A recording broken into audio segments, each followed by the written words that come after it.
quorum 375, a majority 469, very nice.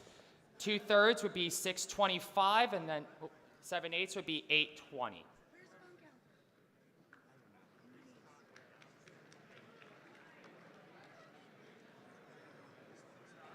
Technical difficulties. We need to have a different screen on the screen. We're getting there.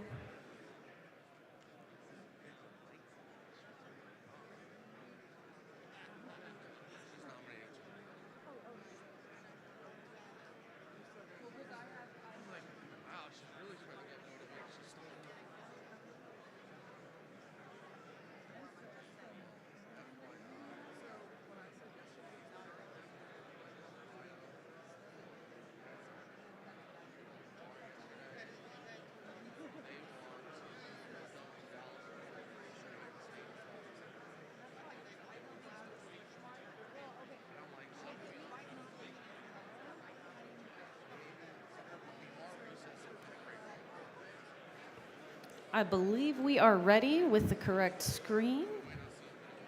Oh, beautiful. Okay. Madam Chair, Parliamentary Inquiry, microphone 3. Microphone 3. Dustin Koffel from Missouri. Is it in order at this time to make a motion to add folks to my delegation? It is not clear. 1 second.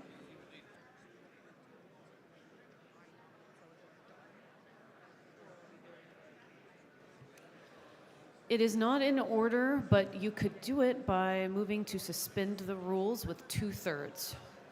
I would like to make that motion to suspend the rules and add the following two persons as Missouri delegates, Mark Cappengut and Brian Lewis.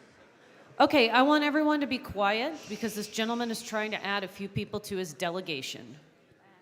Please restate your motion. You're going to move to suspend the rules to... I am moving to suspend the rules to add to the Missouri delegation Mark Cappengut from New Jersey and Brian Lewis from North Carolina.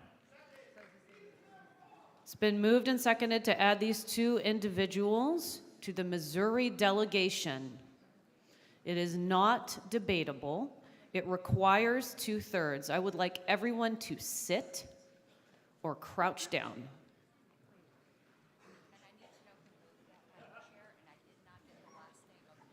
My apologies. If you could please restate it one more time for our secretary. A motion to suspend the rules to add to the Missouri delegation Mark Cappengut from New Jersey and Brian Lewis from North Carolina. And can you please state your name? I'm sorry, Dustin Koffel from Missouri. Thank you so much. This requires 2/3. It's non-debatable. If you would like to pass this motion, would you please stand?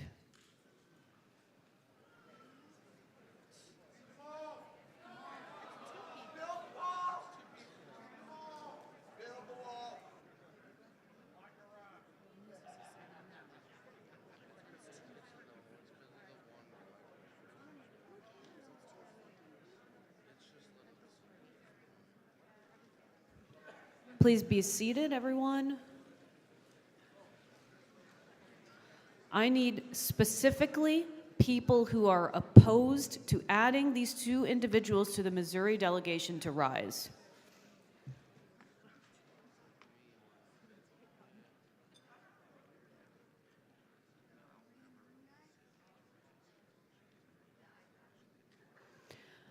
The motion fails. I apologize for that ugliness, but it is what it is. We are going to move on.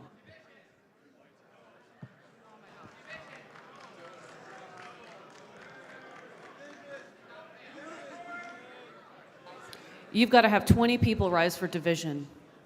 I've been really good about respecting you.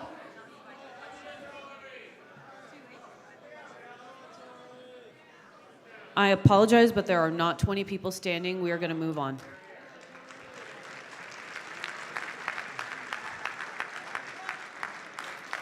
We are on presidential nominations. If you're ready to nominate your candidate Chair, for president. Microphone 3. Microphone 3. Brennan Barrington, delegate for Ohio. I move to suspend the rules and reduce time for this presidential nominating speeches to 5 minutes for each person. It's been moved and seconded to reduce the time for presidential nominations to 5 minutes for each person. Would you like to speak to your motion? Yes. I understand that there's a common problem with people who have no realistic chance of winning the nomination using these speeches as an opportunity to effectively advertise their products or their ideas. And given that we've already had a debate between the presidential nominees, Madam I don't Chairman, think point we of need order. Another 10 minutes of information to make up our minds. Thank you. Thank you. Microphone 2. Point of order withdrawn. Thank you. Microphone 1, please. Microphone 1, are you arguing against? I was going to call the question. Thank you. Beautiful. Madam Chair, That was Rajani Mayatiko from California. If someone wants to Is it- argue against, I would step back for them because I Okay. don't want to shut down I would debate. actually like to argue. Point of Go order, for it. Madam Go Chair. I'd like to actually Is there an objection to calling the question? There is, and I want Thank Point you. of to order, Madam Chair, at substitute. mic 2. I, Point of order at mic 2, Madam Chair.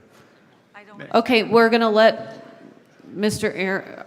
Aaron Starr, did you have an objection? I do, because I think this can be better solved by simply requiring that Point of order, Madam any, Chair. that Point of any order, Madam speech Chair. be germane to to the actual subject matter. Point of order, Madam Chair. This Microphone motion is not 3. debatable. This motion is not debatable, Madam Chair. Okay. Fair enough. All right, it's not debatable. We called the question on a non-debatable motion, which is probably helpful. Who would like to reduce presidential nomination speeches, including the videos, including all of it that the candidates put together, to 5 minutes? Please stand. It's fine, doesn't matter. You got 5 seconds to stand. I want to be really clear. You are standing right now to reduce the time the presidential nominees can speak, show videos, do anything up here, talk about themselves, their campaigns. Are we perfectly clear? All right, please be seated. That motion fails. My name is Motion fails. Brennan Barrington for the minutes. Matt, Okay, we're on presidential nominations. Do we have any nominations? Madam Chair, microphone 1. I'd Okay. like to suspend the rules to move that no speech be allowed that isn't germane to running for office this evening. I don't want to hear somebody talking about something other than what it's an abuse of the delegates to use that time up there for their own particular personal services. Thank you. It's been moved to suspend the rules to not allow any speeches that are not germane to running for president. Do we have a second? Second. It takes 2/3. If you're in favor of suspending the rules to not allow any speeches that are not germane to running for president, please stand. I want to move us through quickly. If you do not want to hear an Amway commercial, if you don't want to hear about someone's podcast, and God bless you, I love all your podcasts. Objection. The chair is engaging in debate. The chair is explaining the purpose of the motion, which I have been asked multiple times to do today. Thank you. Please be seated. Sick burn. If you are opposed to suspending the rules to not allow any speeches that are not germane to running for president, that means if you want to hear information campaigns from people who are, in other people's eyes, not serious about running for president, just want to get a commercial up here, if you want them to be able to do that, please stand.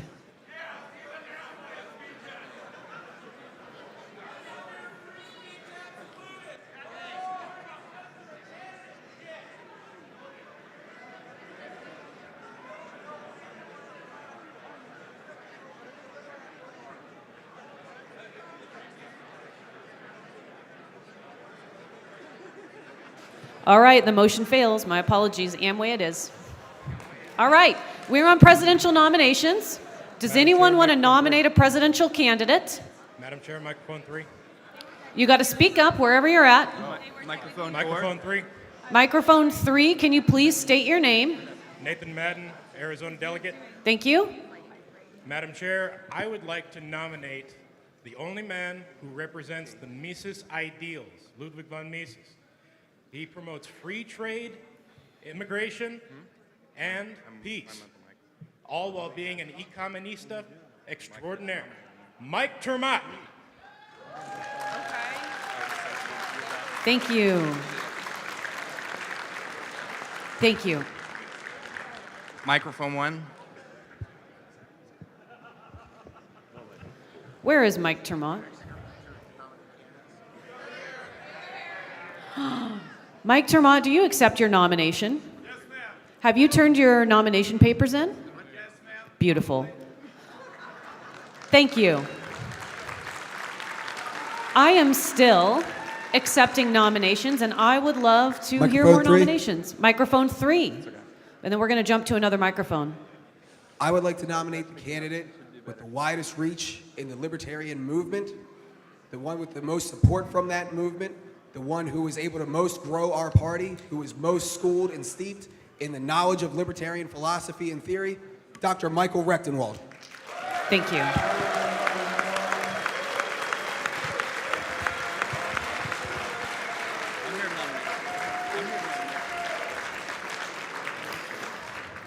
Dr. Michael Rectenwald, are you in the room? Do you accept your nomination? Have you turned in your nomination papers? Beautiful. I seek recognition at microphone number 2. 1. Microphone 2. Good morning, I'm Pietro Geraci from New York, and I hereby nominate the only candidate to visit all 50 states on the campaign trail, the only candidate to truly have the widest reach, the only candidate who wasn't a Democrat or Republican to speak at the Iowa State Fair, Chase Oliver.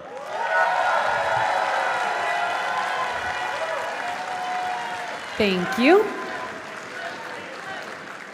Mr. Oliver? Hello. Do you accept your nomination? Thank you. Have you turned in your nomination papers? Beautiful. Microphone 1. All right. Madam Chair. Microphone 1. Microphone 3. Microphone 3. Microphone 3.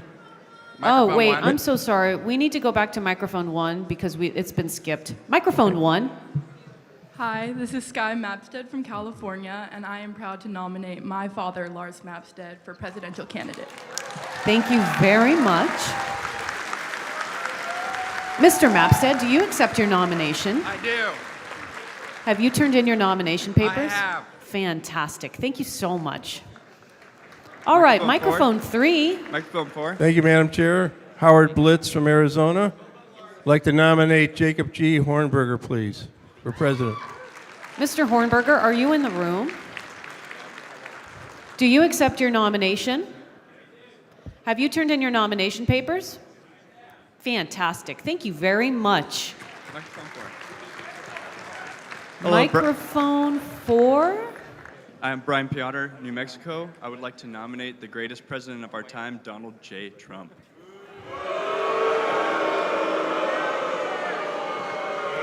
Point of parliamentary inquiry. Can anyone tell me on credentials if Donald J. Trump is able to accept the nomination?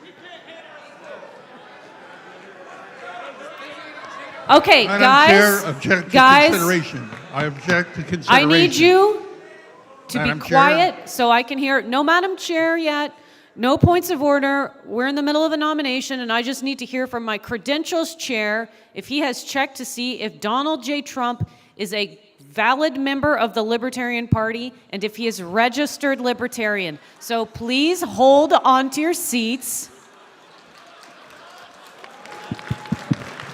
Can We're we gonna postpone and move along then?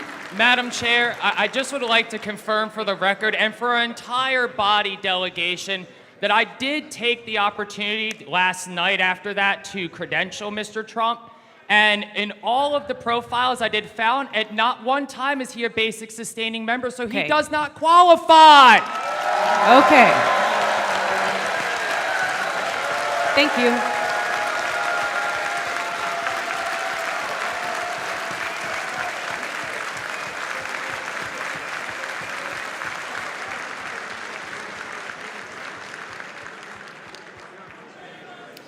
All right. Thank you very much, Mr. Potter. And I also learned that Mr. Trump did not turn in any nominating papers, but he was nominated, and it's nice to be nominated. All right. We are jumping to microphone 2. Madam Chair, Rufus Craig, Louisiana. I would like to nominate Dr. Charles Ballay, a fine physician, father of 4, libertarian to his core, and prepared to do the job for this party, Dr. Charles Ballay. Thank you. Mr. Ballay, do you accept your nomination? I do. Have you turned in your nominating papers? Yes. Beautiful. Thank you so much. Dr. Mike Ballay. 3. Dr. Ballay. Dr. Ballay. Okay, we have microphone 3. Good morning, Madam Chair. Amity Pickrell from the Commonwealth of Virginia. I am proud to nominate the only blue-collar worker candidate. He wants to end the Fed, end the wars, and is the only one who truly understands the non-aggression principle. I am proud to nominate Joshua Smith. Thank you, Ms. Pickerel. Mr. Smith, do you accept your nomination? I do. Have you also turned in your nomination papers? I have, Madam Chair. Thank you. Fantastic. Thank you both very much. Microphone 1. Good morning, Madam Chair. My name's Nathan Romig, and I'm from Pennsylvania. And I'm Hector Roos from Florida. And we would like to nominate Robert F. Kennedy Jr. The single most important anti-two-party system Thank candidate you. we've seen in our lifetime. One moment. Settle down, settle down, settle down. Settle down. Don't make me use the heavy end. I'm so sorry, sir. Hector Roos, I caught your name. Could you repeat your name? Nathan Romig. Madam Secretary, did you have that? One more time. Nathan Romig, R-O-M-I-G. Roaming. Thank you. Pennsylvania, correct? Correct. And Hector Roos is from Florida. And they have nominated Robert F. Kennedy Jr. And he is a member of the Libertarian Party. He Correct. is, Madam Chair, as the Credentials Committee Chair, I can confirm that he is a basic sustaining member. He is a basic sustaining member, and it's my understanding that he did turn in nomination papers that had the required amount of signatures on them. Does he accept the nomination? We have confirmation that he does. Do you want me to call him and ask him if he accepts the nomination? Yes! Can we please move on to others while this is going on? This is a wait.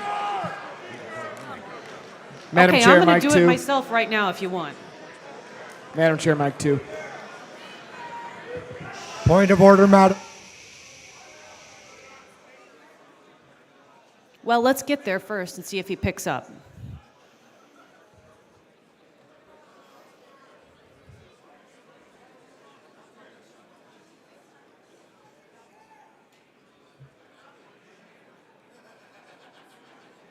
Ringing.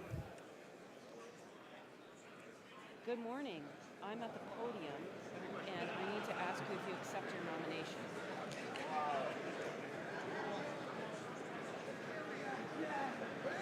I'm not on the microphone, but I'm at the podium.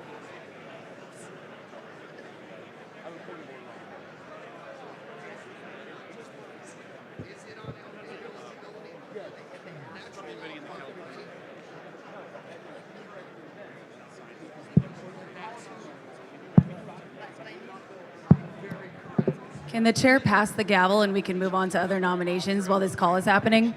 Yes. Would you like to join me? Hector, back line, Unified front. With all due respect, it's my turn. So I was just going to tell her that she doesn't, we just get him to call her right now. Yeah. She's on the phone with him. He's going to get back to us. Madam Chair, Madam Chair, point Mike of two. order, microphone Okay. 3. Madam Chair. Point of order, microphone 3, Madam Chair. Settle down and let me say something. Hector Roos, are you in the room? Yes, there you are. I want you to maybe come back and give me an update in a little bit. Thank you. We're going to jump Madam to Chair, microphone- point of order, We are- microphone 3. We are going to jump to microphone 3. Thank you. Dustin Blankenship, West Virginia. I do believe that I believe it's in the policy manual. If you are a speaker at the convention, you have to sign to say that you will not seek the nomination for president for the Libertarian Party. Therefore, his nomination is out of order.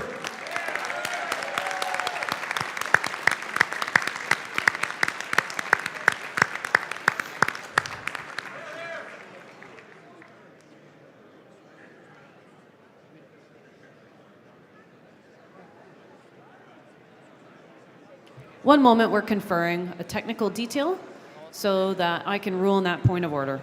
He has a signed contract with our party saying he will not seek the nomination. Cool. Trump didn't do the same thing. Correct. I was going to raise that, but then he wasn't.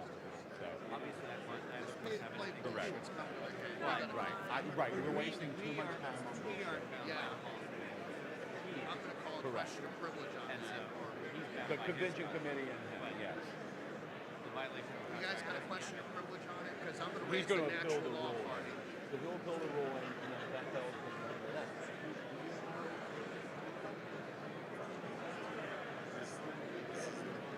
Yes. I'm on the convention multiple times. I do not know what he's signed. Was it because the chair unilaterally had it here anyway? Just like I can neither confirm nor deny that. That's fair.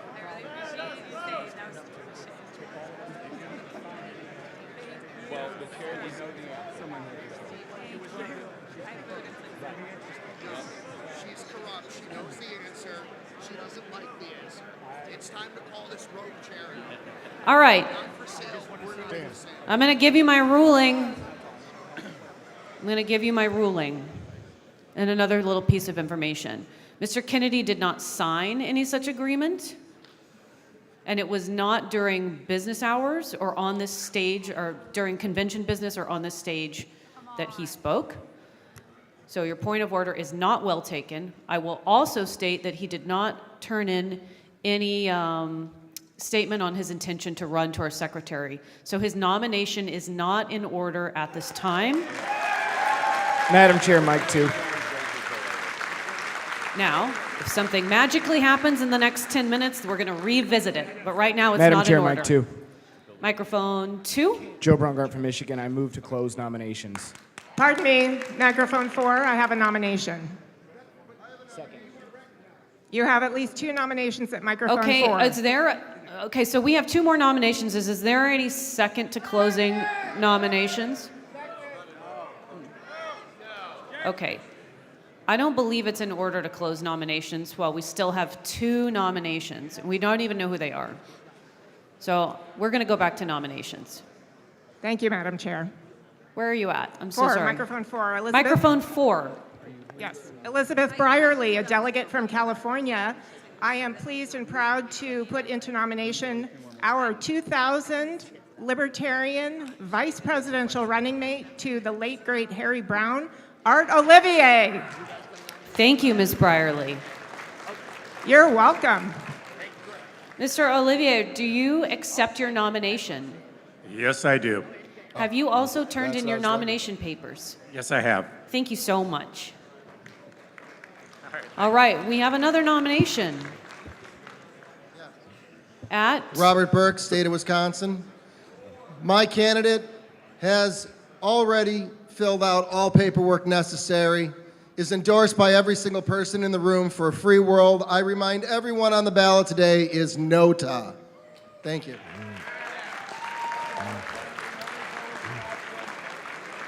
Can you please state your name? Is it Unknown delegate? Robert Burke. From Robert Wisconsin. Burke. Okay, I see someone at microphone 3. Jeremy Kaufman, Jeremy Kaufman from the Free State of New Hampshire. There's only one man in this room with the raw animal nature to stand up to Donald Trump, RFK, and Joe Biden. There's only one man who will use helicopters to solve problems. We need a Tower Gang ticket all the way through, top and bottom, and that's why I'm nominating Toad for President of the United States. Thank you. Jeremy Kaufman has nominated Toad. Toad. Yes. Do you accept the nomination? Madam Chair, I accept the nomination. And let's get Tower Gang this nomination right here. Tower Gang, baby. Toad, have you turned in your nomination papers? Yes. Yes, I have. Beautiful. Thank you very much, Mr. Toad. Madam Chair, microphone 2. Microphone 3 has a nomination? No, just a question of privilege, Madam Chair. RFK is on the ballot for the Natural Law Party as well. So we cannot consider him for that reason additionally. That is not a question of privilege, but thank you for that Madam information. Chair, Yes, it is. microphone 2. Please don't railroad me again. Thank you. Beautiful. Microphone 1 over here, I believe. Point of order, Madam Chairman. Mike Ter Maat from Virginia. As has been explained to my team multiple times, an inability to accept the nomination or an unwillingness to submit the paperwork in a timely fashion is tantamount to declining the nomination. Indeed, the reason that I got out of bed this morning was to make sure that you had the paperwork, and I would have expected the same respect from Mr. Kennedy if he was serious. The Libertarian Party...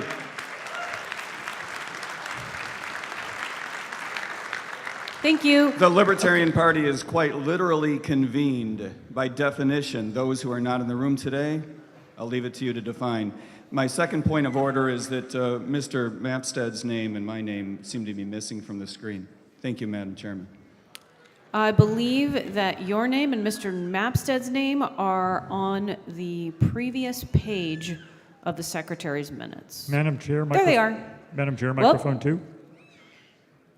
Point of personal privilege. Can you get them on the same page, please?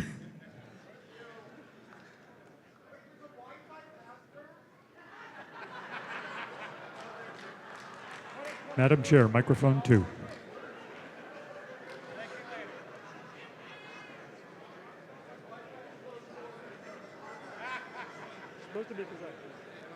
Madam Chair, please pass the gavel if you need to have a phone call.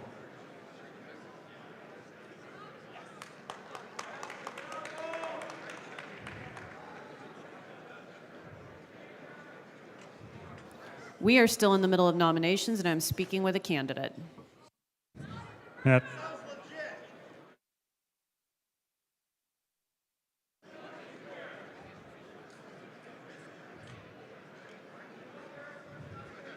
Mr. Chairman,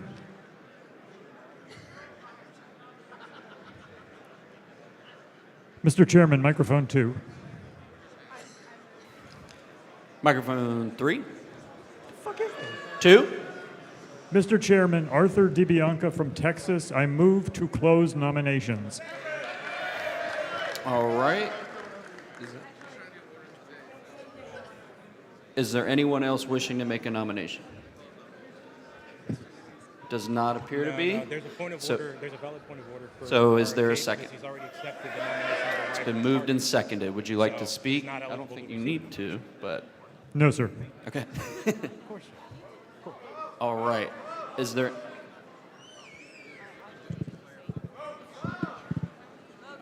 All right. If there is no objection, nominations are closed. Dave, you need some more water.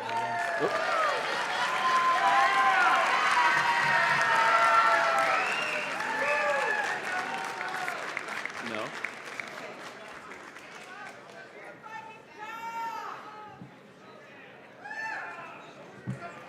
Mr. Chairman, may we proceed to nomination speeches?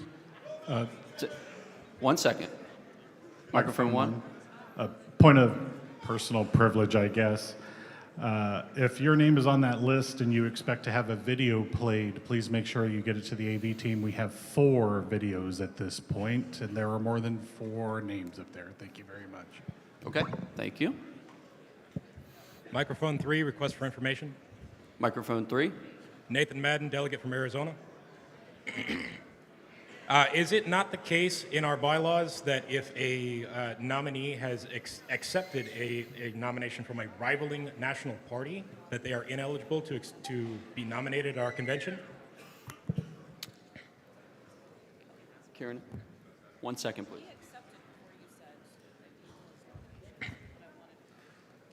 Oh, okay. Should I announce?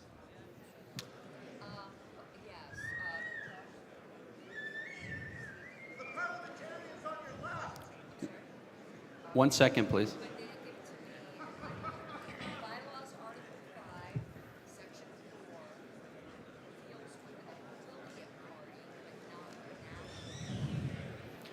So bylaws section 5.4 deals with an affiliate party, not the national party. Mr. Chairman, microphone 2. Microphone 2.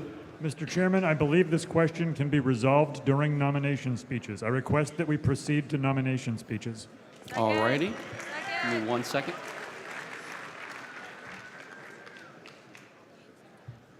And I have been informed that Mr. Kennedy did accept the nomination. I'm just letting you know. So we will move to presidential nomination speech. Point of order, Mr. Chair. Where is your point of order? Mike 1, Mary Jingle, California. I just wanted to point out that in the minutes notes, it looks like this discussion is referring to Toad, and it's not. It's referring to RFK Jr. I wanted to make that very clear before that got into the minutes. Okay. Object to consideration. All right. Paperwork was already turned in on Mr. Kennedy. What I'd like to know is if a statement of intention to run was also turned in. That is the question. So whoever turned in his nomination papers, I need to know if you turned in a statement of intention to run.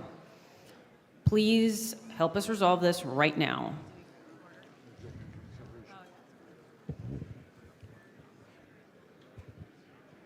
Madam Chairman? Yes? Mark Hinkle, California. Yes. I object to consideration. Okay. Do you know what that means? To what? To nominating RFK Jr. for the Libertarian Okay, Party. well, there are 30 plus signatures. I object to consideration. It's not a good objection. I object as well, Madam Chair. Dan Real from Connecticut. Mr. Hinkle is in order. Point of order. It's not an original main motion, Mr. Hinkle. I'm sorry. Your objection is not well taken. But I think that reading the room, it'll be just fine. Madam Chairman, mic 2. Microphone 2. Madam Chair, Arthur DiBianca from Texas. Can we please proceed to nomination speeches? Are we ready to proceed to nomination speeches? Yes! Are you comfortable receiving an update from me regarding the statement of intention to run in between a nomination speech? Thank you. All right. We are going to stand at ease for 2 minutes while we figure out the order for nomination speeches. Nominations have been closed. No, he shouldn't be on that ballot. This is corrupt pay-to-play bullshit. He's either off, if he's off that ballot, I'm done. I'm good. But he cannot be on that ballot.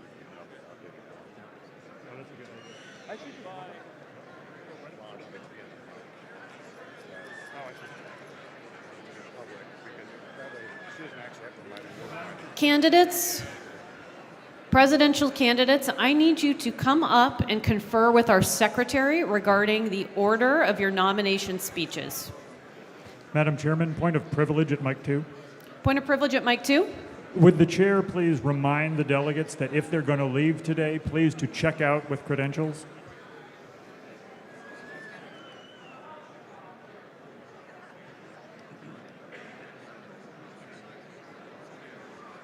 I will not remind them of that until we have sorted out whether or not that's in order, but I hear you. Thank you. Madam Chair. Madam Chair, point of personal privilege at mic 1.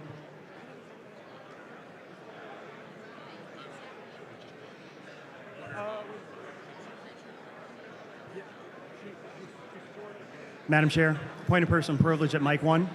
Microphone 1. Daniel Hayes, California delegation. For anybody that's been wondering, Hold on. Guys, you're too loud. I need to be able to hear people. Go ahead. my associate, for anybody that's wondering, he was born on the 4th of July, 2020. He's a Liberty dog.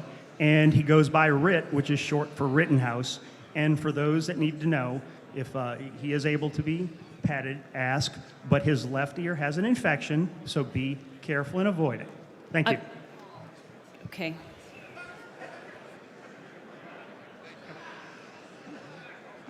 Okay. Sure. It's okay. So, Mike. Gotta ask. Supposed to ask.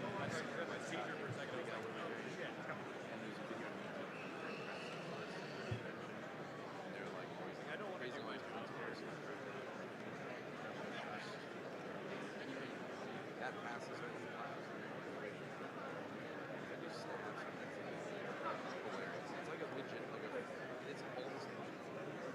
It's like just different person arguing about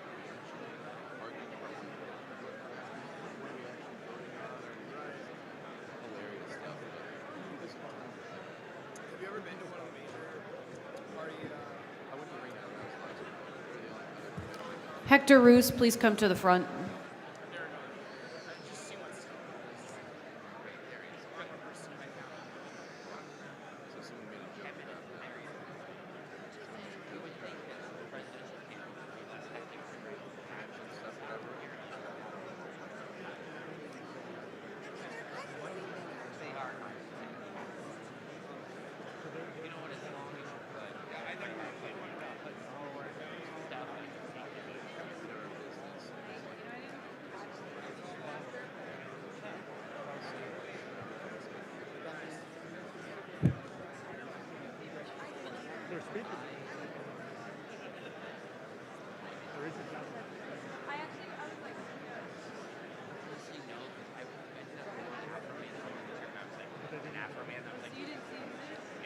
We were in the room, I just didn't see far away.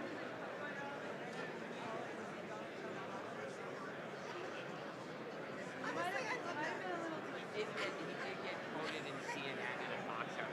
We're not going to take down this bullshit. I was like, that quote is better than the quote. But he did at one point in the press conference, he was like, blah, blah, blah, blah. Just never mind. Just moved on to the next one. Oh, okay. At least he didn't pull a Walt Disney. Pull a Walt Disney. Crazy time. Yeah.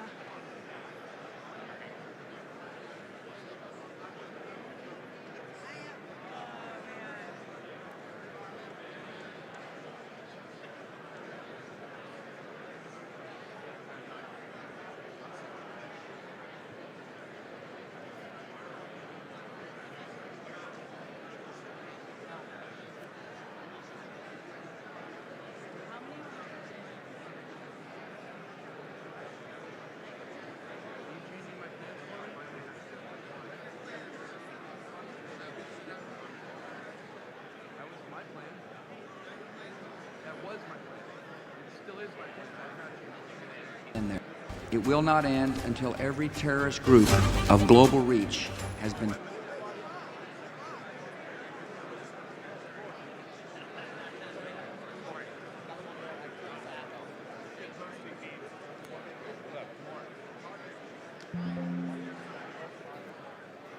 How many can people sign? 5. I have the other room.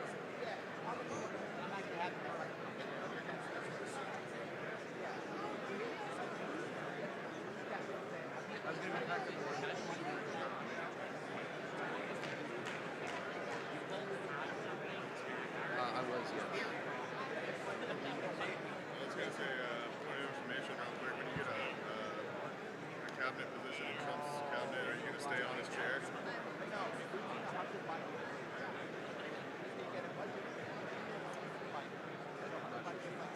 Probably not.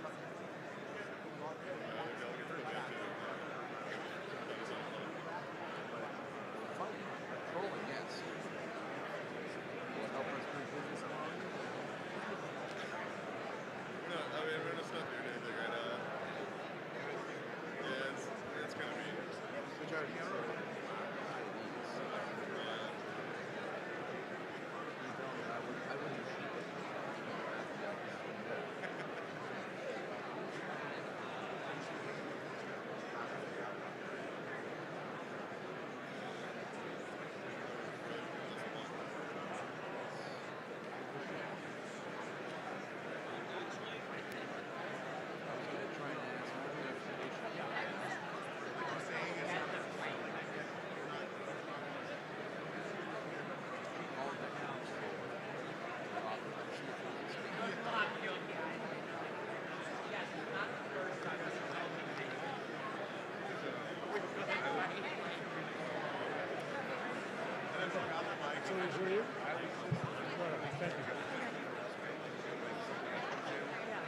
They nominated Kennedy? It was so funny.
Repaging the representative for Nota, please come back to the front. We had a question for you. I believe you were a gentleman from New York. I could be wrong. Oh, here you come. Thank you so much.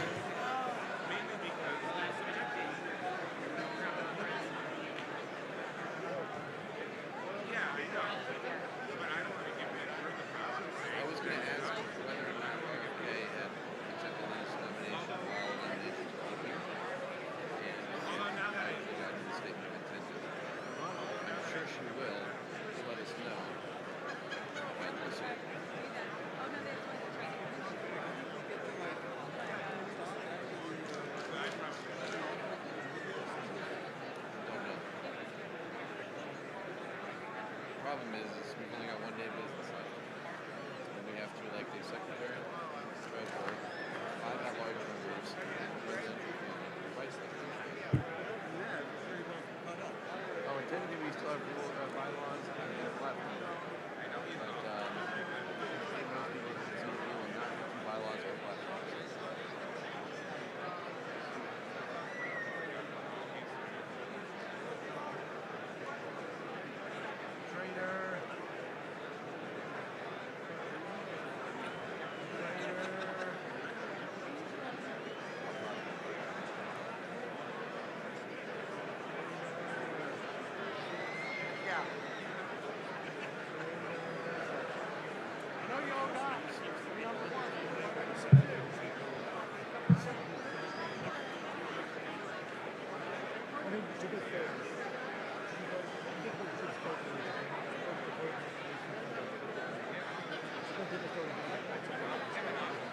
I almost said that in the hot mic.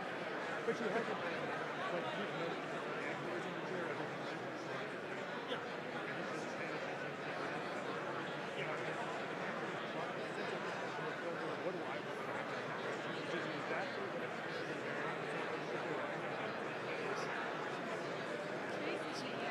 Absolutely.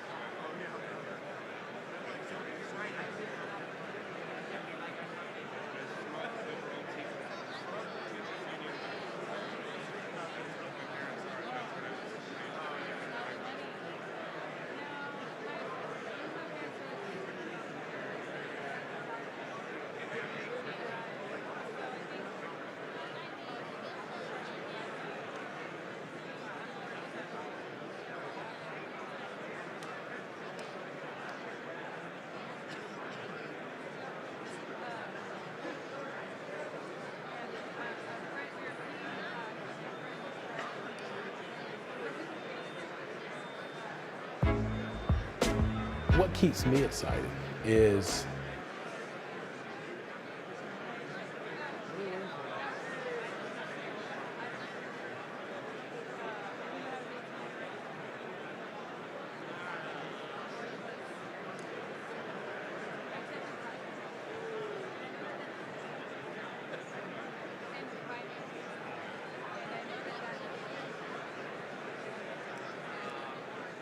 this election.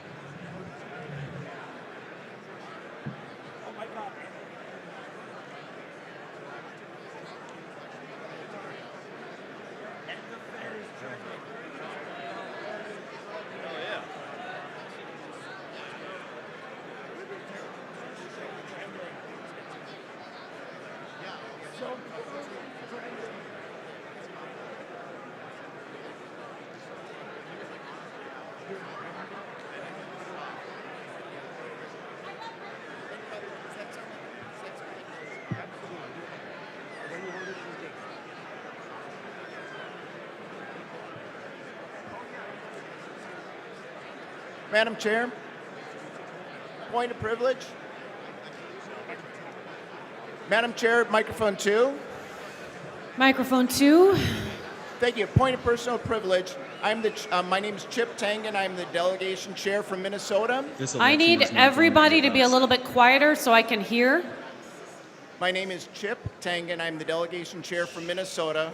A member of my delegation was hit last night by a drunk driver while his car was parked. We have many professions in the audience. If there's a chiropractor here, if that person could come here to assess our delegation member, I'd be grateful. That would be amazing. Do we have a chiropractor in the room? If so, please find Chip and the Minnesota delegation. Thank you. Okay.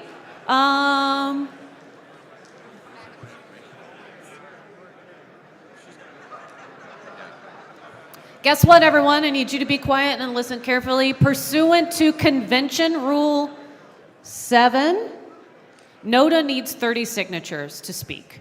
If you want Nota to speak, you better slap your signature on a nomination paper and get it up here right now, and there have to be 30 of you. Sorry, just caught that.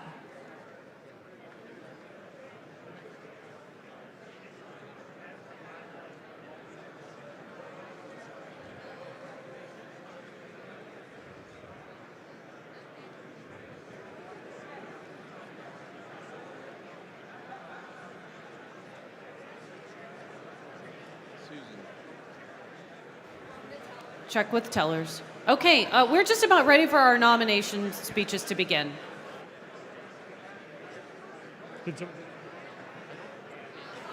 All right. That way. That way. Nota people, go to credentials, tellers, that general direction. We're going to see if you figure it out by the last, whatever.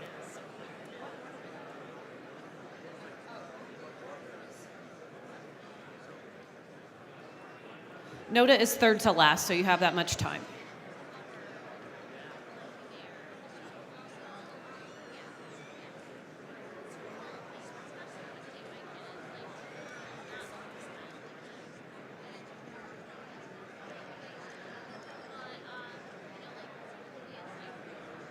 Okay, guys, we're going to start our nomination speeches. So everyone, please find your seats so that you can be respectful of our candidates who have worked very hard to get to this place.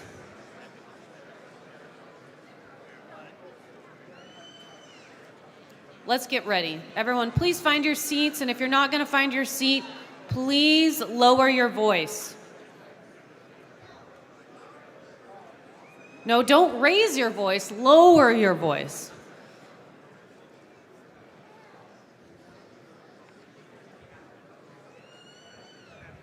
Are we ready? We're very short on time today. We have a lot of things to do. Mr. Art Olivier, if you could please come to the stage. We have a timer in the back of the room for our candidates. You have 16, not 15, 16 minutes. We'll begin that timer once Mr. Art Olivier makes his way to the stage.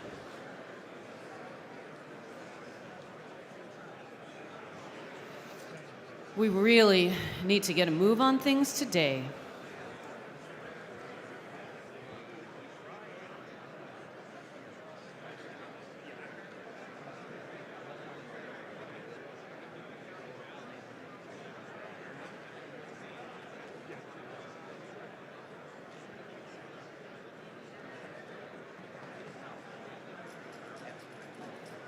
Can someone from Art's team please come to the stage?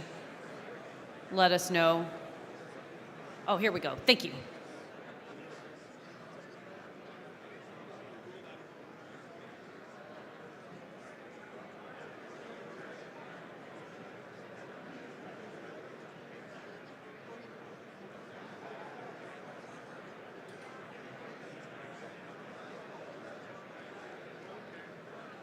Or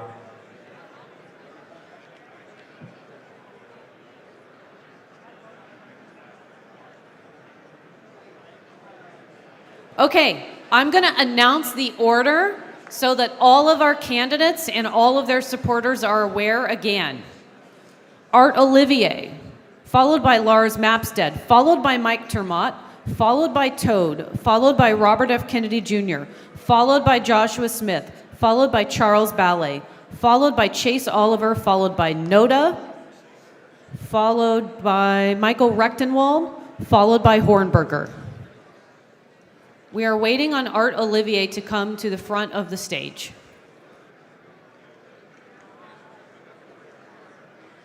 Madam Chair, microphone 2. Yes. Madam Chair, could we just proceed to the next speaker, please, and put in Mr. Olivier when he arrives? I think that's up to the speakers.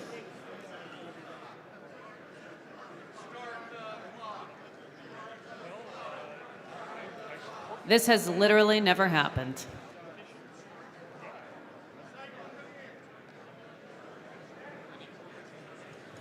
If Mr. Mapstead would like to proceed, he can do that, but it is his choice.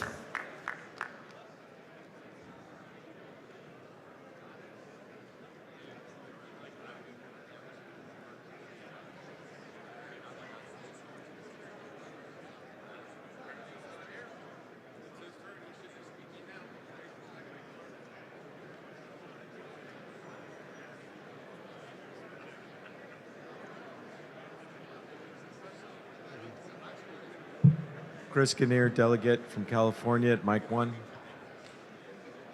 Mr. Gannier? I'd like to request that the candidates limit their nomination speeches as much as possible, because Please. if everyone takes full time, it will be almost 3 hours. Thank you.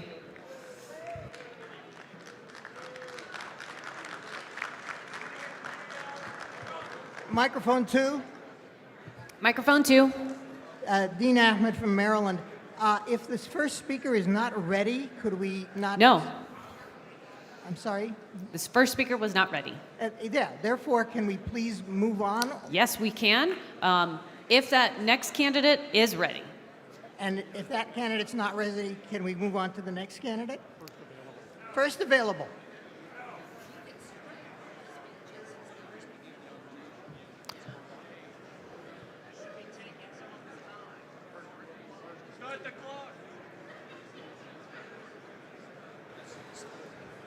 All right.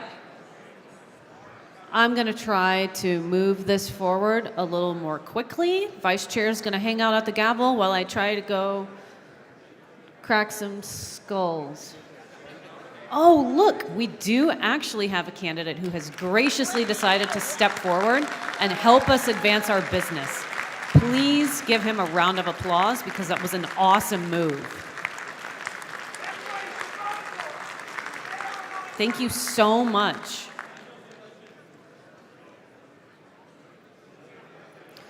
Mr. Mapstead, will you please give me a signal when you are ready? And then you'll be, got it. I grew up really poor. I grew up, in fact, with an outhouse and no electricity in Big Sur, California, on a pot farm.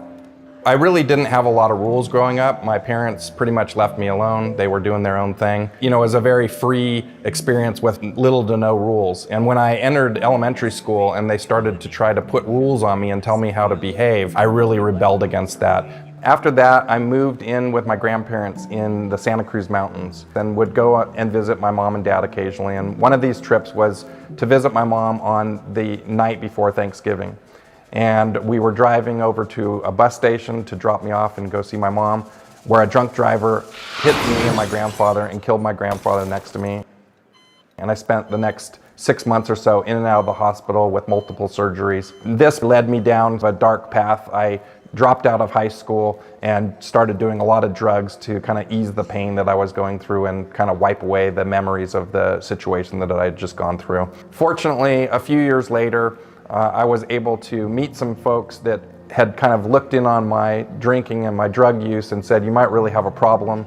I said, well, I'm 17 years old, so I couldn't possibly have a problem. I indeed had an addiction to drugs and alcohol. You know, getting sober was really challenging. I thought it would be easy. I thought I would just be able to stop whenever I wanted to, but after multiple fits and starts, I realized that nothing in my power was going to be able to solve my problems with drugs and alcohol. So I had to seek outside help for that.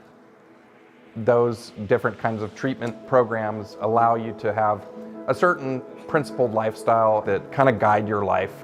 I was able to seek treatment for that, and I've been sober ever since for 37 years now.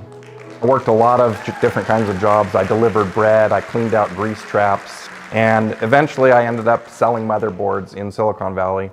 I was working at Fry's Electronics, and this was literally the time of the internet being born. Mind you, I'm like 23 or 24 years old, and so I learned HTML, I learned how to program web pages. I was working for a fellow named Andrew Condon, and we were working late one night, and he said, hey, I'm going to go on a date. And I'm like, okay, cool. And he's like, well, I got the date off the internet. Mind you, this is probably 1994. And I looked at him like, you're such a nerd. He had this thing that he started called Friend Finder. And I had started a bunch of chat rooms on the internet. And it was one of the biggest chat rooms that there was on the internet at the time. We merged our companies together, and together we were an unstoppable team.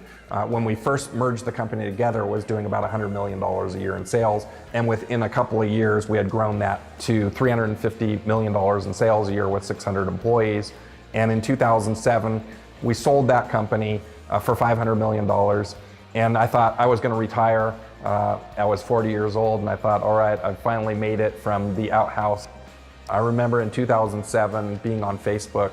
They were passing around one of these small political quizzes, and I thought, well, this will be a hoot. Am I a Democrat or Republican? I've never felt like I was either one. So I took the quiz, and it said Libertarian.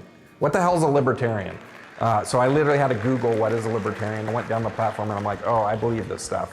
These are my people. I finally found my people.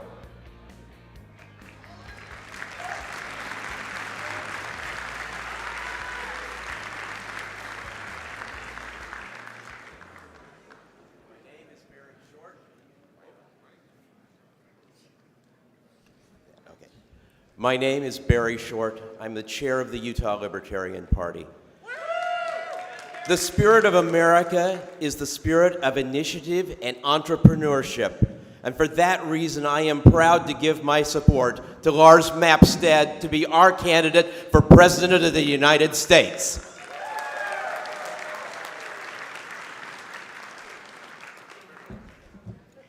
My name is Harrison Kemp. I am the chair for the Libertarian Party of Maine, and I nominate Lars Mapstead to be our presidential candidate because he has a plan that's already resulted in a seemingly impossible victory in Maine. Last year, we wrote and successfully lobbied for legislation that cut our party threshold requirement in half. After that, with the help of Lars Mapstead, we launched a successful voter registration drive and now have major party status and have over 5,500 Mainers that call themselves Libertarian Party voters. So, ladies and gentlemen, please join me in electing Lars Mapstead as our next presidential candidate and join Maine in winning an electoral vote.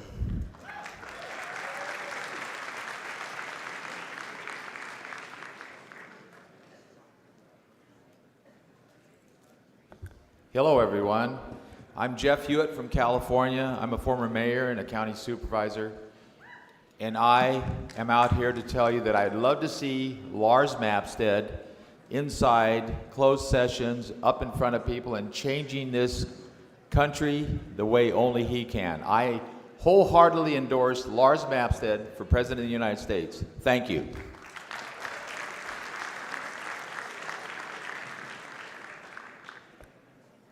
My name is Skylar Wyndham. I ran for Nebraska State Legislature. Nebraska is one of the states that we are targeting to stop 270. I'm so proud to stand with Lars as our presidential nominee so that we can put gold on that map and prove that libertarians can win. Thank you.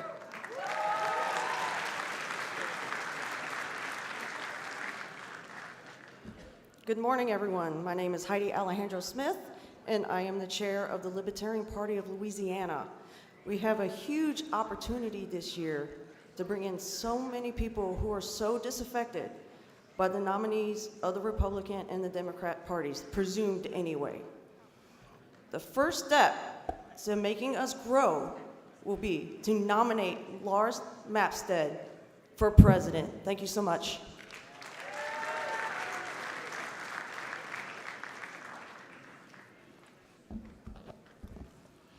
Hello, everyone. My name is TJ Ferreira. I come from California and Nevada. And 3 years ago, I got a call from my friend, Lars Mapstead, and he said, TJ, I want to run for president. And I said, don't do it. And he goes, no, I've got this idea. He goes, I think we could put some gold on the map on election night, and just think about everyone on election night going, what the heck is that? I'm used to seeing red and gold or red and blue up there, but what's this gold thing? And then they're going to go to Google and they're going to say, what is a libertarian? He goes, think about all of America Googling what is a libertarian at the same time. And I said, damn it, I'm in. And so I was volunteer number 1 on this campaign. And as you can see behind me, they're still filing in. That's how long it takes. This campaign has grown like crazy over the last 3 years. 2 months ago, I got a call from the Convention Oversight Committee, and they said, hey, we need some help. Can you help us put this convention together? And I said, hey, I'm running a presidential campaign. I don't really have time for that. And they said, please. So I reached out to Lars, and I said, Lars, I love this party, and I really want to make sure that we have a good convention. Can I step down from this campaign? And Lars said, TJ, you've seen all these great men who've been going around with us in the country to all these state conventions, these guys running for president. It would be a shame if they didn't have a nominating convention after they've spent all this time and money and effort. Go make that thing happen. And I thank him for that, because what we have here today is due to the great Convention Oversight Committee and the fact that Lars let me step down from his campaign for 2 months in order to be here. So I wouldn't have felt comfortable if this team had not been there to back me up, because wow, this team is freaking amazing. And they are from all walks of life, from all parts of this party, from all parts of this country, because this man is a uniter. He has a vision. He brings people together. And one of the people in this room who has probably called most of you delegates, and he hasn't called you this election cycle, he's called you on a different election cycle. This man is one of the hardest working volunteers on our entire staff. I want to bring forward now Larry Sharp to talk to you. Thank you very much.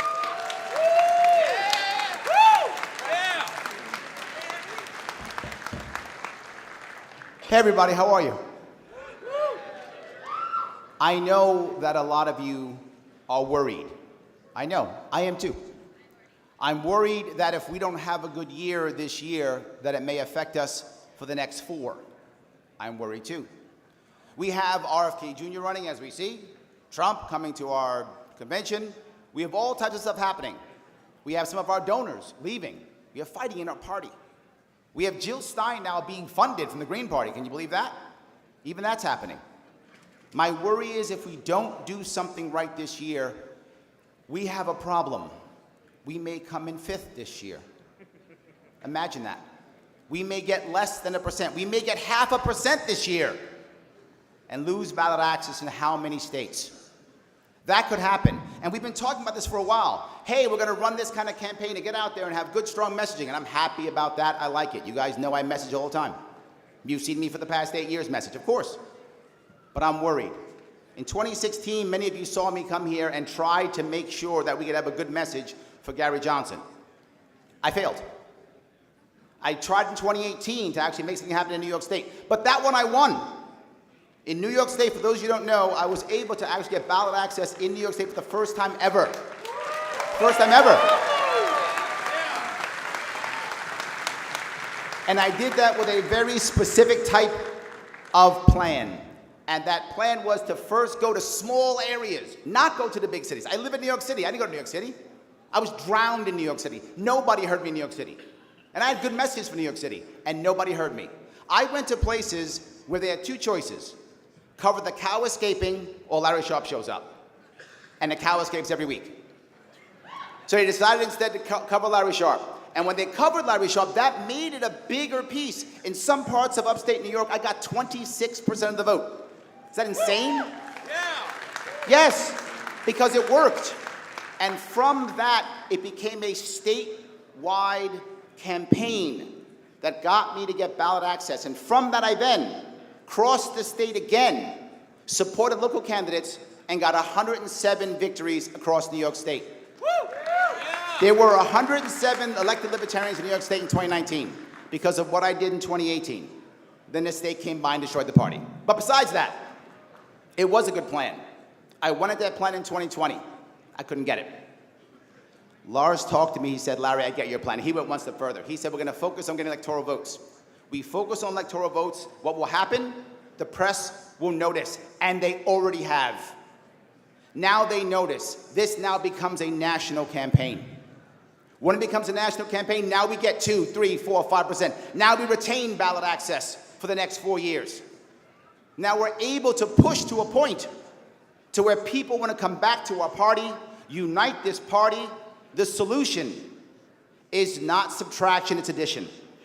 The solution is not division, it's multiplication. And the person who understands that more than anybody else is Lars Mapstead. He gets that. This is why he's the man we have to support. If we want to have an actual national campaign that will raise the amount of money, around money that we need, we will need some type of goal. The goal is stop 270. That's the goal. People hear that. They like it. They want to put money behind it. The goal is get an electoral vote. That's a goal. You know this. We are like the Mongol Empire. If we don't have a goal, we fight each other. But when we have a goal, let's go get them. This is the goal that people get behind. This is the goal that non-libertarians will get behind. This is the issue. If we want to unite this party, there's one man who can do it. That's Lars Mapstead. If we want to be able to make impact and raise money, Lars Mapstead. If we want to retain ballot access, Lars Mapstead. The only man who can do all of these things is the man I'm bringing on right now, and the man who you need to vote for in the first round here, the man himself, Lars Mapstead. Thank you, Libertarians, for being principled this weekend.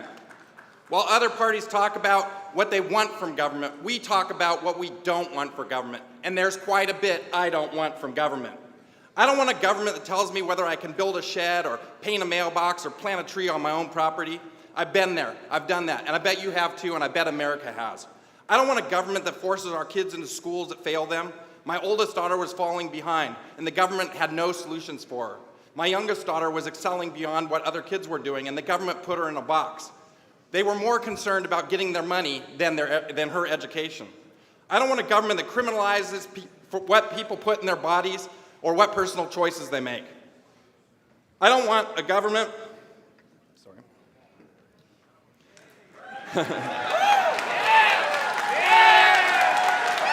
I don't want a government that locks us in our homes for our own safety, mandates treatments, and leaves our grandparents to die in nursing homes. I don't want a government that steals from our children and our children's children through reckless spending and inflation. I don't want a government that sends our youth to die in wars that last generations. I don't want a government that censors speech and the right to protest. I don't want a government that takes away your religious liberty. I don't want a government that strips us of our right to bear arms. I don't want a government that tells us what to think, what to believe, and how to live our lives. I don't want a government that exists. But if we must have a government, then all I want it to do is protect our rights. I know that the only way to get there is to break the back of the two-party system, the two parties that tell us what we can have in our yard and our property, the two parties that defend the same schools that failed your kids and mine, the two parties that defend no-knock raids and arrest you for a plant that leave thousands of struggling on the streets with drugs and alcohol. The two parties that sends our sons and daughters to be killed, maimed, and mentally broken in foreign wars. The two daughters that promoted devastating lockdowns and used our pandemic as a political football to gain power without caring for the damage they were doing to society. Yes. The two parties our founders warned us about. Yes. I ask you to join me today in breaking the back of the two parties. I ask for your vote. I ask for your support. Together we can deal a death blow to the two parties and start down the path to setting the world free in our lifetime. Yeah!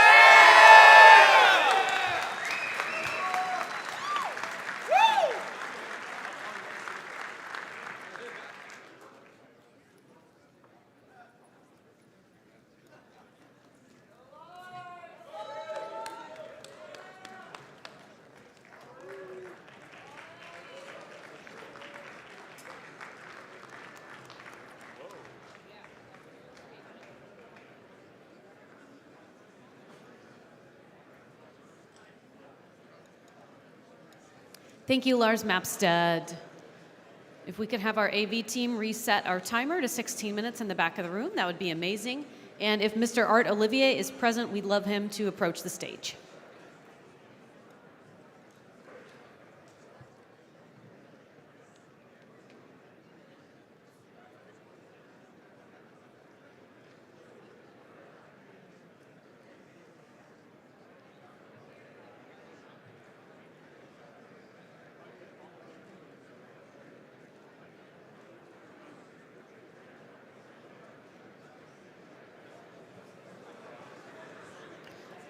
AV team, how are we on our timer?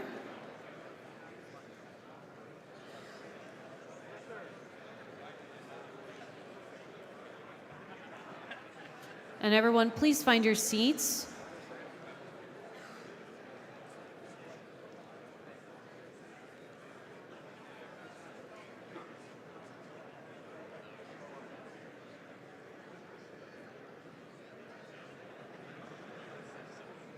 All right, everyone, if I could please have your attention, please lower your voices because we are going to welcome our next presidential nominee to the stage, Mr. Art Olivier.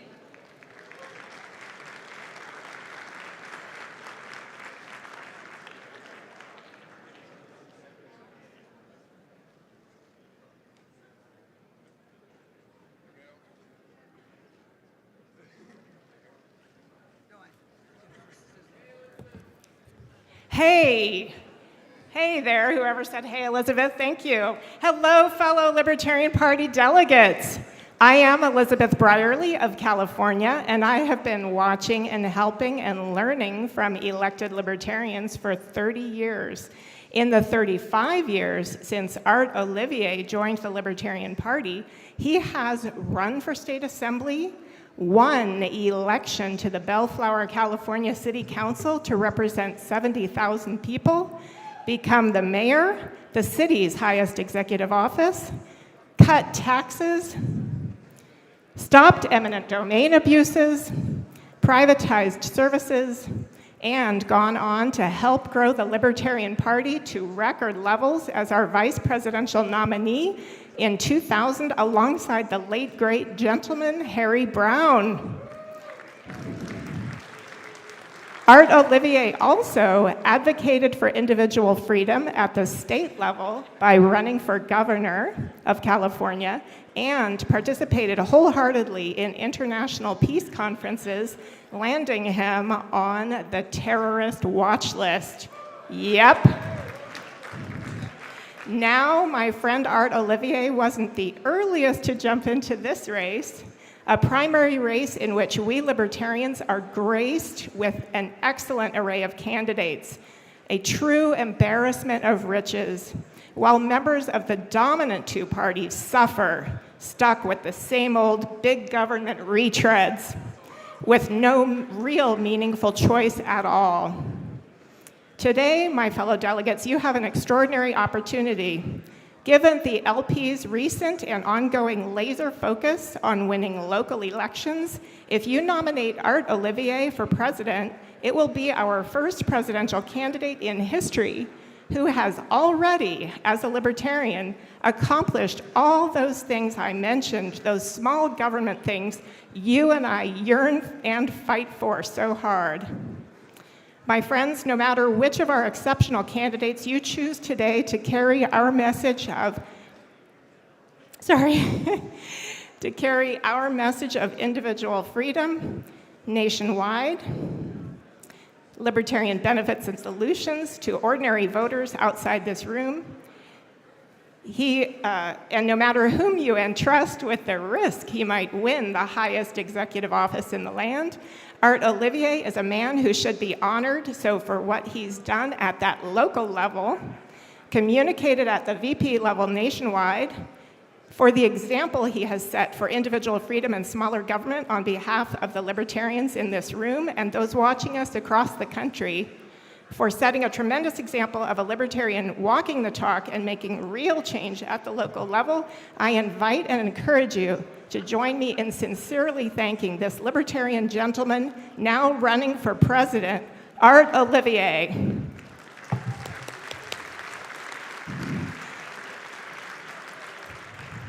Now, please enjoy this campaign ad before my other hero, Boomer Shannon, shares his remarks. Thank you.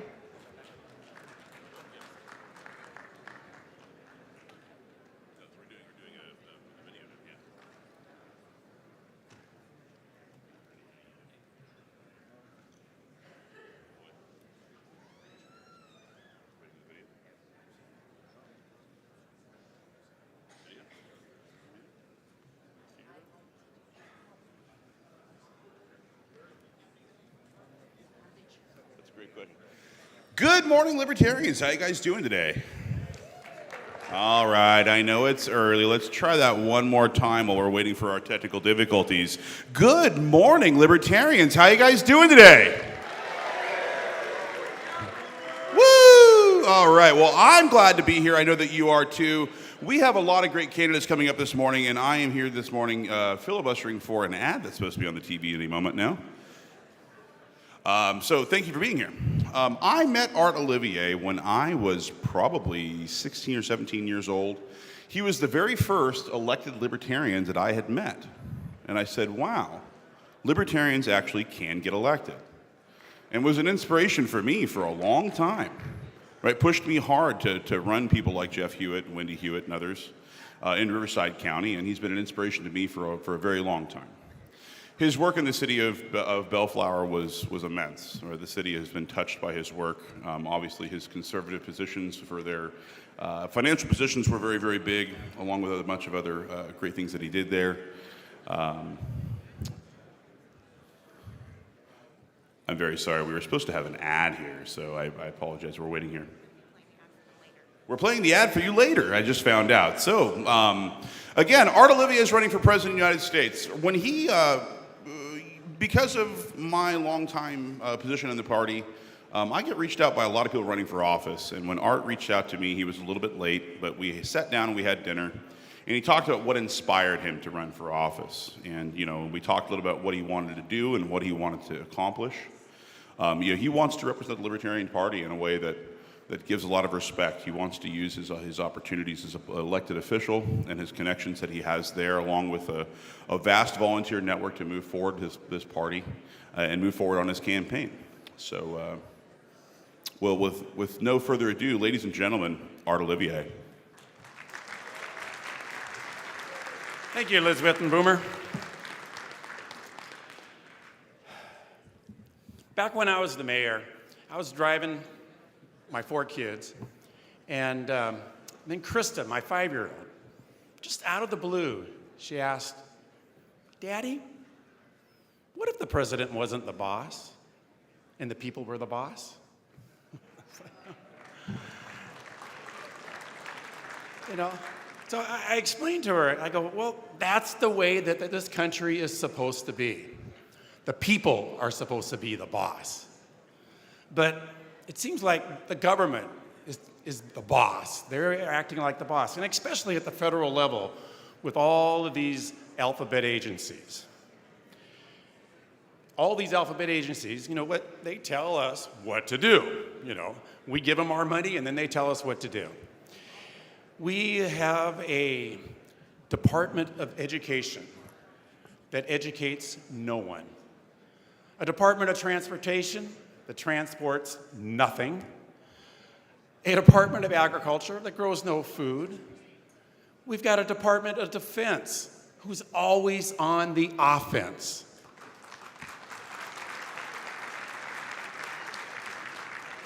The DEA and the ATF, they violate our Constitution on a daily basis. The Federal Bureau of Investigations, they go out and get in the way of real investigations of real crime. Well, they go out and do sting operations against citizens that have committed no crime, like me. They tried to get me to smuggle electronics into Iran, believe it or not. So then we have the CIA, which could stand for conducting international assassinations.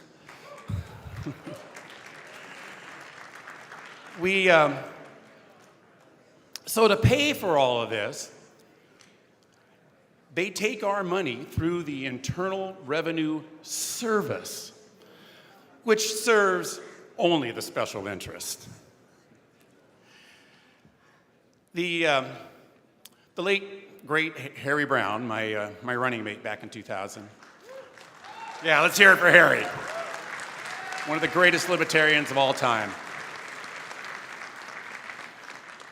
He had a saying. He said, there's one thing that the government is good at, and that's to break your legs, hand you a crutch, and say, see, if it wasn't for government, you wouldn't be able to walk. That's what government does best. Now, more than ever, I think people across this nation are identifying themselves as libertarians. So we need to let them know that there is a political party out there that's working hard to reduce the size of government and implement libertarian policies. Now, the other candidates for government, these are all very well-spoken libertarians. And if they ever decided to run for local office and put as much time, effort, and money into that local race, I think every single one of them would get elected. Don't you? I mean, you've seen these guys. They're tremendous, hardworking men. And if they did that, they too could implement the libertarian policies that would make their communities a better place to live. Now, if they or any of you ever decide to run for local office, let me know. I can give you some strategies, some winning strategies that don't cost a lot of money, because you know I'm a tightwad. And I didn't spend much money to get elected. But I have winning strategies that can help you or somebody that you're working for get elected. And so to get a hold of me, if you have my card or you got my flyer, then you have my email and my personal phone number, so just give me a call. Quite often when the Libertarian Party gets media coverage, it's not very favorable. But it doesn't have to be like that. If we give them something positive to talk about, they'll do it. Now, back when I was your candidate for vice president, I did nonstop interviews from the moment I got nominated all the way through the election. And they were all positive because I gave them something positive to talk about, except for one. That was NPR. But so the media was really, the reporters were intrigued on how I was able to cut taxes, even eliminate taxes, and still have enough revenue to run the city. So I explained to them that I did that by privatizing things like crossing guards, tree trimming. I even fired the Los Angeles County Building Department and privatized that. So that, along with a competitive bidding process, we had more than enough revenue. In fact, we tripled the number of trees we trimmed and quadrupled the number of streets we paved.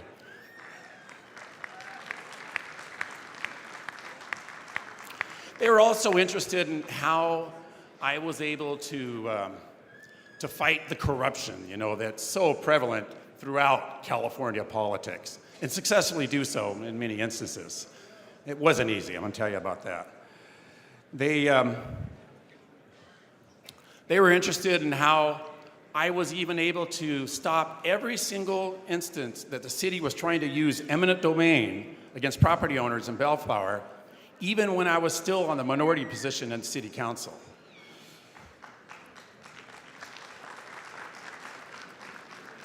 Now, one thing that they wondered was, how the heck did this mayor in a city with over 60 churches, how did he get away with advocating the legalization of meth labs? We had, I wrote a letter. You can go to my website at art2024.org and scroll down and go to the link to the Los Angeles Times.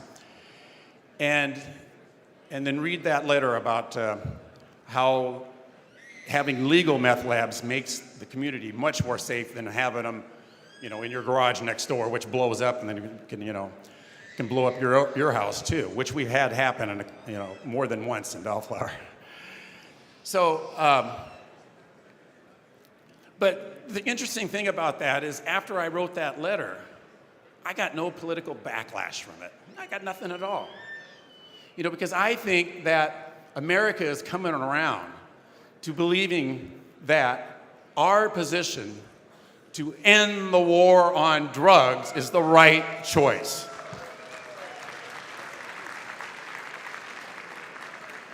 So when I was running in that campaign, the state parties did a tremendous job. And you old timers are out here, you remember those tours that we took. And they're the ones that set up all of these interviews. Now, oh, okay. All right. So they did a tremendous job, and I'm not sure if I would have got those if I hadn't been elected. Now, the choice is yours. You can either nominate somebody that is going to tell the American people what we would like to do, or you can nominate a candidate that will tell the American people what we actually do, and that is to implement libertarian policies throughout this entire nation. Thank you.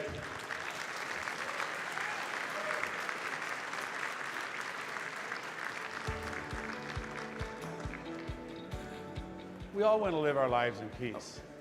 But the Democrat and Republican politicians keep pushing propaganda that has kept us in a perpetual war that makes us less safe.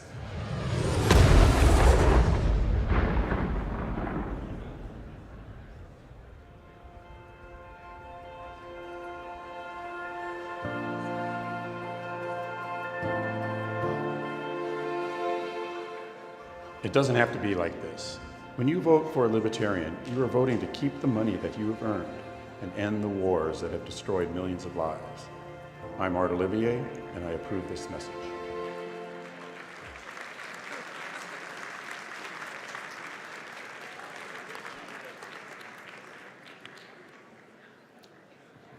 All righty. Thank you, Mr. Olivier. AV, if we can have the timer reset, please. Thank you. Next up, we have Mike Ter Maat. Oh, and I believe we have a video first.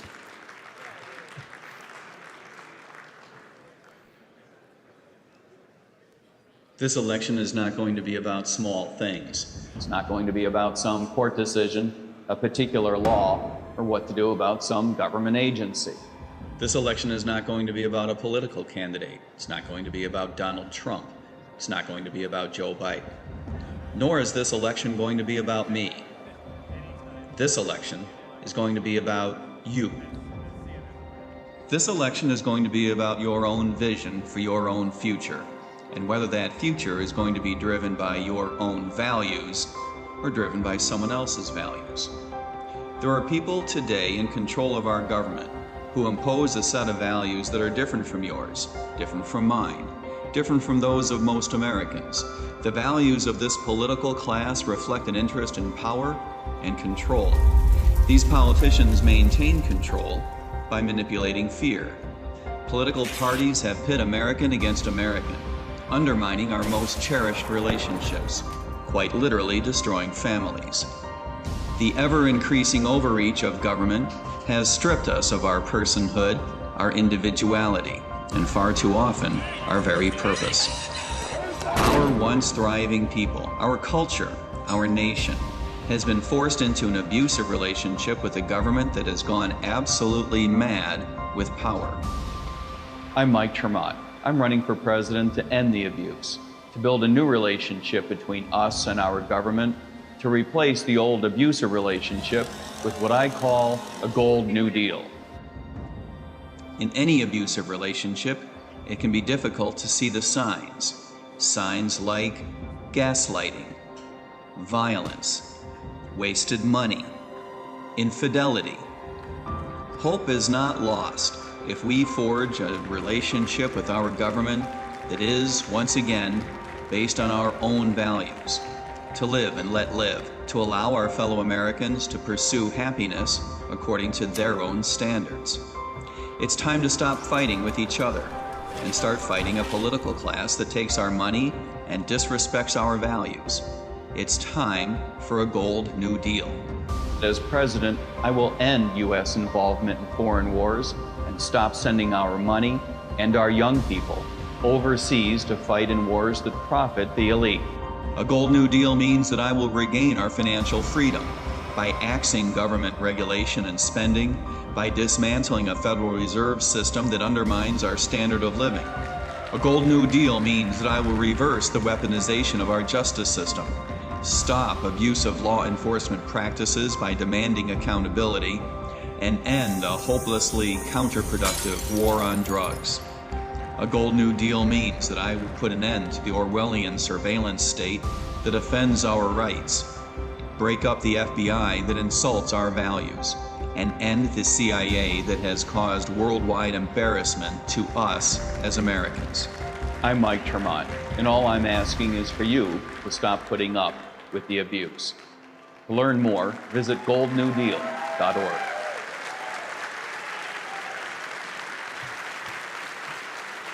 Please welcome Mike Ter Maat and his team.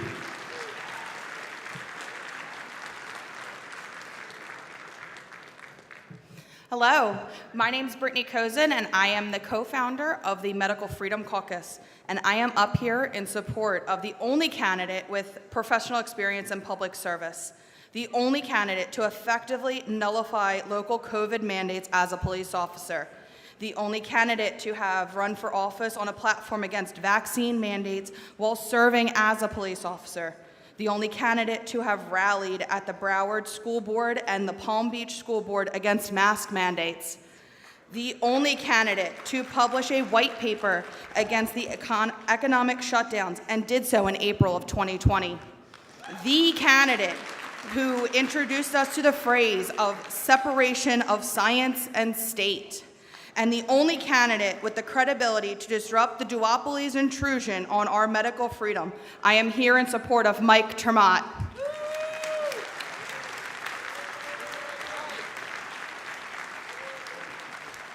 Hello, libertarians. Okay. All right.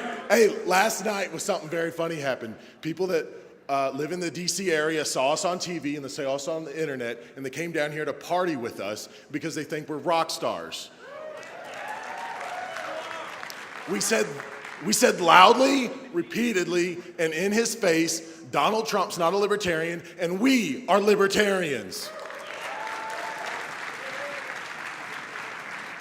We are political science nerds, and we got picked last in gym class.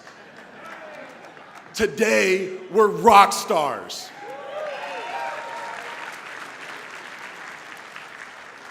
Two of our candidates stayed on stage and answered every question. They told us just what it means to be a libertarian.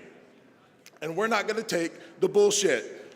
I stand in support of Mike Ter Maat.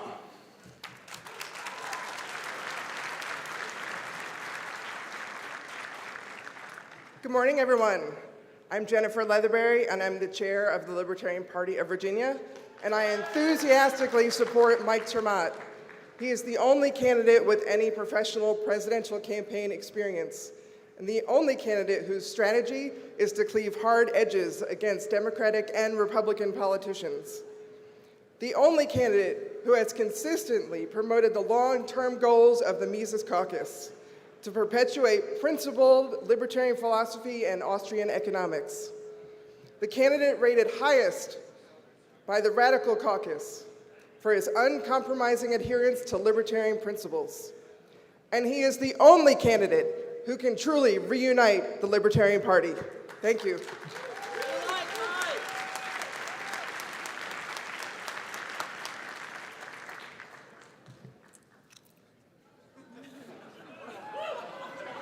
Don't worry, that's all I'm going to take off.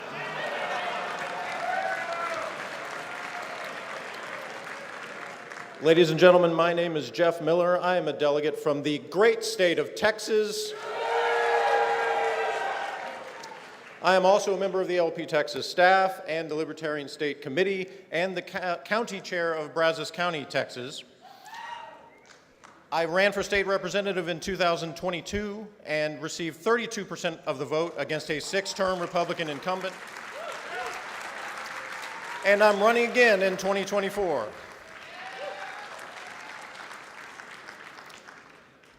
A lot of people have said that they don't join any caucus to try to, help themselves up here. I did the opposite. I joined every caucus that would have me as a member.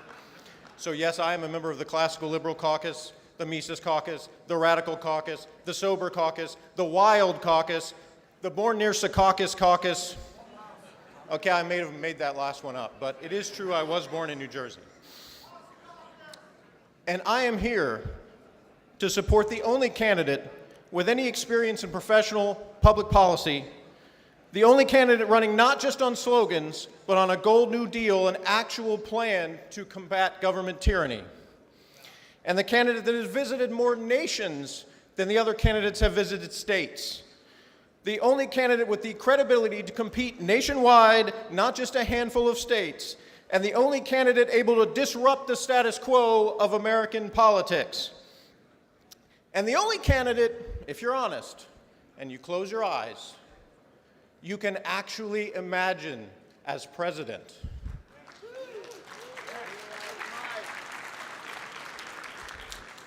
I am here to support Mike Ter Maat as the next President of the United States.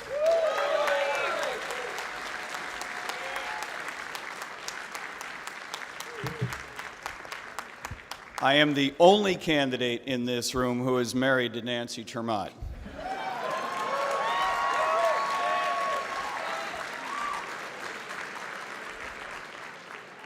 My job is to get the hell off this stage because you got some important business to do. I want to remind you of a couple of things that you already know. Indeed, you already know everything I'm going to say today. You probably even know how I'm going to say it.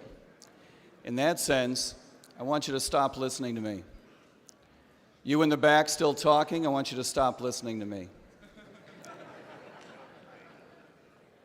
I want you to stop listening to me, and I want you to listen to yourselves. I want you to listen to your heart. I want you to listen to your heart because your heart is in this room. And the reason your heart is in this room is because this is the Libertarian Party and this is our convention.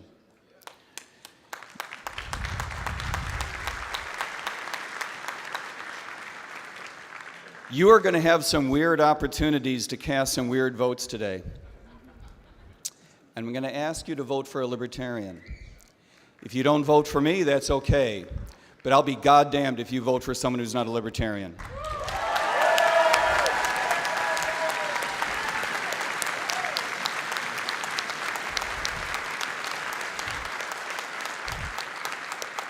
Of all the things that I'm going to say today, let this be the most obvious. This is not about me.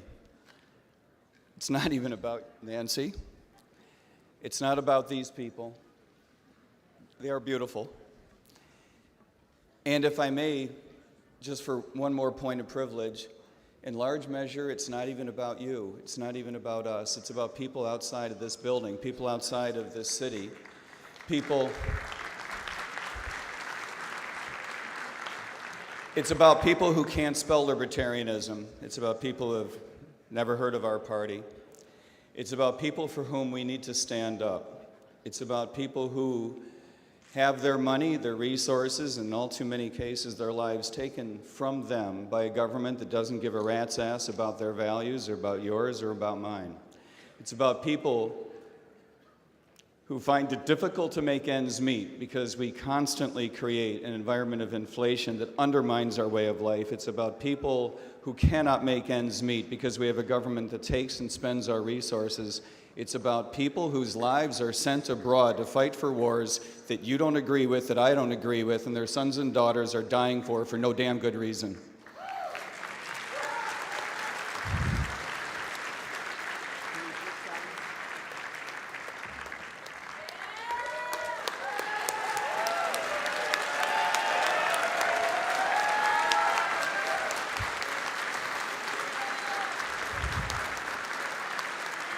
It's about people who cannot be here. It's about people who deserve to be here and deserve a way of life that fits with their values and their goals. Not because you said so and not because I said so, but because their God said so. This is about Americans and it's about our country, and if we don't take it back, nobody else will. Free Ross! Free Ross! Free Ross! Free Ross! Vote like you mean it.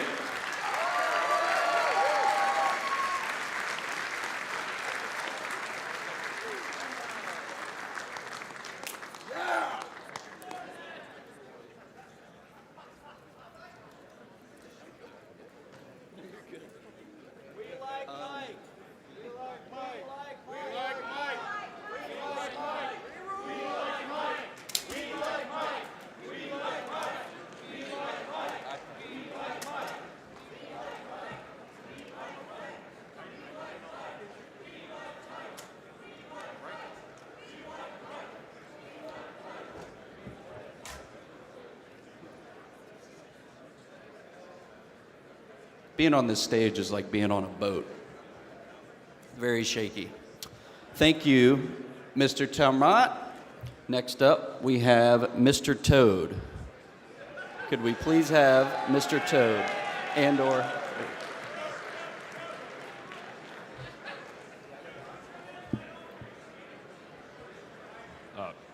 This one? Oh.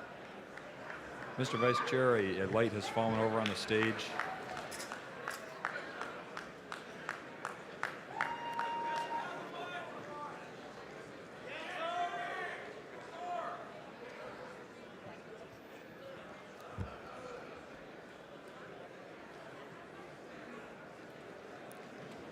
Has anyone here ever read Rothbard's Egalitarianism as a Revolt Against Nature?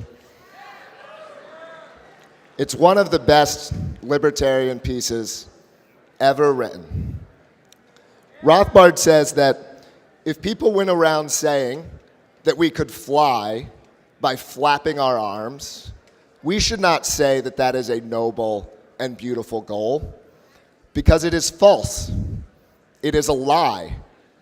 You cannot fly by flapping your arms. And so when we go around telling lies, that's not beautiful. It's damaging. And Rothbard says that's why we should not be egalitarians.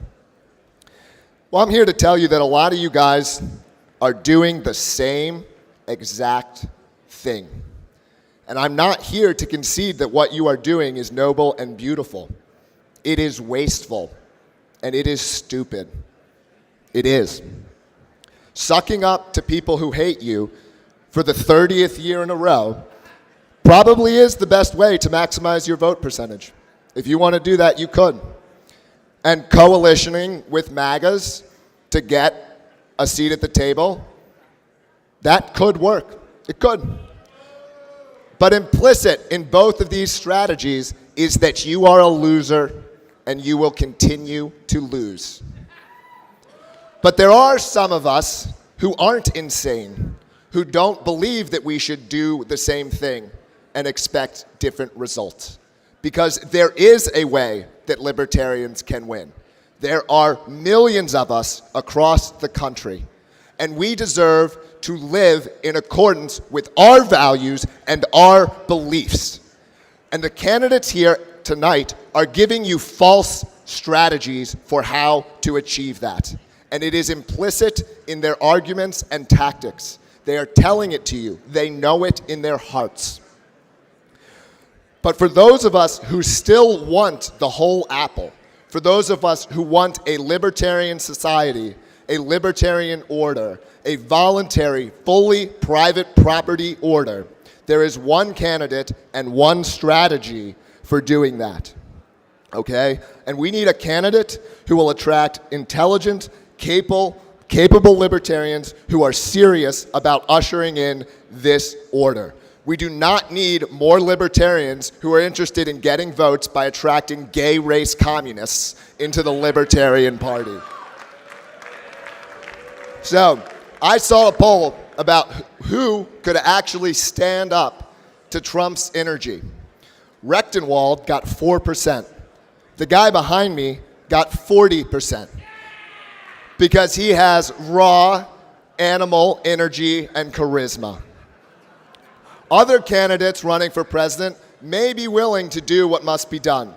They may be willing to deport the socialists, but there is only one candidate who would do it while playing a ukulele. We are going to have a Tower Gang vice president. But do you really want to do that without a Tower Gang president?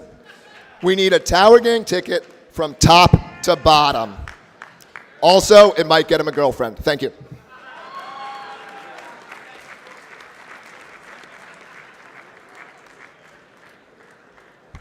Thank you, Jeremy. Some fine lady on Mike's team asked me to come up here naked. I'm sure a lot of you would enjoy that, but I'm not that libertarian. I'm actually so beloved that I have an entire state, the state of New Hampshire, that keeps begging me to move there because any state that I inhabit just becomes instantly more based. I would sum up my campaign strategy quite simply as meme them until they cry. Shout out to the emo caucus. And what I mean by that is we can use social media, we can weaponize it so that we can shitpost and demoralize the politicians, the corporate press journalists, the authoritarians, and woke progressives. Now, I'm gonna be straight with you. I'm gonna be honest with you about this. Many of the people in this room right now have the tendency to cry and bitch about memes and jokes and mean words, and that is currently how we're perceived by a lot of people. And that is real. Is that really how we want to be perceived, as a bunch of crybaby losers? I would say no. No, we do not. So I suggest that what we should do is take to the internet, use internet video, podcasts that are humorous, unfiltered, not even explicitly political necessarily, and show people that we can be sane, normal people who you can hang out with and laugh with, and we can actually make you laugh. And in doing so, we may be able to shift the cultural Overton window in a direction that is not politically correct and is unwoke. We can de-wokeify the culture. That is what I'm trying to do here. And as Jeremy already pointed out, we do have Clint Russell running for VP, who is my podcast co-host on Tower Gang, and we could have an all Tower Gang ticket, which I know you guys want. That would be the dream ticket. Toad and Clint 2024, and maybe we can save or at least start turning around the image of this party and of libertarians. Thank you.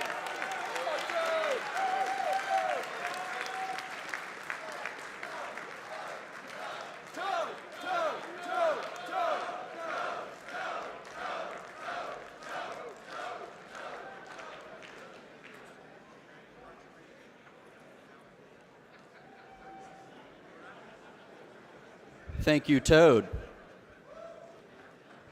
Next up, we have RFK Jr.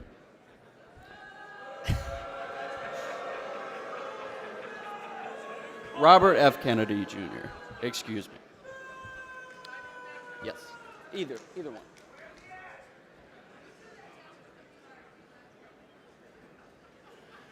Good morning, Libertarians!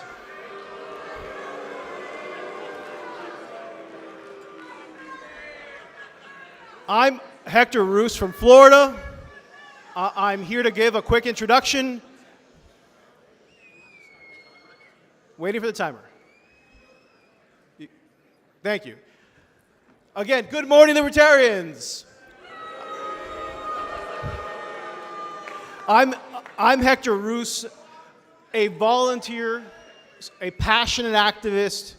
I'm someone who is encouraged that for the first time in my generation, I get to vote for someone who could possibly end the duopoly once and for all. That's Bobby Kennedy. I want to tell you that the Libertarian Party is at a crossroads. There are a lot of state chairs who are very nervous about whether their party will continue to be recognized as a party after this election, whether their candidates will be able to run as Libertarians, or will they be stuck running as as we have 15 to 18 states that rely on the presidential election for their ballot access. New York's already lost their ballot access last cycle. Georgia is on the chopping block too. In any scenario right now, we know that the greatest vote getter for the protest vote this year is Bobby Kennedy. At the end of the day, we are going to champion our ideas of ending the Fed, restoring medical freedom, punishing the lockdowners, ending the bureaucracy that has crippled our economy. And I'm going to leave it now to the next person.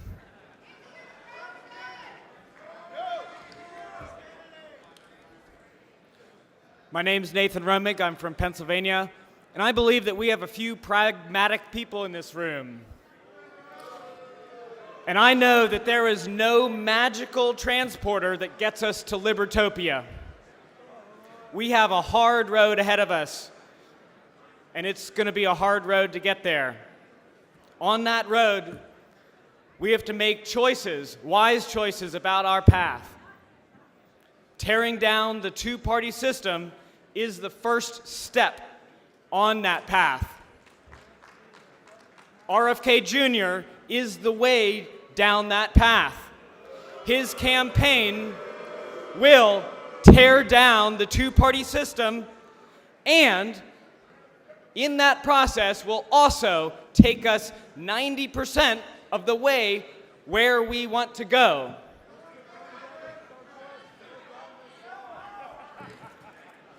I ask you all to think about where we are going and how we get there.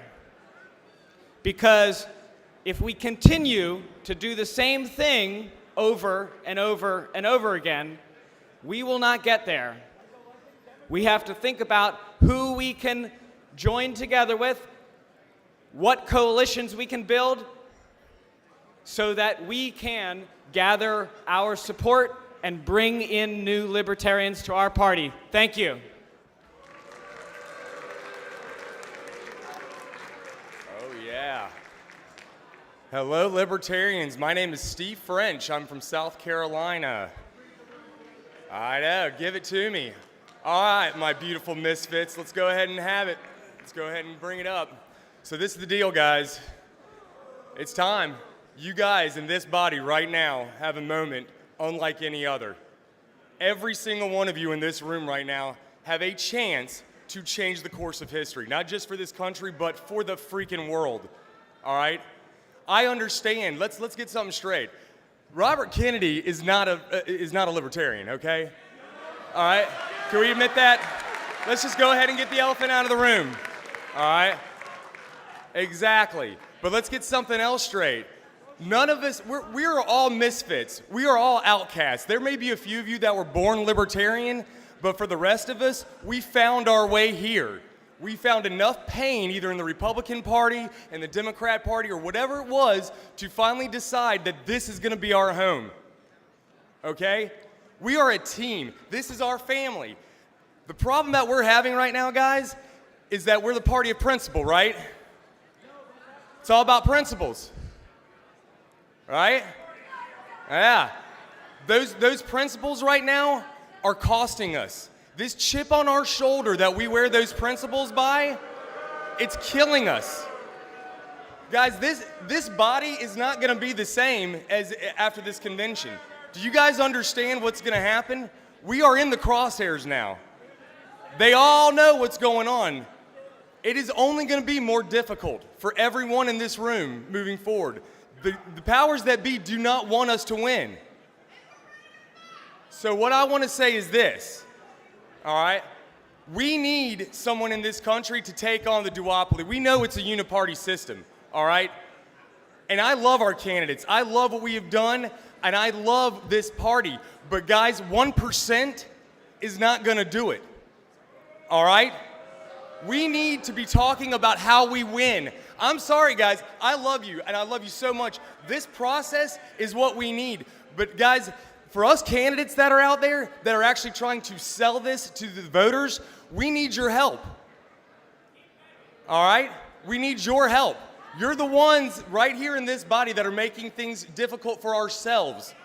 So what I'm saying to everyone here is think about what the options are. Think about the positives. I understand that Kennedy isn't the best choice that we could have as a libertarian for our principles, but he understands a certain number of things, all right? Censorship, all right? That's a big problem. Is anybody else kicked off Facebook right now? I know I am. I know I am. Has anybody else been kicked off? Has anybody else gotten the death threats from their citizens for running for office? Exactly. This is life or death, guys. This isn't playing around. I want everybody to consider what's really going on and what's at stake. If we do this, we are denying the country an option.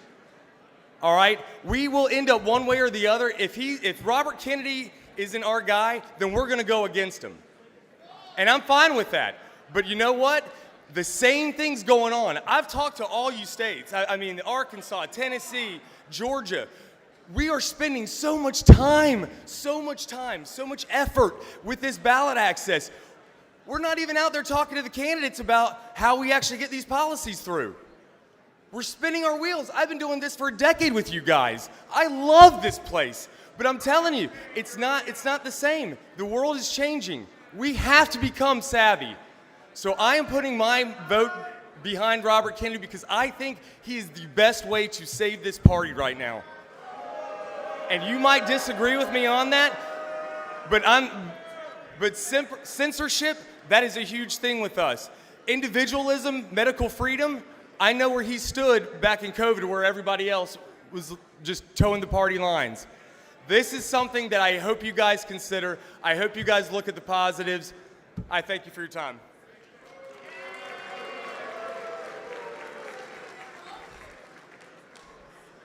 Hello, my name is Justin Pelletier. I'm from New York. Thank you. In October, Mr. Kennedy declared his independence, and I took my daughter out of school for the day, and I drove down to get a measure of the man. What I heard was an honest person, one who's willing to listen and to challenge his own ideas. My goal, hearing that speech, was to move him toward our principles, because I think we share that at least.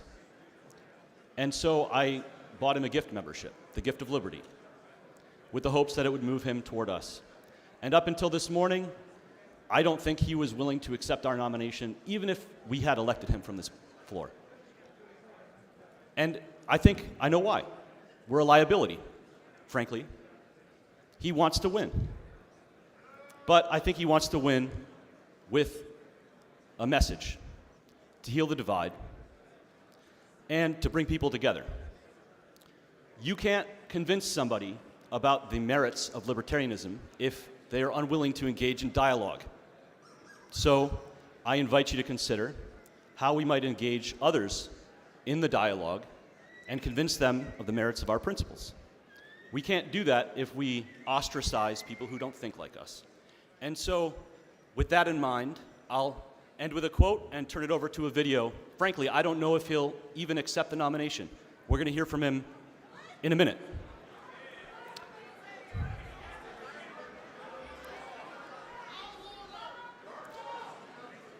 One quote: "Truth is annealed in the furnace of debate." That quote, I think, is something that resonates with each of us. We're about to hear from the author of that quote right now. I'm sending in this video from California this morning to let you know that I accept this unexpected honor. I've always admired the Libertarian Party. I have a deep alignment with the core values, the antipathy toward war, the commitment to end our addiction to forever wars, and the love of personal freedoms and liberties, the understanding that the only way that we are going to fulfill the destinies that God created us to fulfill is by exercising freedom of choice, and that the United States Constitution is the global template for outlining those freedoms, and that those freedoms are sacrosanct. The Constitution was written for hard times, and that there are no exceptions. I'm going to protect these rights. I'm going to protect your rights. I'm going to protect the United States Constitution. And I'm going to end the foreign wars. And I'm very, very grateful to the Libertarian Party for this great honor. And I look forward to an alliance across the country, a fusion alliance of all of these independent parties who are now challenging the Republican, Democrat, corrupt duopoly.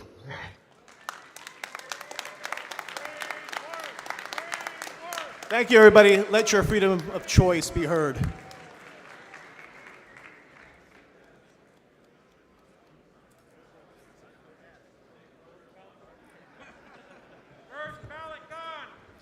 Thank you, Mr. Kennedy, and to his team.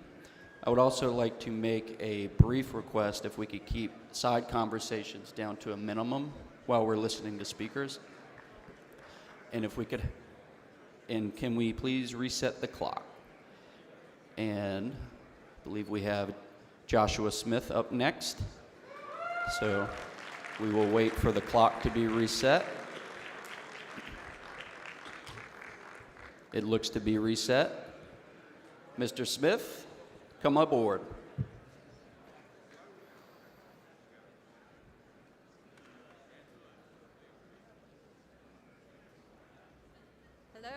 delegates, Madam Chair, LNC. Good afternoon. Good morning. I'm Amity Pickerel. I've been a member of the Libertarian Party since 2013. I became a lifetime member in 2022 when the abortion plank was removed from our party platform.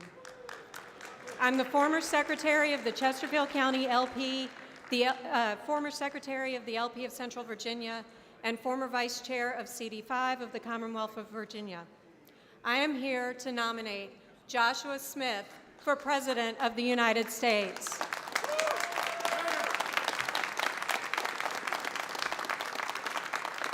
Despite our hurdles as working and middle-class people for the blue-collar candidate in raising enough funds for the pay-to-play straw poll, we believe in Josh, his message, and his charisma in getting that message out to the masses so much that we rallied in the 11th hour, grassroots, work boots on the ground effort to ensure you, the delegates, heard from him in the debate.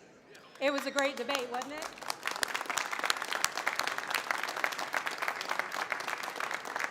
So what's our primary value?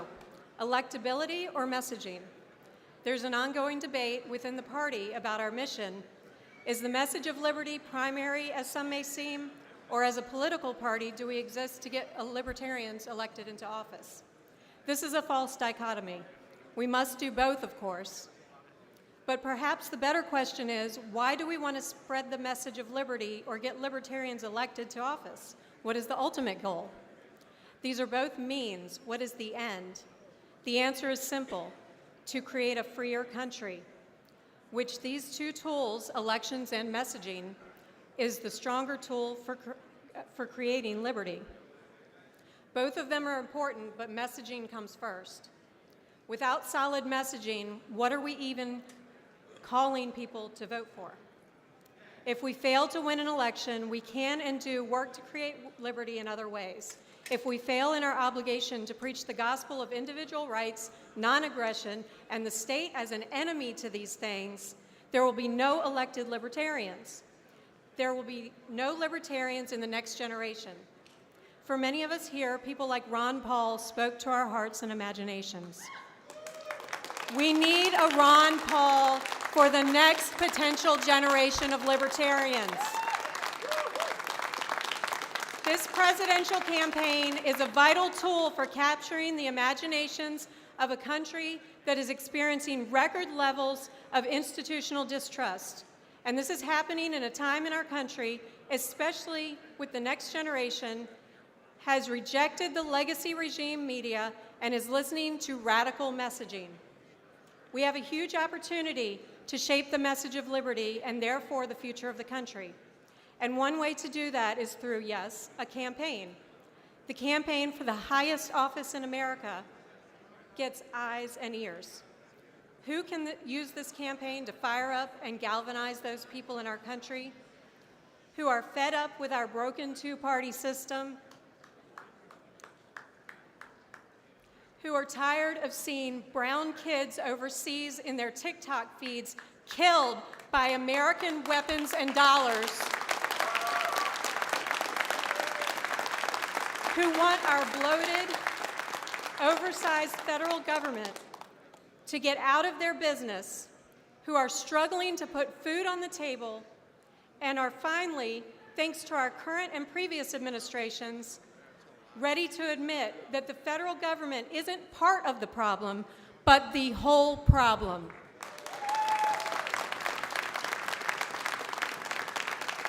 Who can take that message to our country and the world? With natural charisma, polished speech, and the ability to command a room, Joshua Smith is that person. Let's not squander this opportunity.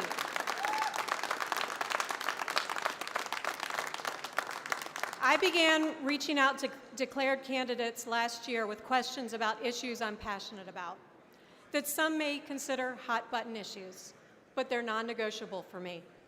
I quickly came to the conclusion that Josh was the God-fearing, family-first, uncompromising candidate I would support.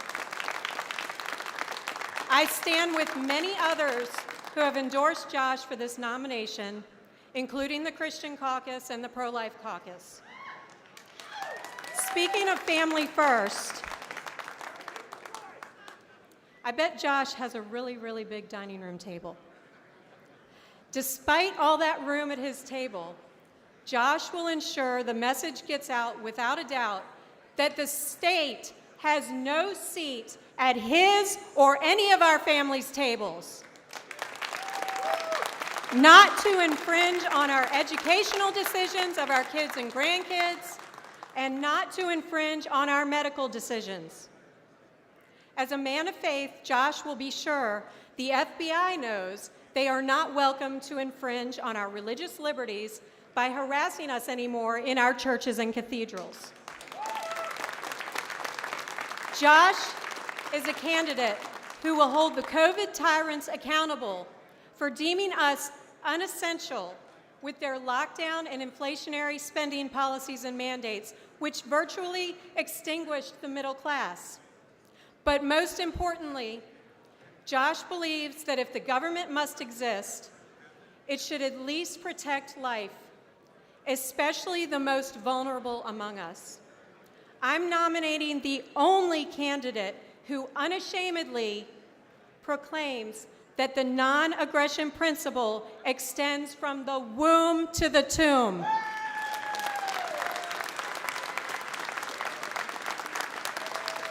It is the greatest honor of my libertarian tenure thus far to stand on this stage with the next libertarian candidate for President of the United States, Joshua Smith.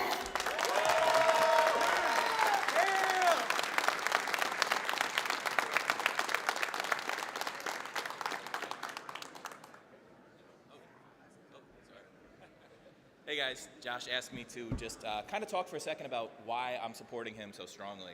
So just my background, I was oh, step closer, sorry. Oh, all right, that sounds better. All right, Josh asked me to talk about why I'm supporting him so strongly. So a little bit about my background. I was a college libertarian. Back in 2004, I voted for Michael Badnarik in the first ever election I was able to vote in. And then I was a passionate Ron Paul supporter, and I was just so, I believed in the moment, and it felt like this was our moment to break through, and liberty was gonna take hold of America, and Ron Paul was gonna win and fix everything before I was 25. And that didn't happen. I was so disillusioned with the power structure and watching how they just abused Ron Paul and didn't let him in on the stage. They kept him out of polls. They rigged the whole system against him. And I decided that I was just kind of done with politics for a while. Like, I'm gonna work on making myself as free as possible. So I kind of gave up on the Libertarian Party for a long time. And then 2020 hit, and all of a sudden I realized maybe we need some structure to defend freedom. And it was actually Dave Smith, listening to his podcast, that convinced me that, okay, joining the Libertarian Party again is the right decision, and we can fight for freedom, and we have this opportunity. So then, it's a little strange that, you know, because I'm such a big Dave Smith and Part of the Problem fan, that we're not supporting the same person, because Dave Smith is normally right on everything. But I've talked to Dr. Rectenwald, and he's a great guy, and I think he really understands the message, and he understands, he gets it. But then I was on a Twitter space with about Bitcoin, and I'm a big Bitcoin supporter because I think it really is the future of sound money, and we need to get off the dollar and really fight for this currency that they're trying to censor. And Josh, he came on a Twitter space for 3 hours. And he wasn't there to teach. He was there to support us, but also learn about Bitcoin. And I've seen him be open-minded and actually take in, he's not there to teach. He's there to learn and support us and then fight for us, fight for the freedom that we need. So I want to give the logical reason why I'm supporting Josh. The thing is, so I'm a freelance copywriter and marketer. I've been doing this for 16 years, which means for 16 years, I've been studying persuasion. I've been studying sales. And most of what I sell is ideas, right? I sell courses and books and things like that, information. And when you're selling ideas, there's a few things you need. The first thing you need is the truth. And we've seen the truth from a lot of the candidates here. Like, the libertarians, we have the truth. We understand what it is to tell the truth. And we're the only party that actually fucking tells the truth. It's amazing. Everyone else lies. But you need to tell a current truth. So it's not good enough to just talk about 1913 and the Federal Reserve, although we need to talk about that. It's not good enough to just say the Bushes and Clintons all need to be in jail, although that's important too. And it's very important right now, I think, to say that Fauci needs to be in jail, that Donald Trump needs to be in jail, that Joe Biden definitely needs to be in jail. And Josh is the only one out here boldly calling for the arrests of all these freaking criminals against humanity. But the other thing you need, when you're selling a message, part of it is the messenger. And Josh is the only working class person on this stage that's been running for president. He's the only guy that's ever come home from a day from work with dirt under his nails and sore feet. And that's something people can relate to in America. We need somebody that these people, that the middle America, the young men in America can relate to. And Josh is the best person to share that message with them. They're not going to reject him. See, when you're sharing unpopular ideas, and our ideas are unpopular, the first thing people try to do is tear down the messenger. They don't deal with the ideas, they deal with the messenger first. And we can't give them ammunition to tear down that messenger. And Josh is just relatable. He does not give them. He's a war vet that's anti-war. That's unassailable. He's pro-life, which is, for a large portion of this country, that's a huge issue. It's relatable. There's just a lot about him that's relatable to young men and young women, and I think that's what we need. We need the messenger to actually match the message so they're not dismissed immediately. So I think the best candidate we have is Josh Smith, and that's why I'm wholeheartedly supporting him for president.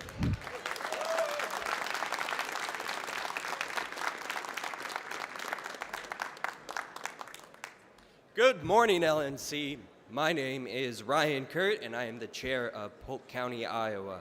I'll keep this short and sweet because we have a long day ahead of us. What do we want in a presidential candidate? I would answer that with 2 words: principle and charisma. Out of the candidates before us, there is only one who fits that bill, and that man is Josh Smith. Josh loudly and unapologetically calls out and stands against the lies of the government, the lies that have killed tens of thousands of innocent people overseas because military contractors want to line their pockets with blood money. Lies that have irreparably damaged the lives of millions of people by shutting down their small businesses, their churches, and cutting them off from their families. Lies that have kept a whole generation locked in their rooms during the most important years of their social development, leaving them anxious, lonely, and wanting justice.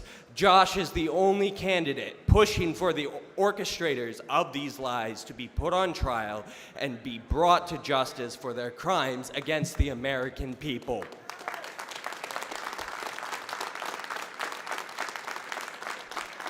Josh is the only candidate with a plan to cripple the 3-letter agencies that can actually be done from the office of the president. He will bulldoze the ATF building and in its place build a dog park to honor all of our furry friends taken too soon by the ATF.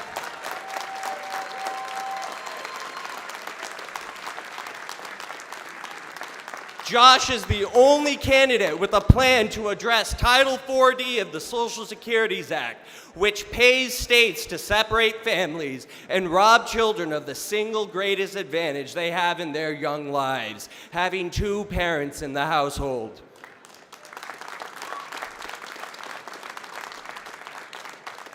You can feel the passion and energy when Josh speaks on liberty. A passion that many regular Americans share, but keep it bottled up because they feel they have no one who represents them. We will represent them, and we will break the cycle. I am proud and honored to present to you the next presidential candidate for the Libertarian Party, the man who says enough already instead of never mind, Joshua Smith. Hello again, Libertarians. Hello. Thank you guys so much for being here. Look, you guys know me. I sat on the LNC for at least 2 terms. I've been involved in this party for 10 years. I'm not an interloper. I'll be involved in this party 10 years down the road, whether I get the nomination or not. This is home for me. This is home for you. This is where we belong.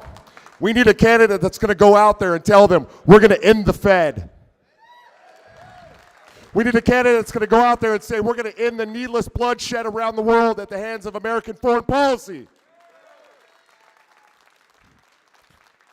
We need a candidate that's going to restore some sanity to our once great nation. Period. That's it. Nothing less. All of our rights, all of the time. Enough already. Thank you so much. I look forward to working with you all.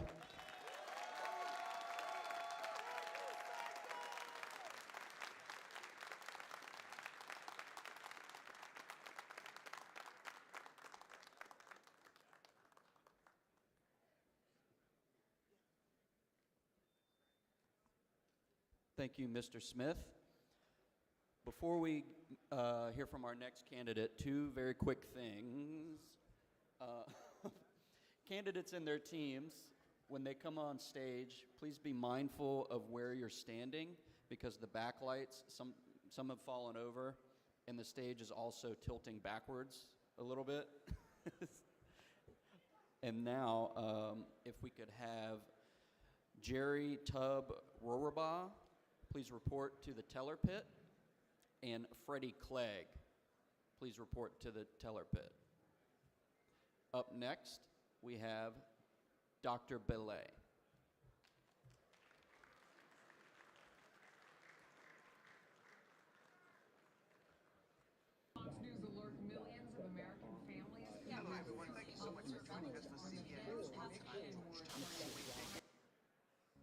America, the land of the free and the home of the brave, is also the country of a $34 trillion debt and rising.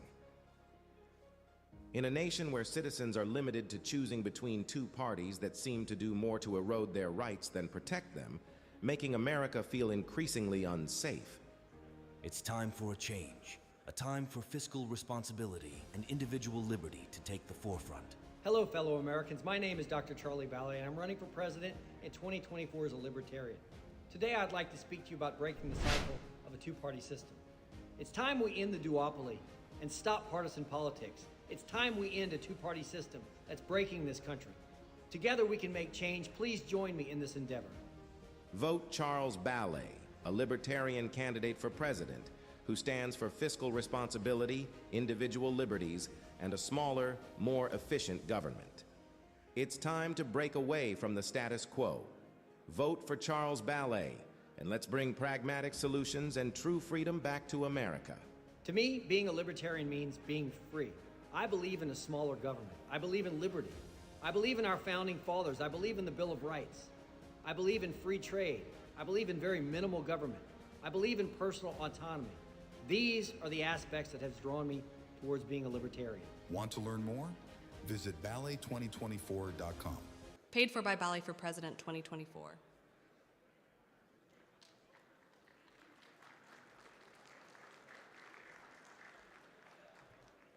Dr. Charles Ballay. Oh.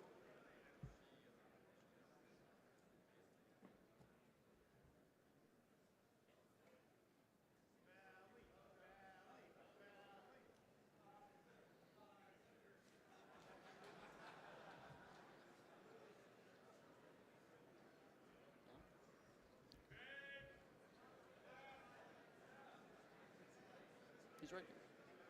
Hello, fellow Americans. My name is Dr. Charlie Ballay, and I'm running for president in 2024 under the Libertarian ticket. Today, I'd like to speak to you about one of my priorities, that of economic freedom. Picture this, keeping your hard-earned money where it belongs, in your pocket. I'm tired of IRS overreach. So join me, and together we can fight for your freedoms. Together we can make this happen.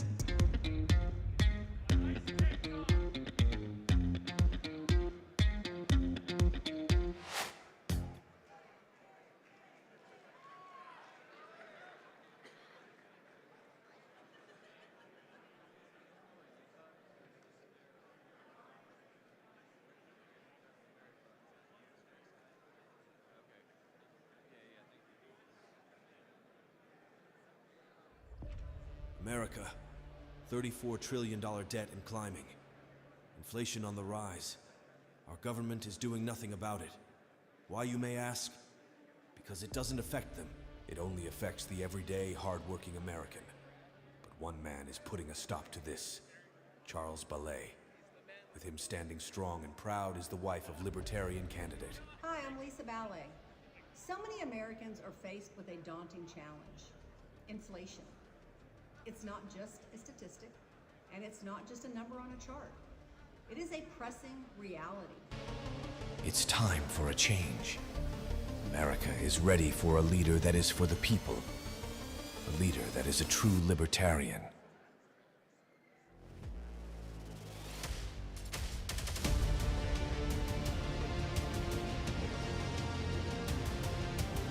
I support Dr. Ballay from Louisiana. We're gonna vote for Dr. Charles Ballay for president.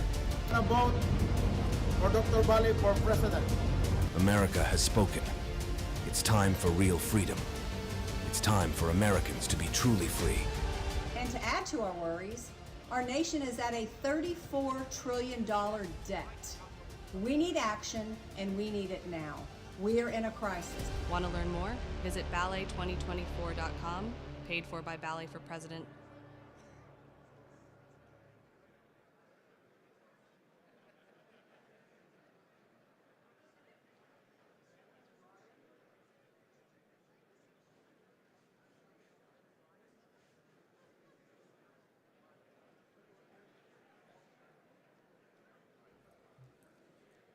Good morning. My name is Lisa Ballay, and I am the proud wife of Dr. Charlie Ballay.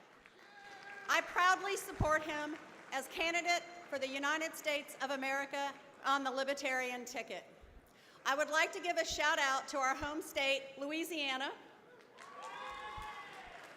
And at this time, please help me welcome to the stage my husband, Charlie Ballay.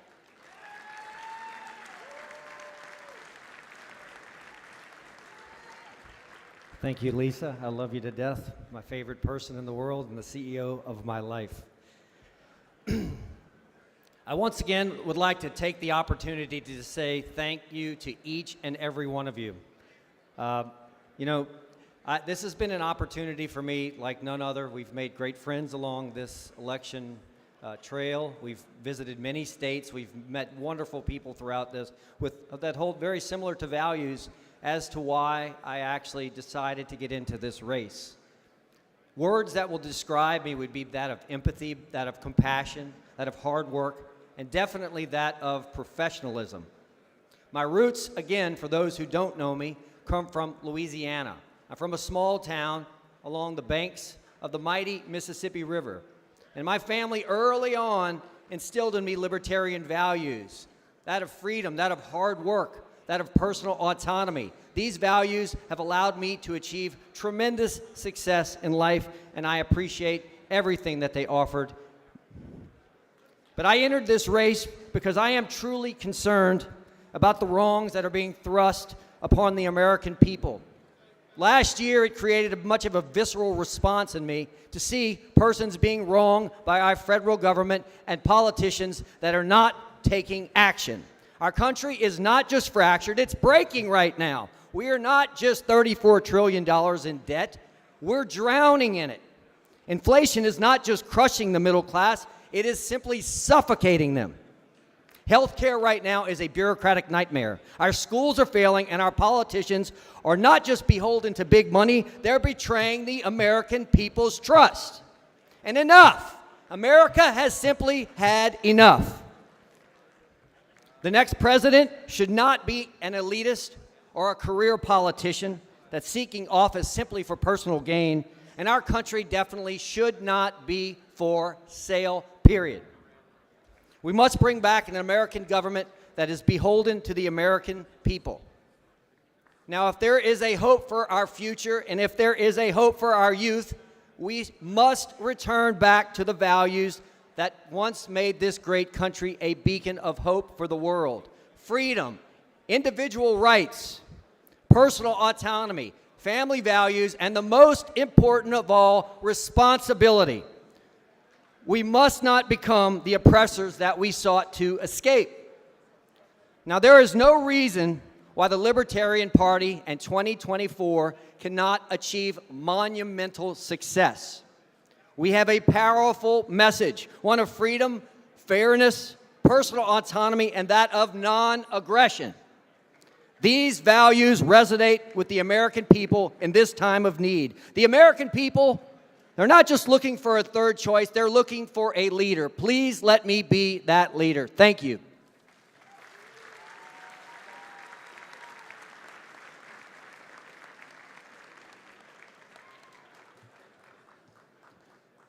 Thank you, Dr. Ballay.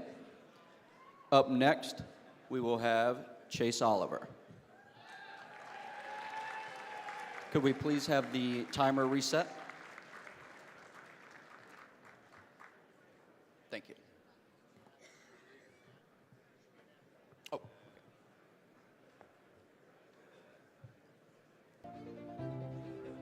We have 20th century politicians who have been running the 21st century mechanisms of government for my entire adult life, and it's time for that to stop. And the people are getting tired of it. Rise up, because we will not be silenced. Instead of just talking about liberty, we go across the country, reaching out to activists to show what liberty in action actually looks like. That's the kind of campaign for president we're running, one that shows us the positive, aspirational message of liberty that voters can connect with. All people are free. They have inherent freedom and liberty. We support liberty 100% unfiltered all the time. I've gotten tear gas in the streets while I protest for justice reform. My generation is the generation that got sent to fight the war on terror. My generation is the generation that had the entire real estate market fall out from underneath us right as we were getting started. It's my generation that is right now trying to raise families all over the country with massive runaway inflation. This is not a left versus right issue. This is a right versus wrong issue. The Chase Oliver President campaign will be pulling no punches. We'll be putting a bold message of liberty forward that voters can identify with. We'll be exposing the two-party system for who they are. Are you actually reading the bills, or are you just taking Chuck Schumer's word for it when you vote on these things? I will fight like hell to make sure that each and every one of you is replaced. We libertarians, we want to enter this race to be a check against the two-party system and to give you somebody honest to vote for. Why is that the radical idea, not the rational idea? Nobody will buy and pay for a libertarian. We don't just blow with the political winds with whatever's popular. We stand on principle. And I say as a libertarian, we do not believe in the initiation of force. Take the boot off of our neck, support freedom, and support the people. Thank you very much. I'm Chase Oliver, a candidate for president, and I approve this message.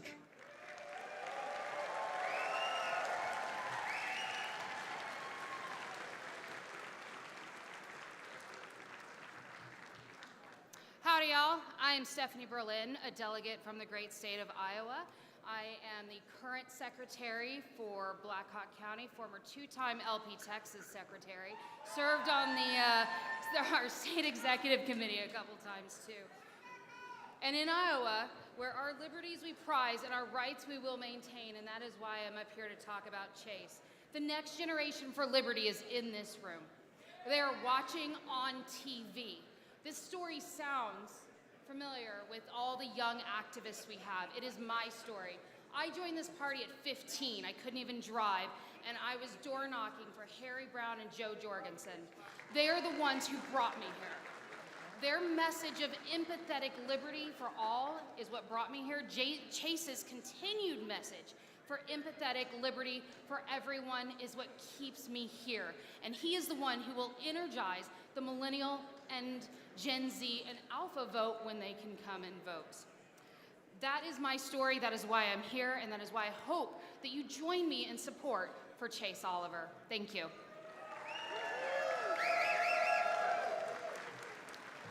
Hey y'all, my name is Amber. I'm a delegate from Chase's home state of Georgia. I first learned about the Libertarian Party in college. Someone invited me to our county affiliate meeting, and then the following year I attended our first state convention. That's where I met Chase and all of these fine Georgia delegates behind me. A couple of years later in 2022, Chase asked me to run his Senate campaign with him. So I've witnessed firsthand the unwavering commitment to liberty that Chase has. In Georgia, Chase's activism is nothing short of transformative. I've been by his side as he helped petition to ranked choice voting, ballot access, spoke out against Stop Cop City, and testified in the State House in favor of Defend the Guard legislation in our state, because that's how passionate Chase is. In the 2022 Senate race, Chase Oliver's bold stances on issues like health care, climate change, and economic justice resonated with voters from all walks of life, landing him in a debate between Warnock and Walker, garnering national media attention. We got 84,000 votes in that election. That's 84,000 people who are sick and tired of the two-party system. Chase Oliver's leadership is not just about winning election. It's about empowering people to stand up for what they believe in and creating a brighter future for generations to come. As president, Chase Oliver will continue to be a beacon of hope, leading with integrity, compassion, and relentless commitment to individual liberty and freedom. Join me in supporting Chase Oliver for president, because together we can build a better tomorrow.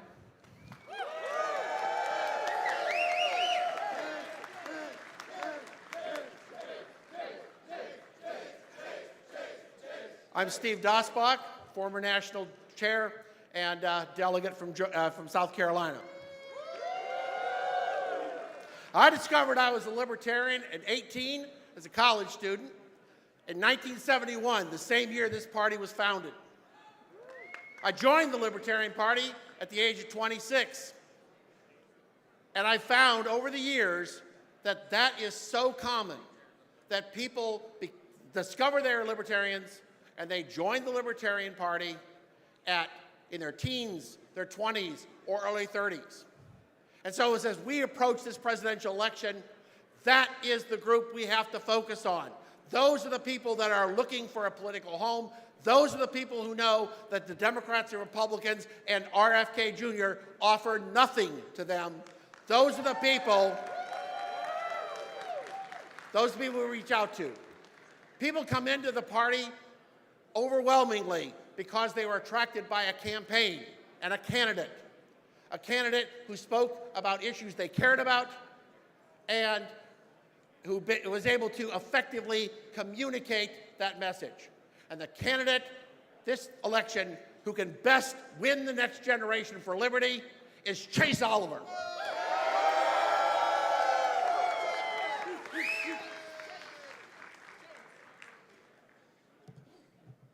Good morning, Libertarians. My name is Casey, and I'm a Libertarian. It all started for me when I left for the Air Force in 1999 during relative peacetime. 2 years later, we were at war. A year later, I was convinced by my own government that we needed to invade Iraq. And so off I went.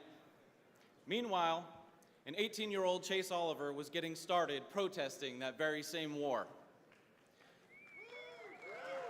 That's right. What I saw there during my time is what made me anti-war. My first hit of liberty came in 2012 via an anti-war guy named Gary Johnson. Like Chase Oliver, I believe in Defend the Guard. Like Chase Oliver, I believe in caring for our veterans. And like Chase Oliver, I believe that the best way to care for our disabled and fallen veterans is to stop making more of them.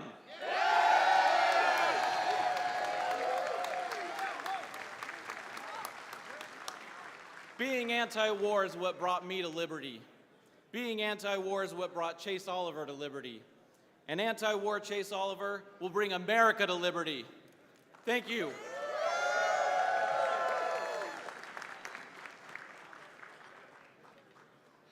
Libertations, Libertarians. I'm Kristen Alexander. I'm the Vice Chair from Indiana, and I am also Chase Oliver's Vice Presidential preference. I started following Chase in March of 2023 when he came to our state convention. He is the only presidential candidate in my lifetime that I just do not disagree with on any issues. You may know some of our successes in Indiana. We ranked up from 13th to 6th nationally in the last year. We were able to achieve this success by working across the lines of party caucus wars. We don't have division in Indiana. We work with everybody, whether you're PAG, you're RAD, or you're Mises. We have your back, and you deserve to be represented. Chase Oliver is the only presidential candidate who will represent every single faction within this party. I wouldn't be up here supporting him if he wasn't. And it is my pleasure now to introduce to you the next President of the United States of America, Chase Oliver.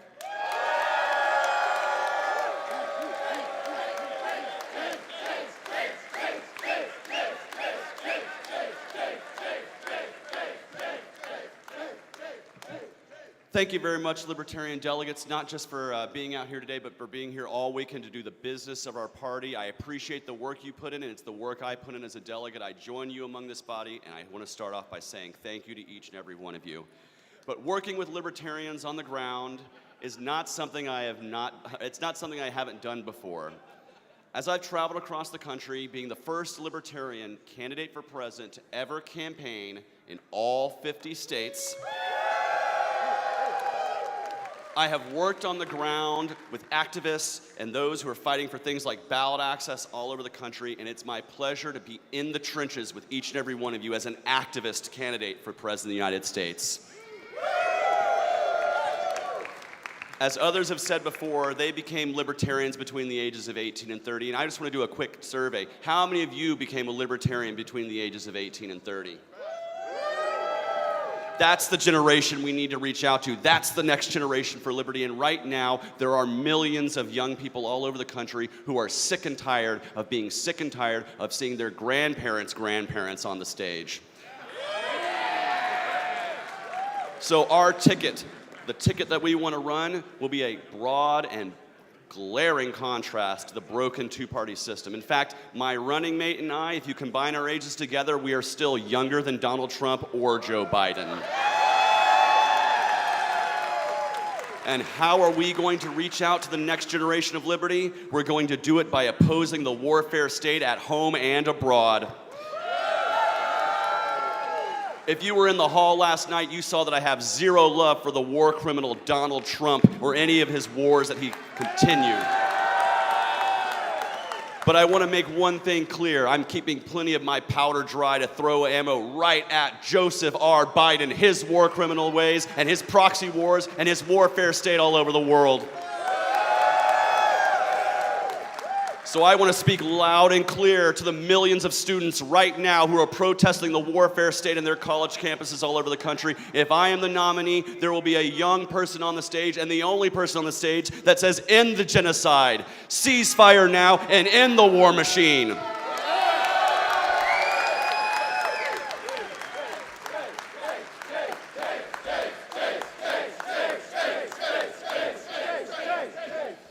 Now, ladies and gentlemen, we have a golden opportunity in 2024 to grow the foundation of our party up. And when we do that, when we grow ourselves up, what can we do? Tear the state down brick by brick for every abuse.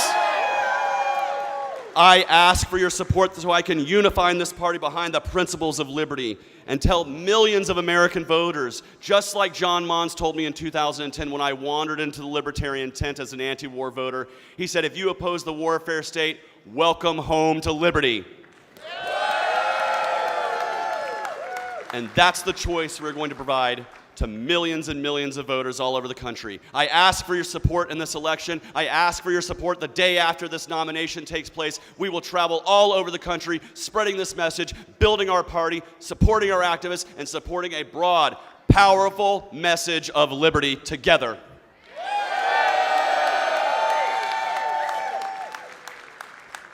I want to end on this note. We have a war criminal in the White House.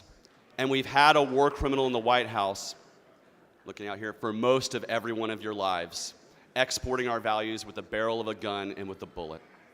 I say it's time for free trade, voluntary exchange, free markets, free movement, and free people.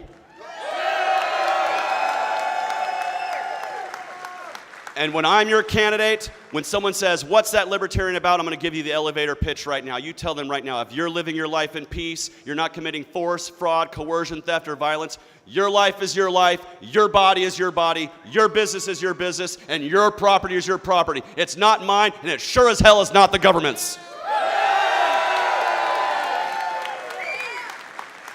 So thank you to the Libertarian Party of Delegates. Let's keep this convention rolling. Let's win this nomination and fight tomorrow for liberty.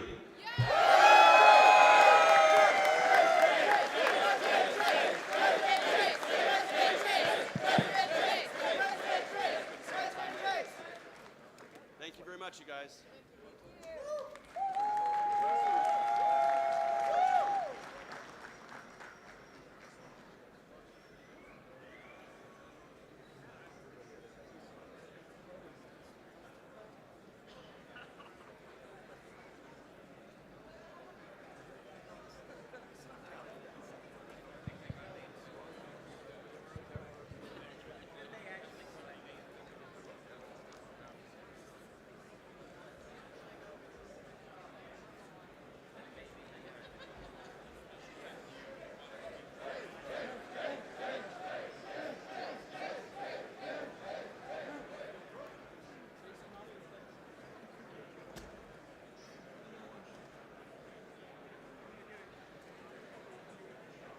Okay.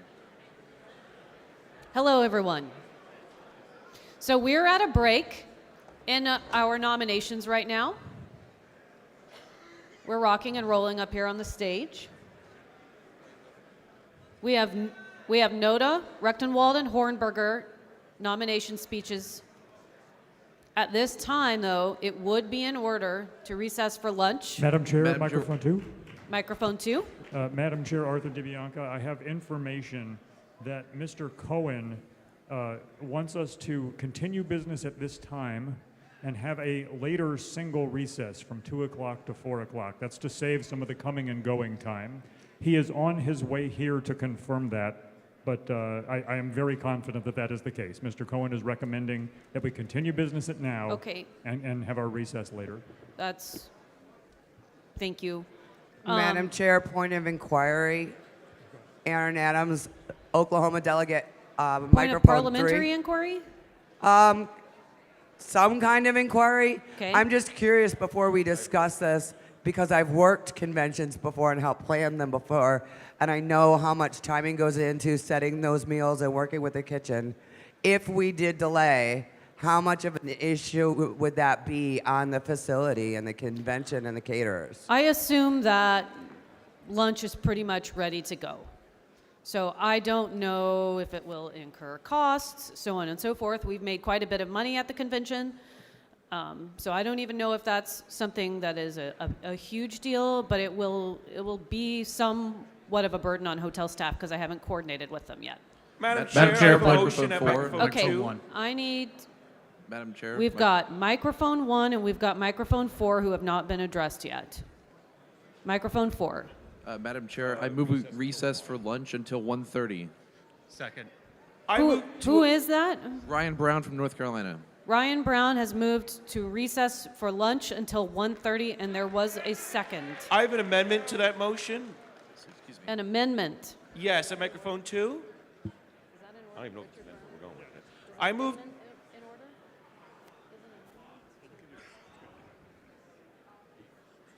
I move to amend the time of reconvening to 1 o'clock. Okay, it's been moved and seconded to change the time of reconvening to 1 p.m., not 1:30.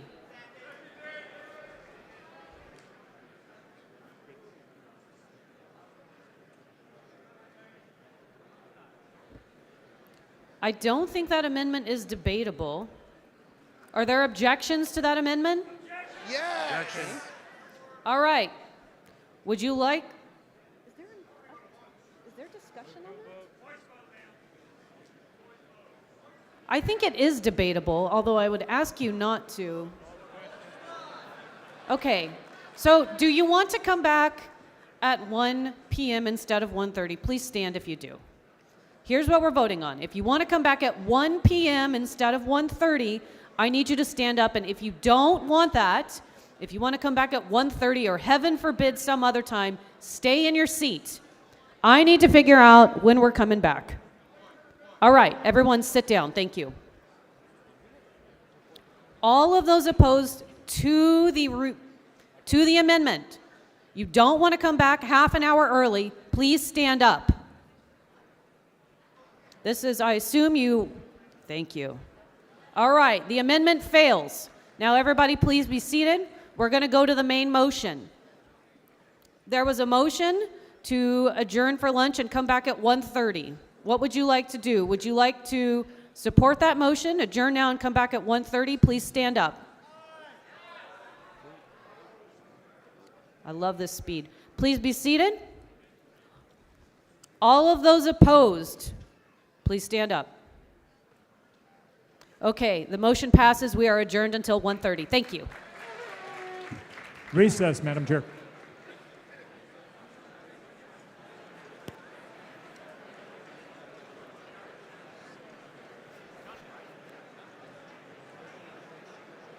AV team, can you please cut the floor mics?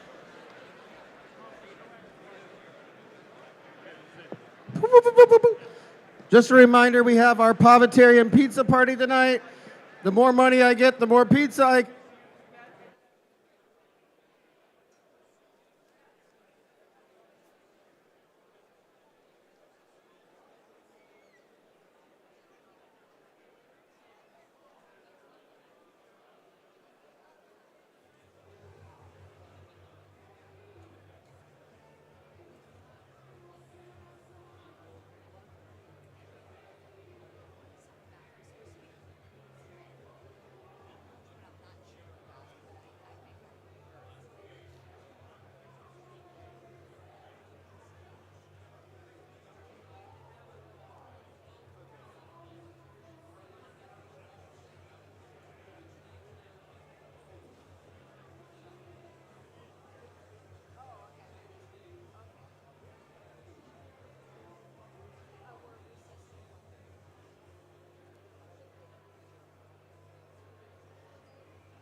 Testing. For those who are in here, I wanted to just quickly make a point of personal privilege here. If anyone wants to meet Nicole Shanahan, she's just out there shaking hands and talking to people right outside of the hall. Thank you. That's Nicole Shanahan.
If it was just,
No, no, no. Hey.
Guys, it's 1:30. We need to come to order.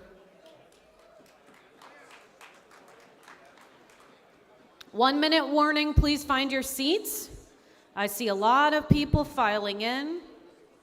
I know the room is crowded, but please find your seats as quickly as you can.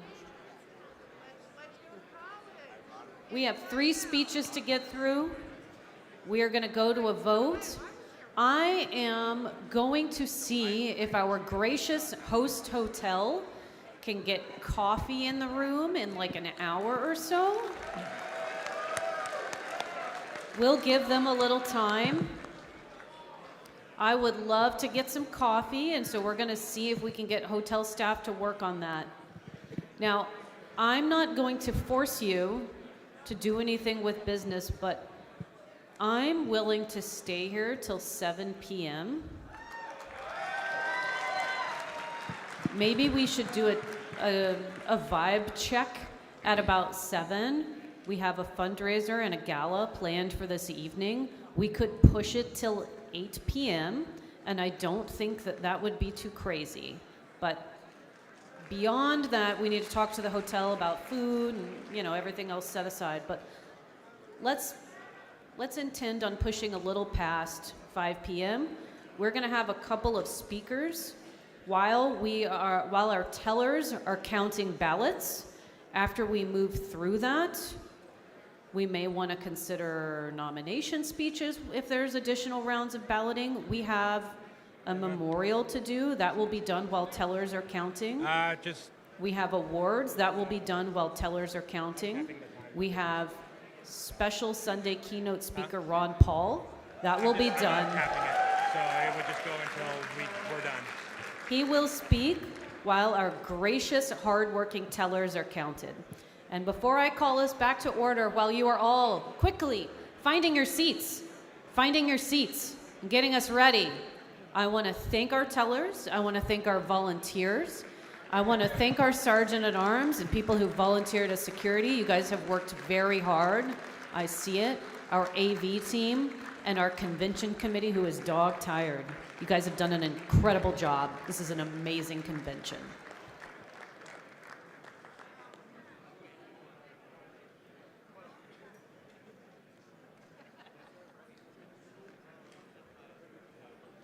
And if you have items at Lost and Found, they are available at Concierge. So go to Concierge, but don't you dare do that right now.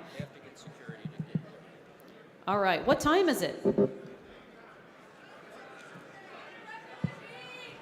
It's 1:33 p.m.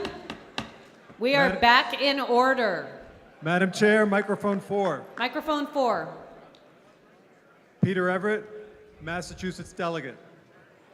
It has come to my attention that there are some delegation chairs who are not allowing poll watchers to supervise the counting of the ballots. I move that no votes be counted from any delegation whose chair does not permit other delegation members to supervise the counting of the ballots. Okay.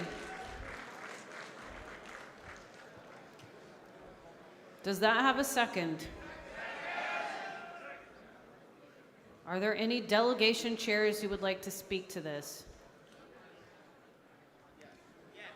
Yes. All right, please go ahead. Microphone 2. Mark Axon, New York. I was delegation chair from 2010 to 2015. I could not do anything from 2010 to 2015 without the hard work of my entire team, and I know that my current chair is doing the same. So I have implicit faith in our state chairs and delegation chairs, and I do not believe we need to hand-tie them. Madam Chair, microphone 2. Microphone 4. Madam Chair, microphone 2. Microphone 2. Madam Chair, Arthur DiBianca from Texas. I move the previous question. Second. Second. Okay.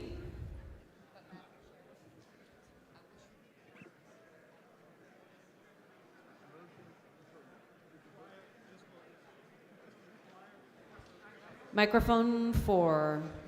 Did you say something? We want to move along. I move the previous question, Madam Chair. Okay. I believe this is technically a convention special rule of order, and it requires 2/3. Because you are talking about how we are going to proceed with convention business. You ready to vote? Okay, here's the vote. Delegation chairs have to let you watch them count the votes. Would you like to restate your motion very quickly and clearly, since we don't have it up on the screen yet? That's a pretty good summary. Okay. The exact motion is, I move that no votes be counted from any delegation whose chair does not permit other delegates to supervise the counting of the votes. But Thank that's you. good enough. Point Thank of you. order. Okay, does One. everyone understand what we're voting on? And we're ready to go to a standing vote. Previous question, Madam Chair. 2/3.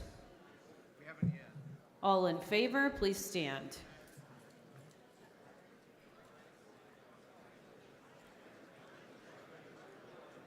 If you want to make sure that the delegation chairs allow you to watch them count votes, stand up. It requires 2/3. It's a convention special rule of order.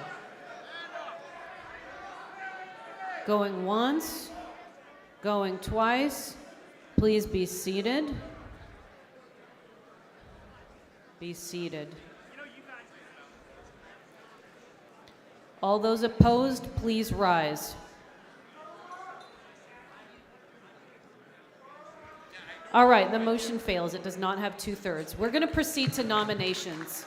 So help us. The person who is speaking for Nota from Wisconsin, please come to the stage. I want floor mics cut, please, because we're in nominations and we do not want to be rude or disrespectful to our hardworking candidates. Madam Chair, how long does Nota have to speak?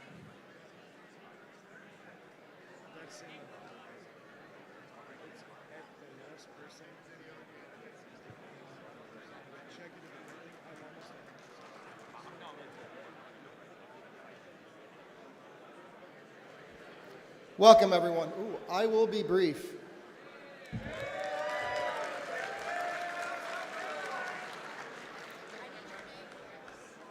My name is Nota, none of the above, Robert Burke. Welcome, everyone. My name is none of the above. Close friends, really intimate people who know me, call me Nota. And they do that because they know and understand the importance of always just saying no. In Colorado Springs, Colorado in 1971, a group of people got together and had a vision. They had a vision of a future, an incredible future of a world set free in our lifetime. Is that our goal? Is that our goal? Act like it is, because a future set free is our future. I have seen it. I woke up one day, I said, that is brilliant. How do we get there? And we get there by understanding the importance of the individual freedom of every sovereign person in the world. In that world of freedom, we don't vote to find out how we care for our neighbors. We tear down the systems that enslave them. We tear down the systems that give them an illusion of choice. In that future, we don't vote to incarcerate the mentally ill. In that world, we are free to use psychedelic science to free our minds. In that world, we don't vote for a national defense. We have torn down the machine that exports death. In that world, we don't legalize drugs. We tear down the machine that has incarcerated half of the African American male men in Milwaukee at one point in their life. And we do it because it's right, not because we voted for it. In that world, we do not vote to free Julian Assange. We do not vote in order to free Russ Albrecht, and we do not vote to bring home Edward Snowden. We tear down the machine that decides to incarcerate the sunlight of truth. I know we're going to nominate a kick-ass candidate today. Yes! And I hope that kick-ass candidate is one who explains to the world what it is to have a vision of a world set free, a world where the individual choice is the only vote that you get, the choice of what you do next. When someone in that future world says, "Would you like to vote?" None of the above, thank you. I'll make the decision myself. Thank you.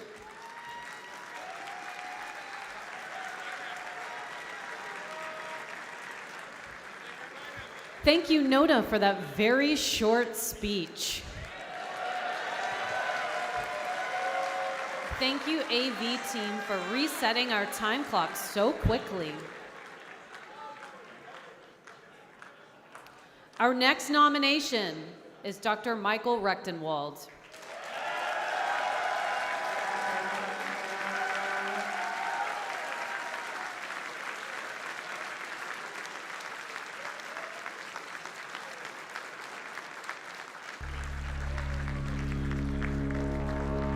When in the course of human events, it becomes necessary for one people to dissolve the political bands which have connected them with another, a decent respect to the opinions of mankind requires that they should declare the causes which impel them to the separation. We hold these truths to be self-evident, that all men are created equal, that they are endowed by their Creator with certain unalienable rights, that among these are life, liberty, and the pursuit of happiness. That whenever any form of government becomes destructive of these ends, it is the right of the people to alter or to abolish it.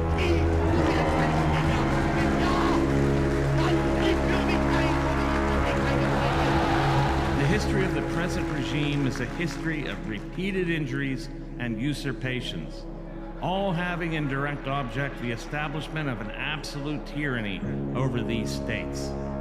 Here is a partial list of our grievances. They locked us down. They declared us non-essential. They wrecked the economy and ruined lives. They censor and feed us non-stop propaganda. They are robbing us to fund and arm Ukraine, flirting with a total nuclear war with Russia. They rob us to fund and arm Israel in its genocidal campaign in the Gaza Strip. They're inflaming tensions in the Middle East again, and they're just getting started. They have told us of their plans. They saber rattle for a war with China. They're expanding their censorship. They hint at climate change lockdowns. They want us to eat bugs. They expect us to own nothing and be happy. They mean to control every aspect of our lives and to make us miserable slaves. If allowed, they will take away our rights and our humanity. To all these wrongs, prospects, and plans, we say, hell no! We're not going to take it anymore. I'm calling on all those who demand dangerous freedom over safe tyranny to run with me, to seize power from the ruling class, the state, and its accomplices, and to vest power in the people at the local level. I'm Michael Rectenwald, and I'm running for President of the United States as a Libertarian. Join me to wreck the regime. It's time.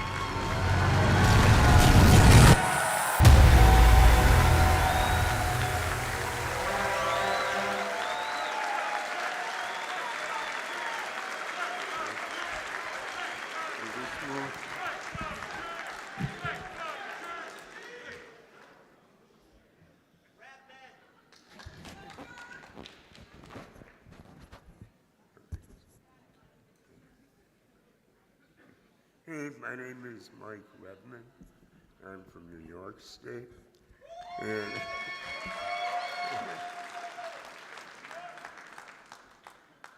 Nominating speeches and public speaking are not my thing. You'll see that soon. My journey into libertarianism was shaped by influential figures. James Ostrowski, a freedom-loving lawyer in Buffalo, and a pair of attorneys teaching paralegal classes at the local community college. They left an indelible mark on me. And that was probably early 2000s, just to date it. There was no turning back. About 4 years ago, I became actively involved in the party. However, life took an unexpected turn. I was diagnosed with esophageal cancer and subsequently retired. Now I find myself juggling 2 jobs, battling cancer and advocating for freedom. Yes.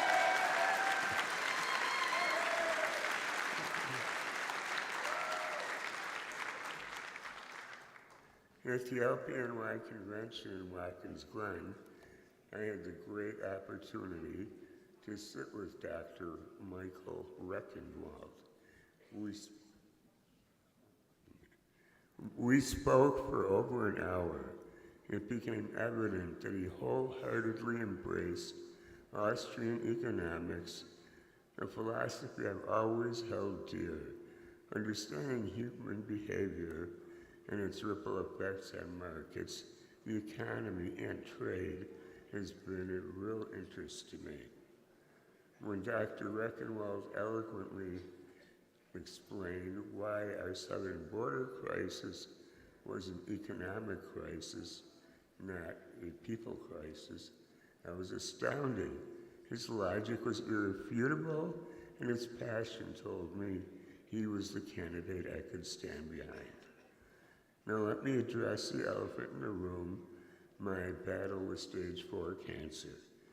It's not an opportunity anyone would willingly choose, but it has given me clarity. I harbor no ulterior motives or hidden agendas. Material gain doesn't drive me. Instead, I'm fueled by the chance to contribute to something profoundly meaningful. So with honor and pride, I nominate Dr. Michael Rectenwald to be the next president of these United States of America.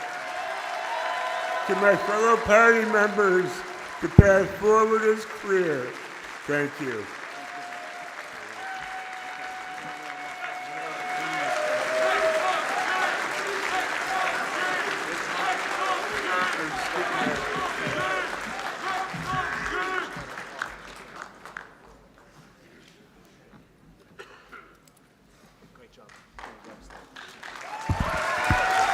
Hey, what's up, Libertarians? How are we?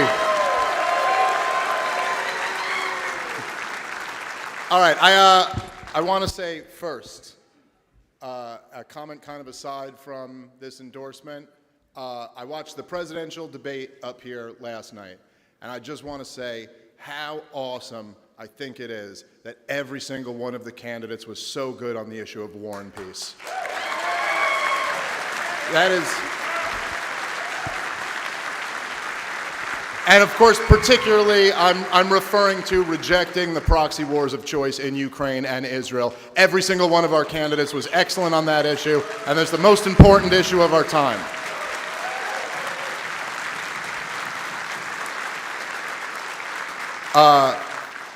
That really reflects something that's changed in this party since I've been a member of it. And that's not something that is the responsibility of one faction or another, or one caucus or another. In fact, some of the factions who really, really don't get along all agree when it comes to that issue. And it represents a change in this party.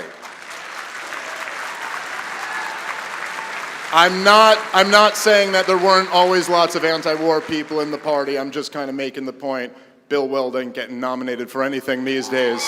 And that's because everyone agrees on that. Just about. So I'm very glad that that has been rejected. It really means a lot to me. I think it's a tremendous improvement. I would also say that I woke up this morning to the coolest thing that's ever happened in the history of the Libertarian Party. And I will, if I'm being completely honest, as Donald Trump was speaking last night, if I had control of how everybody acted, my plan was kind of like, be respectful till he says something, like don't boo him before he even gets to the mic, and just wait till he says something really bad, which he will, and then boo that. But I gotta say, it worked out pretty good, because I woke up this morning to reports in the New York Times, the Washington Post, Reuters, the Associated Press, ABC, NBC, CBS, CNN, and the BBC, and they all said different versions of the exact same title. Donald Trump tries to appeal to libertarians and they hate his fucking guts.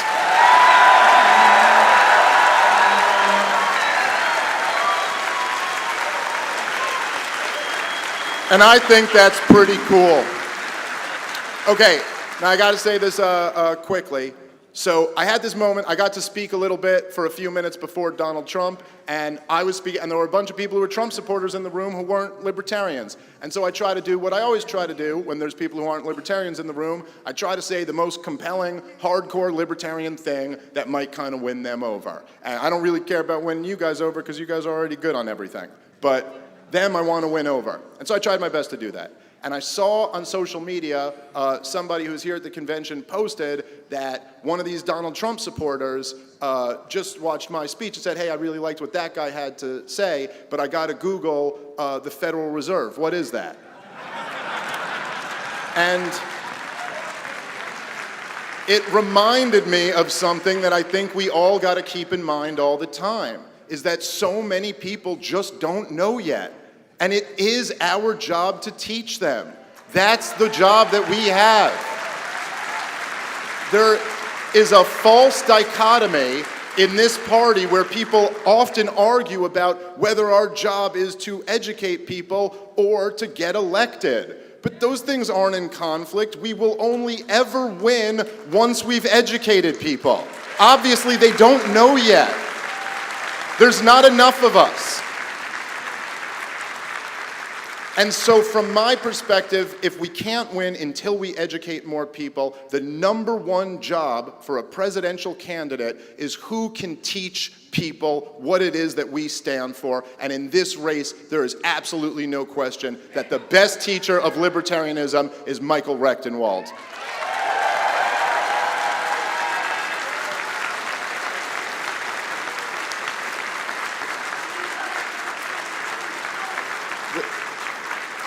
In my humble opinion, the two best messengers of liberty in modern American history were Dr. Ron Paul and Harry Browne.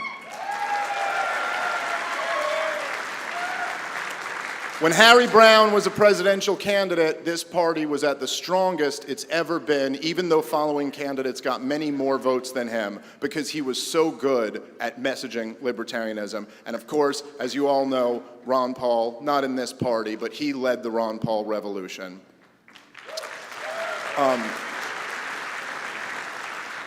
The reason why these guys were so effective at what they did, for me, comes down to basically two things. They never forgot about that lady who was Googling the Federal Reserve. And they never forgot that their job was to teach people what it is that we stood for. And second, they knew everything about the crises that our country was facing at that time. Ron Paul still knows everything about the crises that our country is facing, and I can't wait to listen to him speak at the Libertarian Party for the first time in 20 years, in just a few moments.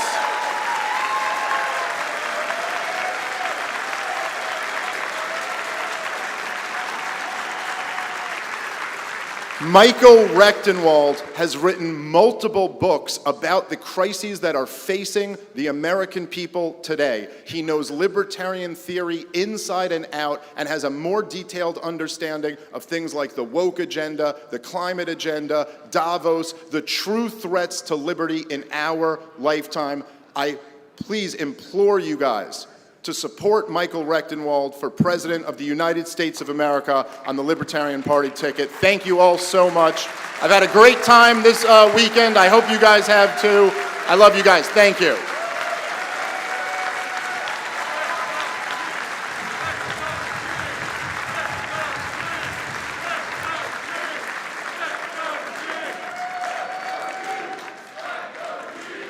Thank you. Hello, my fellow libertarians. I'm Michael Rectenwald.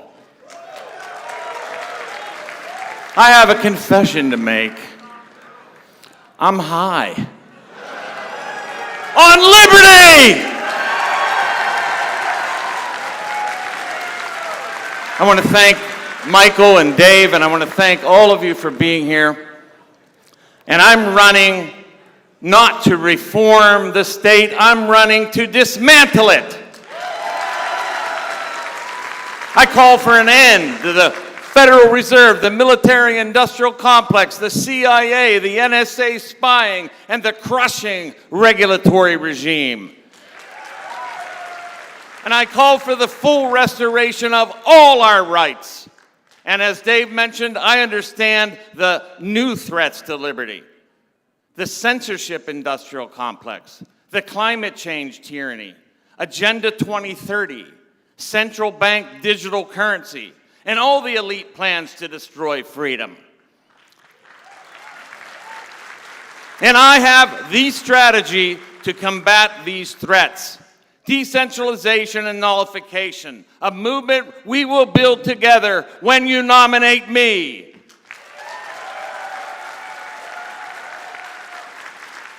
Why should you nominate me? I've paid a dear price for being a libertarian. I've been canceled by the authoritarian left and the neocon right. And in the process, I became very well known in the broader media sphere. And I have, I've appeared on dozens of shows. I mean, major media, I will not list them all.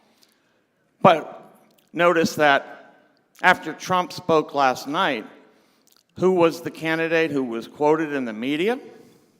Me.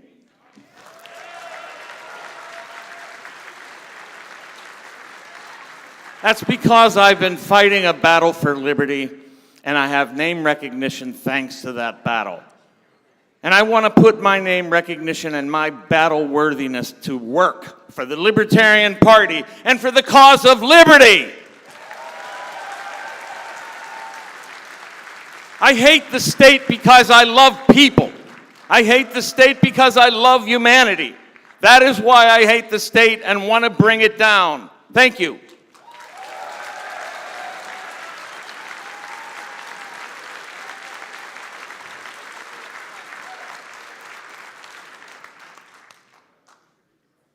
Now, what I'm asking for you to do is to nominate me so that I can be a beacon for liberty, a firebrand for liberty. We need bold messaging and a bold messenger.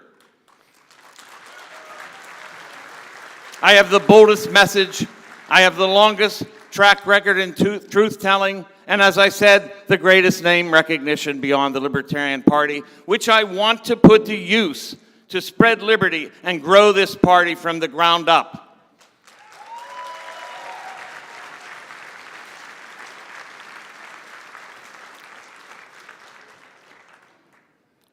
I call on those who demand dangerous liberty over safe tyranny to nominate and run with me.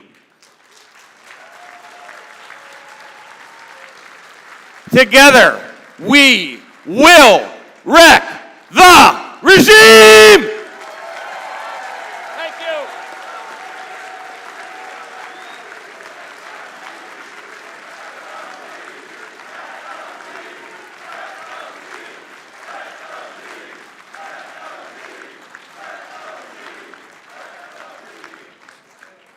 Thank you guys, and thank you for saving us a couple of minutes.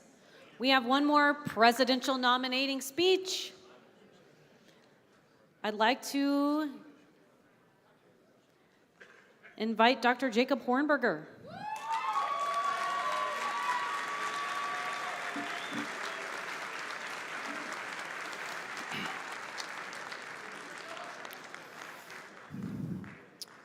When I announced my candidacy in February of last year, I have ever since emphasized an important point. It is our job in this party to lead America to freedom. That's our job. If we don't do that, who will? Biden, Trump, Kennedy, don't make me laugh. These are the people and their political ilk and their parties who have destroyed our freedom, who enslave us, tax us, regulate us, manipulate us, govern us, command us, order us, conscript us, torture us, and even kill us, and make us serfs on their welfare warfare state plantation, where we exist to serve them.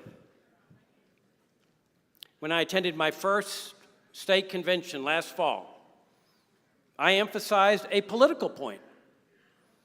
I told the delegates at that convention that we already know the results of the presidential election in November, 1 year away, 1%. And the reason I said that is because the polls had us at 1%. And my contention was that if voter sentiment toward the Libertarian Party presidential candidate has not improved over 3 years, it's not going to improve over the next year. And here we are 6 months later. And a lot of people now are saying Jacob was right, because it's worse. We're now at 0 to 1%. One poll recently had us literally at 0%, LP presidential candidate. Now, since last fall, I've attended around 30 conventions, and at every one of these conventions, I have made a qualifier here on this 1% business. I participated in a lot of debates in this campaign season, as many of you know.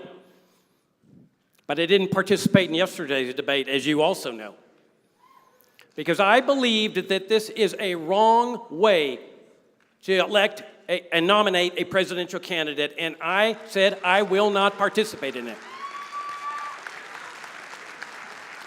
But those of you who know me know that I have long held the debates are the worst possible way to select a presidential candidate. Okay? Okay, Donald Trump's the topic of conversation at this convention, so let me bring him up. He didn't participate in one debate. Yet all those debates on TV where they're carping at each other and a lot of entertainment value, he said he wasn't going to participate in one, and his party said, we are going to make him our standard bearer because he can best reflect our status views, including immigration controls, without being in a debate.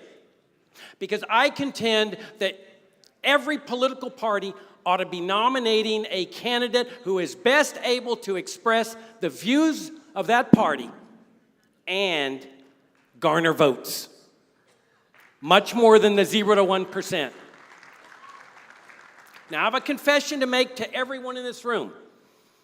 It's a confession that I made to all those 30 state conventions. I'm with the 99%. I'm with the 99% who reject the message that this party's been putting out for 20 years. It's not a message of freedom. And so it doesn't surprise me at all that 99% of the electorate give us 0 to 1%. Because I'm with them. If you take, well, I'm going to explain it to you. If you take, for example, the crown jewels of American socialism, Social Security and Medicare, have you seen any talks on those? These unfunded liabilities of $80 trillion, but nobody talks about it because they become accepted parts. Socialism of our presidential campaigns. At the permanent parts, at the South Carolina Libertarian Party debate, I said we need to repeal socialism, and my opponents went after me with great vociferousness, loudness. Jacob, you have no care and compassion. We got to continue socialism for the next 25 years. People will be dying in the streets. Pure nonsense. Care and compassion does not come from the Internal Revenue Service or the initiation of force. Care and compassion comes from the voluntary, willing heart of the individual. Children and grandchildren honoring mother and father on a purely voluntary basis.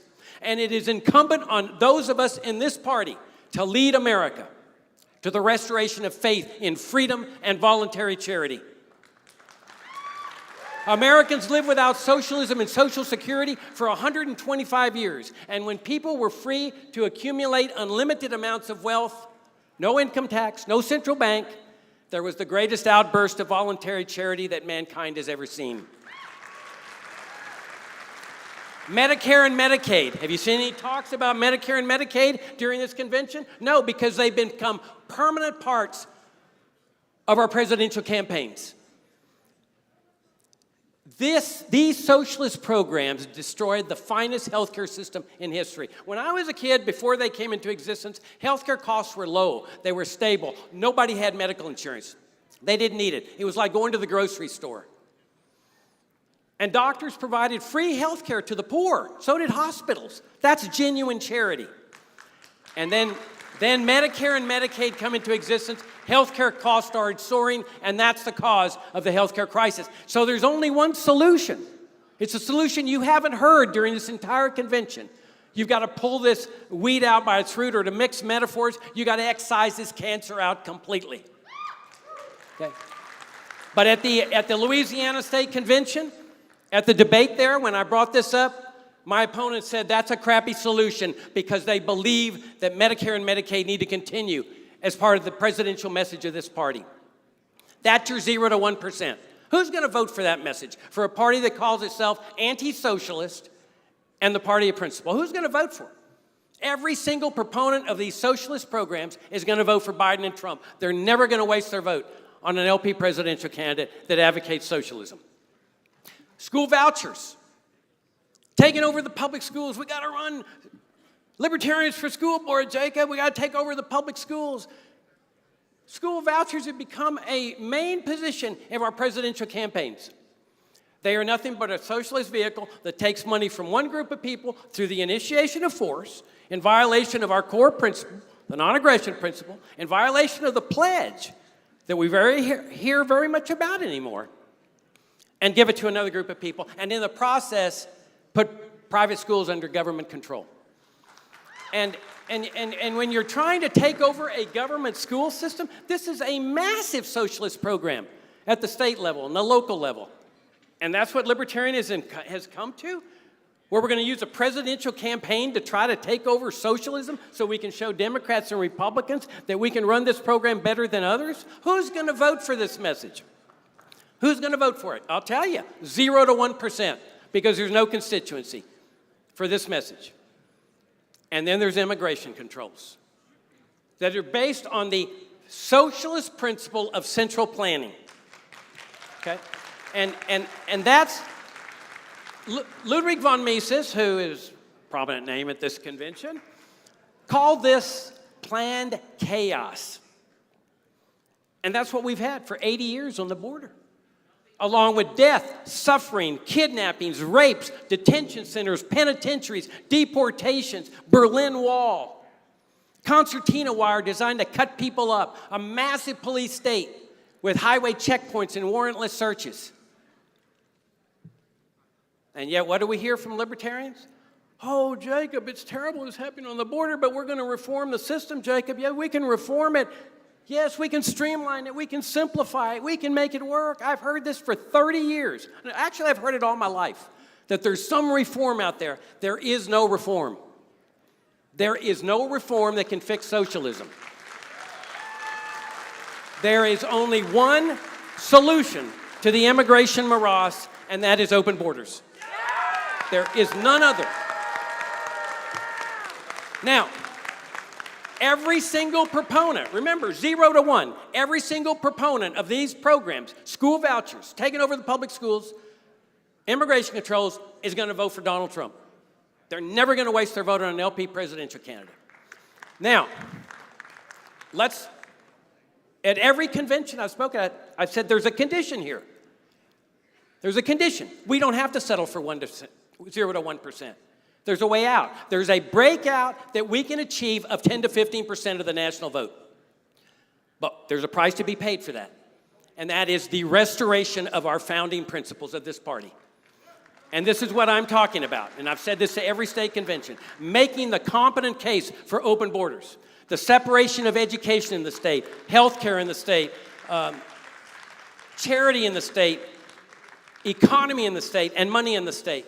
Dismantle the national security state entirely. You hear about dismantling the CIA and the NSA, but never the Pentagon. And the Pentagon is the root cause of the forever wars.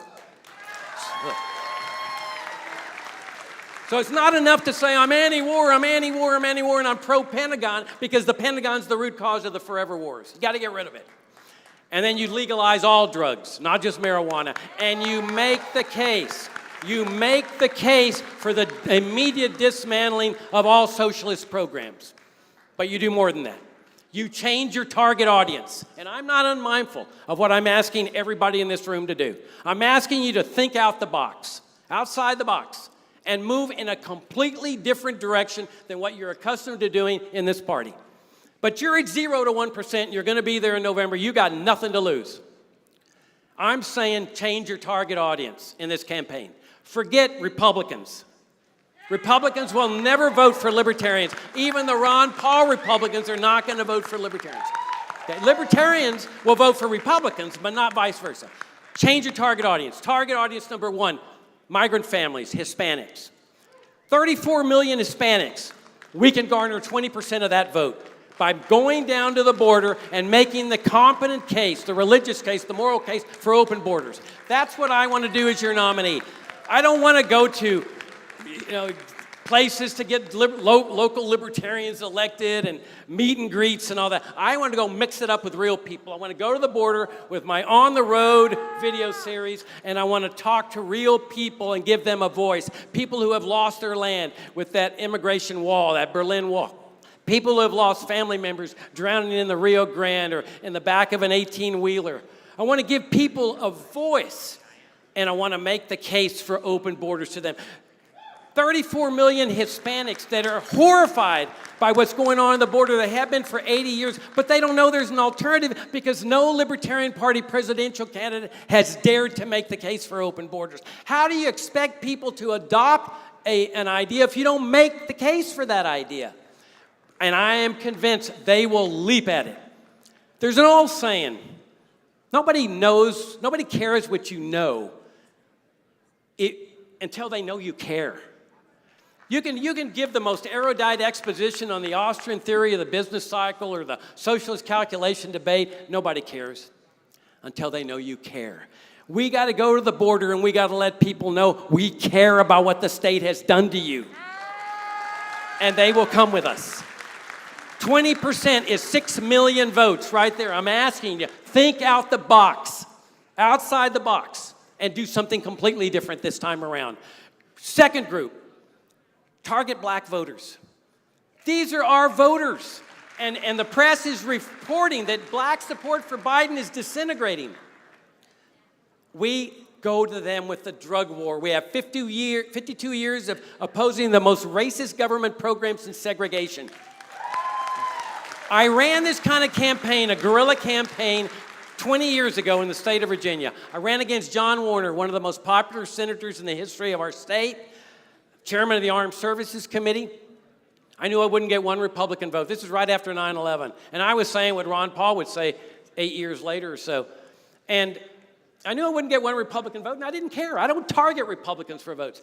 The Democrats weren't running anybody, but I knew they wouldn't vote for me, even in protest, because I'm calling for repeal of their favorite socialist programs, Social Security, Medicare, Medicaid, public schooling, and the like. But I campaigned heavily in the black community and the Hispanic community. I said to the Hispanics, tell your friends there's a Senate candidate that's calling for open borders. And one of the biggest honors of my life was I met with a black minister in Alexandria, right here in Virginia, Alfred Street Baptist Church. And we had a long conversation. He later got elected to the African American Hall of Fame. And I said, Pastor Peterson, this is where I stand. Open borders. What we're doing to people violates God's sacred commandment. Thou shalt love thy neighbor as thyself. We talked about the drug war, conscription, Muhammad Ali, Martin Luther King. And at the end of this conversation, he said, Mr. Hornberger, I'm going to endorse your candidacy. And he said, I want you to take this written letter of endorsement to every black minister in the state, and I did. And my detractors in the party at that time, and some of you may be surprised that I do have some detractors in the Libertarian Party, they were mocking and ridiculing me. They were saying, Jacob's going to get 0.01% because he's calling for the repeal of Social Security and Medicare and public schooling, and nobody will ever vote for that. And I got 7% of the statewide vote. And what I'm telling you is we can do it again double. I can double that by changing the target audience and changing the message to one of principled libertarianism. 50% of people don't vote. Those are our voters. They know there's not a dime's worth of difference between Democrats and Republicans. But they will never take the time to register and vote for a Libertarian Party presidential candidate who is calling for reform, monetary reform, immigration reform, Social Security reform, Medicare reform, education reform. They don't want reformers. They want to hear that principled message of libertarianism, and they will come and vote for us. Most of all, we got to fight as libertarians. We are not Republican lights. We are not welfare state reformers. We are not serfdom reformers. We are libertarians. We are advocates of liberty. And we need to go into this battle with our principles. These are our swords and our shields that we take into battle, and it would be a tremendous honor to lead you into this battle as your presidential nominee. Thank you very much.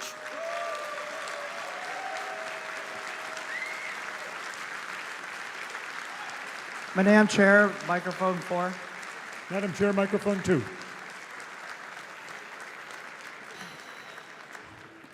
Thank you, Mr. Hornberger. I believe I heard from microphone 4 first. Yes, Dan Lewis of Illinois. Thank you. I've got a short announcement and then a point of information right after that. Short announcement is that my dear friend Jared Hall of Indiana has withdrawn from the at-large race. Thank you to everybody that did sign the nominating petition, though. Also, point of information, during the tallying of the votes, will we be doing the nominations and speeches for vice chairperson? We are not there yet. Madam but Chairman, thank you for microphone asking. 2. Microphone 2. Arthur DiBianca from Texas. Madam Chair, I move that during the tabulation of votes, we proceed to nominations for vice chair of the LNC, followed by nominating speeches.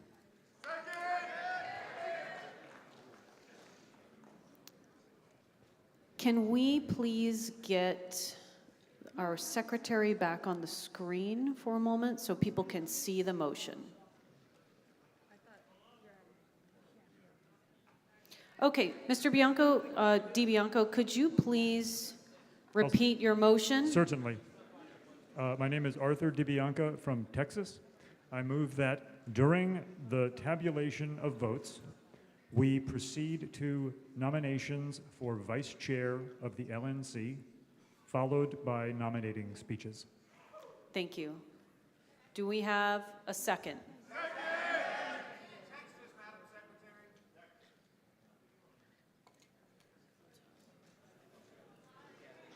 Oh, I see. I'm sorry. Yeah, I see that. I'll make sure it's corrected. Madam Chair, microphone 3.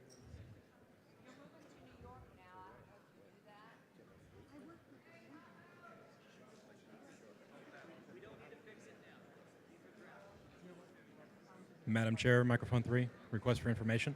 I need you guys to be quiet because I'm asking the parliamentarian something. The sooner that I can ask him, the faster we can move.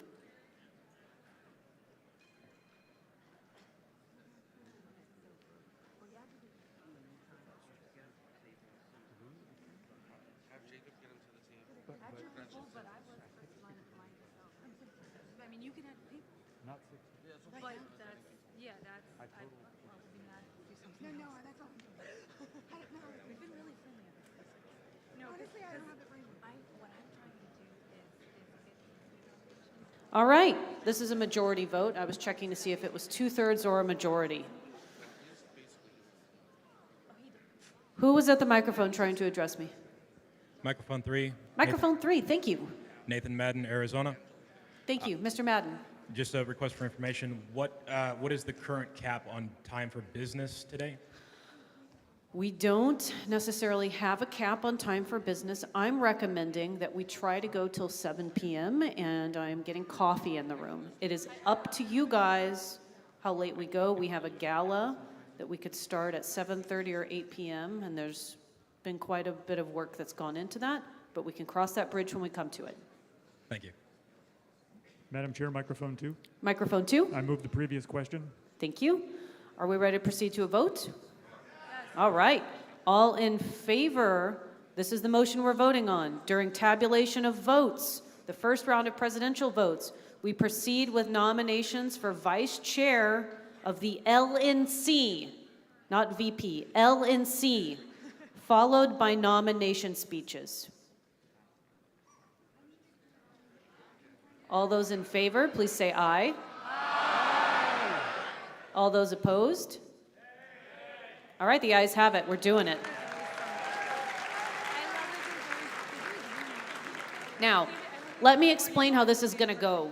We are not going to start this until every vote has been turned into the tellers, or else it's going to be a disaster. Tell me when to say it. So I need you to vote just like you would the rest of the time. You're going to coordinate with your state chairs. Tellers are going to come by. They're going to check in with your state chairs. Once the tellers have everything, I'm going to let you know that it's time to go. Madam Chair? Yes. Microphone 1. Hannah Goodman, Colorado. I need a point of order. I want to suspend the rules to add a delegate to my delegation. Wait. I'm so sorry. I couldn't hear Ms. Goodman. Go ahead. I know, I'm sorry. My voice is, it's what it is anyway. I need to suspend the rules to add a delegate to my delegation. She's moving to suspend the rules to add a delegate to her delegation. It's been moved and seconded. It requires 2/3. It's non-debatable. All in favor, say aye. Aye. All opposed? No. One more time. All in favor, say aye. Aye. All opposed? It does not pass. My apologies. That is not going to pass. Here we go. Moving on. Standing count. Never mind. They told me to say it. Okay, we're done. That's okay. She withdrew her request for a standing vote. Okay, are we ready to go to a vote? Request for information on number 2, Madam Chair.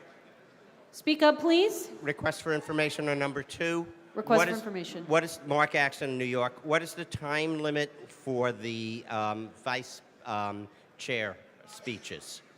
It's in the bylaws. Would someone like to check what the bylaws say on the vice chair nomination speeches? 5 minutes, Madam Chair. It's 5 minutes. Thank you. Is someone going to do something about that? All right. We need to start counting votes. All right. Okay. Microphone 3. Microphone 3's not on. Tellers, are you getting ready? Let's go ahead and get our tellers ready. Point of privilege. Yes. I would like all of our 2024 candidates, like myself, that are going for elected office to please stand and be recognized by the delegation for the sacrifice that they are making and their dedication to advancing liberty in their local community. Stand if you're running. It's not a point of order, but go ahead and stand.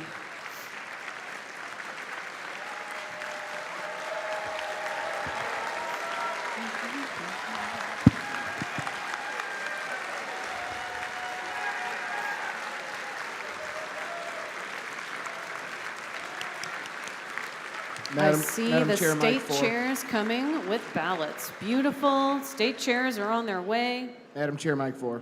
Microphone 4. Joe Brungart, Michigan. Orders of the day, please. Yes, thank you. Fantastic. We're on orders of the day.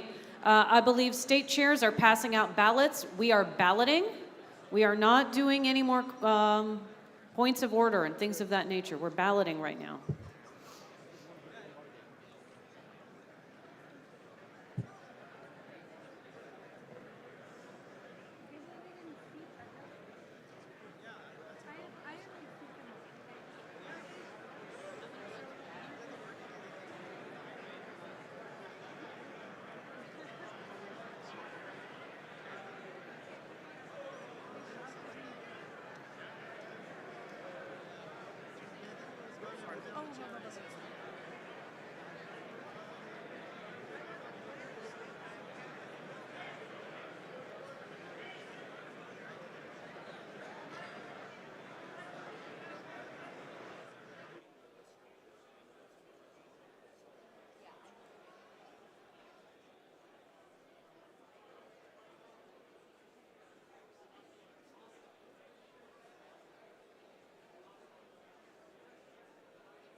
That was fun.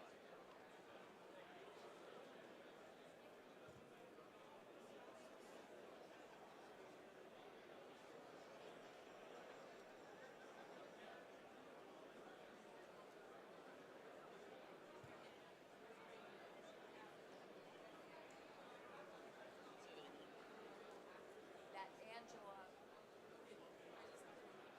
yeah, she's in there now. Yeah. Rhode Island and Vermont haven't come up yet. Can I yell at them? Who? Rhode Island and Vermont.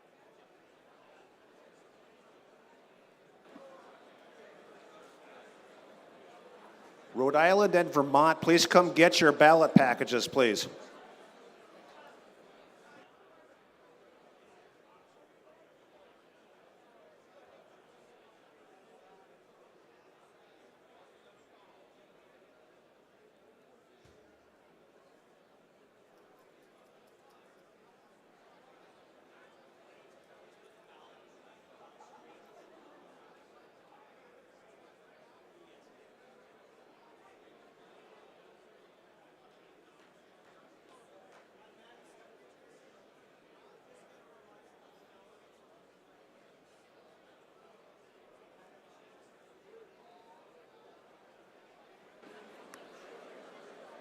As a reminder to everybody, please be sure you have your delegate pin if you would like to vote.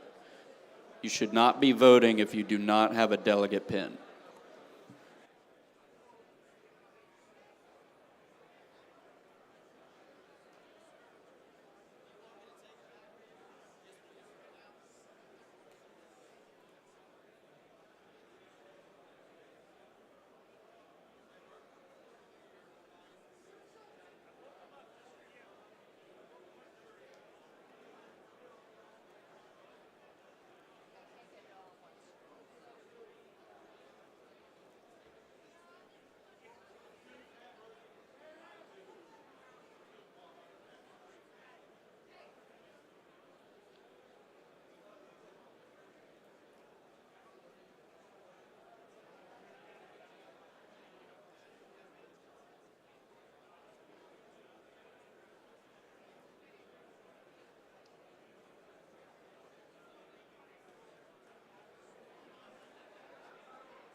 Vermont and Rhode Island, please come get your ballot packets. We're waiting on you.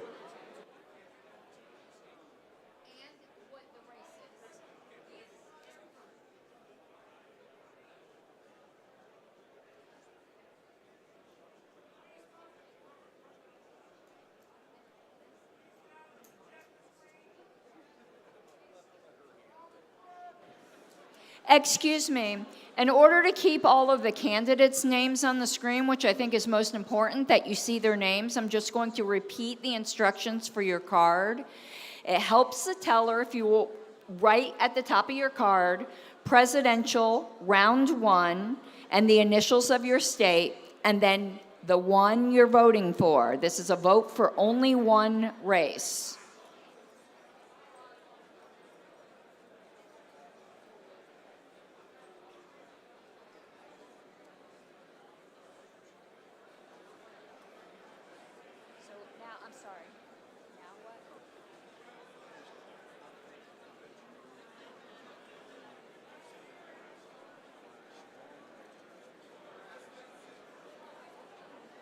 I think it presumes it.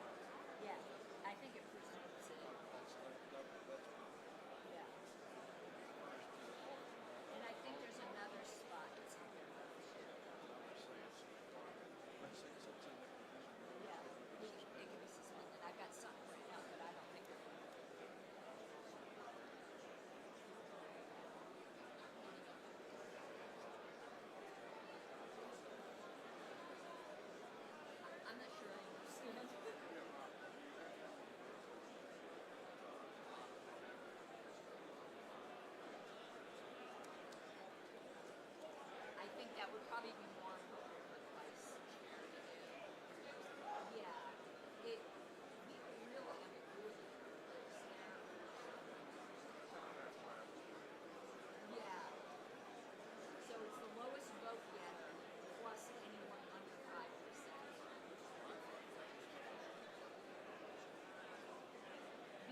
Vermont.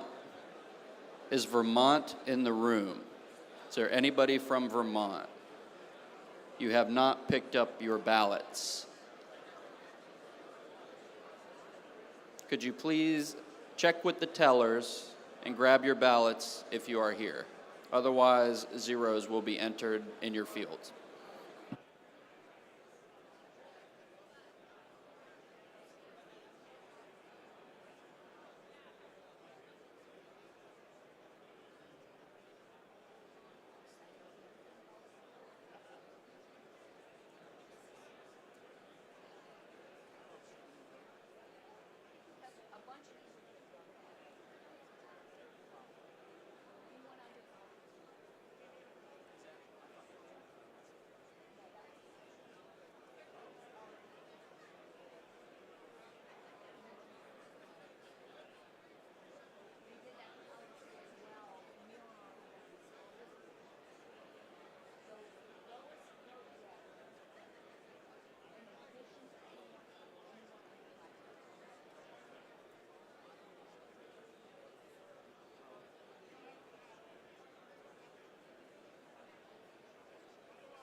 everyone.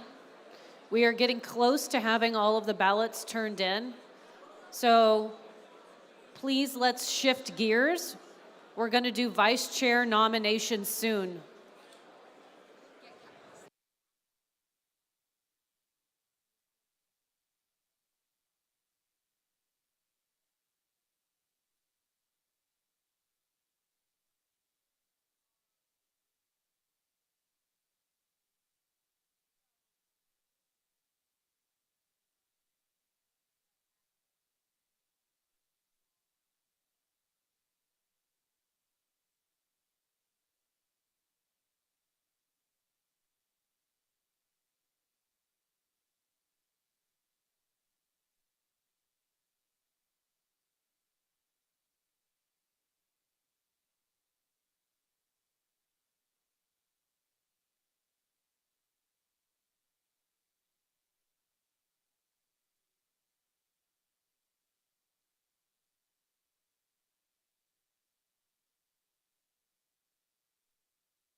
Okay, I've been informed that the last ballots have been turned into the tellers. Everyone, please come to your chairs.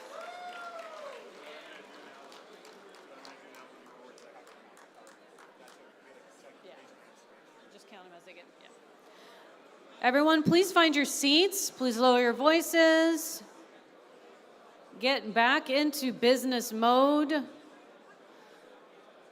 Vice chair candidates, people who are nominating vice chairs. I want people to start finding their ways to the microphone. Announcements are not points of order. I am working on getting coffee here.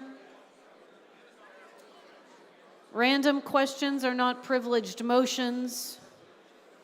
It is my great privilege to inform you. If you are at a microphone, it should be related to party business. We are very short on time today. Some of you are having incredibly fascinating conversations, and they can wait. Do you want to elect a vice chair? Beautiful. Nominations for vice chair are in order right now. Someone please speak up at a microphone. Hello. Hi. I'd like to nominate Hannah Goodman for vice chair of the LNC. Can you please state your name and what state you're from? Michael Vance from Colorado. I'd like to nominate Hannah Goodman for vice chair of the Libertarian National Committee. Lovely. Thank you so much. Madam Chair, microphone 2. Microphone 2. I'm Wes Benedict, a delegate from Texas. I'm very happy to nominate Mark Rutherford of Indiana for vice chair. Mark Rutherford has been chairman of the Libertarian Party of Indiana and an expert activist of one of the most successful states in the nation. And I'm happy to nominate him, again, Mark Rutherford for vice chair. Thank you. And Mr. Rutherford accepts the nomination. I accept the nomination, Madam Chair. Thank you very much. I see another person at microphone 2. Hi, Laura Halafka, delegate from Florida. I'd like to nominate my husband, Joshua Halafka, for the vice chair role of the LNC. Thank you very much. Josh Lavaka, I'm looking for you. Do you accept the nomination? There you are. Thank you. Beautiful. I see a couple more people at microphones. Any other nominations for vice chair? Going once, going twice. Hearing none. I'm about to... Madam Chair, microphone 4. Thank Arthur DiBianca, I move that nominations be closed. Thank you very much. It's been moved and seconded to close nominations. Are there any objections? Going once, going twice. All right, hearing no objections, nominations for vice chair are closed. The person who nominated Hannah Goodman, please come to the front and give us your name. Madam Chair, microphone 3. Microphone 3. Nathan Madden, Arizona. Thank you. I would like to move that the nomination speeches for vice chair be limited to 2 minutes. All right, it's been moved and seconded that nominations for vice chair, their speeches, be shortened to 2 minutes. Are there any objections to shortening it for 2 minutes? Okay, I heard a couple of objections. Madam Chairman, point of order. Okay, microphone 4. We're in the middle of a vote. This will require a suspension of the rules, Yes, Madam Chair. I'm getting there. Thank you so much. Now, I think we're going to do a voice vote on this, and I'd like to hear 2/3 of you if you want to pass it. If you don't, we'll figure it out. Okay. This is a suspension of the rules to limit the vice chair nomination speech to 2 minutes. Those of you who want to shorten the speech to 2 minutes at this point, please say aye. Aye. Those of you who are opposed, please say nay. Nay! All right, I'm going to do a standing vote. All in favor, let's do it. All in favor of shortening it to 2 minutes, I want you to stand up. Give me just a moment, right? If you want a 2-minute speech, stand up. And we're going to take a look and we're going to figure out if it's 2/3 of you.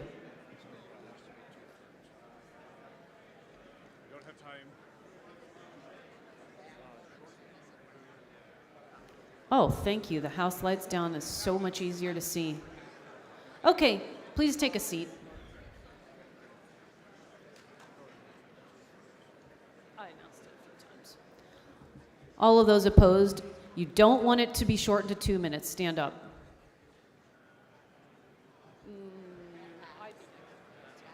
Okay, the motion passes. It is going to be 2 minutes. Thank you, guys. Madam Chair. Microphone 1. Microphone 1. My name is Michael Vance. I'm from Colorado, and I'm the one that nominated Hannah Goodman. Thank you. Okay, we're going to proceed to nomination speeches. I'd like our candidates for vice chair to come to the front, along with anyone else who's going to give a nominating speech or speak for them.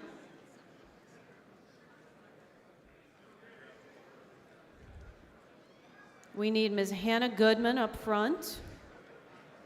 We need Josh Hlavka up front.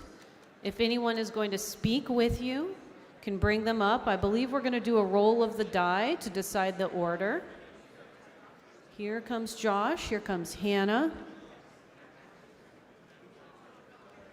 We're going to stand at ease for 1 minute while I figure this out. And when they get ready, everybody's going to be quiet.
Okay, everyone, let's come back to order.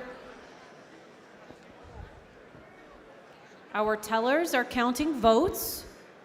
While they're counting votes, everyone's going to lower their voices and sit down because we're about to have nomination speeches from one of our vice chair, our future vice chair is about to talk. All three of candidates. Got it? Paying attention? Please stop talking. All right, guys, I'd like to welcome Ms. Hannah Goodman to the stage. Thank you.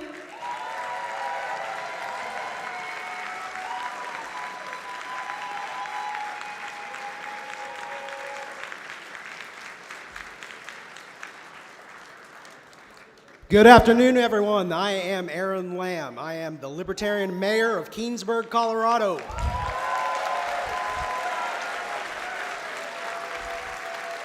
I am very proud to have won and set an example for our state and across the country, and I am so happy to introduce Hannah Goodman.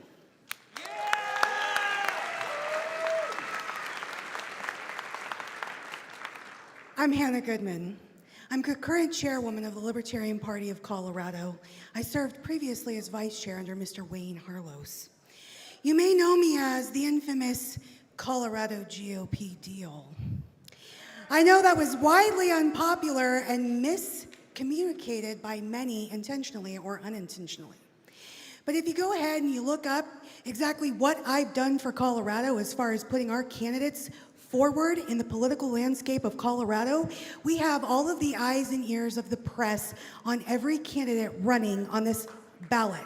We are running 47 candidates, myself included. I'll be on 2 ballots. I'm running for U.S. Congress.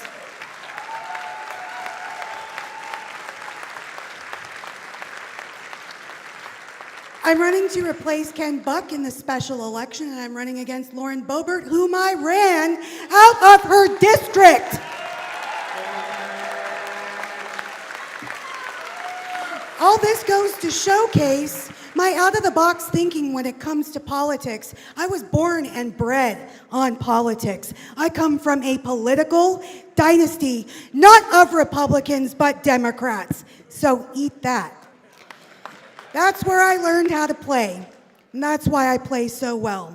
What I can do for the Libertarian Party on the national level is I can bring my critical thinking, my out-of-the-box thinking, all of my expertise at creating and running teams in order to make an effective political machine that will end the state.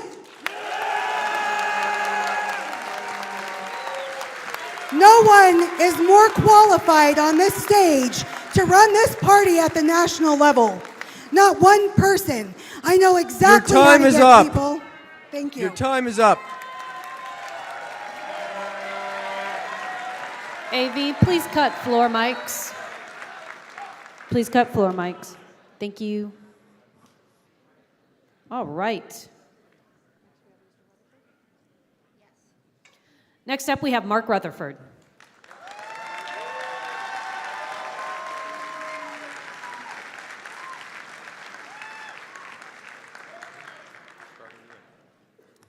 Greetings, Libertarians. My name is Clayton Soltz from the great state of Indiana. Thank you. I'm a proud member of the Mises Caucus, have been for 4 years, was a state organizer for the Mises Caucus in Indiana for several years. Proud to vote for Angela McArdle and Michael Rectenwald. I'm excited about the vision for the party. But Mark Rutherford is a friend. He is fair. When I came in and had no authority before we ever took over, he was fair and helped me from the very beginning. He has institutional connections and connections to donors that we don't have.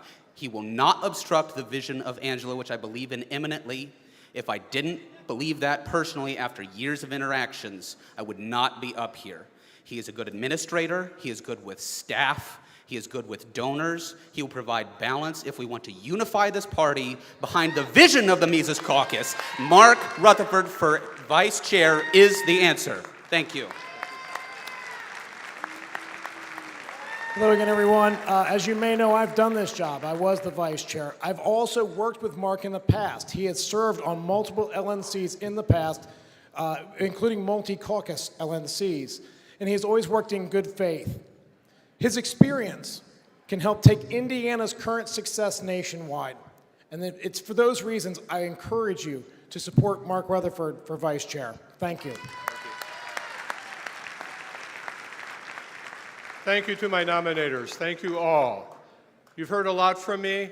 I want to thank you all. This is a wonderful political party, and I appreciate you for voting for me this afternoon.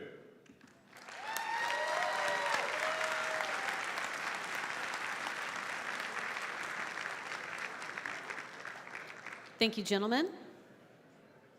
We're going to reset our time clock.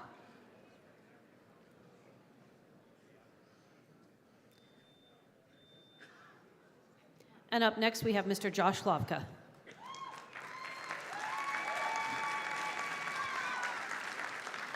What's up, Libertarian Party? Good morning, or good afternoon at this point. How we doing today? That's it? You just spent the last 3 days doing all this shit and drove or flew thousands of miles and paid thousands of dollars, and that's all the fucking energy you got left? Libertarian Party, how the fuck are we doing today?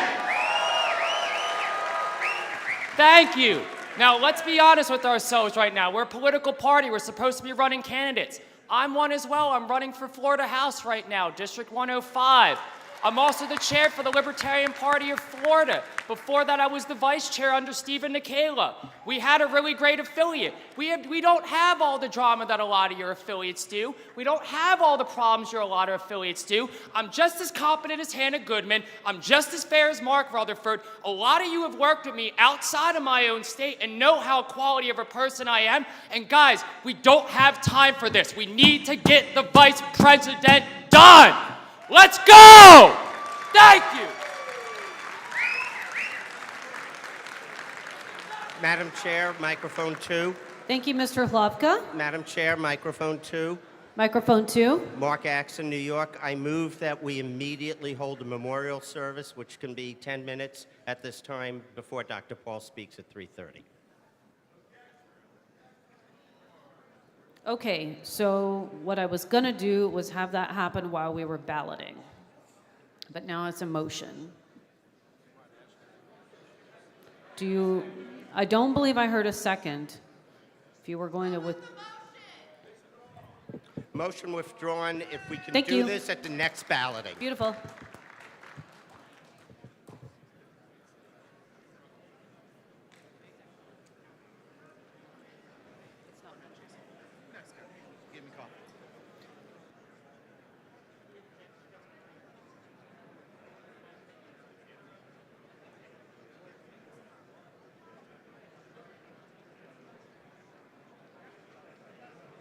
All right, tellers, let's get ready for votes.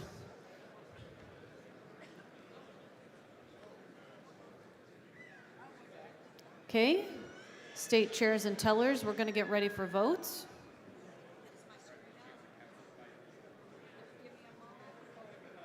So we have a couple of things that are going to be happening soon. We have a memorial video.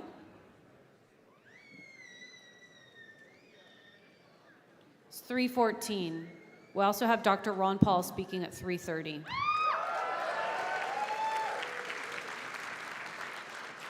Now, our memorial video is 10 minutes long.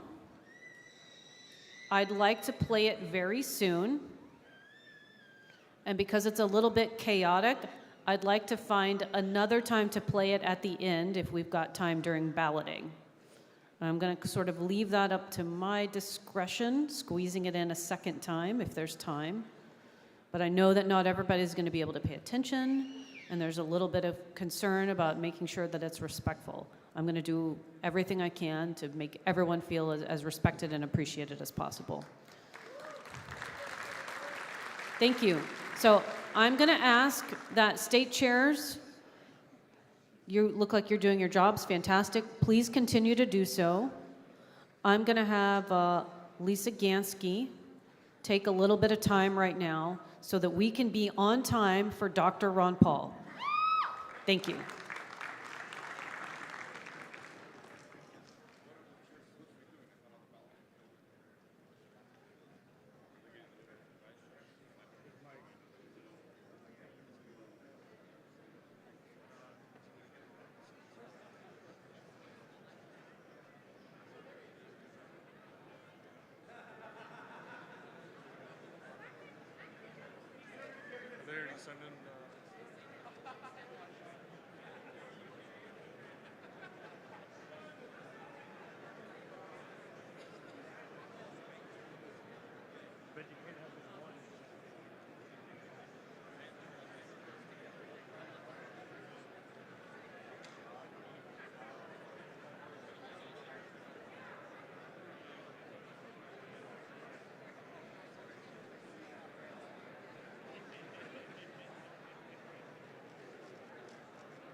All right, guys, while they're getting the memorial video ready, I believe we have the results of our round 1 presidential vote, so we're going to do that first, and we're just going to slide right in.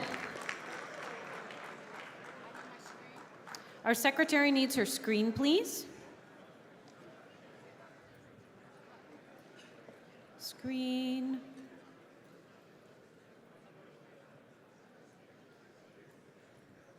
AV team, we know you're working hard.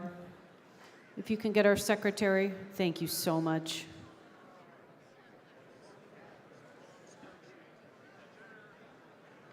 You're on chair. Let's jump to presidential. You're on chair. You're on chair. 1 second. 1 second. Technical difficulties.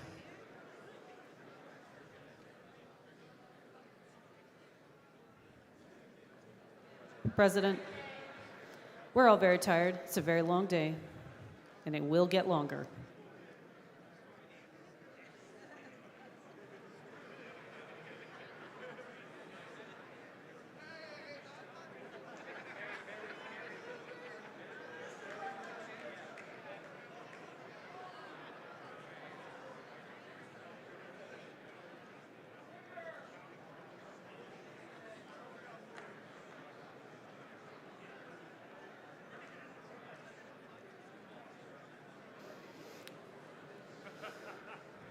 Please be looking at your states. I know the font is small, but that's so that we can get everything on the screen. So please be looking at your states. That's important.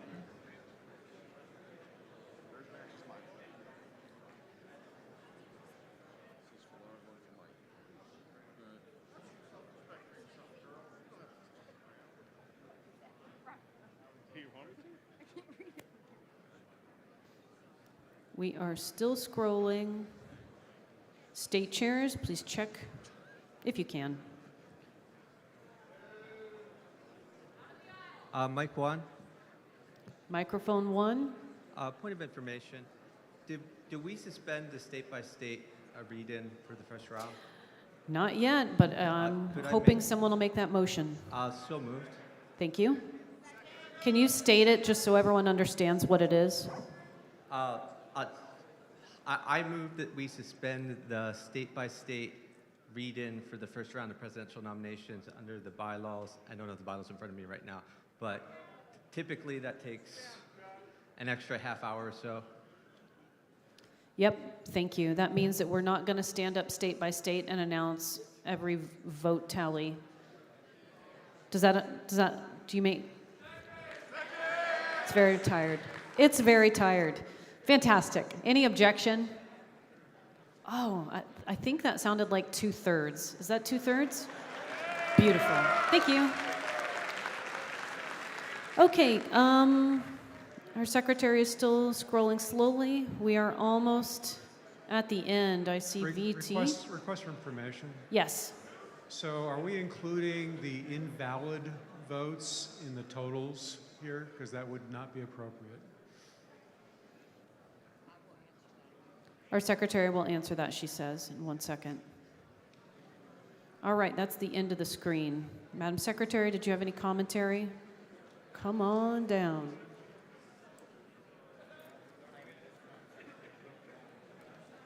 On ballots that indicate a clear preference, even if it's an ineligible candidate, it still does count in the denominator. Technically, we should not include the name there. It should just say ineligible. It's sort of been the tradition of our party that we put the weirdo names up there, but if the body would prefer that we don't, I will instruct the tellers to put ineligible, but it still does count as a ballot cast.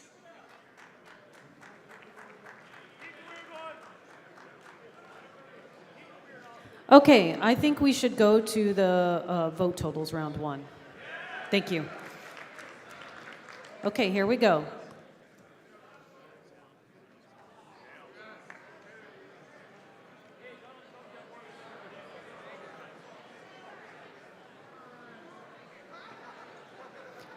Okay, because video is not translating to people watching the screen, I'm going to read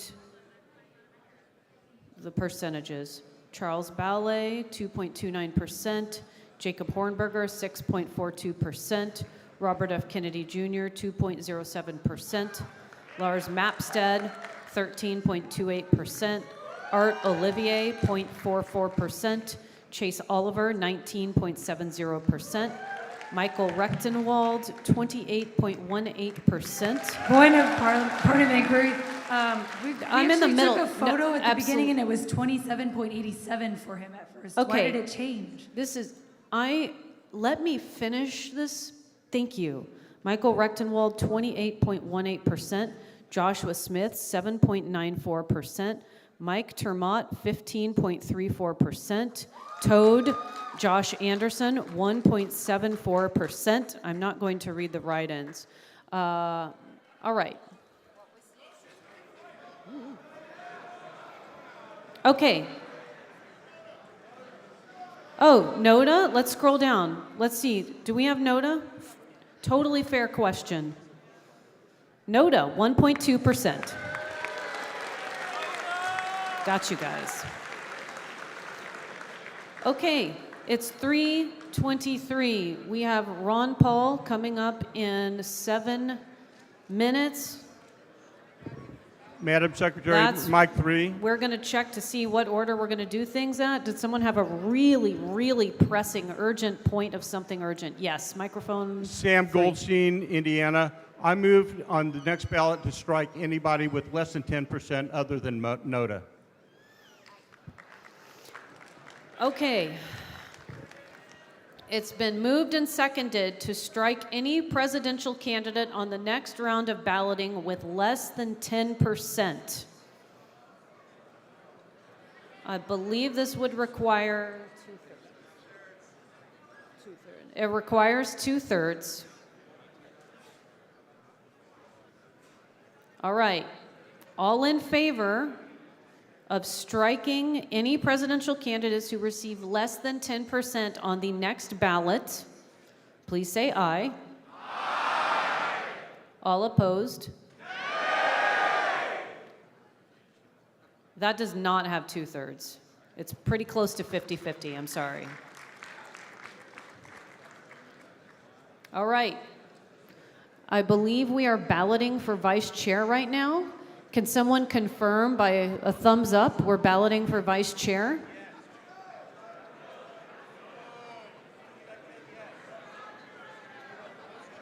We're still in the chair vote. President vote. President. Mike Ford, Dan Lewis of Illinois. Point of information, I believe we're still in president vote. Okay, so we're going to do balloting. Gotcha. Okay, we're on round 2 for presidential balloting. Beautiful. Thank you for that. All right, I think what we need to do is probably, we've only got 5 minutes, so we're going to let them get their ballots out, then Ron Paul is going to speak, then we're going to go immediately into the memorial video. Is that okay with everyone? Now, while this is happening, I'd like you all to consider how you want to continue voting for the rest of the day. I hope everyone is willing to stay till 7 p.m. There are some things perhaps we could consider doing with a standing vote after the first round of voting. No? I'm not going to make the motion. I want you to think it over because I want to make sure we get everything done and that people are comfortable with the way we do it. So talk amongst yourselves. Think about how you want to do it. I'm just going to help you make it happen. Madam Chair, Yes. microphone 4. Ken Molman, delegate from Kentucky. I'm wondering if it would be in order to also get the ballots for vice chair out as well right now so we can get 2 different elections going while we're doing all of the speechifying and the videos. It looks like state chairs have already started walking out, so probably not. But if you might raise that issue on the next round of ballots, or before they go out, that would be probably a good idea, and I'd like to hear it again. Thank you. Madam Chair, microphone 3. Yeah. Madam Chair, microphone 3. Microphone 3. Can we get the current POTUS candidates on the screen, please? I'm sorry? Can we get the current presidential candidates on the screen? For what purpose? Because we're about to have a speaker up here?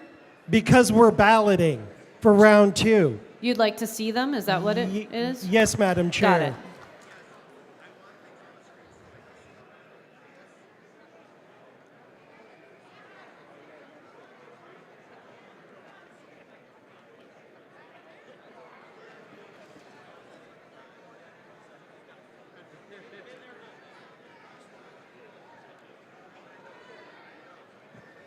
Presidential candidates who are in the round 2, would you like to come up on stage and wave? Remind people to vote for you by waving at them. We got one. Let's do a little wave. We're going to wait till everybody's settled in their seats before we bring Dr. Paul out, and he is ready for us. Madam Chair, microphone 2. Microphone 2, and I want AV mics cut very soon. I don't want Dr. Paul interrupted. Yes, microphone 2. Madam Chair, we are balloting right now. I don't believe we can have a speaker until the ballots are turned in. Well, I'm aware of that. Thank you.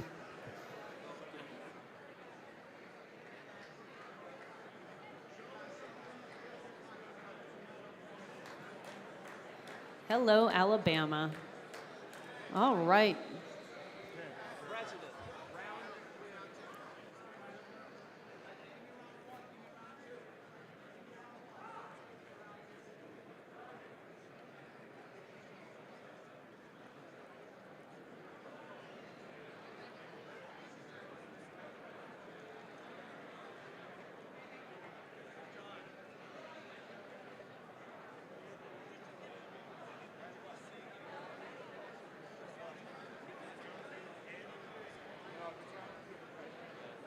Ben Weir, please report to the AV table. Ben Weir, please report to the AV table.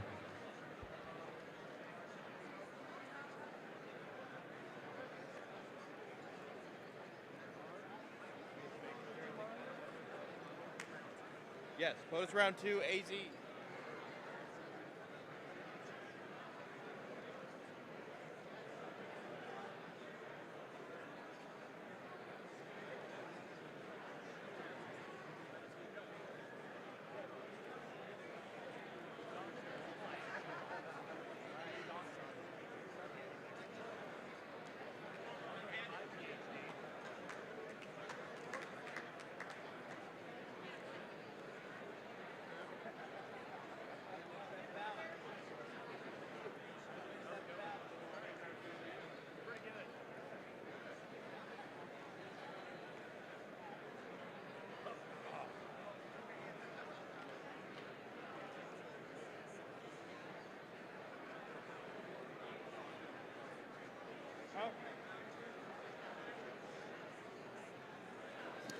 Please quickly work with your state chairs. I see Tennessee working very hard.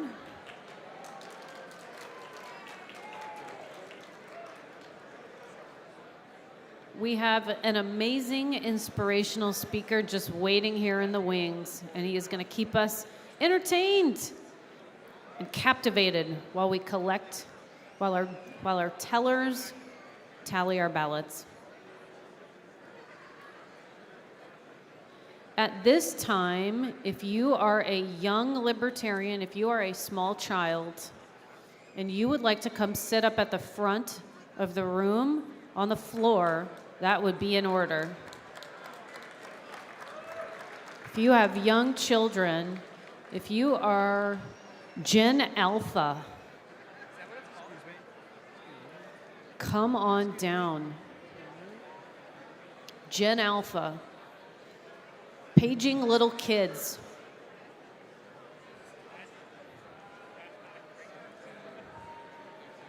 How are we doing, guys? Are we close to turning in our ballots? I see one state lined up. I love it. I love to see it.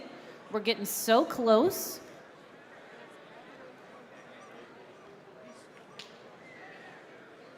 I love to see these hardworking state chairs turning in their ballots. We're getting really close.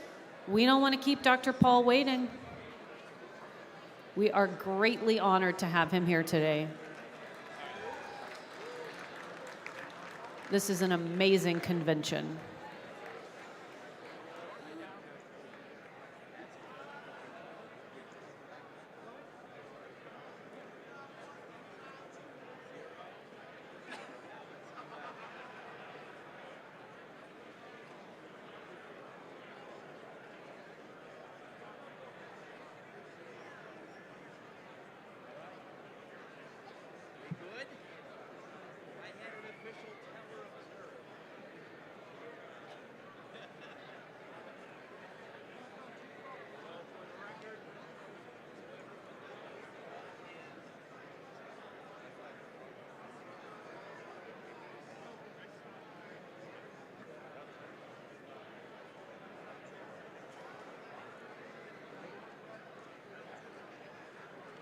State chairs? Who's still balloting? Thank you. Thank you. Large states are still balloting. Smaller states seem to be finished. Thank you. We challenge you to grow.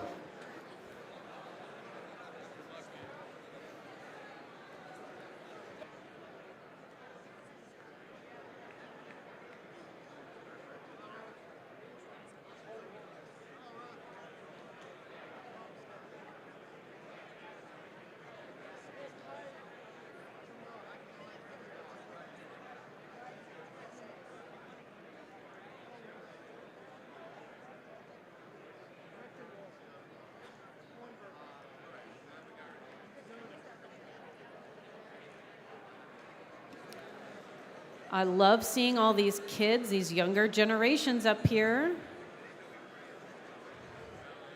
Oh, babies too. Where's my baby? I gotta get my baby in here.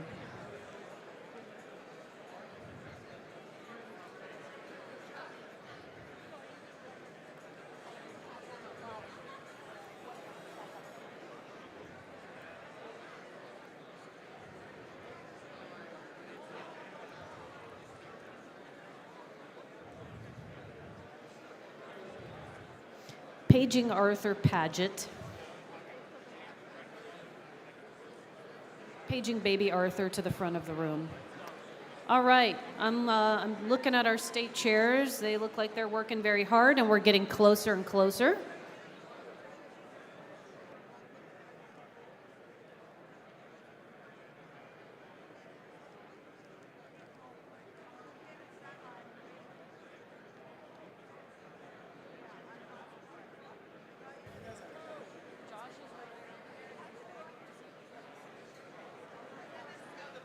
Kids?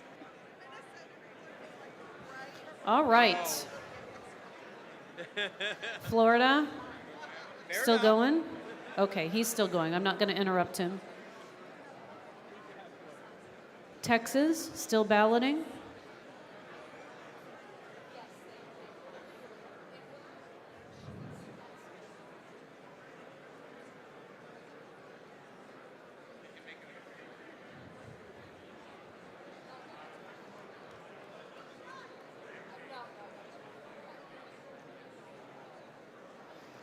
Pennsylvania, are you still balloting?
How are we doing, states? If everyone could lower their voice, then I can get a read of the room on who's still balloting. Guys, quiet down, please. We need to finish this today.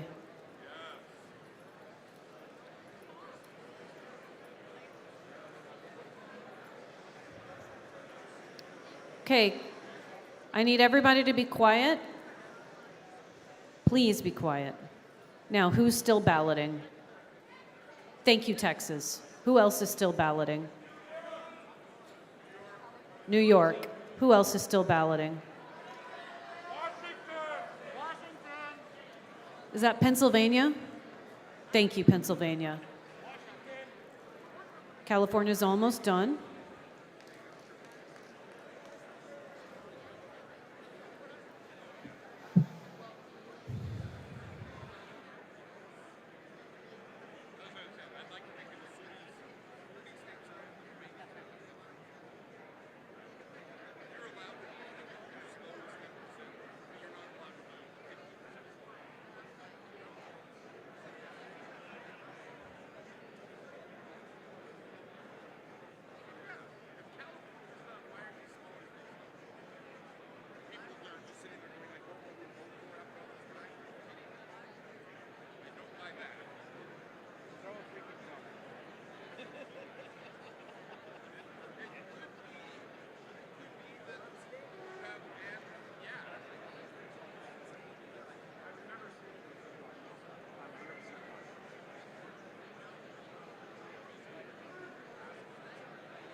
Check, check. Thank you. Point of personal privilege, microphone one, Madam Chair. Thank you.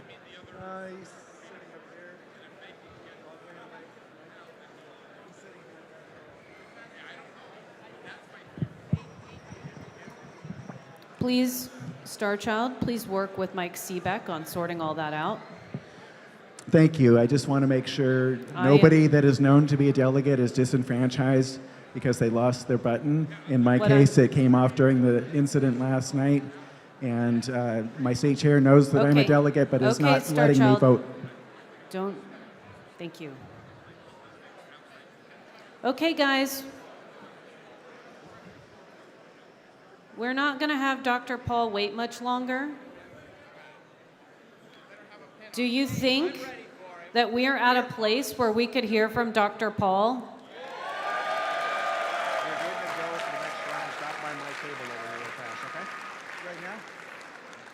I think we're at a place where we could hear from Dr. Paul.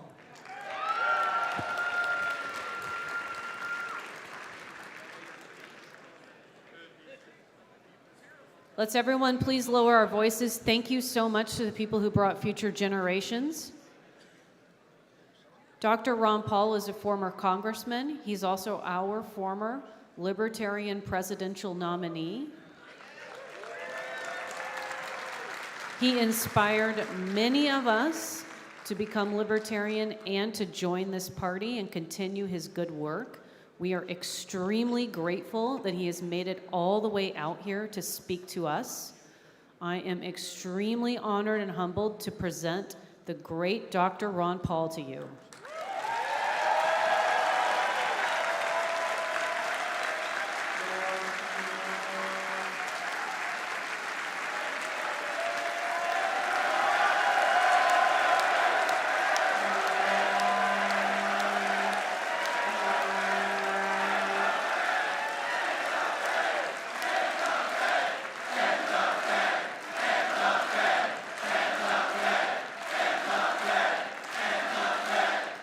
Wonderful, wonderful. I'm among friends for sure. And a lot, too. Wow. And you know, I've given a couple speeches in the past, and one of the things that I talk to libertarian groups about is being active and having meetings and promote the cause.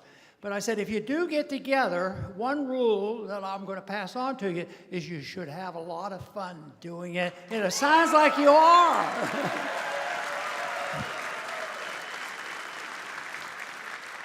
But this is just great. And Angela, I want to thank you very much for the introduction as well as running this campaign and this convention. That's a job and a half. So. But it is wonderful to be here because there's a lot of enthusiasm here. I have one curious question I do want to ask. Most of you know that I was a nominee for the Libertarian Party 1988.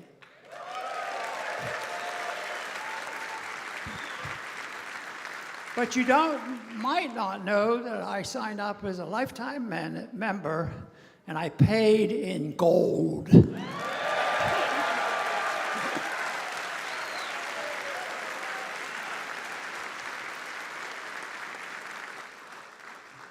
So I am delighted to be here, and thank you very much for the invitation. I think really if I had a theme for what I want to talk about is the fact that the empire has ended.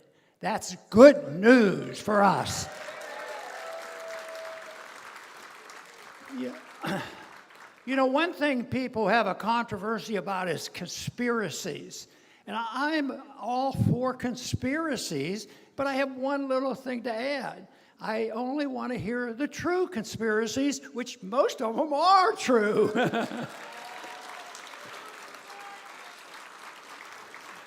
But it is so important, you know, to know what we believe in, and that's my emphasis.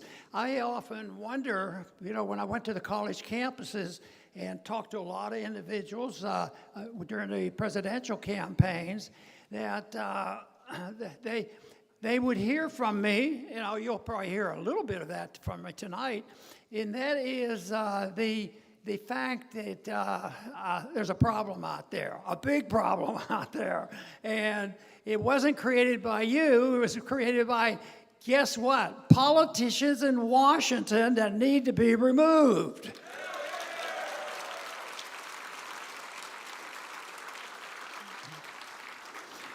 But I divide the activities into two places. One is the philosophy that we have, and then the whole idea of what's going on with politics. And there's too often a division there. And the one thing is, if the competition, we should be doing a lot better than we're doing as libertarians when you think that the competition isn't all that smart.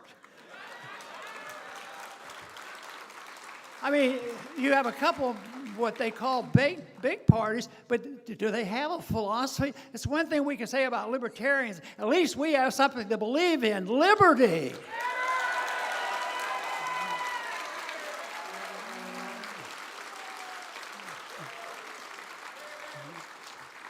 You know, we have the philosophy that we seek and talk about, but we also have political activities, and that to me is a contest between what the people are thinking and saying, and how do you change the government. And, you know, there are some sinister groups out there that, you know, they want to change the government too, and they want chaos in the streets, and they're promoting all the nonsense, almost everything opposite of what we believe as libertarians, because the chaos is here. And that is what I'm saying. The empire really has ended, and it has been systematically replaced by the chaos for the sole purpose of improvising a system of government 100% opposite of libertarianism. And that we have to stop.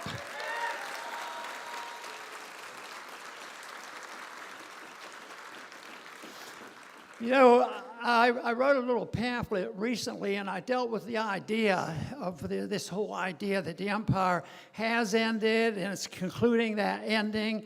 And those individuals who wanted, and philosophically believe, you know, the Marxists believe you have to destroy something in order to replace it with something good like socialism. So they purposely want that. They want the chaos in the streets.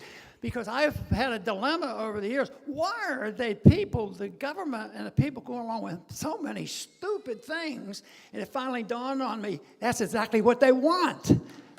And of course, that's what we have to change. But this is not new. It's happened throughout history. But instead of looking at that and crying about it and complaining about it, we try to explain it. But we want to make sure that we understand the value in it too and what we can do with it. That puts a greater burden of responsibility on us because they've destroyed, you know, the remnant of what we had, that the founders had, with some emphasis on liberty. And now there's a vacuum out there. And they're planning on moving in. And when you look at wokeism, unfortunately, they've been pretty darn successful, a lot more so than they should be. And we should confront the wokeism and get rid of it, is what I think we ought to do.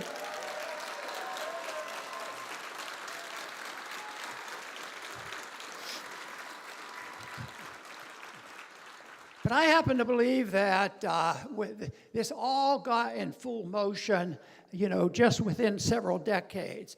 And that it puts us back to 1963. I was a medical resident in 1962, and the Cuban crisis came up, and I got that little notice from the government. You know, it said, come along, we own you. You know, my claim is that the two things that will make you a slave is if you accept the military draft and the income tax.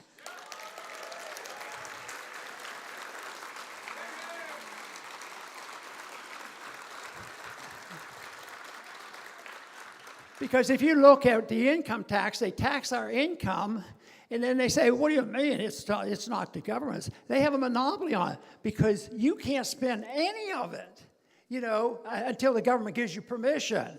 And that is, of course, why high on the list ought to be, and I am sure it is in a crowd like this, that if we expect to ever see some significant changes toward liberty, we will be getting rid of the IRS, for sure.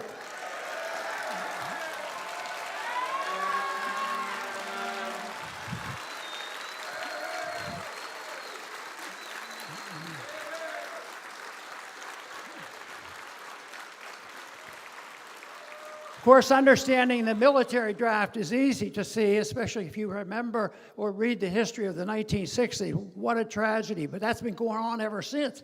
We play these games, but we're still sending troops to death by going overseas and participating and incorporating other people you know, into the activities that we do. So this to me is a major, major thing.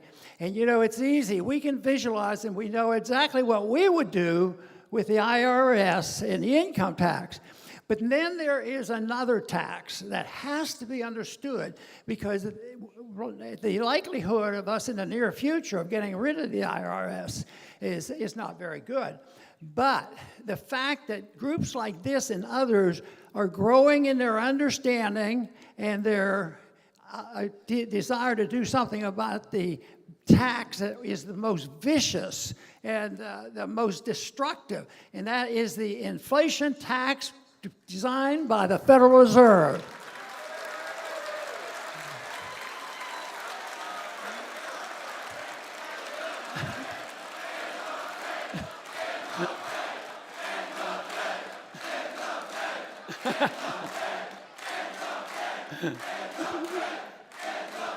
Wonderful, wonderful.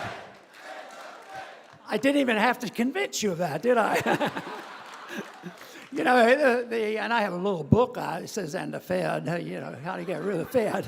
But I remember when it dawned on me what I should title the book, and it occurred when I was at a liberal university thinking that, and I had a decent crowd out, which was to my surprise because we did pretty well getting a mixed crowd out, and there was on college campuses, I think it was the University of Michigan, and we were talking my usual talk, and I alluded to, without much emphasis, and all of a sudden, there was starting to be chants in this liberal university. They started chanting, "And the Fed." I said, where did they come from? So that was a delight to know that happened. But the inflation tax is evil, really evil. It's a little harder to see than income tax. But the inflation tax is to finance all the deficits right now, and that is totally out of control. I mean, it is spending every single day. It's increasing. We can't even hardly pay, get enough money to pay the interest on the debt. It's so bad. But that's part of the end of the empire. The end of the empire is coming, and that is good. But we're not going to let those Marxists pick up the pieces. That will be our job to pick it up and give them a dose of liberty.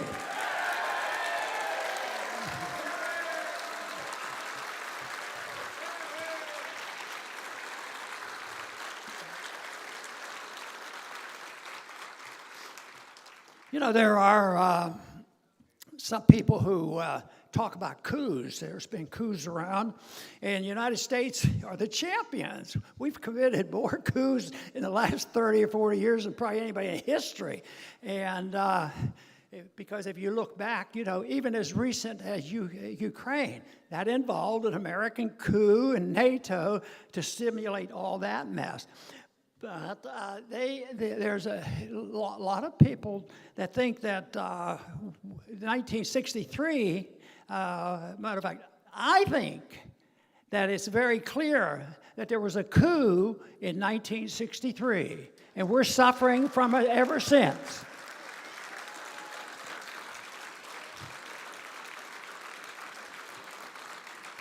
But I was a resident at the Henry Ford Hospital when I was drafted in November, or draft notice in November, and finally had to go in by January.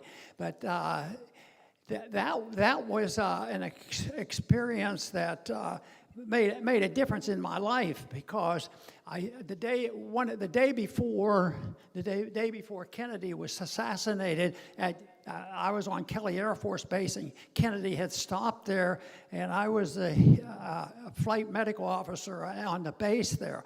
But that had a big impact, because it was like less than 24 hours as he left the base at Kelly Air Force Base that he was killed in Dallas.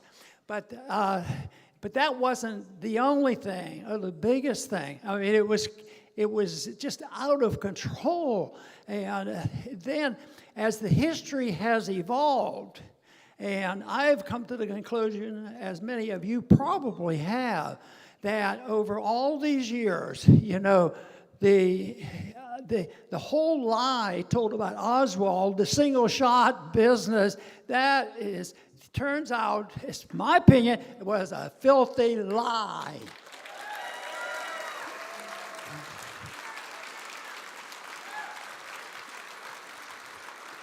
But of course, that was followed by another Kennedy being assassinated, Martin Luther King being assassinated, and on it has gone. And the thing that really put it into my mind that this is a coup and it's been taken over was, immediately after the John Kennedy assassination, it was all the plans made for, an investigation. And they had the Kennedy Commission, I guess it was another name on that, but the commission was set up, and it turns out that I've come around to believe that the key kingmaker of the coup was Allen Dulles. But guess what? When they had the commission, he was on the commission to investigate it, to cover up the lies. I've been convinced over the years of all the commissions, whether it's 9/11 commission or whatever. When you hear about commission, you say, good, at least they're investigating it. Now, that doesn't happen. It's either to cover up stupidity or cover up their tracks, because they're not seeking truth. And that's our problem in this country, is the lack of truth. The lack of truth and knowing what's going on. And it is so bad that right now we're seeing the conclusion of this. The destruction of the Republic, the destruction of the Department of Justice, the destruction of our whole concept of our government, our republic. It doesn't exist under these conditions. But I do not want myself to even drift out and say, oh, how horrible, which it is. It's horrible, horrible, because it's so horrible. But I'm looking for something to grasp, and the grasp is they've destroyed it, yes, for the wrong reason. Their motives are evil, and they're going to use it unless this group of people and thousands more do something about it and replace it with liberty.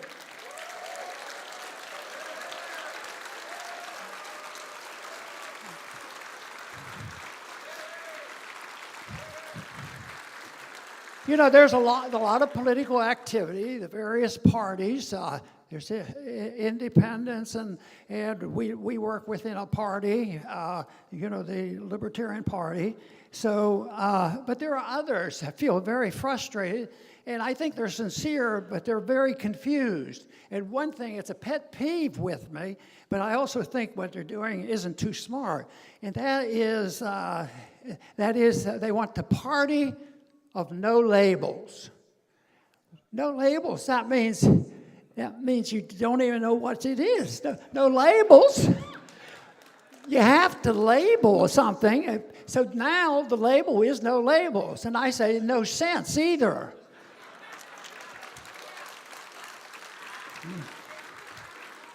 But they claim that this satisfies the demand for, perfect democracy. Everybody gets to vote and everybody gets to participate. So they think it's a way to democracy. They advertise it as being bipartisan and bringing people together. And this to me just isn't truth. But I don't believe and they see this with honesty too, bringing people together. So if you have a reasonably or a good constitutional conservative, and you have a good progressive Democrat on the other side, and both of them have a piece of the understanding of the real message, and you say, well, how are we need to bring them together. But they bring them together, these two, by the two parties giving up the true good beliefs and coming together with all this compromise and sellout. So I think one of the worst things I could see is, and there was something this week, oh yeah, we just passed this thing with a bipartisan vote. That's bad news.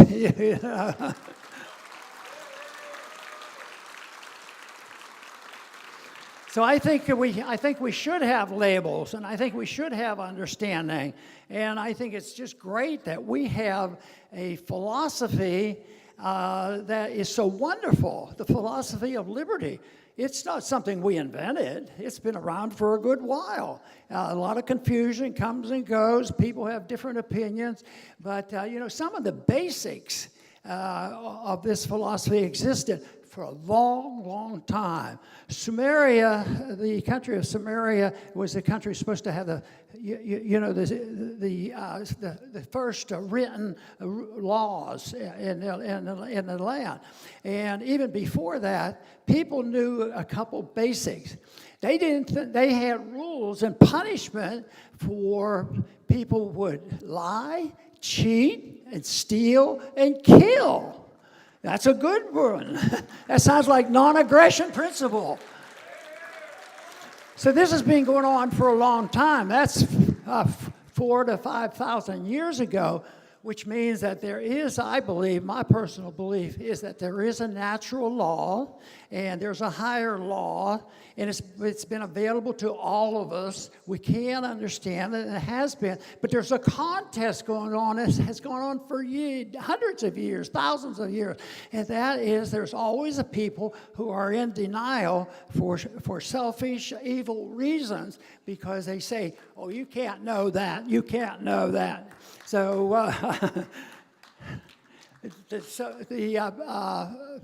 the evil there is very, very apparent. So I think it's easy for us to say, what are we going to do to fill the void? And because I would say that each and every one here has a responsibility. And I've had people come up after I've given talks, and there'll be some college students come up and they were motivated, and they would say, Dr. Paul, I heard that. That's a great message. I agree with you. What should I do? You know what my answer is? You probably have heard it. Do whatever you want to do.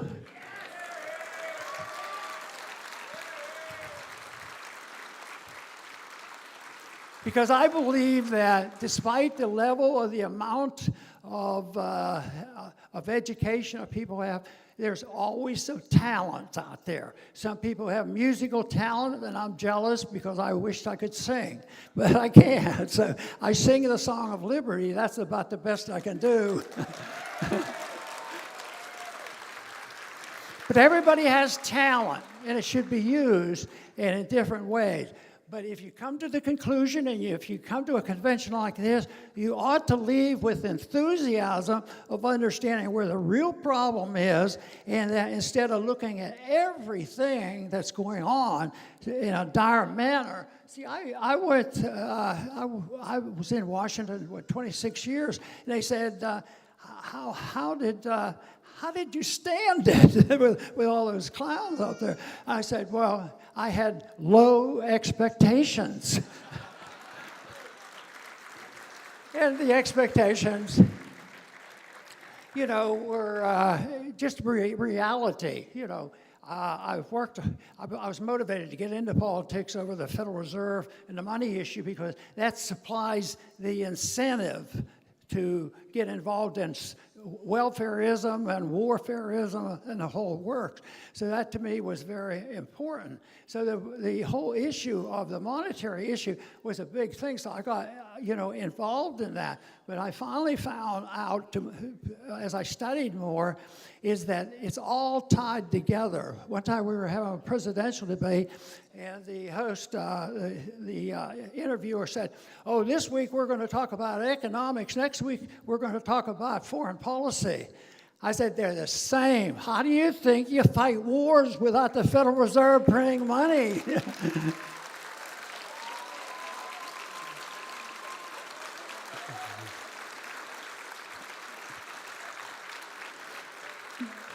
But I do sincerely believe it is a battle between good and evil, and some people put that into a religious, spiritual view, but some people can do that in just good old logic, that it's very, very natural for some people to wake up and come across, just like the Sumerians did 4,000 or 5,000 years ago, that they knew the difference. You shouldn't lie, cheat, steal, or kill.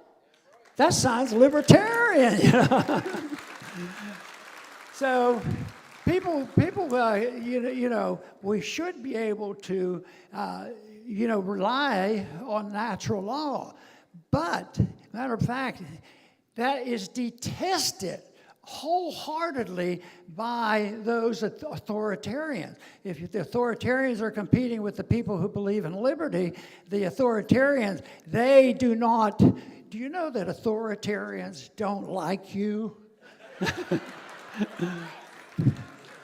Because you are a threat to them. And that's the way it is Washington, D.C. That's why, one of the reasons you see so few. And we do have the mess. I don't think, from my experience in Washington, I don't think that gradualism is going to all of a sudden give us a magic cure to what we have. That is, elect 10 more good guys, 10 more here and there, and we should. The more voices we have, the better.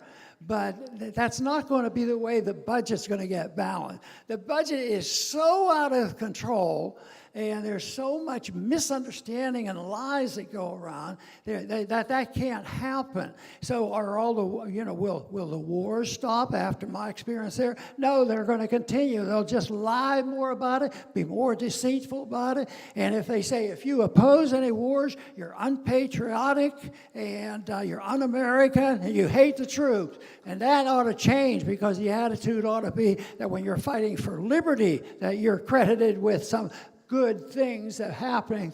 That is what we should be doing.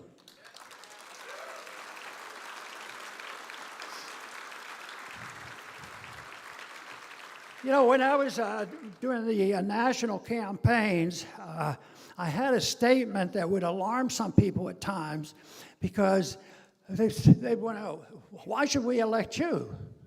And I said, you should elect me because of the things I don't want to do.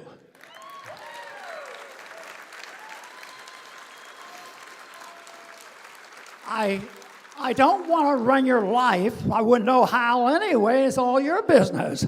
And I said, I don't want to run the economy because it's impossible. You can't do it because there's different opinions. People might want to spend their money for something else. And I don't run the world because it's the dumbest idea in the world, and that's how you fight wars constantly. So we need to get more people saying what they won't do and don't think we should do. But of course, the flip side of that is we want to protect your liberty. Oh, but the people say, some sincere people will come and say, we like what you say, but they're not going to take good care of themselves. They won't have any retirement or what sort. So that worries them. But, frequently on the college campuses, what I'd say, yeah, that is true.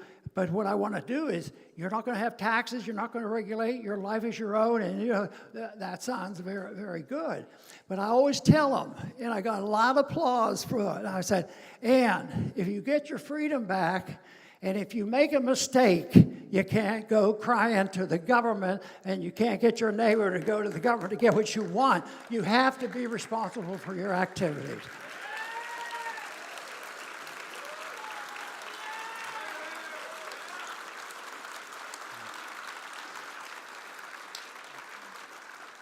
Well, the wonderful thing about the principles of liberty is that they are so beneficial. It still bewilders me why we're not doing better. We have to do better because it's so overwhelming that what they're doing, you would think, and if you can't get enough, if you're here in Texas and you can't be convinced of how bad things are, you could go visit a couple other states on what really is happening. Things are bad, but they can always change. You could change, and people say, well, it's not changeable. And my message here is, it's not going to change under today's condition. The bankruptcy is going to get worse, and the chaos is going to be there. But we have to know, what the problems are, and be willing to admit it. They say that the most dreaded enemy of those in big government is just somebody telling the truth.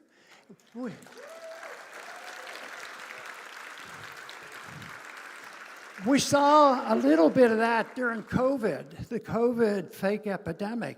There would be people, that was just an introduction to what they want. They're already talking about the next virus, so be aware.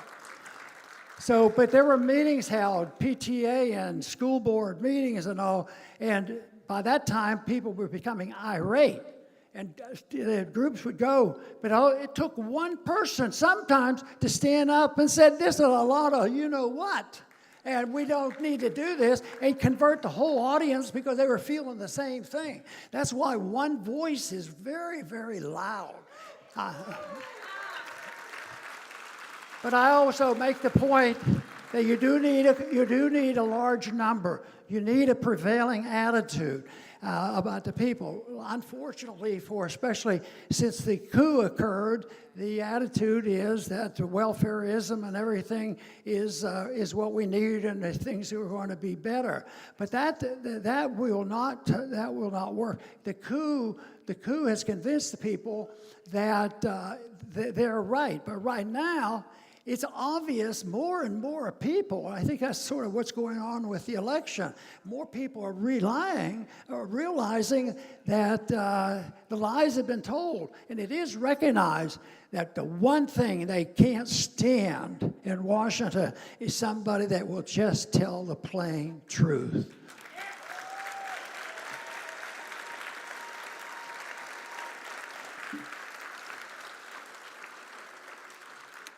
But there are a lot of things that can be done, and like I say, every individual has a responsibility.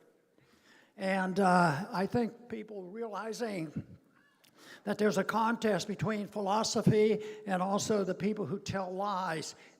It's epidemic, there is no doubt about it. But I'm still convinced, though, that if people are exposed to the truth and know what's happening, the numbers of people, the percentage of people are more on our side than on the side of tyranny. Let me tell you, but we message out. You know, one of the things that we're having a tougher time with now is the destruction of the Department of Justice. That's a department of evil injustice. And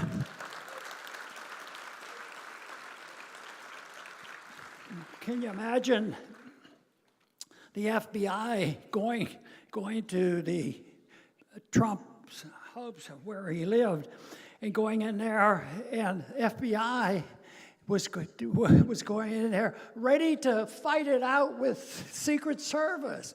I would say there's not much left to a republic, you know, if that's the case.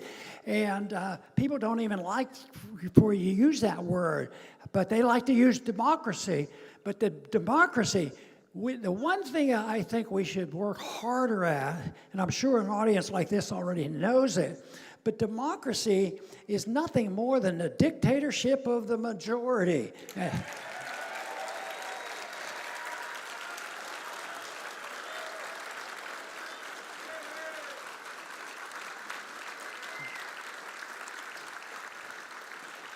Well, you know, that is the whole thing. The dictatorship of the majority is so bad, and why do we lose the argument against people who think they should have a fair shake? They're in a minority, all that happens. If you let that go, all they do is become victims, you know, and controls they have to have. Now we have to worry about DEI and ESG and all those rules and regulations.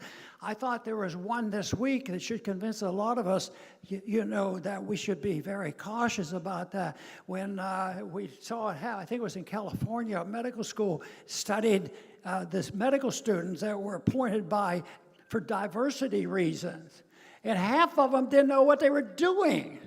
And they're our medical students now. I would say get the government out of medicine, education, and the whole works.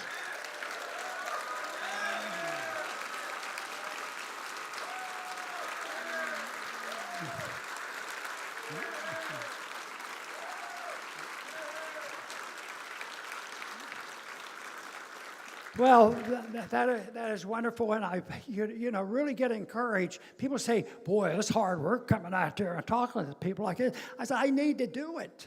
I want to know you exist.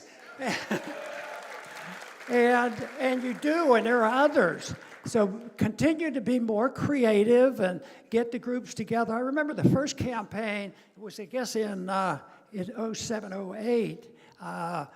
The computer just was started, and they came up with this thing, and I didn't know what it was. I still don't know a whole lot about it, but it was called a meetup group, so it was spontaneous. People met together in communities, and it was a perfect campaign, organization. You'd go to the meetup people, and if they happened to like you, they would just become part of the campaign. So there's so much now. The technology is wonderful. I like the technology, but I have a strong warning.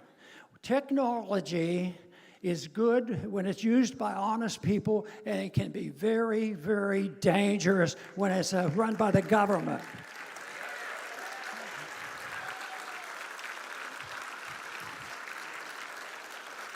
Some people who are actually involved in some of the technology, they go to the government thinking they'll get credibility, and we have to talk to the SEC and to see the whole work, and talk to the people that are writing the regulations, and that's the way they will, have an influence.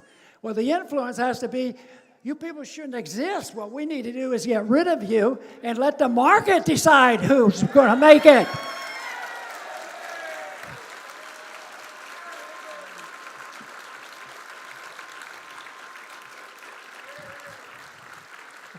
Wonderful. I am going to close by thanking you very much for my invitation. Thank you very much because I get encouraged. That's why I come here. I come here because I'm very selfish, because I benefit by meeting you and talking with you and knowing that you want to end the Fed.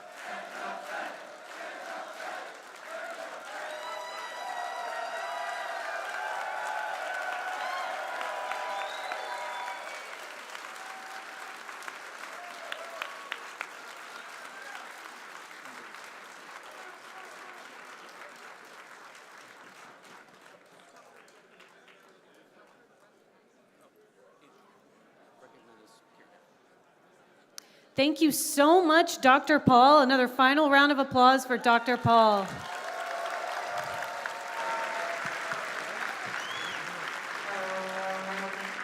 All right, I'm going to recognize our secretary for a moment.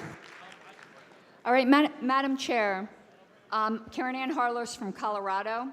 I move to suspend the rules and immediately after showing the results of round 2 of presidential voting, there will be a round 3, to go immediately into nominations for secretary and treasurer, and nomination speeches limited to 2 minutes each. The delegation chairs will then pick up packages for president round 3, vice chair round 1, secretary round 1, and treasurer round 1 to be counted simultaneously. During this time, the memorial presentation will be conducted. Thank you. Okay. We need to get that motion language on the screen. So stand by for just 1 second. Point of personal privilege, microphone 1, Madam Chair. Microphone 1. Starchild, delegate from California. Starchild. I was in the second round of presidential voting, denied the opportunity to vote by my state chair, Adrian Malagon, because I did not have my button, even though he knew I was a delegate. And the button fell off in the incident that happened last night. I went to credentials. He refused to wait for me. I did get a button. Credentials, Mike Seebeck got the button for me. I came back, and Adrian told me it was too late. He would not count my vote. We're going to handle this on the side. All delegates are responsible for maintaining their credentials, please. Please. I'm going to handle this on the side, but we've got to proceed to Madam vote Chair, on this point of motion. information, please. I'm going to pass the gavel to the vice chair for a moment, obviously, so I can tend to something. I will be right back. This is non-debatable. I have a point of information, please. Is it? Just clarification. Yes. Is this still going to be private ballots, just to confirm that? These are private ballots. Okay, They thank will you. be passed Thank out. you. Madam Chair, Mike, for point of information, is all of these elections going to all be on one ballot? So we're just going to name everybody out, or are these going to all be separate? Separate ballots. Okay. Separate ballots. Okay. I'm going to pass the gavel to the vice chair. I'll return in a moment. This is non-debatable. It requires Right, before I two-thirds. do mine, yes. All righty. All those in favor, please. Is it? It's on the screen. Yep. All those in favor of passing this motion, please rise.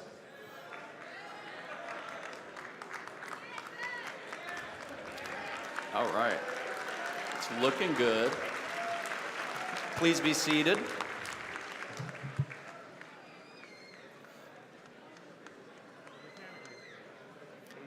All those opposed, please rise. That clearly passes. Clearly two-thirds. Mr. Chair, microphone 2. Microphone 2. Mr. Chair, Barry Short, delegate from Utah. I move to provide that presidential candidates who withdraw or are eliminated will be permitted to address the convention for no more than 90 seconds, provided they are here in person. Is there a second?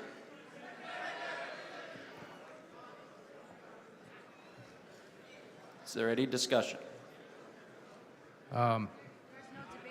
Motion to amend. There's no debate. It's to suspend the rules, This is isn't it? non-debatable? Yes. Motion to amend microphone 3. 1 second. Yeah. This was a motion to suspend the rules. To suspend the rules and to honor the tradition that we have held at these conventions for many, many years, to allow those eliminated from the presidential competition to speak to the delegates before we take the next vote. Dan Lewis of Illinois, I second it. Motion to amend. This cannot be amended. Because this is a motion to suspend the rules, it cannot be amended.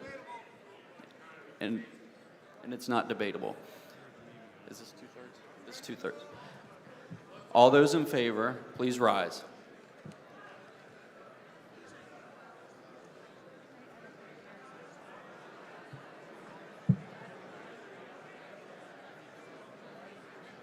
Please be seated. And if you are in the rows, can you please kneel? All those opposed, please rise. Yeah, that is not two-thirds.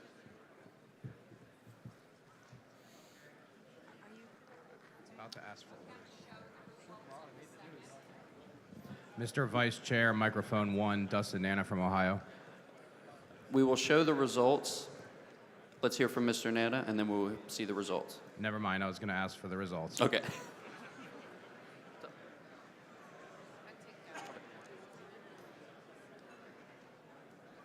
All right, everyone. Take a look. Our secretary is scrolling slowly so you, especially your state chairs, can look at the total vote counts for your states.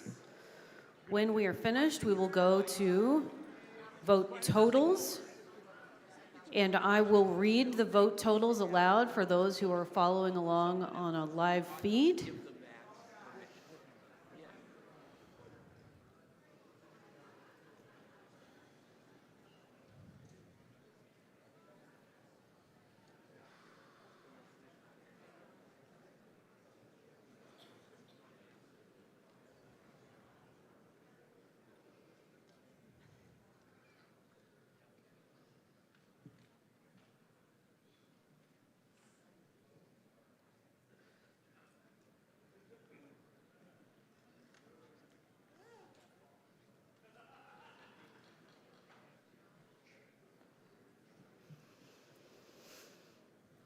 We're getting to the end.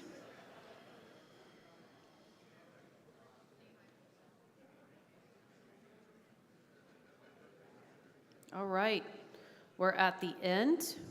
Madam Secretary, when you're ready, we're going to show the vote totals for round 2. All right, here we are. Okay, I'm going to read them aloud. Jacob Hornberger, 4.06%. Lars Mapstead, 13.50%. Chase Oliver, 24.04%. Michael Rectenwald, 32.16%. Joshua Smith, 6.81%. Mike Ter Maat, 17.78%. Now, I believe we are going to go to balloting right away.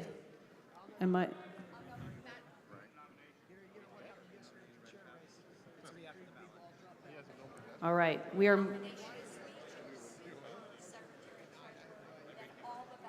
Okay, we are going for nominations for secretary and treasurer. Now, in order to make this nice and neat, I suggest people who are running for secretary come first, and then we do treasurer, but we'll do it as it's brought. Madam Chair, microphone 3. Microphone 3. Please state your name. Jeff Coleman, Missouri delegate, first time, long time, with a request for information. Thank you. Did this body grab a former president by the pussy last night? Sit down. It's Because- completely out of order. No, sit down. We've got time. We need to get to business. Yeah. Thank you. Madam Chair, Mike 2. All right. Mike I believe we're Mike going two. to nominations. Is that correct? That's orders of the day? Yeah. Fantastic. Mike 2. Microphone 2. Mike 2, Madam Chair. Ted Brown, delegate from Texas, candidate for U.S. Senator against Ted Cruz. I am happy to nominate Mimi Robson of California for Secretary of the Libertarian National Committee. I knew Mimi in California. She's my good friend. She was secretary and chair of the California Libertarian Party. She's an excellent libertarian, structural engineer, well organized, very capable. Thank she you, would make Mr. an Brown. excellent secretary. Thank you. Microphone 1. Microphone 1. Madam Chair, I wish to nominate my dear friend and our highly competent and esteemed secretary, Ms. Karen Ann Harlos. Thank you, Mr. Seebeck. Microphone 4. Microphone 4. Hi there. Greetings from the Northeast Corner. Jim Baines, Treasurer for Libertarian Party of Maine. I'd like to put into nomination for Secretary, a Lifetime Award winner in Maine, Sean Lavasser, Rockland, Maine. Thank you very much. Can you state your name again?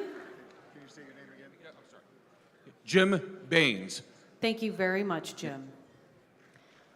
Microphone 1. Microphone 1. Carla Howell, Virginia. Point of information, Secretary, Madam Secretary, could you please note which election this is for that's up on the screen? That it's for Secretary, right? Thank you. These are for Secretary. Microphone 3. Okay, do we have more nominations for Secretary? Microphone 3. Microphone 3.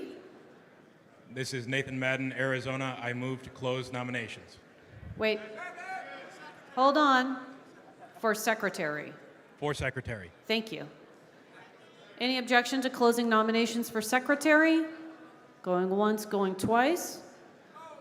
All right, nominations for Secretary are closed. We are going now to nominations for Treasurer. Madam Chair, microphone 3, Dustin Nana, Ohio.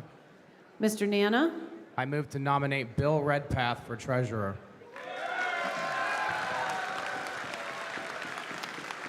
Dustin Nana moved to nominate Bill Redpath for Treasurer. Microphone 1.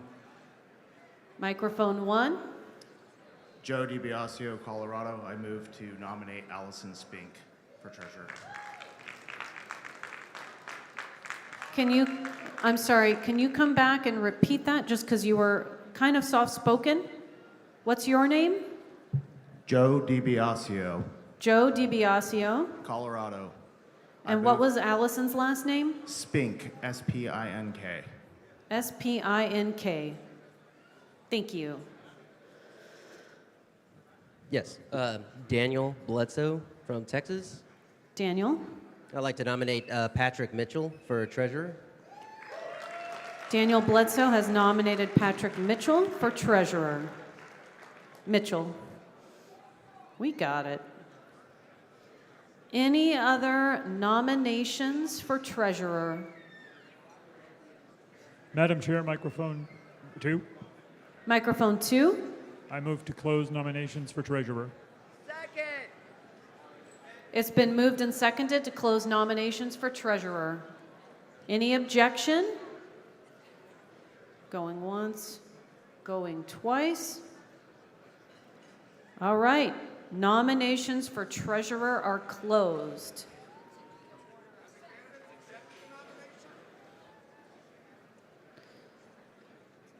Did everyone accept their nominations? All right. Now, we need to do the order of speeches. Bear with us. We're going to zoom through this.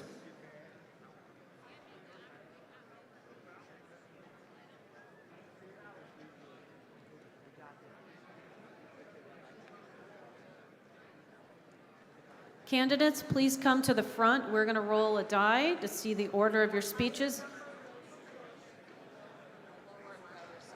I believe speeches are 2 minutes. Now, once the ballots go out, we are going to do our in memoriam video. We have been trying to get to that, and it is happening.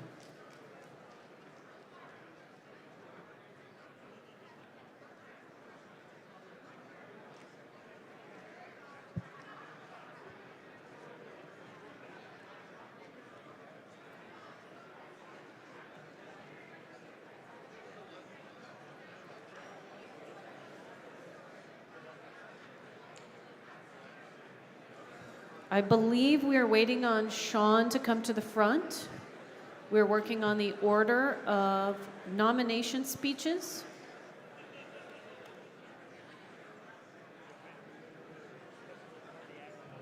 He's on his way.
Mr. Redpath, we're ready for you up front.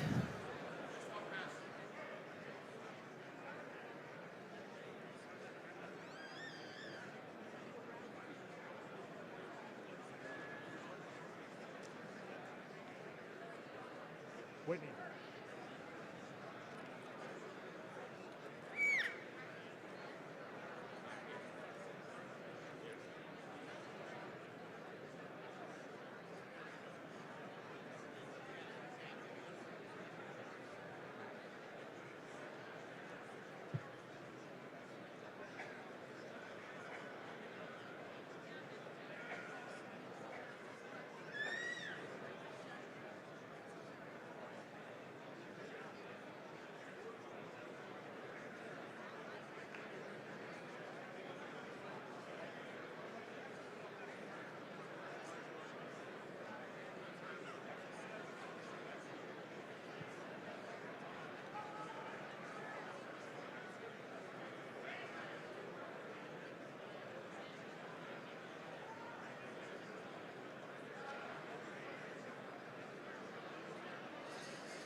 Hello, everyone. I'm just helping out someone who's not sure how to formulate a motion, but one of the candidates for treasurer, Mr. Mitchell, was unaware of the nomination petition requirement. And I believe he would like to ask to suspend the rules to give him time during the nomination speeches to gather the 15 signatures. Is that your motion? Yes, it is. Please, thank you.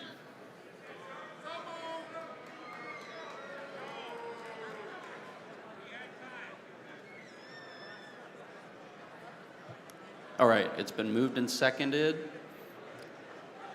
This is a 2/3 vote, and it's not debatable. All right, if you are in favor of the motion, please rise.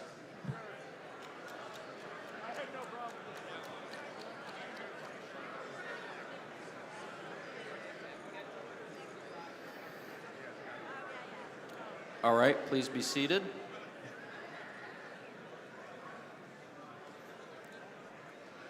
Please be seated.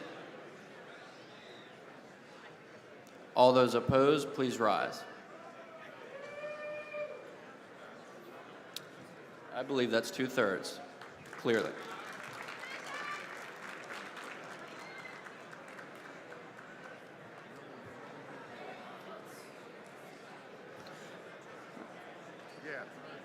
All right, we're getting ready to do nomination speeches for secretary. Madam Chair, microphone 2.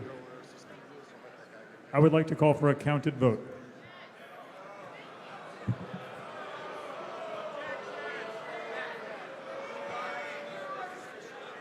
We've already moved a special rule of order. The room seems to be yelling. We're on our way. Don't believe there's a second. We're 20 seconds will give us a counted vote, Madam Chair. a counted vote. Yeah, that's also true. A counted vote on what? A counted vote on the motion to suspend the rules that was just declared to pass. There hasn't.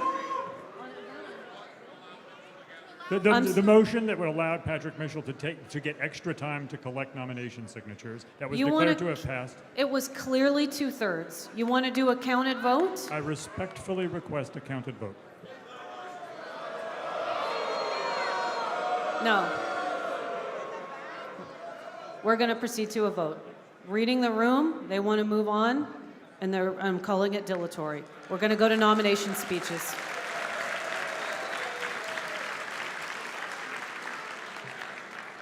Thank you, everyone. Please lower your voices. We're going to do secretaries' nomination speeches first. They each have 2 minutes. I believe Ms. Harlos is first.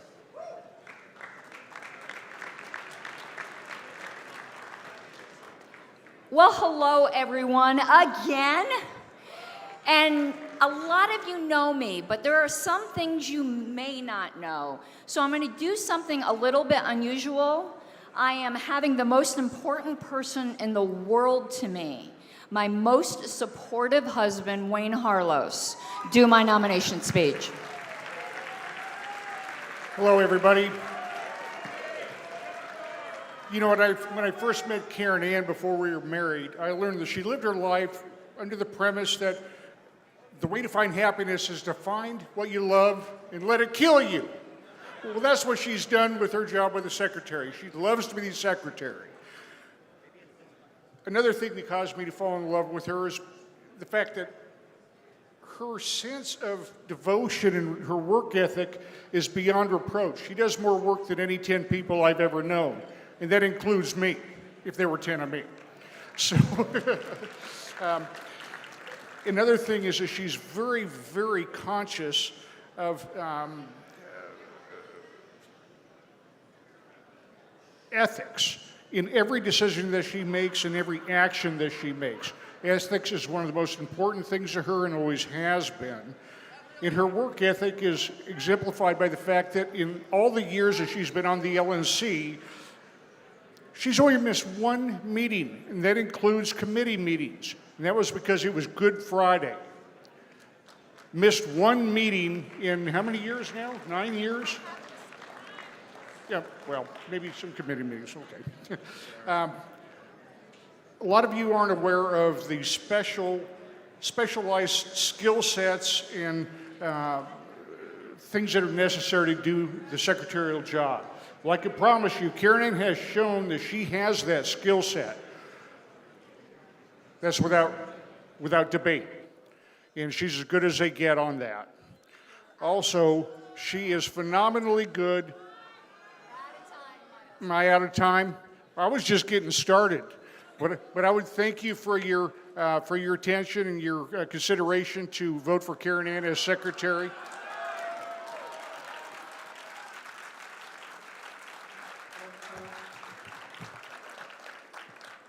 Up next, we have Mr. Levasseur.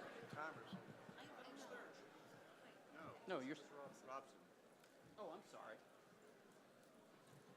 Apologies, Ms. Robson. Hello, delegates. This is my 13th National Convention, and I'm having a great time. Good to be here with all you libertarians. I'm Sam Goldstein from the Great Libertarian Party state of Indiana, and I'm here to second the nomination of my good friend and longtime colleague in Liberty, Mimi Robson. I appreciate your vote for her today. Thank you. Yes. Fellow delegates, I'm Ted Brown from Texas, but I used to be from California, and I was state chair there. Mimi Robson was secretary while I was chair. She did an excellent job. She's an ethical, honest, decent, and competent person, and that's certainly what we need on all the positions at this party. I heartily endorse Mimi Robson for secretary. Hello, delegates. So I am running for secretary. I've been secretary for the State of California Libertarian Party. I've been the secretary for the National Platform Committee. I'm a structural engineer by trade. And because of that, I'm very detail-oriented. I look at things very logically. I'm able to prioritize. That's what I do for a living. I also have been a secretary, though. I'm very efficient at typing. I'm very efficient at our bylaws. I'm very efficient at Roberts. I believe that I would make a good secretary for this party. I know it's a lot of work, and I think that Ms. Harlos has done a fabulous job. But I thought that possibly it was time for me to try this. So I'd appreciate your vote. Thank you very much.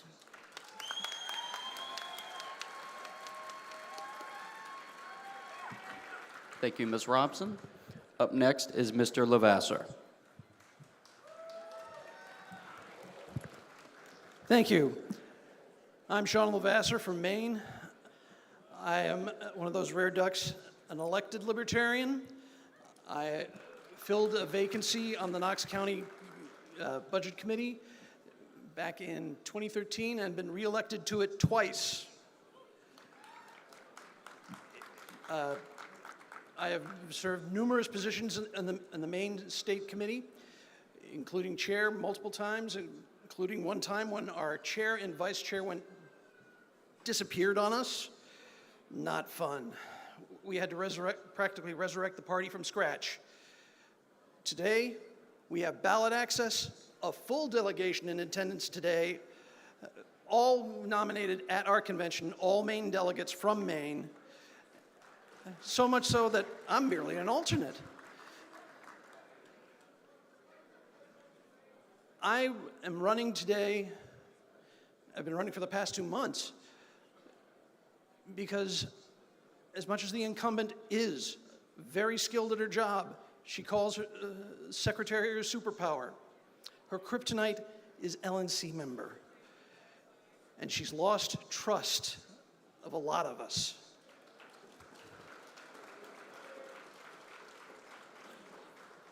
You don't prove that bylaws are bad by proving it in the manner of being the bad actor that exploits it to disenfranchise delegates.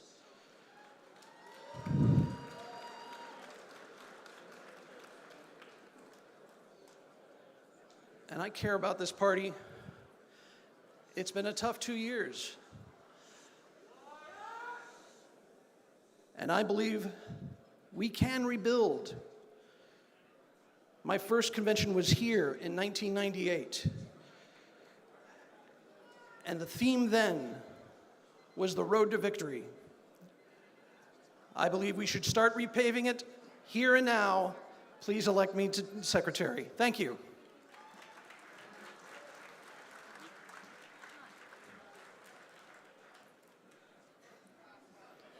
Thank you, Mr. Levasseur.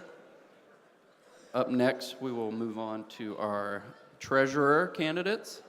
And yes. And up first would be Patrick Mitchell. Do the tellers have your signatures? Awesome. Here is Mr. Mitchell.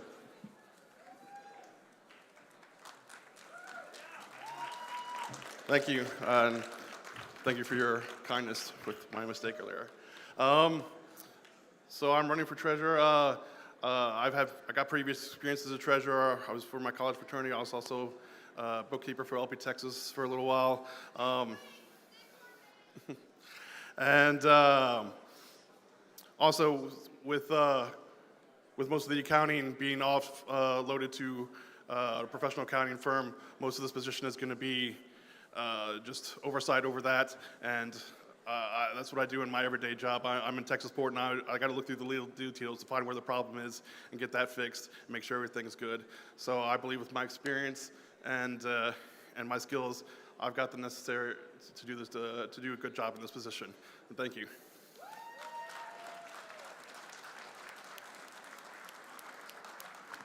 Thank you, Mr. Mitchell. Up next, we have Mr. Bill Redpath.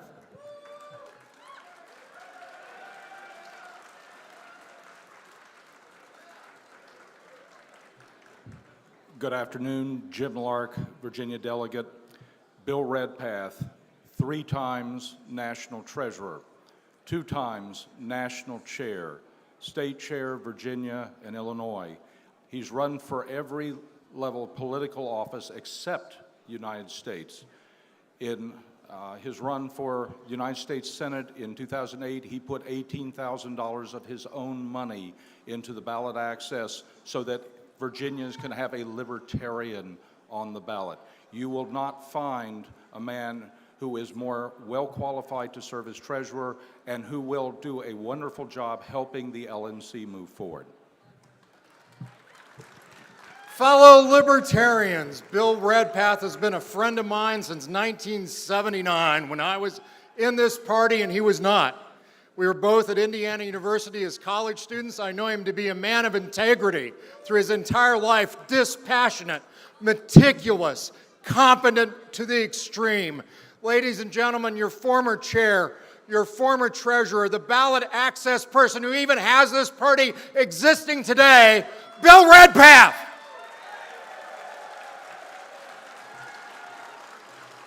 Thank you, Jim. Thank you, Joe. 2 of my best friends back here. They're great men and great friends. And all of you are friends as well. I'd really appreciate your vote. I'm technically qualified to do this. My heart is with this party. I just celebrated my 40th anniversary as a Libertarian Party member. I have an active CPA license in Illinois, and let me tell you, it was hell getting the Illinois Department of Financial and Professional Regulation to accept my Virginia CPA license and a transfer to Illinois. That alone was a victory over slothful government, and let's all celebrate that if we can. Thank you very much. I'd appreciate your vote. Thank you.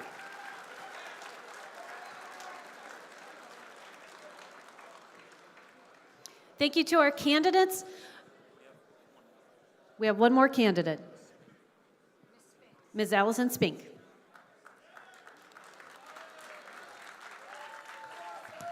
Hey, thank you. I think most of you don't know me. I'm fairly new to party politics. I have been an accountant for 19 years, the past 15 at billion-dollar public companies, working under stringent SOX controls because the government doesn't penalize the actual criminals, just everyone else. I do have an inactive CPA license because fuck the government and they don't get to tell me how smart I am. I am not your typical accountant. I went into accounting because it was easy for me and it was my path out of poverty. I'm now hoping to use it to be my path out of tyranny. That's my accounting background. As a board member, I am a person that values freedom, love, and truth. I am an objective person that is willing to listen to everyone's input. As Dr. Paul said, the fall is coming. I believe our party's role is to antagonize it and to prepare for it. And I believe that the people in this room are the leaders that will step up when the fall comes. Vote for me. Thank you.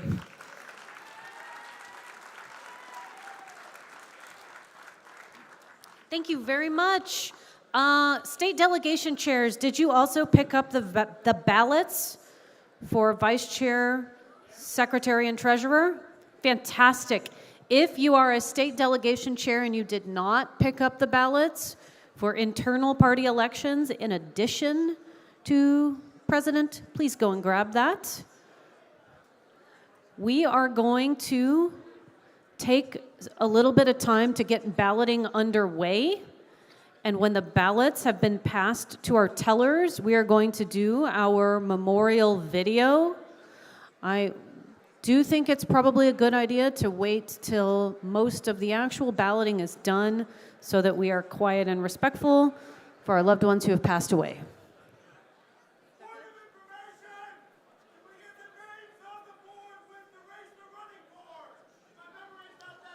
They are, I'm so sorry. I think that was for what was already on the screen. No, I'll get them up separately. Okay. Our secretary is going to put it up so that it is very clear for all of you.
Delegation chairs, you can hand in your ballot and your tally sheets in any order.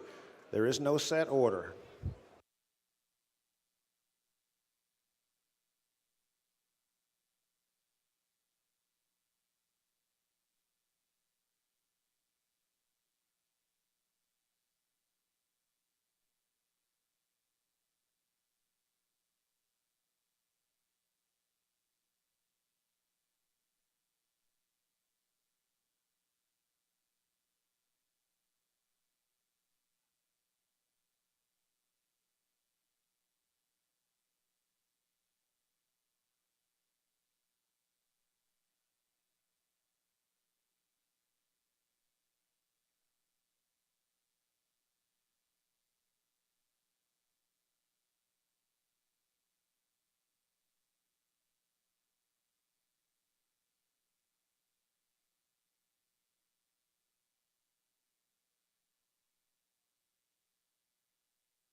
Looks like balloting is well underway.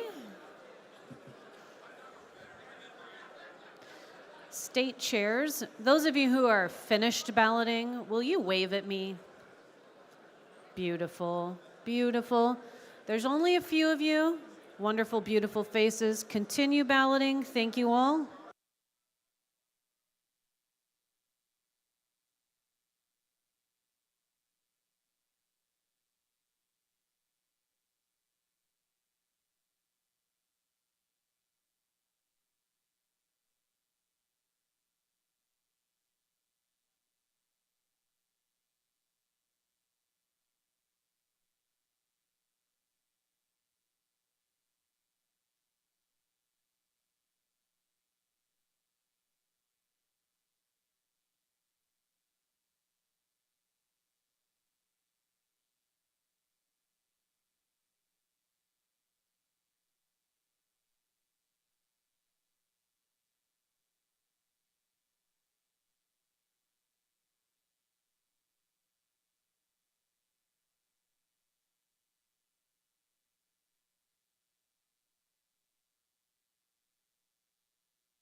State chairs. State chairs, how are we doing on balloting?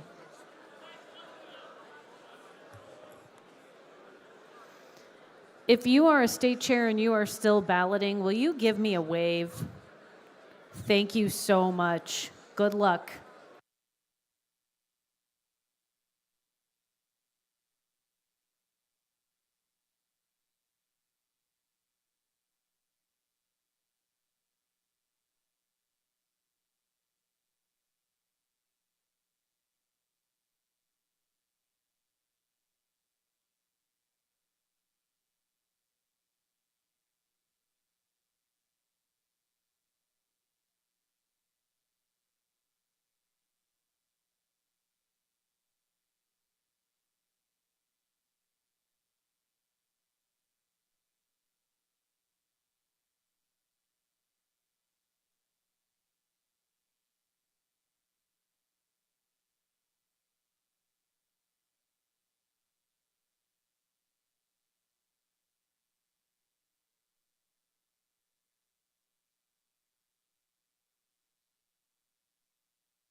Where are we at on balloting? Couple states? Still out. Gotcha.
Guys, I think we're about ready for our memorial video. If we could all find our seats. State chairs, have you turned in all of your ballots? Okay, we're still got a few to turn in. Oh, you better not try.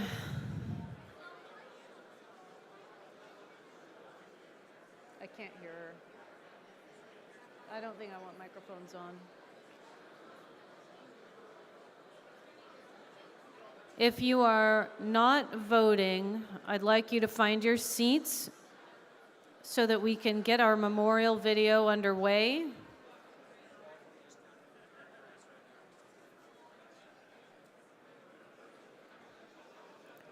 Thank you all.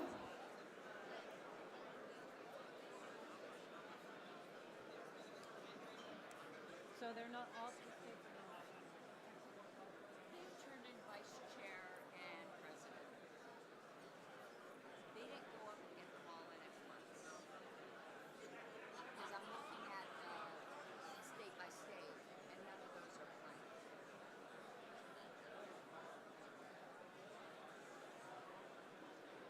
Now, there's always a chance that when I show the state by state totals, someone comes up and says, no, my vice chair is not. It's happened before. That margin was up. I mean, he's getting his 50% of the cards.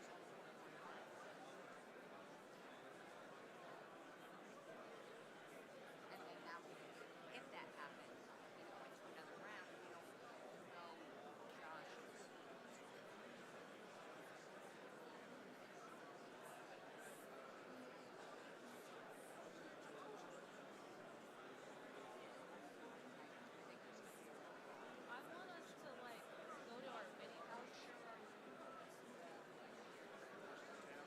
Lisa, we're going to need to do this even though they're noisy still.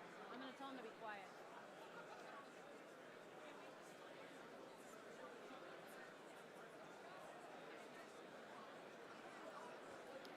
Guys, if we could lower our voices, I think we're going to get ready for our memorial video.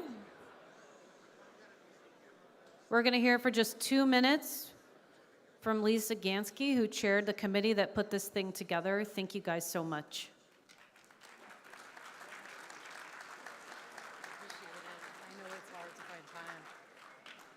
Hi guys, I'm Lisa Gansky. I'm the Secretary of Florida, and I'm the chair of the. Thank you guys. I'm the chair of the Memorial Subcommittee, and today I want to express my heartfelt appreciation to our committee members. Lisa Schlinkert and Nick Gosling are diligent researchers, and Fina Benoen, our video expert, and she's also a candidate. I don't know how she found the time. She put together a wonderful presentation.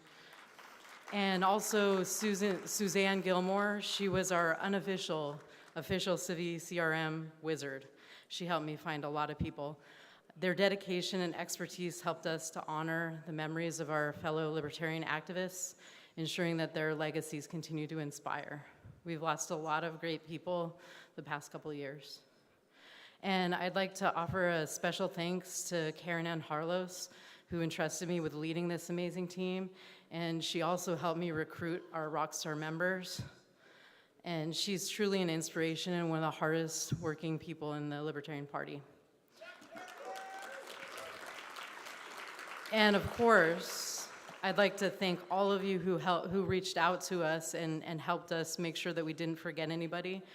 You really helped us memorialize those people that we've recently lost, and we couldn't have done it without you.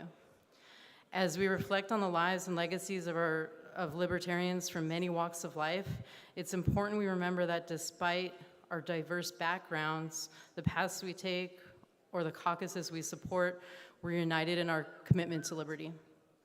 I encourage everyone to visit lpedia.org to explore and contribute to the extended biographies of these individuals. Our parent committee, the Historical Preservation Committee, is dedicated to preserving and celebrating our rich libertarian history, and LPedia is a vital part of that effort. Finally, I'd like to mention several individuals we couldn't include in our video, but who are equally deserving of our recognition today. Nelson Barnhouse from Georgia, Jason Echeverria from Florida, Emerson Ellett of New Jersey, Tiffany Madison of Texas, and Daryl Bonner of Pennsylvania, who just passed a couple days ago. And now I'd like to bring Mark Axon out for a moment.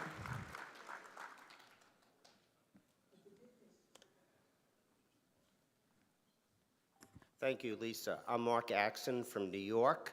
I want to thank the committee. I want to thank Lisa. I want to thank the Libertarian Committee for this opportunity to be up here.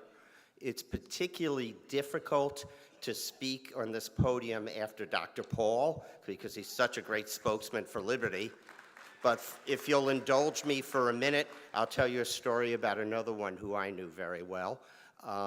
When many of you knew Becky Akers from her writing on LouRockwell.com or on in the Freeman or in many other places. She also wrote a couple of historical novels. Back in 2002, when we were researching the Benedict Arnold book, of course, we went everywhere that Benedict Arnold went. So one of the places we went to, there was a reenactment at Saratoga. There was Saratoga 225 battle.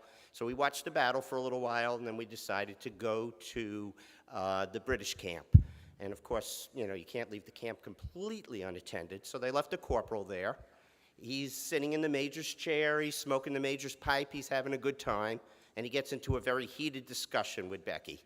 And the first thing Becky says to him is, "You hang Nathan Hale."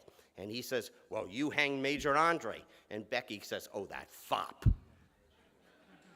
This fellow, without leaving character, looked at me and said, "Sir, control your wench." To which the only thing I could say is, "Sir, but if I could." Becky and I had 41 years, 1 month, and 18 days together. She didn't stop for a minute.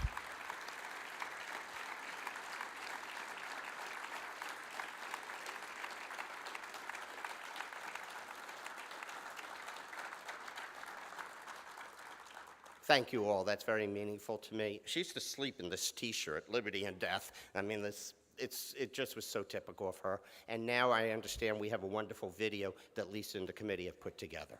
Thank you.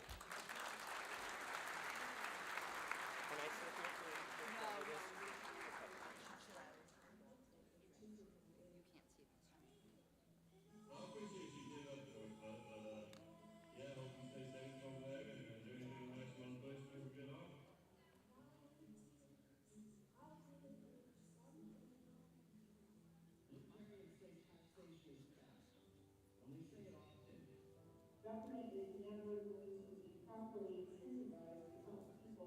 People who were in favor of free market economy and a very limited state.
Thank you, everyone, and thank you to the committee who put that video together. I appreciate us taking the time to honor those individuals.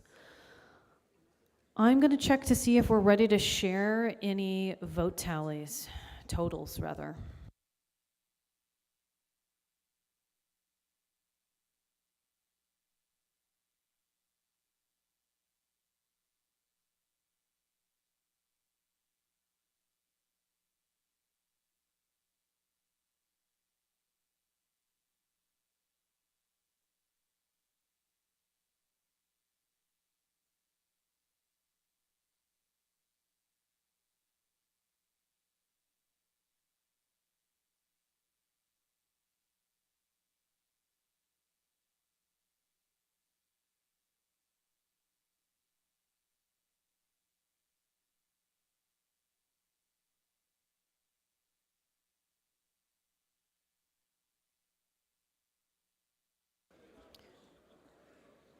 Are we still turning in ballots? Thank you so much.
Okay, the tellers still have quite a bit of tallying to do. They are working as quickly as they possibly can. I know our state chairs are as well.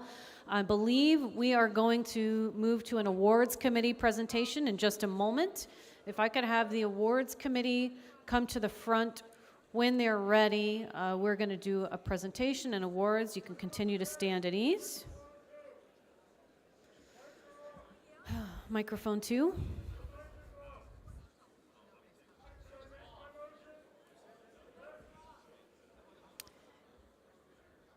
Awards committee is coming up. We're not going to do motions while we're still balloting, actually. I'm sorry.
Hi, everyone. Please find your seats, unless you're a state chair running to turn in ballots. If you're still balloting, continue what you're doing, but everyone else, please lower your voices and come back to your seats. Thank you all so much. We're about to get started with awards. I'd like to introduce the awards committee and Dr. Jim Lark. Thank you.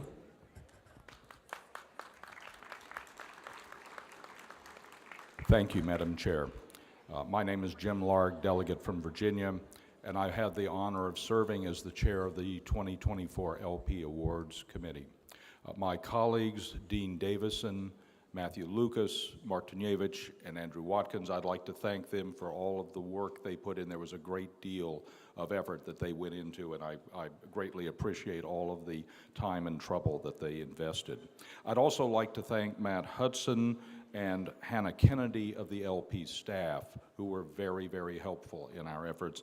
And particularly, I'd like to thank all of you who provided nominations for these awards. So thanks to all of you who tendered nominations. Because of time, we're going to need to whip through this reasonably quickly.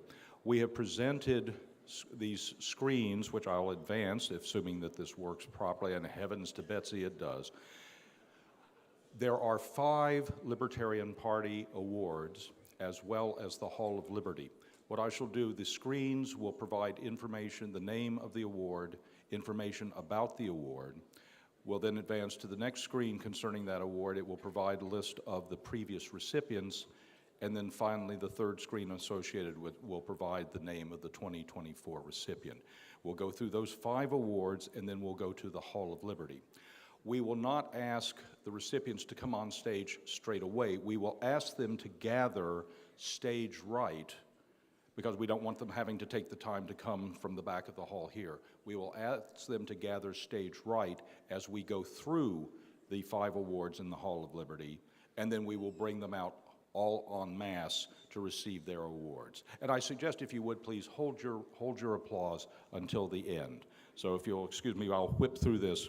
As you can see, the Samuel Adams Activism Award for effective activism for building party membership, organizing, and the like. Our previous award winners, you can see a very nice list of distinguished libertarians. I'll pause here for a moment so that you can pay tribute, if you will, to them.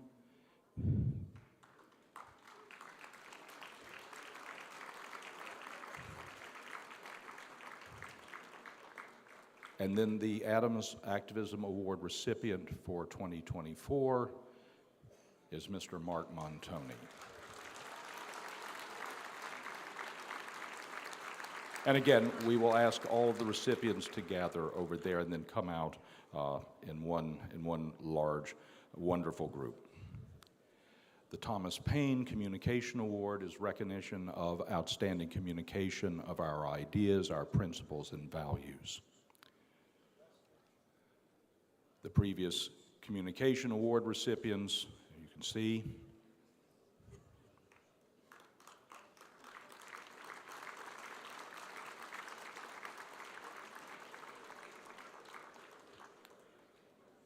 And then the Paine Award recipient for 2024, Spike Cohen.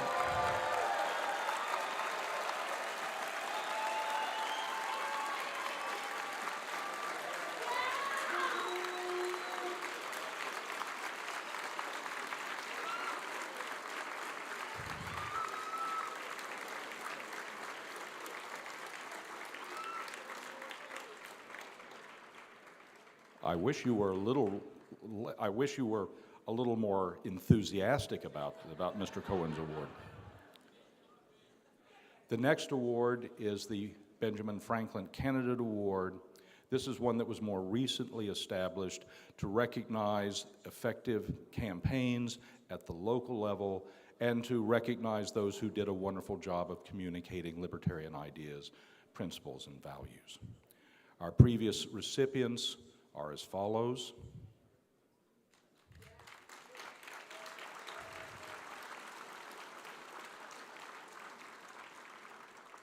And the 2024 Franklin Candidate Award recipient is Aaron Lamb of Queensboro, Colorado.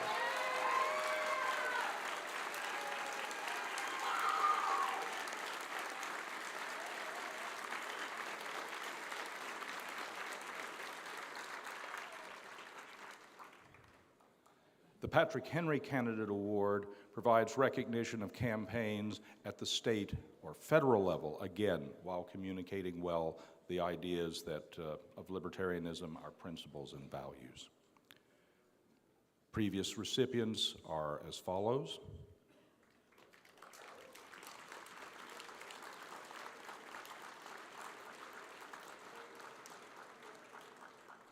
And the Henry Candidate Award recipient for 2024, Chase Oliver.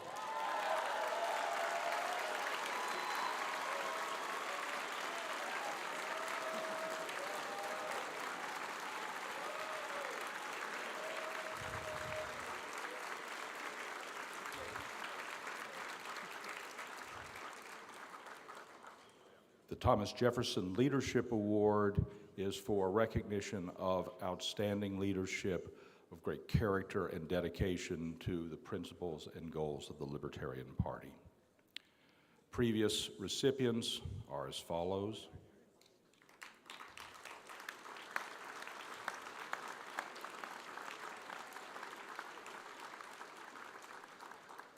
And the 2024 Jefferson Leadership Award recipient,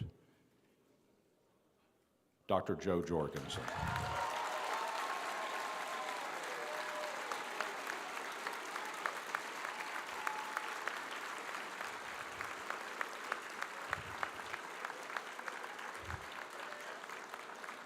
Before we advance to the Hall of Liberty Awards, let me note that the committee had a very difficult time deciding among many splendid nominees. In fact, one of the great joys of being the chair of this committee, being on the committee, is that we were informed about so many great libertarians who are doing great stuff.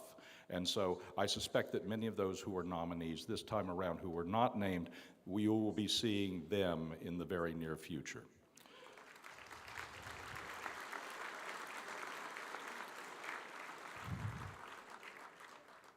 The Hall of Liberty was established in 2012 by the Libertarian National Committee. As you'll note, it honors lifetime or significant achievement that's been made in terms of a lasting effect on the party as well as the libertarian movement.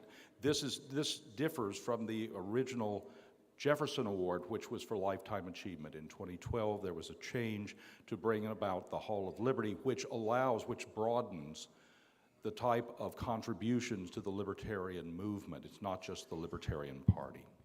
So far, 19 libertarians have been inducted into the Hall of Liberty, and they are as follows.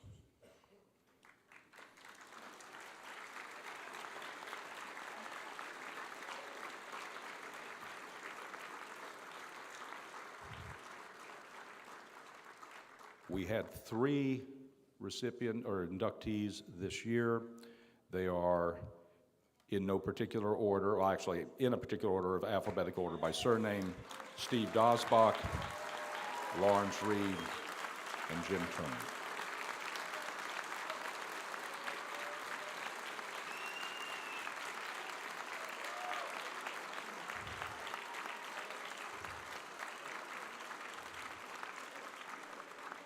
Steve Dosbach, you can read of some of his accomplishments. Again, I'll pause for a moment so that you can view these accomplishments again. With all of these, by the way, with all of these inductees, we could only put a very small amount of information. They deserve vastly more. We simply didn't have the room for it. Their accomplishments are truly impressive.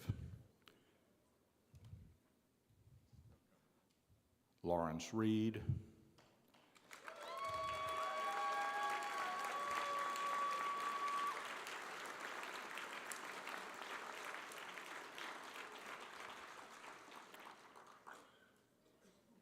And Jim Turney.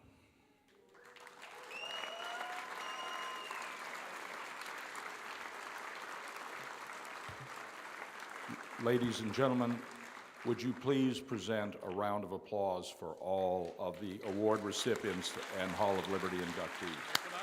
And please.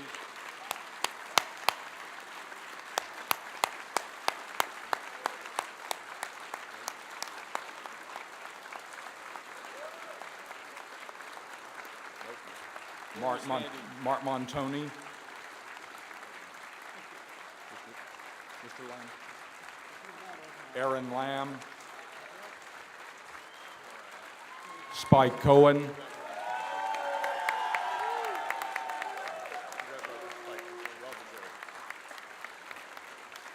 Chase Oliver.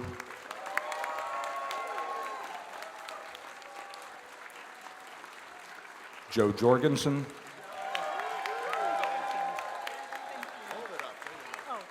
Jim, would you like to present these? Steve Dosbach.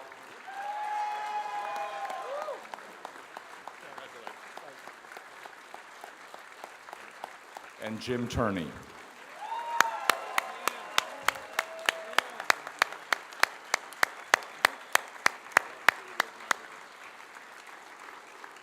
Larry Reed, who's not here at the convention, we will make sure that he receives his award. Again, thanks to all of you for your contributions to Liberty. Thanks to you who provided us with so many wonderful nominees. Again,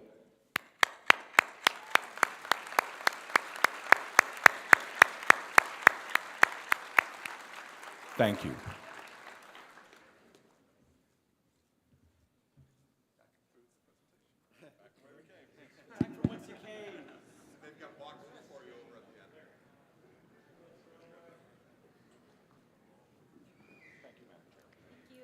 Microphone 4. Okay, microphone 4. Yes, I'd like to make a motion that during the next tallying period, we begin nominations for at-large, allowing 90-second speeches by each one. Thank you. Scotty Bowman, Michigan. Scotty Bowman, Michigan wants 90-second speeches and at large. Let's get our screen back up. Just a moment, Mr. Bowman.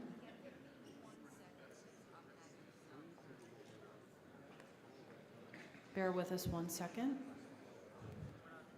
We're also, I was about to inquire about the status of votes.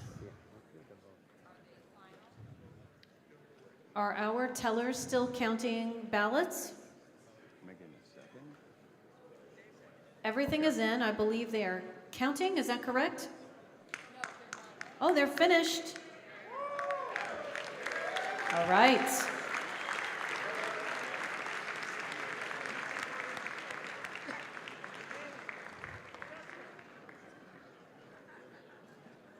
All right.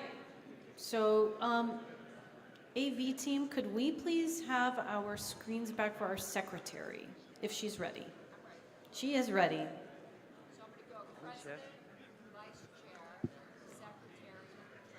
Okay, and then we're going to pick back up with Mr. Bowman's motion. Yeah, but I can't see. Okay, we're on our presidential ballot. Can we fucking move? Hey, you're blocking us.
All right, we're at the end of the states. Let's go to our vote totals.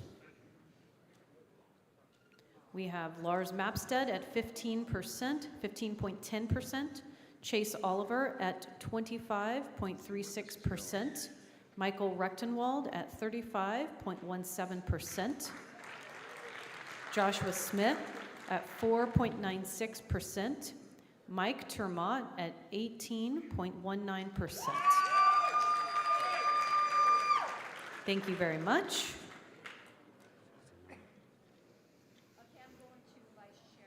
We are going to our vice chair vote totals now. AV, could you please pop off the screen for just one moment? Thank you so much. We're making sure we're on the right screen before we do a reveal, and we are ready. Screen can return to the secretary. Thank you. All right, secretary, when you're ready, please scroll. Oh, this is close.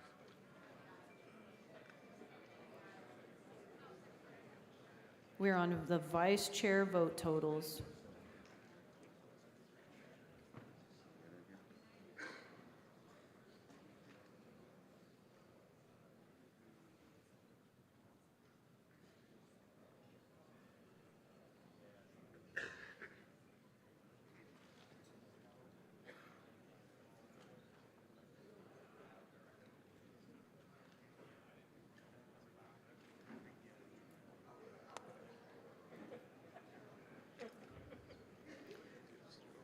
State chairs, checking your state totals.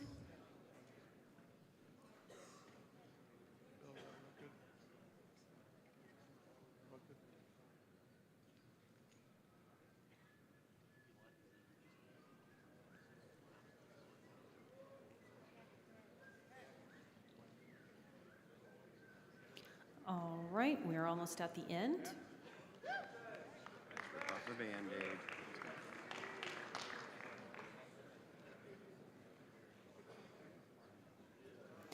All right, thank you, Madam Secretary. We're ready for the final vote when you're ready. The vote totals.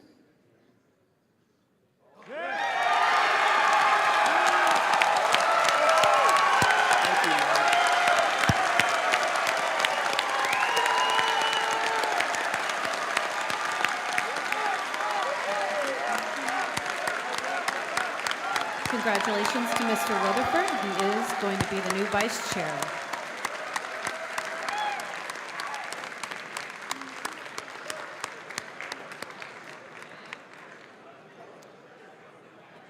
All right. When everyone's ready, we're going to go to secretary.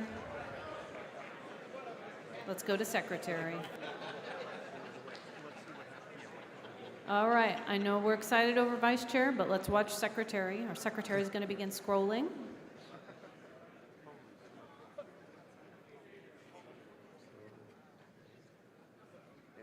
It's close too.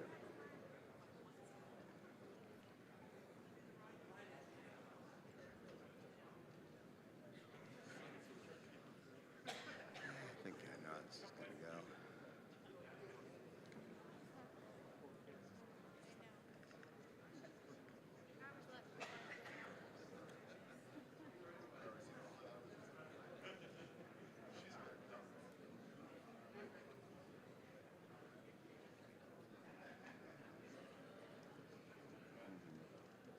Yeah, it's close.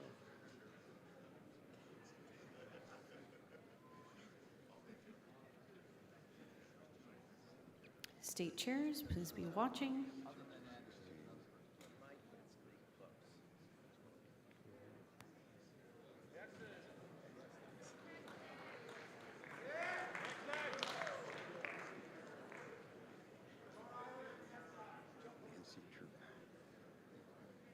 Keep up, Tim.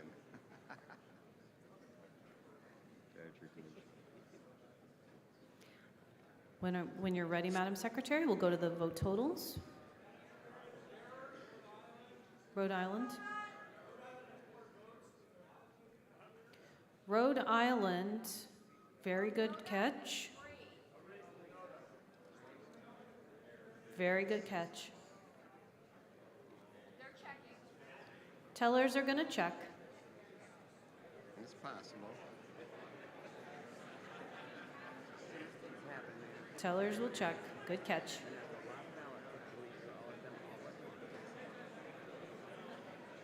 Stand at dis-ease. It could happen.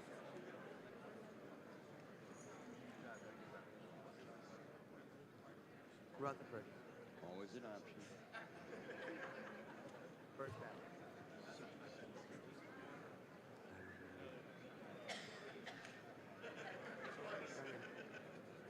It might be.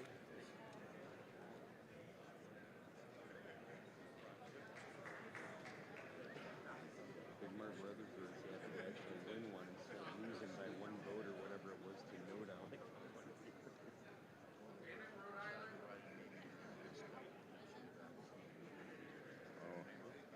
Yeah, what, you're voting for someone who doesn't want to run anymore. Is that actually happening? I don't see her up there.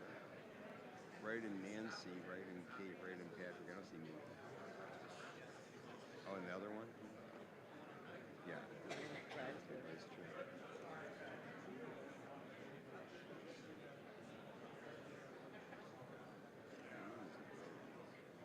Tellers, have you rectified? Was that a scrivener's error? Thank you. Okay, if you're ready, let's go to the vote totals. That's accurate.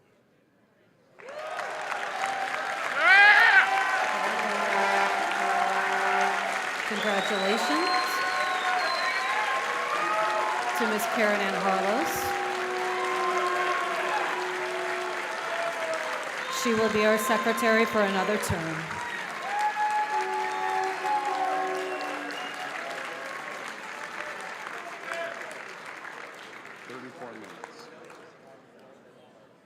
Thank you, everyone. For those who are watching, Ms. Karen Ann Harlos received 50.73% of the vote. Shane Levasseur received 13.18% of the vote. Mimi Robeson received 35.08% of the vote. All right, now I believe we had a motion at microphone 4 regarding at large. Oh, I'm so sorry. We're jumping to treasurer. My apologies. Okay, that's fair. All right, we're going to treasurer. Okay. Yes, our secretary will scroll. State chairs, please be watching.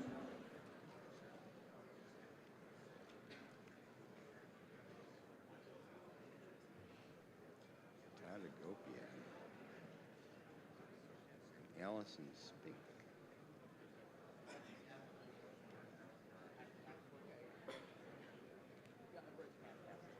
No, this is done.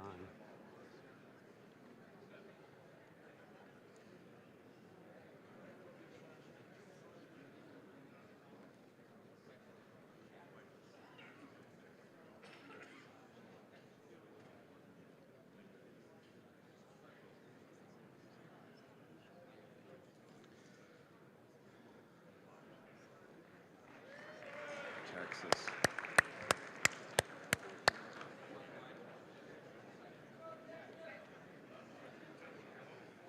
Rip off the Band-Aid.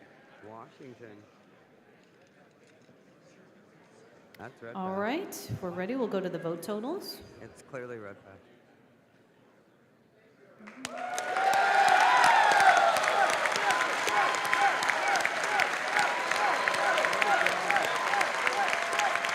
Congratulations, Mr. Redpath. You will be our new treasurer.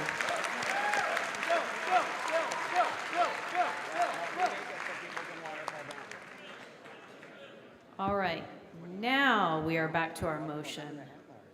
Microphone 4 regarding the at-large ballots. I'm going to restate the motion slightly different. I move that we go to at-large elections with 1 minute speeches.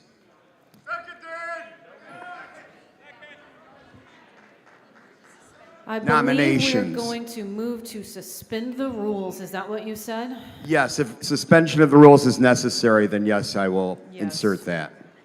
To go to at-large elections with 1-minute nominating speeches.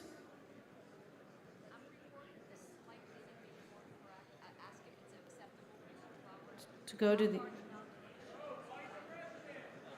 Well, we're going to vote on it, and then you guys are going to make the call, right? Hang tight. We'll try to do it very quickly. Oh, and during the counting of the remaining elections. During the counting of... The remaining elections. So I'm not stepping on vice president or how many ballots we need for president. We are still on president. During the counting of the... Right, during tallying breaks. Okay. We'll figure out this wording. I see what you're trying to... Thank you.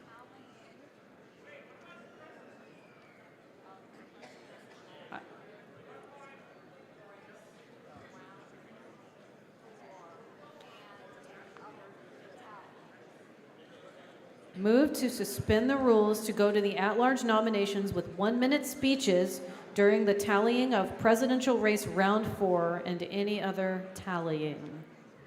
And after VP. Would that also include... Okay, this is getting a little messy. Okay, we'll go to nominations, just Right. not the voting before VP. Gotcha. We're just doing nominations. Understood. Okay. I believe the idea is that we want to hear people, we want people to turn in their nomination papers. First, I believe y'all have to have 15 votes on a nomination paper, and then you're going to do a 1-minute speech while we're tallying the presidential race round 4 and maybe any other tallying. This is a suspension of the rules, so it's non-debatable. All in favor, please say aye. Aye! All opposed? Nay! The motion does not have 2/3, it fails. Request a standing vote, Madam Chair. No. So sorry, it doesn't have 2/3. At best, it could have half. Okay, so Madam Chair, microphone 2. microphone 2. Madam Chair, I move to suspend the rules to permit the newly elected vice chair to give a 2-minute acceptance speech.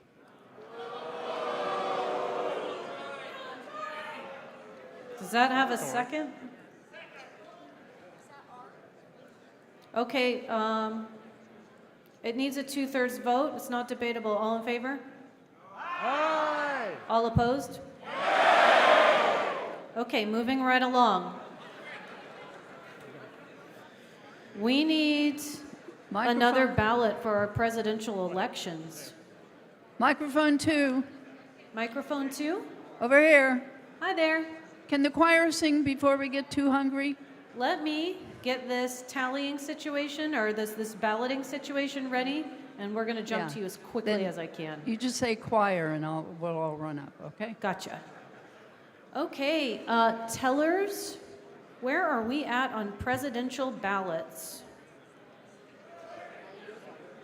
Are we ready?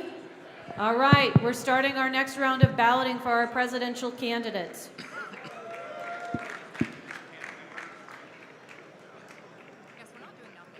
It is 6:30 p.m. Do we want to stay till we're done? Be thinking about it. Why are you trying to stall us with... I'm your hostage, but I'm also holding you hostage. It's a very toxic relationship. We'll get through Who are it. you working for? Who are you working with? With whom are you working, sir? Who are you working with? Who are you here with? Why are you stalling our convention? Why are you doing that? What is the point? Please back off, sir. Why are you doing that? Please back off, sir. Why?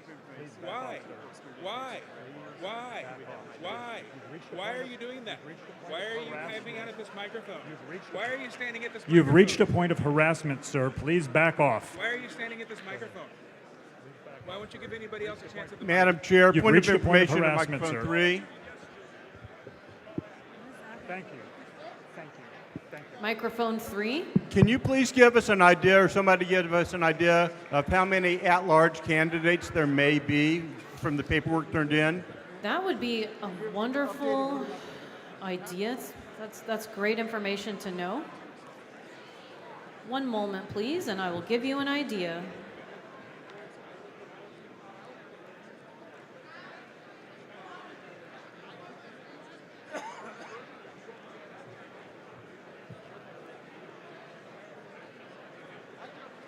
I will go hunt down the papers and our secretary will hunt it down and find out.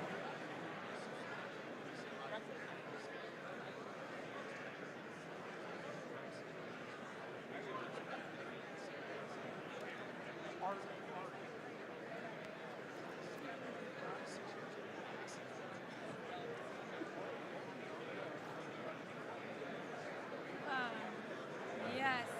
I think they are acquiring ballots. Yeah.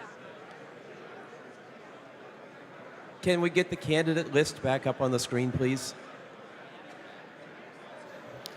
One moment, I will make sure you get that candidate list right back up on the screen.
Mr. Vice Chair, microphone 3. What is this? I'm trying to make a motion. This is Dustin Nana from Ohio. Is a motion in order at this time? It is not. Thank you. Yep.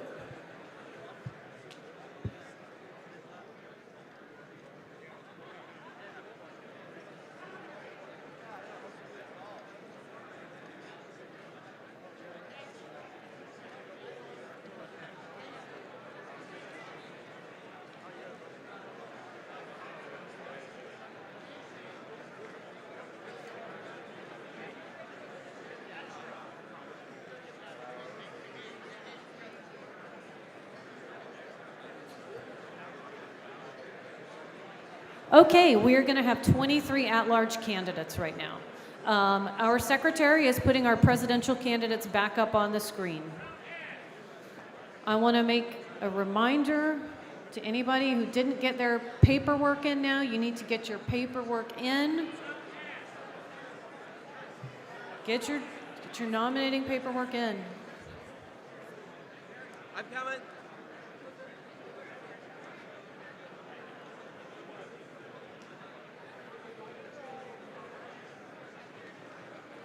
Possibly 25 people running for at-large.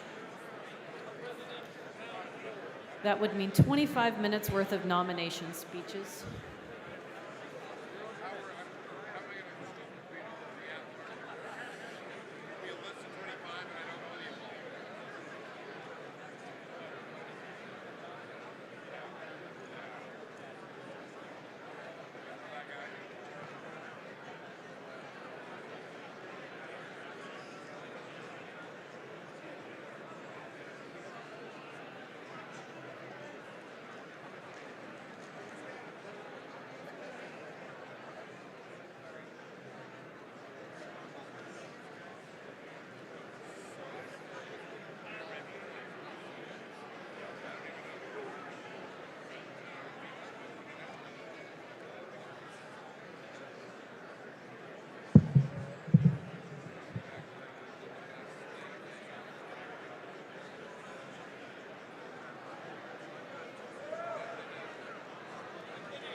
We're waiting on Martin.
We want all of you alive and working for liberty, whatever their outcome.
Madam Chair, mic 4.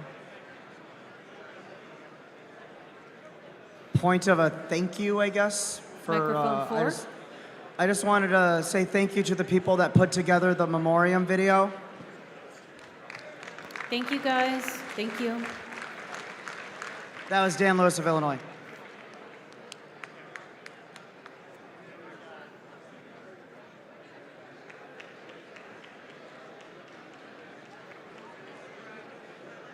Oh, we're voting.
Microphone 2. Madam. Microphone 3. Microphone 2. Not microphone 3, microphone 2. Hi. Point of personal privilege. I Yes. wanted to congratulate all the women who brought their children to the Libertarian National Convention. We waited and waited for you ladies to come, and we are so happy to welcome you and your children here. Thank you to all the delegates who put their leadership behind our larger family and supported us through this. Thank you very much. Thank you to everyone who brought their kids. Madam Chair, microphone 1. Chris Kinnear, delegate from Orange County, California. Mr. Chris Ganir. I'd like to make a motion Wait. in the interest of time. Mr. Ganir, we can't do a motion while we're balloting. We need to wait a little bit longer. I hate to do it to you, but you need to hover around that microphone till it gets a little less crazy, because no one is going to hear you. Can you please? Okay, I want to recognize you.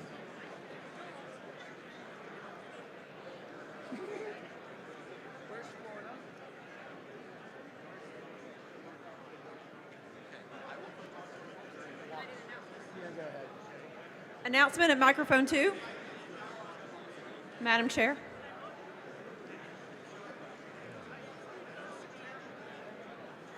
Microphone 2. For those of you who are hungry and have already voted, Georgia has more peaches right over here by microphone 2. Come get a snack.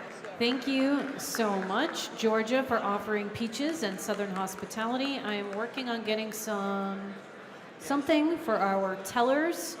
The rest of you, if you want to get delivery, I would not blame you. We need to keep as many people in the room as possible, so please don't run off. But yeah, that's the situation right now. Yeah. Announcement at microphone 3. I'm going to ask that everybody wait on announcements for 2 minutes so I can finish an urgent thing I'm trying to do for our tellers. Thank you.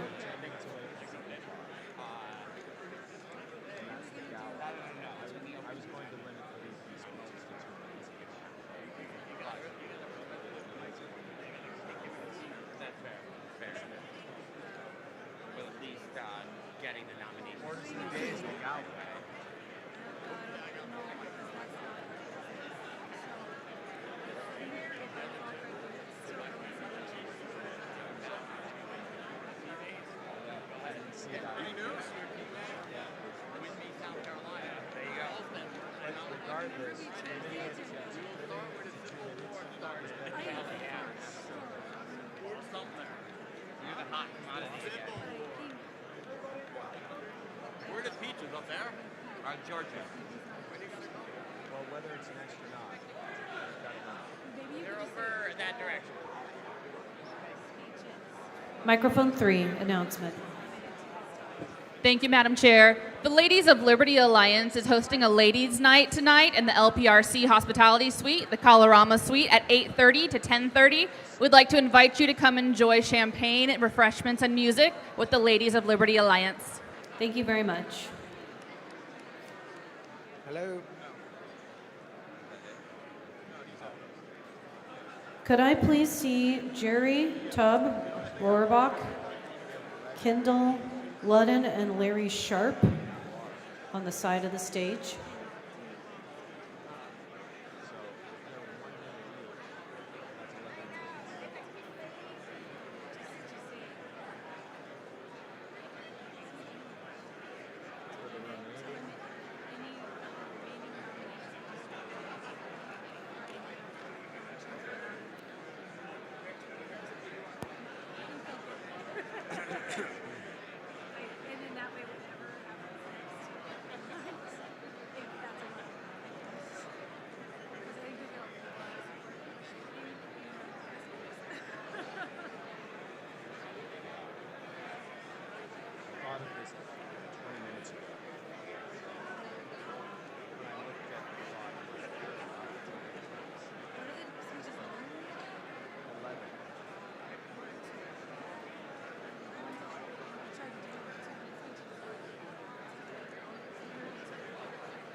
Speeches, 11 minutes each,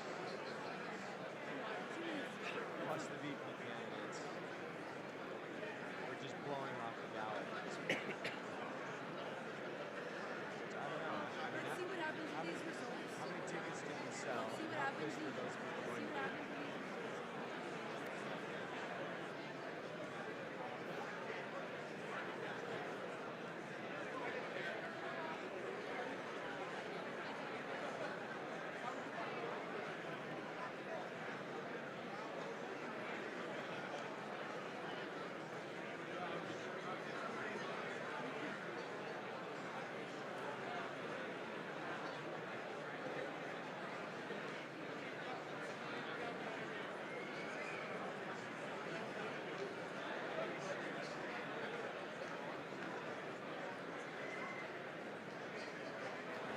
How are we doing on balloting? Has every state received their ballots? It looks like everyone's in the middle of counting. Which is a lot of people. That's the nice thing about coming to national convention.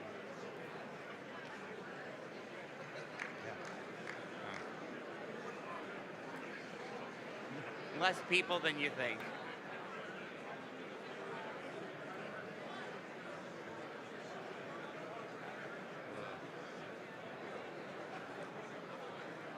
What about like a big kind of like not a bus, but like a van where you just sleep and they just drive you around all night? Probably don't stand next to us, Mike. All right, I believe that most of the states have turned in their ballots. I know the great state of Texas is still balloting. If everyone could please make their way to their seats.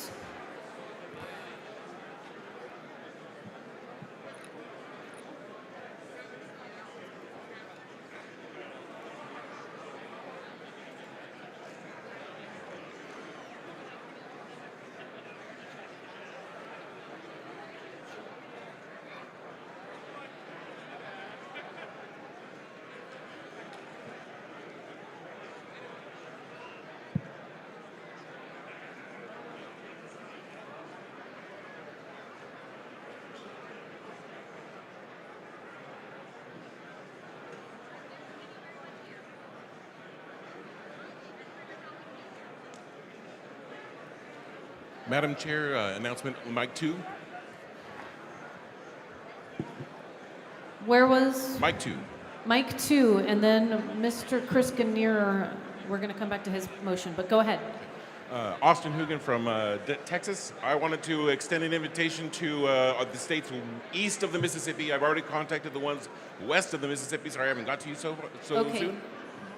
Just, we can't hear you. Sorry, everyone, if you could be quiet.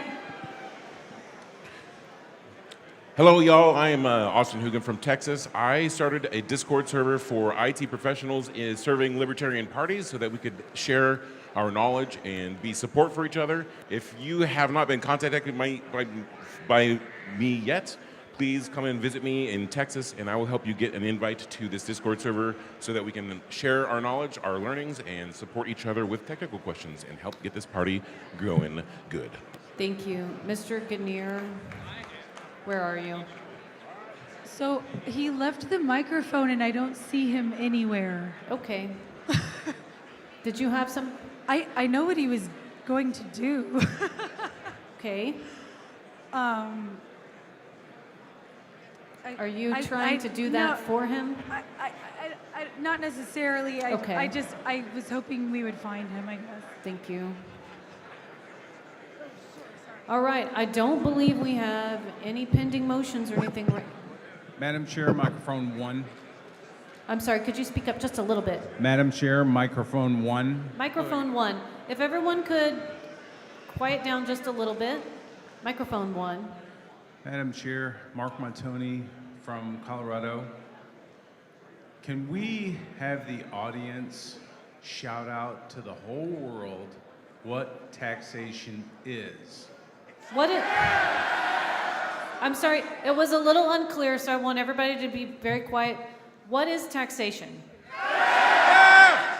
Fantastic. Okay, if there's no other pending motion or business. Madam Chair, microphone 3.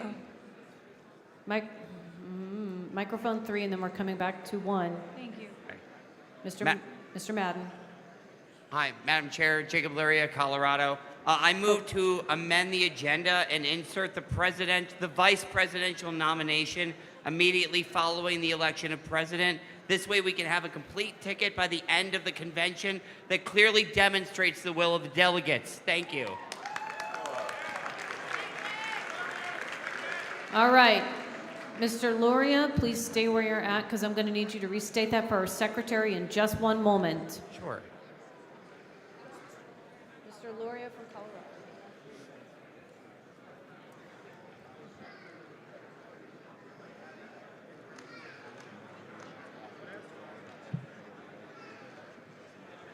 Okay, so yeah. Starting nomination now while that counting is still going. Okay.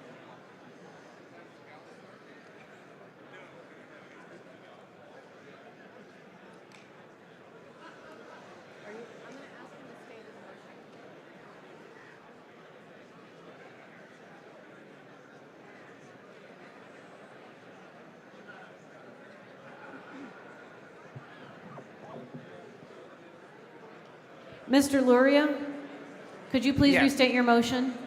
Yes, Madam Chair. So I move to amend the agenda and insert the vice presidential nomination following the election of the president. This way we can have a complete ticket by the end of convention that clearly demonstrates the will of the delegates. This would imply that we would open the floor for nominations for vice president right now. Okay, so 1 second. There was a motion earlier to do our at-large elections. And that failed, right? Okay, so then vice presidential nominations are the next item on the agenda. That's not orders of the day. And at-large is last. You would have to amend the agenda to change Point orders of order, the day. Madam Chair. The vote for at-large is to be next passed by voice vote. Okay. Does everyone understand what's on our agenda? Okay. There is confusion on our agenda because things have been moved around and people are tired and we're on one of our ballots. I don't know which one we're on. So bear with us. We need to get the actual agenda on the screen, and our secretary is also looking up another parliamentary inquiry. So we have a lot going on. Here we are.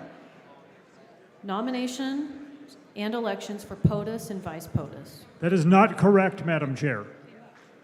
Okay. The election of party officers and at-large members is on our agenda before nominations and elections for president and vice Okay. president. There was a motion earlier to amend the agenda to move president only. Okay.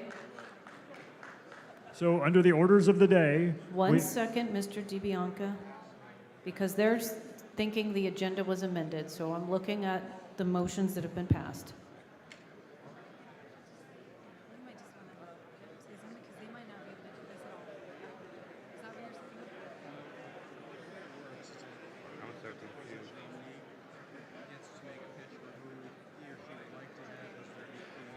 Okay, so the rules were suspended earlier to do just officers simultaneously with POTUS. Just officers. Then that would bring us back to vice presidential nominations. no, Madam Chair, we have to do all of the party officers and at-large members. That Well, is what that's- is on our agenda. That's totally fine, but I do not believe that was on the agenda. That was absolutely on the adopted agenda. Who made the motion? It was over at microphone 4. Point of order. Microphone 2. Microphone 2. Madam Chair, I believe that the member who is speaking with you has not been recognized at all. He merely interrupted what you were saying to give his arguments. I believe that you should rule him in at least this conversation. Madam Chair, this is... I call for orders of the day. Yeah, we're on orders of the day. Orders of the day. The at-large motion did not pass. We did take a vote on it. We did not have That two-thirds. motion was to start doing nominations during counting. Ms. Raj, we're not recognized. We need to move through. Mr. Luria's motion is technically not in order because it is orders of the day. Madam Chair, there's an additional problem as well that the delegates should consider, which is that the... Mr. Stark, can you speak up? Sure, is this better? And is this a point of order or a point of parliamentary inquiry? Perhaps as a point of parliamentary inquiry, I can word it this way. If we were to go to VP right away, wouldn't that interfere with Rule 7, Paragraph 4, which says that the presidential nominee, whoever he is, gets to make a recommendation to the delegates as far as who he or she would like to run with? Okay. So keep that in mind, folks. Thank you. All right, and I believe we have some vote results in. Point of order, Madam Chair. Microphone 3. Microphone 3. There were 2 votes for the at-large motion. One was for 90 seconds, one was for 1 minute. The 90-second motion failed. The 1-minute motion passed. Okay.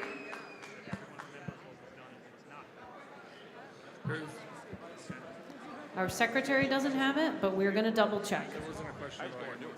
I do not personally care which order we do this in. We're going to do it in the order that we voted on. And if we don't like that order, then we can re-vote it. Moved up those 3 offices specifically. The motion yesterday was just to move president and only president. Okay. What she posted on there, she's going to vote for. All right.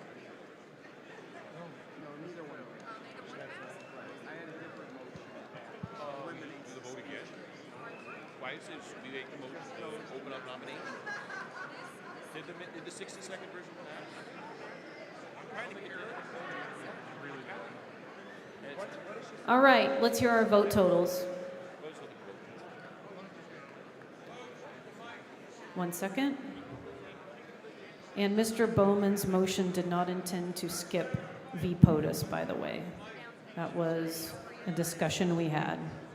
She's saying you didn't want to skip your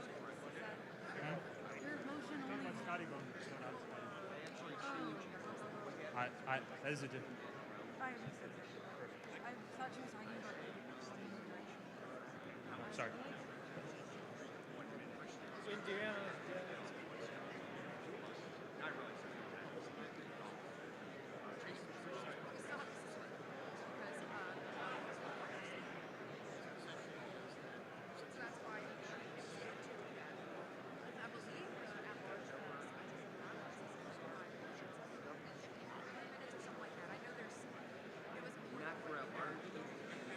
AV, will you turn off our secretary's screen for just a moment?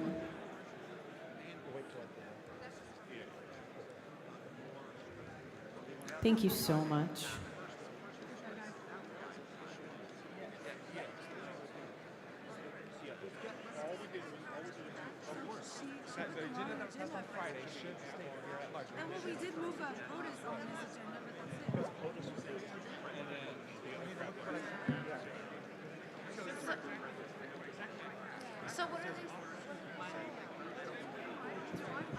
All right, screen can come back on for our secretary, please.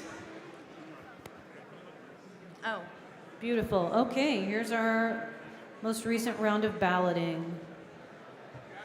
State chairs, we've got your presidential vote tallies on the screen, everyone.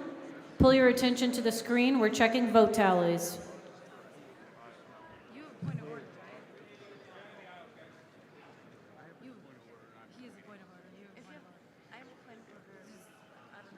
What's your point of order? Or let's look at this first. All right. She's giving me her place. All right, we're scrolling. Please pay attention. I will give you a cookie if you steal.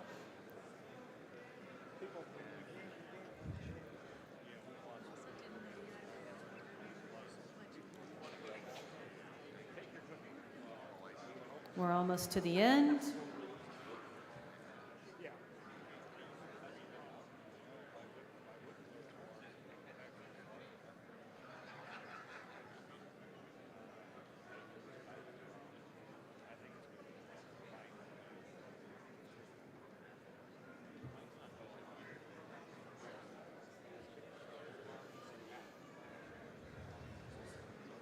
All right, we're at the end. Madam Secretary, when you're ready, we'll see the vote totals.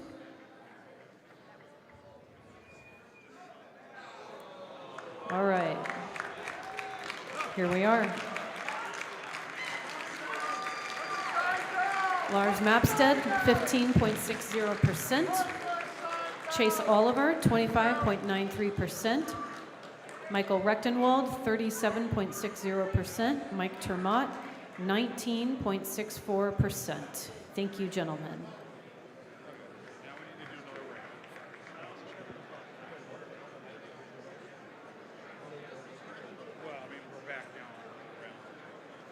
Our secretary is going to consult with the tellers to see how they're doing. It looks like we're going to a 5th round.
Yes, that's a point of information.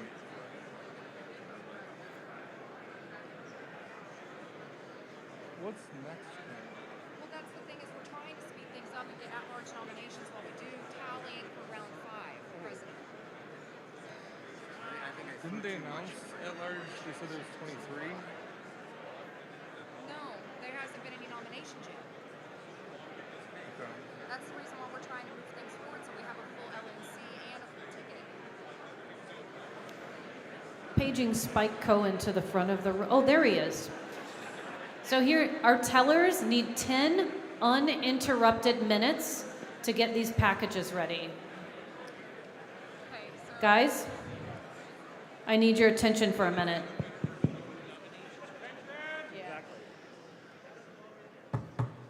All right, our tellers need 10 uninterrupted minutes. Please do not bother them. I do not think we should do nominations for anything while this is going on. I think they should be completely focused on that. Would you like to hear first from Spike Cohen for 10 minutes while they get us ready? Point of order. I just want to clarify what we go to next. After that, we're going to at-large, correct? We're clarifying that right now, so Okay, I will address your point of order when Mr. Cohen is done. Okay, thank We'll you. stand at ease right now. Madam Chair, Madam Chair, microphone 1. Microphone 1. Mark Montoni from Colorado. The same 6 to 8 individuals have had the vast majority of the microphone time over the last couple of days. Can you make sure that we recognize people in a rotating basis? Sure, certainly. And when they are at the mic and they ask something or make a motion, ask them to sit down and let other people have a turn at the mic. Thank you, Mr. Montoni. Microphone 2. I have a point of Microphone information. 4. Point of information. Point of information. Request for information, right? Microphone 3. Was it microphone 3 or 4? I thought I heard microphone 4. It's okay. It's 2. microphone 3 in the back. Thank you, Madam Chair. I just wanted to point out that if we start the vice presidential selection before we have our presidential nominee, then some of the candidates Wait, who we've already addressed that. who Thank you do not so make it much. to president cannot be running for vice president. So it yes. makes sense to not do vice president until we Okay. have our presidential nominee. Yes, Thank you. we've already addressed that. Thank you so much. Spike Cohen, will you please come Microphone save 2. me from any more points? Microphone 2. No one else is recognized for 10 minutes. We're going to get things together and we're going to go forward with business. How's everyone doing?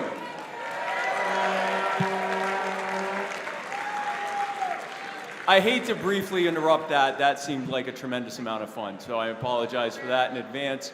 I just wanted to take a moment to thank you guys for being a part of this. As fun as it is, it's still something that deserves thanks.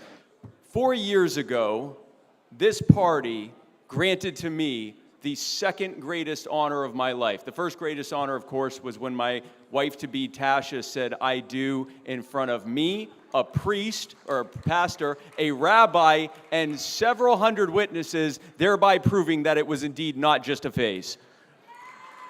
But the second greatest honor of my life was bestowed upon me by you guys when you nominated me to be your vice presidential candidate. I haven't stopped fighting to spread liberty since, and I hope I'm serving you well. I hope I'm doing you proud. 2 years ago in Reno, I stood in front of you, well, not here in Reno, but like this, and I encouraged everyone that no matter who won and no matter who lost, that we stop trying to create a duopoly within this party, that we drop the fighting at least in between the elections, and that we work together to fight for liberty. And as we all know, that is exactly what happened. Thank you. No, that's the funniest thing you'll hear today. No, listen, guys, this is a crucial moment for the Libertarian Party. Yes, we are picking our leadership and we're picking our candidates for 2024, but it's more than that. We are answering some existential questions here. What is the purpose of the Libertarian Party? What is the future of the Libertarian Party? Do we even have a future? Now, I believe that we do have a future. In fact, I'll go even further than that. I believe we have to have a future because we're the only ones who understand this. We're the only ones who get it. There isn't a single other candidate or political party in this country who understands the real problem that America is facing. And even with the best of intentions that they may have, if you don't understand the problem, you're only going to make it worse. We are necessary. Now, as some of you may have heard, Donald Trump spoke to our delegates last night. I don't know if you caught that. And he made a lot of promises that were promises of things that we liked. He also said a lot of things you didn't like, but you already let him know that. One of the biggest promises he made, in my mind, was to free Ross Ulbricht. And I am very glad that happened. Even if he didn't actually do it, he just helped to make that mainstream, which also makes it more politically expedient, and it means it's much more likely to happen. But gosh, if only there was some way for us to know what Donald Trump would actually do if he were to actually get elected president. My goodness. When he promises to drain the swamp If only there was some way we'd know if he'd actually do that, or if instead he'd make it bigger and more powerful and more costly than ever before. You know, hypothetically. If only when he promises to fight the deep state, we had some way of knowing if he actually meant that, or what if he actually meant was that he was going to stand side by side with Anthony Fauci while they told us 15 days to slow the spread, and then a couple weeks later tell us 30 days to slow the spread, and then for the next several months complain about Fauci while simultaneously signing every bill that Fauci needed to have more power and more control than ever before, while he forced the states into lockdowns and censored all of us. You know, hypothetically. If only when he promises to protect our right to keep and bear arms, we had some way of knowing if he was actually going to do that, or if instead what he was going to do is say, take the guns first, due process later, support red flag laws and bump stock bans and suppressor bans and everything else, because the liberal media scared him into doing it. If only when he says he's going to get Washington's financial mess under control, what he actually meant was that he was going to sign the largest spending bills in history, even to this day, passing on massive amounts of inflation to us now and passing on to future generations untold amounts of debt with interest to have to pay off. If only when he says America first, we had some way of knowing if he actually meant that, or if he actually meant the government first, and the military-industrial complex second, and big pharma third, and the Israeli government fourth, and the Saudi Arabian government fifth, and the American people sometime long after that. You know, hypothetically. Listen, in 2016, Donald Trump ran on three main promises that libertarians liked. He was going to drain the swamp, he was going to eliminate the national debt, and he was going to lock up Hillary Clinton. Now, we're in the swamp right now, and it's murkier than ever before, and it grew by leaps and bounds under Donald Trump.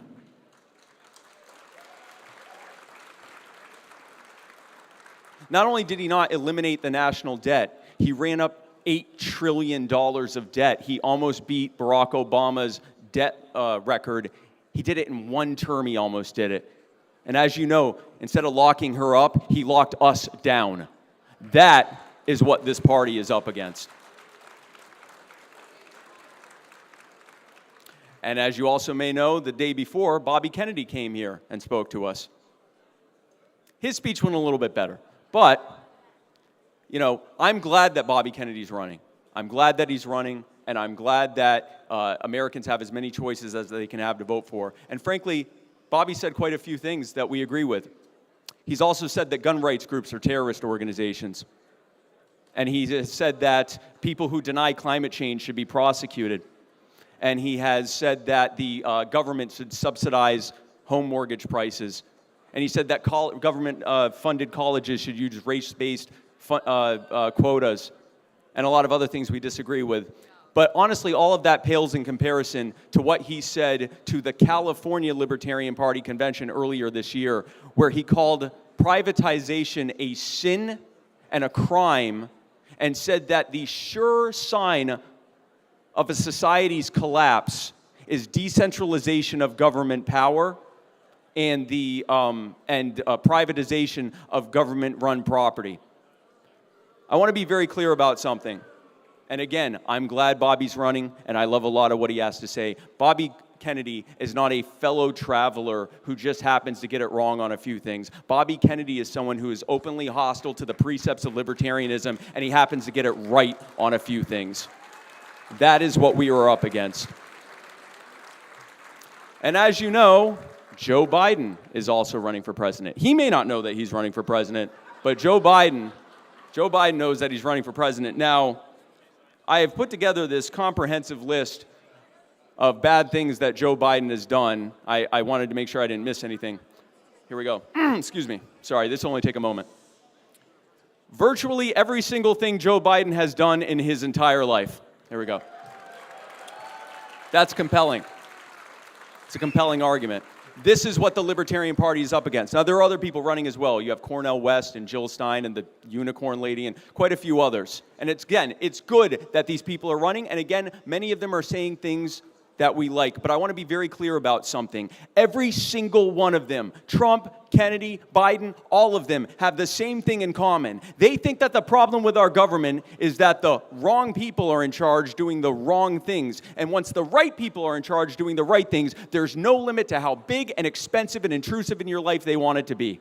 We are the only ones who understand what the founders knew over 200 years ago. The problem with the government is the government. The government is a monopoly of authority, a self-imposed monopoly of authority that is financed with extortion and enforced with violence and threats of violence. It's a protection racket with a flag and a theme song.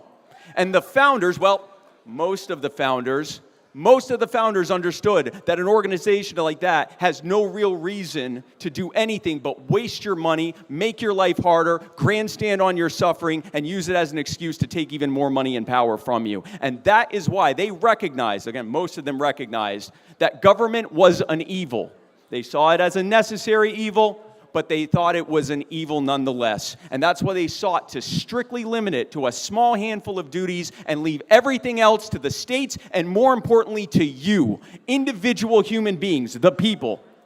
Now, those restrictions are fantastic as long as they're actually abided to. And the problem is they're not being abided to because our elected officials are not being expected to respect us as individual human beings and treat us as such. They do not see us as people who can live our lives better than any politicians or bureaucrats here in D.C. or in our state capitals can. And so instead of letting us live our lives, they keep getting government more and more out of our way. We are the only ones who understand that the solution is to get government out of the way. Now, there was a very interesting effort, and it's not the first time it's happened, that there was a very interesting effort, and hopefully might be the last one, but it may happen again, an effort to nominate an anti-libertarian candidate as the libertarian nominee, with the idea that if we did it, we might get more votes and more attention. Just think, folks. If we run a candidate for president who is openly hostile to libertarianism, we might qualify for the debates. And millions of Americans, and not to mention many other millions around the world, will get exposed to libertarianism from the first time from someone who's openly hostile to libertarianism. Oh, but hear me out. Not only that, we might even get 5%, giving us major party status and ensuring that in every single election cycle, we will be pressured to run another anti-liberty candidate to maintain our status, thereby becoming an active detriment to the liberty movement. And all we have to do to get this incredible deal is demonstrate to the American voter and to ourselves that we are worse than what we seek to replace. Let's be very clear about something. Republicans and Democrats usually hold out to actually win before they sell out. If we are willing to sell out our principles and run someone who is hostile to our ideas for the possibility of 5%, imagine what we do to win. No. A libertarian party like that is a waste of every dollar, every penny, and every second that has ever been spent on it. So we're never going to do that again, right? Good. That's right. We are not a last resort for the newest candidate to fail to get the Republican or Democratic nomination ever again. We are not that. We are not here for catchy slogans. We are not here for dubious campaign promises, and we're sure as hell not here to be some squishy centrist party that's scared of its own shadow. We are here for one thing, a revolution. We are here to get the government the hell out of the people's way. We are here to end the IRS and the FBI and the ATF and the DEA and the CDC, and I'm pretty sure I already said the FBI, but hell, we're going to do it twice. And a slew of other alphabet agencies and departments. And yes, of course, we are here to end the Federal Reserve. I know how to get the air horn. We are here, that's right, we are here to put America first by putting the American people first. We are here to end the endless wars and the endless occupations and the endless spending and the endless debt and the endless inflation and the endless regulatory creep. And we are here to ensure that there will never be another lockdown or mandate or any other regulatory agency power grab ever again. We are here to tell the American people one thing. We respect you. We know that you can lead your life far better than any swamp creature can, and we're going to take the power out of their hands and put it back in yours where it always belonged so that you can live your life. We are here. The Libertarian Party is here to fight for a freer America. Now, who's with us?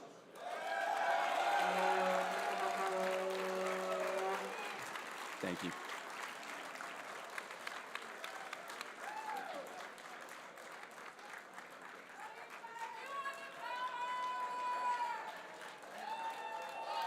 Thank you, Spike Cohen. We're about to address a point of order. We're almost done checking all of our schedule amendments. In the meantime, Dan Johnson, could you come up front because we need you just for a second? Everybody hang tight and please be respectful. Mics will stay off. Dan Johnson, where are you from? Is it South Carolina? Okay. North Carolina. Dan Johnson from North Carolina. We're just, if I could have everyone's utmost, most sincere attention and absolute deathly silence. Very, very quiet, because I have something really important to announce. Thank you guys so much.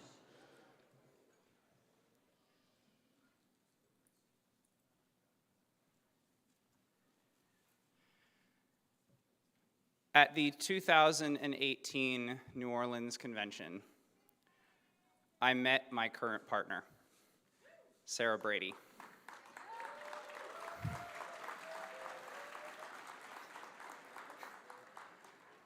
The first 2 years, we had several arguments because I was more of a right libertarian and she was more of a left libertarian, but we've kind of come around on that. We've had 2 beautiful children together, Alexander Isaac and Leonidas Valentine. You always think a lot about what the right moment, who the right people are, who do you want around you when you make important life decisions.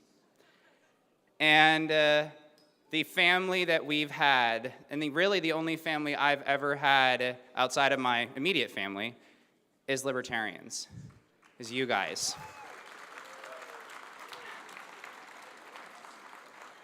And I don't know what that says about me, but we'll leave that to that. So I would like to call my beautiful partner, Sarah Brady, up to the stage, please.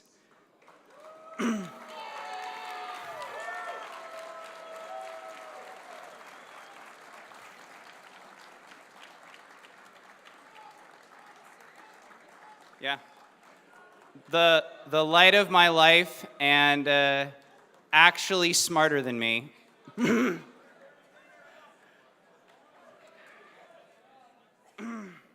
you could join me on stage, please.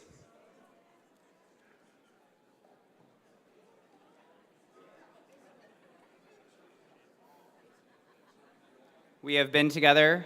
We have been through hard times and good times together. And today, in front of all of our friends, I don't know if I can kneel and bring the microphone down. Sarah Brady, would you officially, publicly marry me? Yes.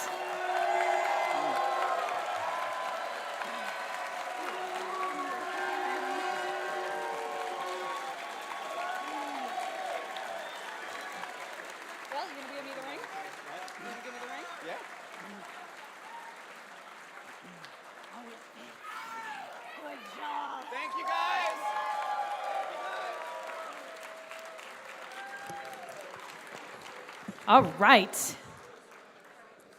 That was entirely in order. All right.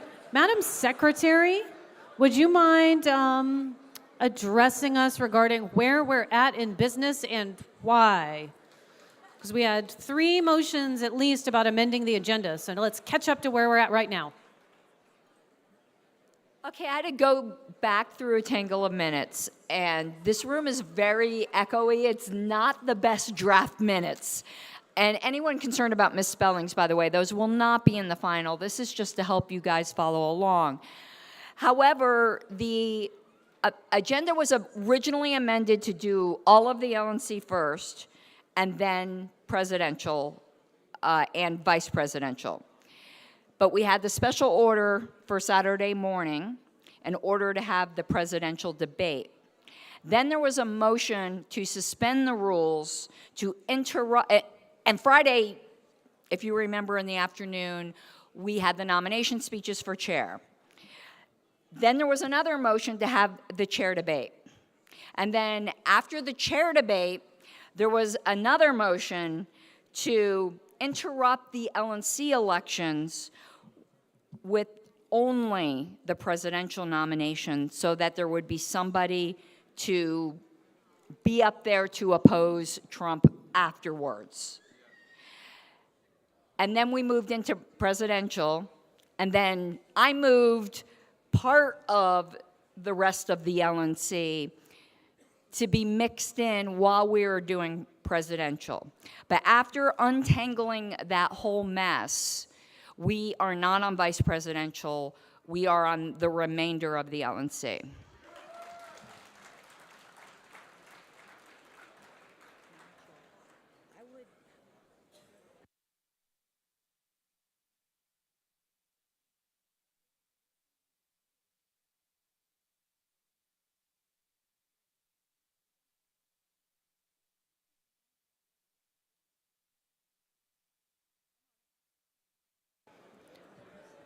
All right, I'm going to make a short announcement, and then we're going to maybe see what you guys want to do. Because we are still balloting. Where did it go? Where did it go? A note from our hotel. A note from our hotel. Well, it's up to you how you choose to respond.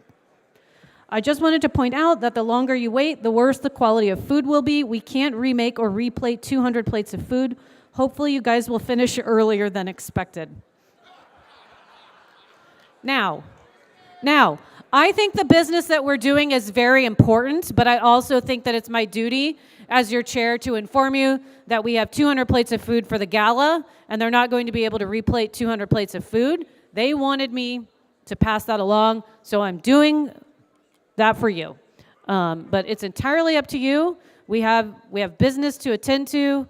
We have several different paths forward, and I'm open to hearing how you'd like to address things.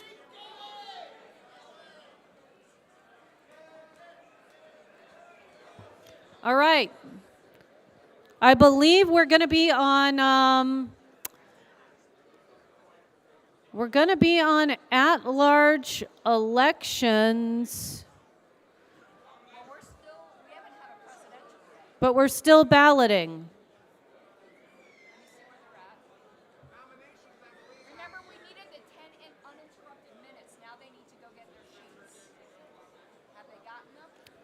I believe, where are we at on balloting? All right, let's find out.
All right.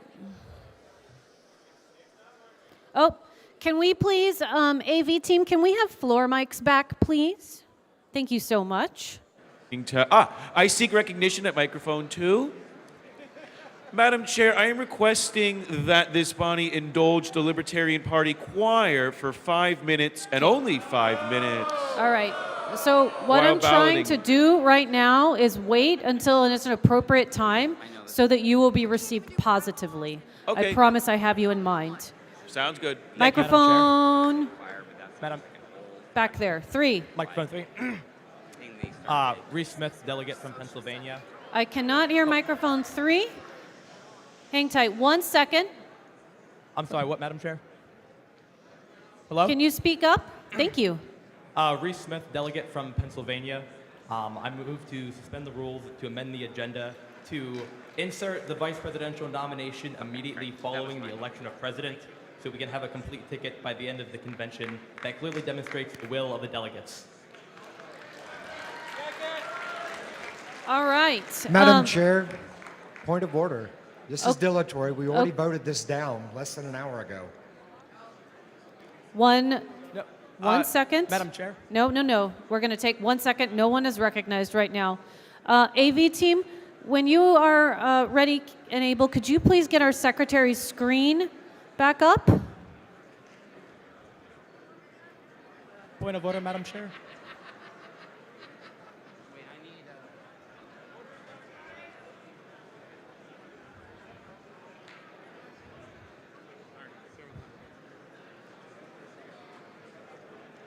Point of order, Madam Chair.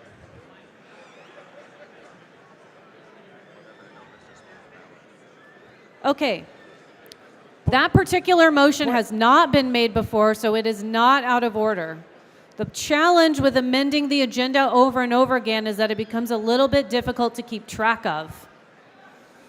So it has been moved and seconded to suspend the rules, so it's non-debatable, to go to the V. POTUS nominations before the at-large nominations. I move to call the question. Point of order, Madam Chair, microphone 4. Hold on 1 second. Let's make sure we've got this right before we go to the point of order at mic 4. Do we have the wording of this motion correct? Mr. Reese Smith, is this correct? Yes, it is, Madam Chair. Okay, thank you. Point of order, microphone 4. Kate Prather, Texas. I see ballots still out, and I believe we're not supposed to move on to business while ballots are still out. Fair enough.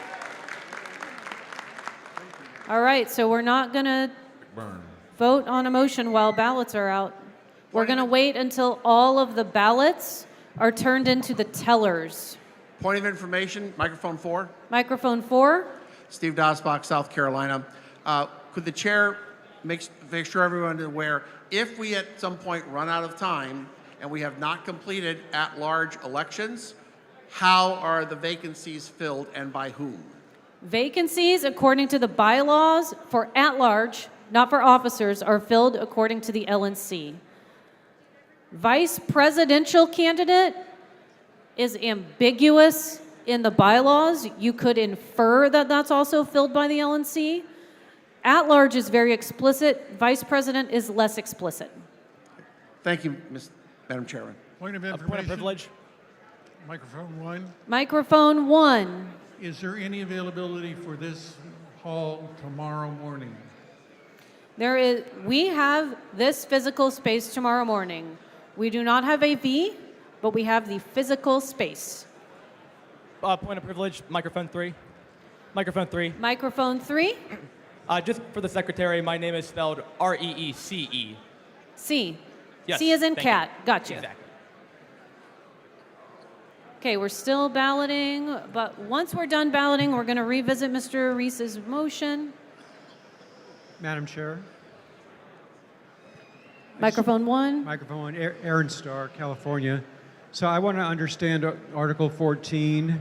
Is this a point of order? It's perhaps a point of inquiry. Point of inquiry? Is it not in order at this time? So I would like to get your understanding of Article 14, Section 3, the second sentence, which reads 2/3 of the entire membership of the National Committee may, at a meeting, fill a vice presidential vacancy, and if necessary, a simultaneous presidential vacancy. I want to know if your understanding of it is, what your understanding is of that. Let me read it. Sorry.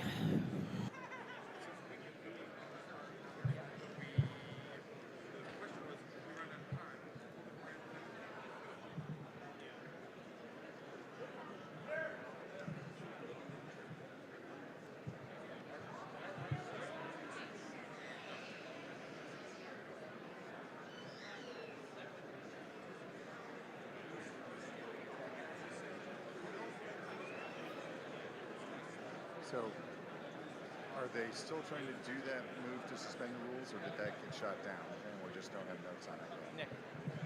I wanted to suspend the rules to extend time until at-large elections. I was going to suggest, I wasn't going to do that. I was going to suggest that we get started with at-large nominations and speeches during balloting. Well, then she can make that judgment. But if we say we're going to be here until they're complete, then you feel free, because I like the motion.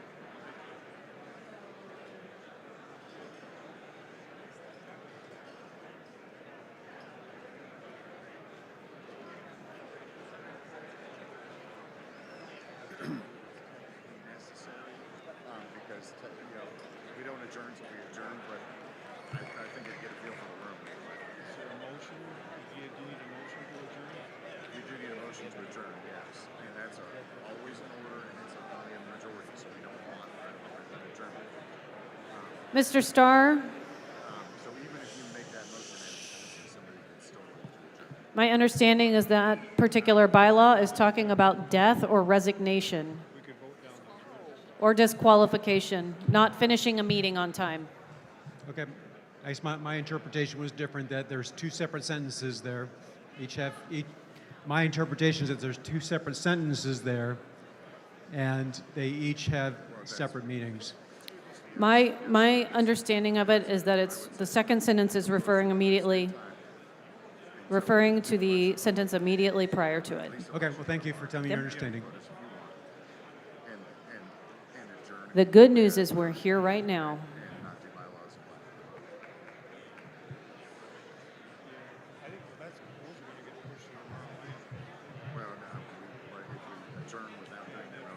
Madam Chair, point of information, microphone 1. Microphone 1, point of information. I have been instructed to inform the body that there is pizza at the Colorado You were not delegation. instructed to form the body of that? Where was it? Colorado? He told me Okay. to tell everybody they got pizza at Colorado. Okay, there you go, Colorado. Thank you.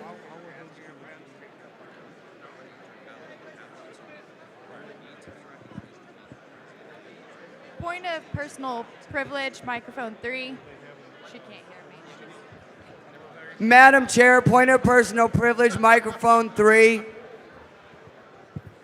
Microphone 3.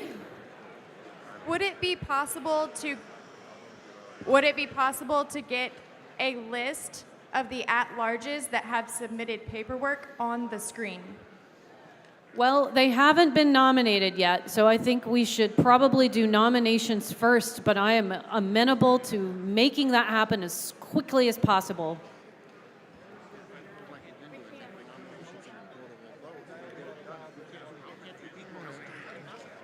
Can we then move on with that? Because we've been doing it during balloting.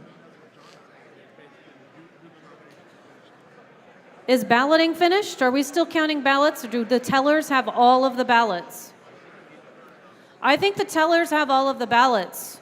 And I think we're going to come back to Mr. Reese-Smith's motion. Okay, the tellers have all of the ballots. Guys, please return to your seats and pay attention because we have a motion on the floor. May I? Mr. Reese-Smith? Point of... If that's you asking, may I? Yes. But if it's not, no, you may not. All right. Reese-Smith moved to suspend the rules to go to the V. POTUS nominations and election before the at-large nominations and elections. Guys, are you aware of what we're about to vote on? It's not debatable. I need everybody to read the motion on the screen and to lower your voices. Lower your voices. Less talking. All right. I need to know what we're going to do next in elections. If you want to move to suspend the rules to go to v. POTUS nominations after POTUS is concluded, before the at-large nominations and elections, please say aye. Aye. All those opposed? All right, that's not 2/3. We're going to do one standing vote, and then we're going to figure it out, and then we're going to move forward. All those who are in favor of suspending the rules to go to the v. POTUS nominations before at-large, v. POTUS next, stand. Stay standing while a few of us check you.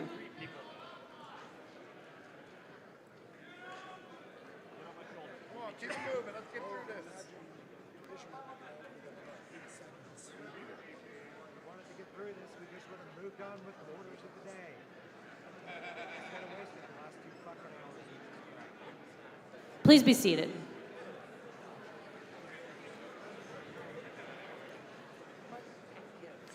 All those opposed, if you are opposed, stand up.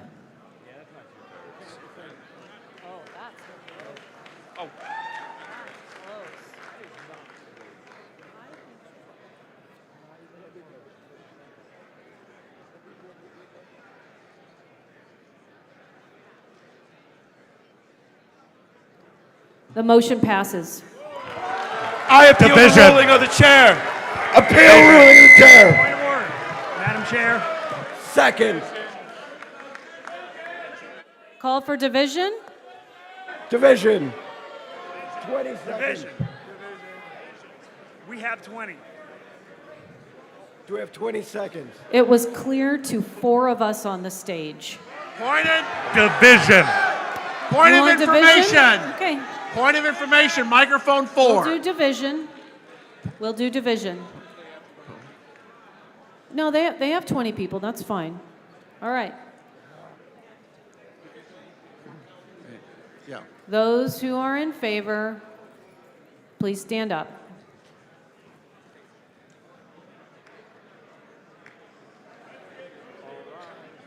The motion is move to suspend the rules to go to the v. POTUS nominations and election before the at-large nominations and elections. So if you are in favor of concluding the presidential nomination once that's done, and then selecting your vice presidential nomination, you're standing right now. If you do not want to do that, if you want to do at-large and vice president last, then you would be sitting. So standing.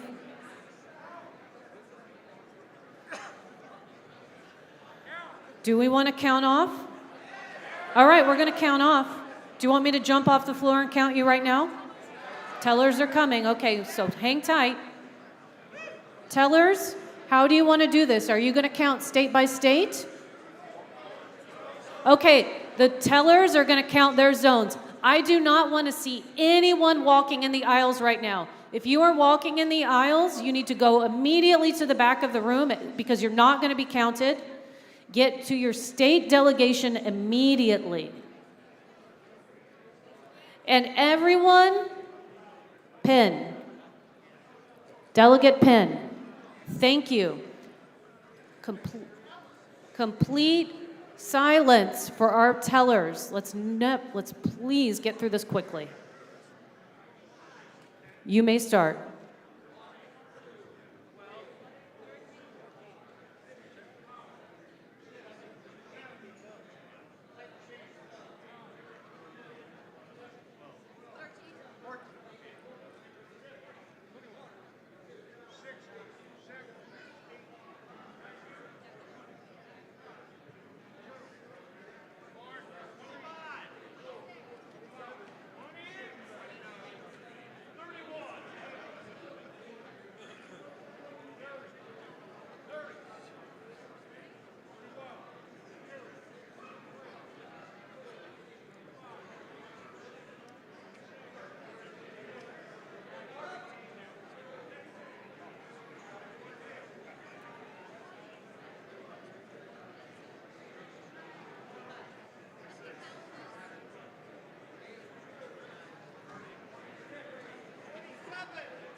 Guys, I need your attention.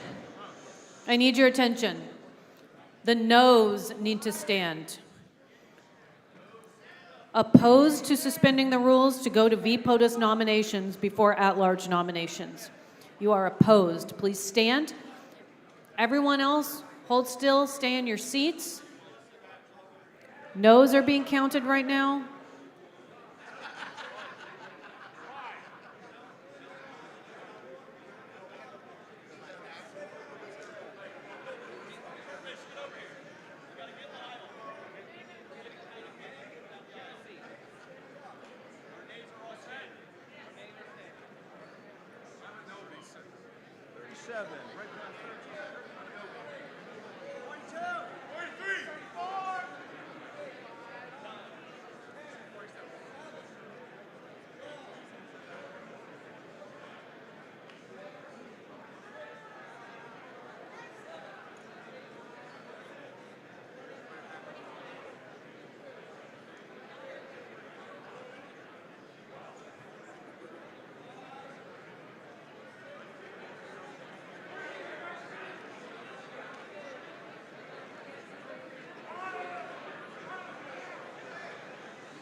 Quiet.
Thanks to California.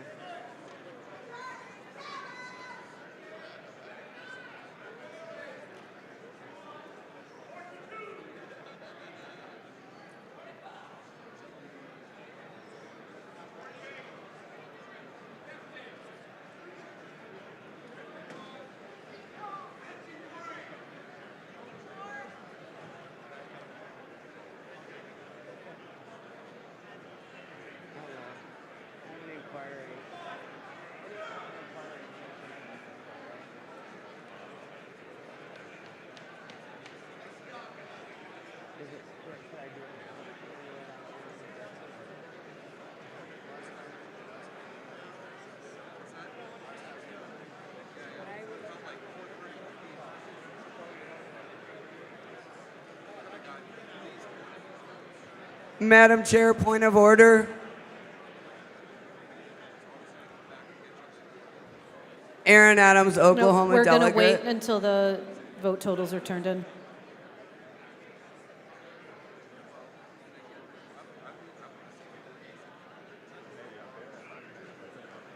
Motion failed. 467 to 335. Madam Chair, point of order, microphone 3. Microphone 3. I was trying to get up before we voted, but just for clarity, can we have a current credentials report? We haven't had one since this morning. Let's get a credentials report. If our credentials chair, Mr. Josh Lavka, could help us out with an updated credentials report, that would be a great idea.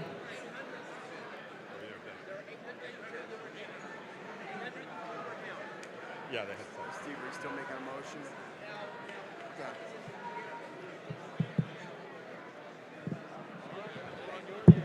Mr. Hlavka, are you working on that? Thank you so much. Madam Chair, I seek recognition at microphone. Oh, wait, no, wait, you're doing credentials. Sorry. Are you still new? But at the appropriate point.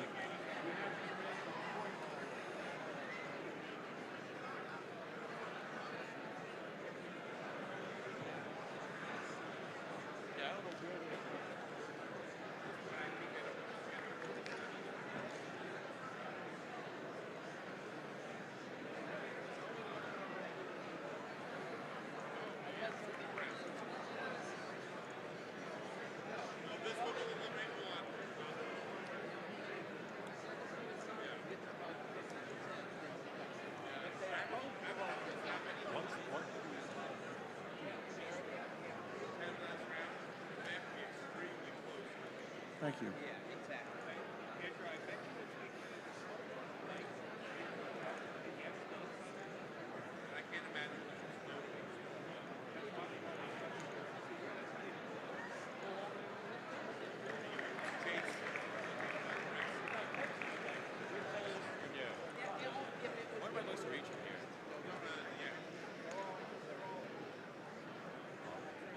Here we go.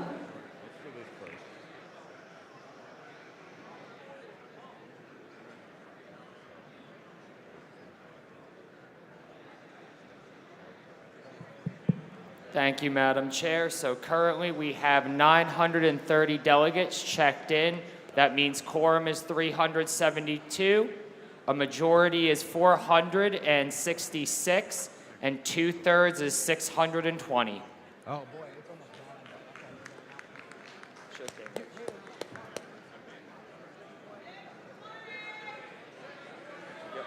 Real quick, Rich. 930 was the total delegates checked in. Quorum is 372. A majority is 466, and 2/3 is 620. Oh my God. Madam Chair, point of information, mic 4. One moment while our credentials. 7/8 would be 814. Point of information at microphone 4. John Phillips, delegate from Illinois. Is it not correct that for all of these, it's the vote total of the people on the floor? And so these continued delegate counts are unnecessary?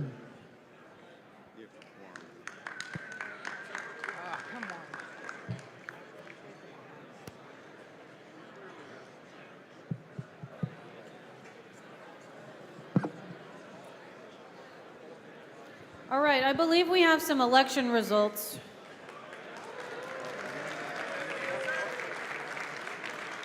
All right. Yes. AV team, can you please pull our secretary's screen off just for a moment while she prepares?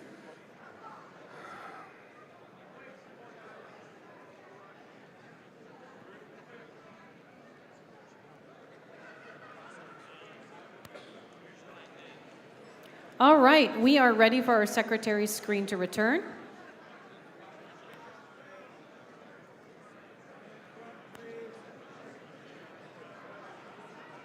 All right, state chairs, please watch for your state's totals.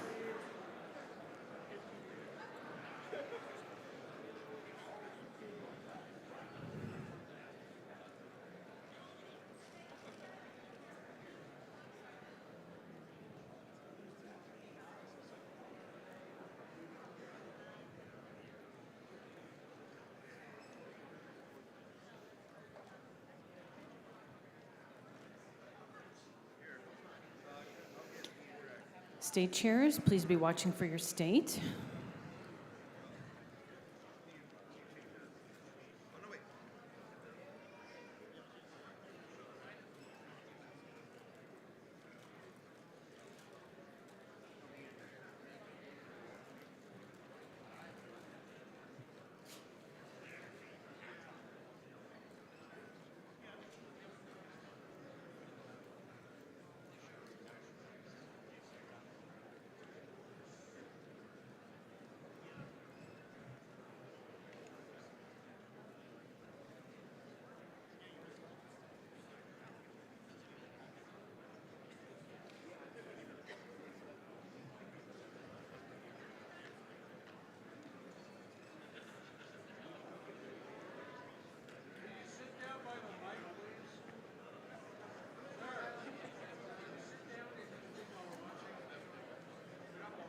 All right, we're at the end of our states. When you are ready, Madam Secretary, we'll see the vote totals. All right. We have Chase Oliver at 32.87%, Michael Rectenwald at 38.39%, and Mike Ter Maat at 25.86%. Madam Chair, Microphone 4. 3.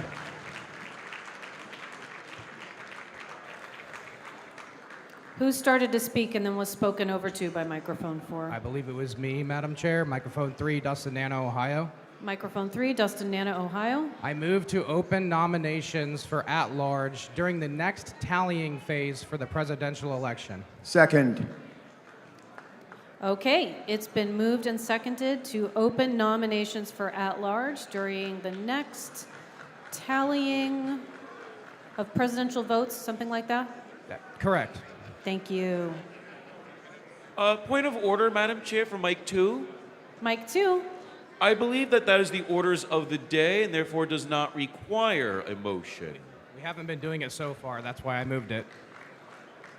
Madam Chair. Mr. Nana did something very smart. All right. Madam Chair. Madam Chair, microphone 1. Yes, microphone 1. Your prior ruling that motion that we had that standing vote failed. My question is this.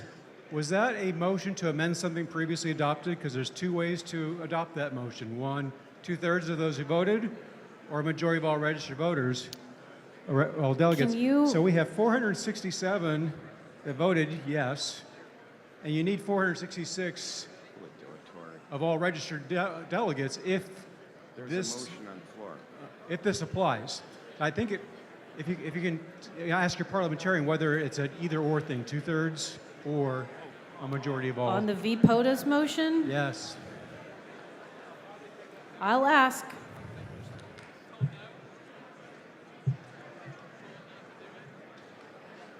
Sorry.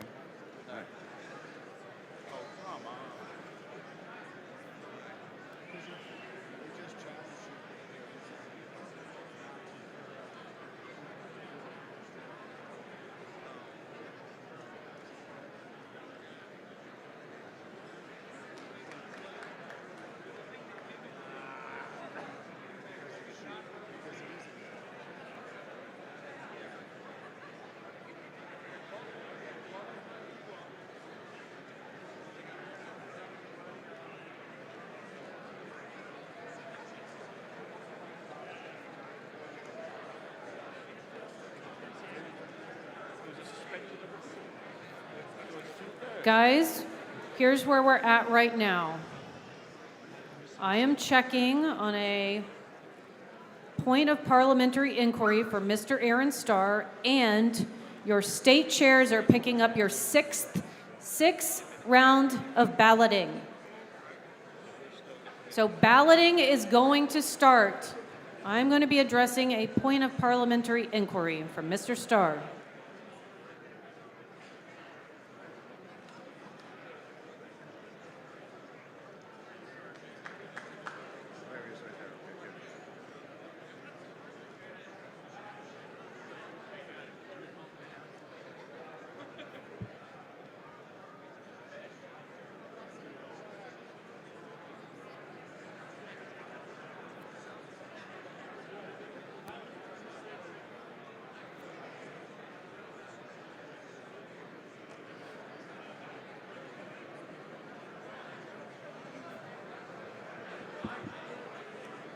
Point of information, Madam Chair.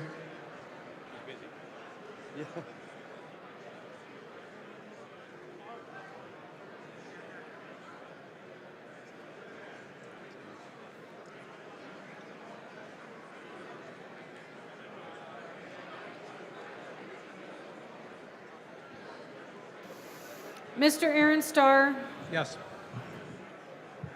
can you please restate your point of parliamentary inquiry? My point of parliamentary inquiry is... Okay, everyone else, I know some of you are balloting, and I want you to continue to do that. But for people who are just talking, please lower your voices so we can hear Mr. Starr, because I'm going to have to address his point of inquiry. So on the motion to have the order where it was VP POTUS first. Point of order, Madam Chair. We should not consider business of any kind while balloting is You do occurring. not have the floor. Point of order at microphone 2. Point of order, Mr. Madam Starr. Chair. I'm trying. So, on the motion that failed, regarding the VP motion, VP candidates being first. Point of order at microphone 2. You are not Christ. recognized. We are not going to vote on anything. Your point of order is no different than his point of order, except it's a little bit rude. We're going to hear him, and we're not voting on anything right now. Okay. My point is this. We just had a vote to have the VP candidates handled first. You said it failed. If this is a motion to amend something previously adopted, being the agenda, I believe there's two ways that you can change it. You can adopt it, either with a 2/3 vote of those present and voting, or a majority of all delegates. It appears that 467 votes in favor exceeds 466, a majority of delegates. Therefore, I think, but I'm not certain, that this motion actually was adopted rather than failed. Okay. Point of order. So where microphone. I think we're at is that you are correct. Point of order, microphone 2. And that, stop and let me finish. I'm the chair, you're not. And you need to let me speak so that people understand what I'm saying. Now, here's where we're at. You are correct that it could have gone on a majority vote. We did not have a credentials committee report at that time. I called it as the motion failing, and Mr. Nana moved and seconded something else, and we had moved on from business. I think you're going to have to appeal my ruling or move to reconsider it. So, Madam Chair, just so I'm clear, was the previous credentials report, did that show 466, or did it show less or more? The previous credentials report, I'll find out. The previous credentials report, I think, had a number lower than 466. Am I wrong? Point of information, the credentials report showed the numbers going down. So the previous number was a larger number. I just want to hear what the number is. Point of order. Point of order, microphone 2. No one is addressed right now until I get the previous credentials report from the chair, or the secretary. We didn't get it to debate it because it was a motion to suspend the rules. If it had actually been a majority requirement, we would have been able to debate it. Make that point. It was a long motion. We did not get to debate it because the motion was made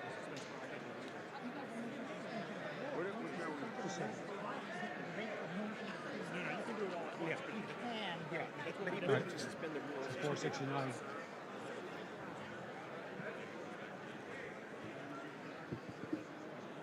Point of order at microphone 2. The previous credentials report had 2/3 at 625, Mr. Starr. But it's irrelevant. Oh, you need the majority number. Majority. 1 second. But it was not 469. 2/3 of the people voting. So 469 is greater than 466, so the motion The failed based on the previous- previous credentials report. The previous one was 469. Thank you. Thank you. Call for the orders of the day, Madam Chair. We're on orders of the day. We're on balloting. We're not going to do at-large nominations until ballots are turned into tellers because it's chaos. People can't hear. Well, that's what we're going to do. As soon as they're turned into tellers, we're going to begin. Man to man. Man to man. I respect you. Okay, Don't get in my face. we need to get our presidential candidates on the screen. Right now, there are 2 candidates left. I hear there is some confusion. We have Madam Chair, point of Chase privilege. Oliver and Michael Rectenwald, and we are going to get their names on the screen. Madam Chair, point of personal privilege. And Nota always. Now, who has a point of personal privilege? Microphone 1. Madam Chair, This is Mike Ter Maat from Virginia. First of all, I want to thank the delegation that's seated here today.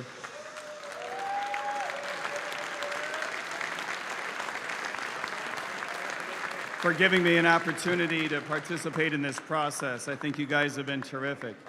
And I know that no matter what comes out of my pie hole today, a lot of people are going to be upset. So I'd like to explain really quick, just for 10 seconds. I have conferred with my team. Michael Heiss's team has been very respectful to me. We've had a good relationship for a long time. We went in 2 different directions based on strategy, not based on personality. And I need to respect that. The Mises Caucus had a particular strategy. We could not come to an agreement on that. We still feel the same way that we did 3 years ago. We feel the same way that we did 2 years ago. We feel the same that we did 1 year ago. And we feel the same as we did 2 weeks ago. I can't change that. I can't change the Mises Caucus strategy. If I could, I would. For this reason, I will accept Chase Oliver's offer to run as his vice presidential candidate.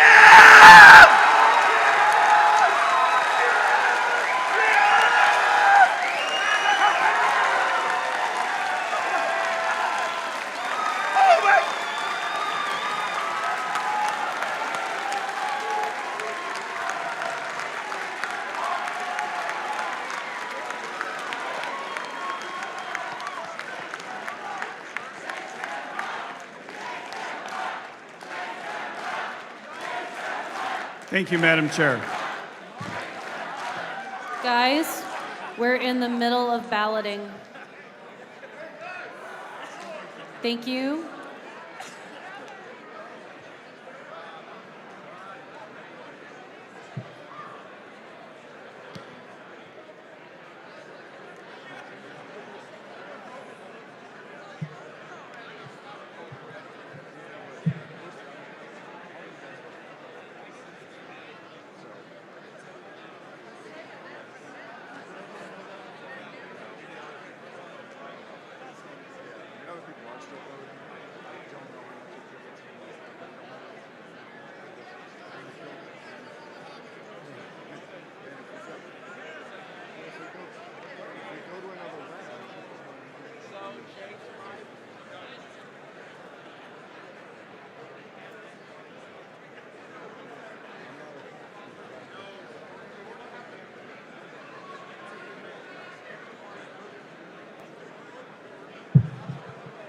Madam Chair, point of personal privilege.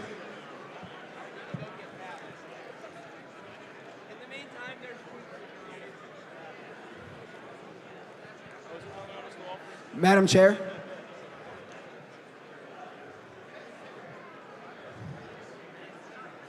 Which microphone is requesting a point of personal privilege? Mic 1. Mic 1. Mic 1? Point of personal privilege. Yes, Mr. Heiss. I feel I need to respond to Ter Maat. The Mises Caucus has also offered Mike Ter Maat the vice presidential position. Okay. Thank you, Mr. Heiss. All right, so here's the situation. We need to finish balloting and not try to engage in gamesmanship when people are in the middle of voting. Point of privilege at We mic need 4. to just do balloting. Point of privilege at mic 4. It's short. Microphone 4. Could we have the names of the candidates on the screen, please? Yes, we need to put them up. There you go. Now, I'm going to consult with our parliamentarian, so I'm not going to be recognizing anyone until I answer a question.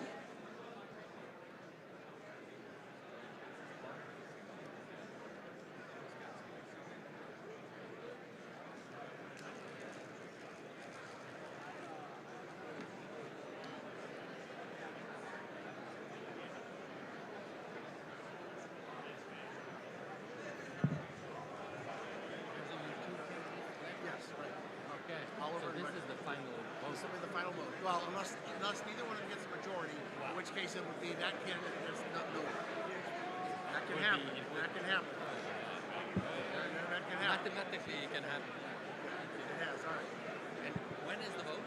Now. You should be going on now. Oh, okay. It's your delegation. Okay. You may miss out.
Well, that's not what I'm here to do on this. That's not what I'm here to do.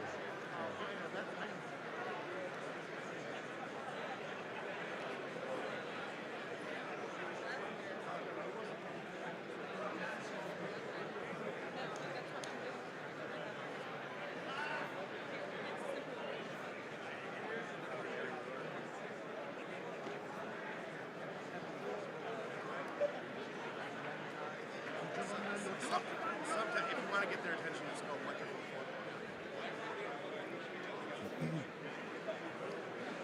4. Microphone 4, please.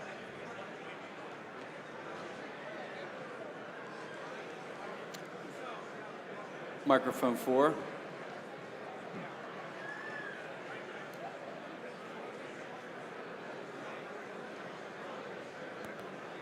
Microphone 4. Yes. Would it be in order to do at-large votes at this time? I do not believe so.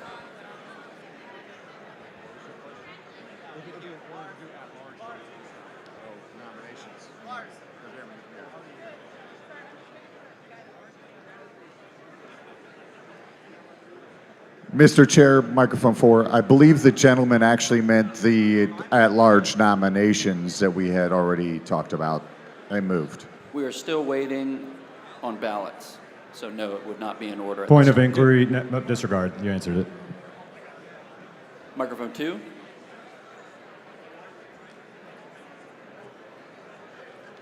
Three? Was it 2 or 3? It's hard to hear.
I believe our states are still balloting. States, if you are still balloting, can you please wave at me?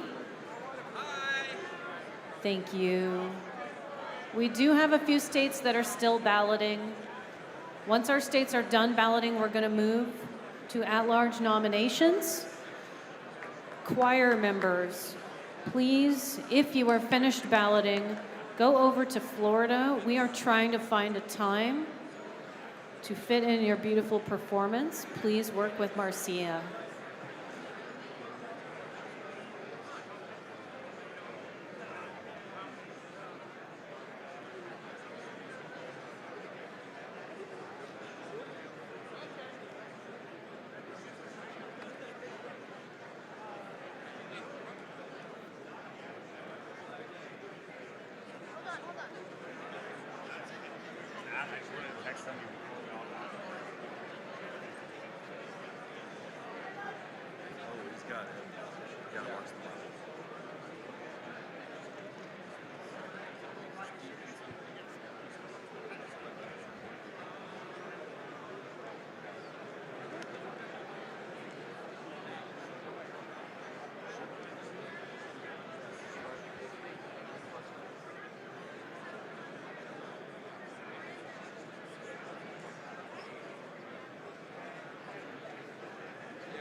Request for information, microphone 1. No, go ahead. Sorry, I was talking about something else. No.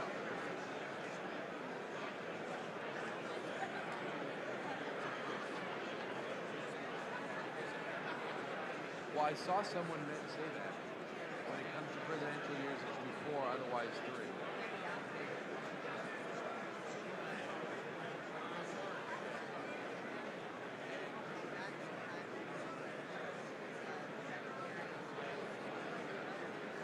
Yeah, do we have a motion? No. Okay. Sorry, what was that? Well, it's funny, I know Paul Braco, he's one of the guys in the bylaws committee. He's like, I've been working for this for 18 months. And he said, I was like Friday morning, so it was like, okay. It's not gonna be.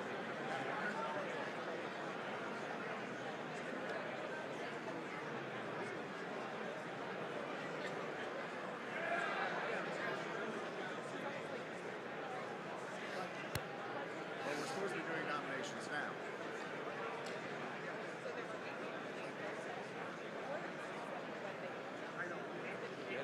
Gone? What? Gone? Mr. Chair, Madam Chair, I believe all ballots are turned in. Can we get started on these nominations? the ballots turned in? I don't believe so. I'm being told that they are not all in.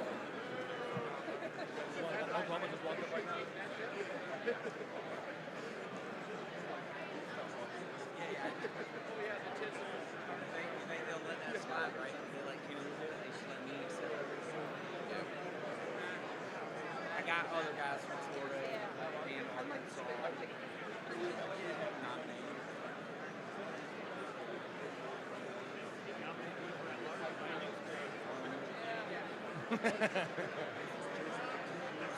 Sometimes we need a little bit of that.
Hold this down.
I have a point of order at mic 1, please.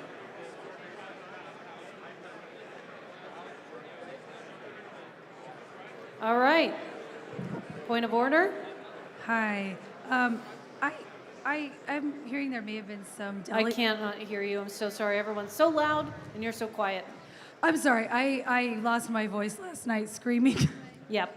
That's okay. I'm hearing some delegates may have cast their votes before Mike's announcement, and they Yes. should be allowed to re-vote No. because When you turn your arguably- ballot in, Well, let me give you my reasoning, please. I have already consulted with the parliamentarian on this particular thing. Okay. He agrees. let The it go. parliamentary opinions at large, many of them in the room agree. You turn your ballot in, that is it. We do not do do-over votes. It's one and done, or we'd be here all night. Thank you, everyone. Now, we're going to go. I would like to appeal the ruling from the chair. I'm not going to entertain that appeal. We're not going to do, or else, why don't we do everything over?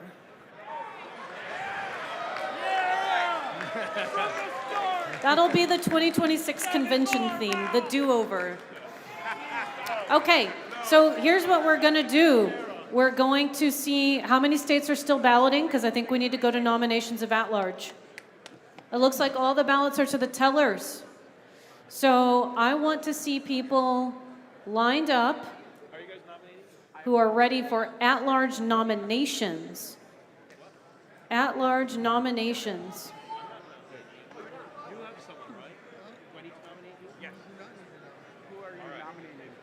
We're going to take just 30 seconds. Please find your seats and lower your voices unless you are turning in ballots.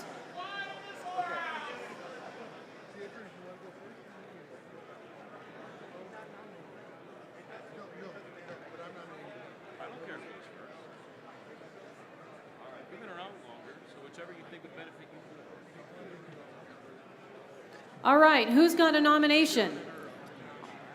I see microphone 4. Microphone 4 is not working. Let's give our AV team just a moment, and then you're going to be recognized. Madam Chair, microphone 3. No, we're going to, microphone 4 already was trying to be recognized. Very good. Microphone 4, can you just shout? Microphone 4 is the one that gets the most overlooked, and so we're going to let this man speak up. He's going to come up to microphone 1, and by the time he does, microphone 4 will be fixed. Thank you very much, Mr. Cecilski. Madam Chair, I'm a little bit confused where we left off there. So I've got a parliamentary inquiry. Let's speak a little bit louder and everyone else be a little quieter. I have a parliamentary inquiry because I'm a little bit confused where we're at. Did you roll on Mr. Starr's point of order? I did. And what was the ruling? The ruling was that, hold on, let's pull that back up on the screen.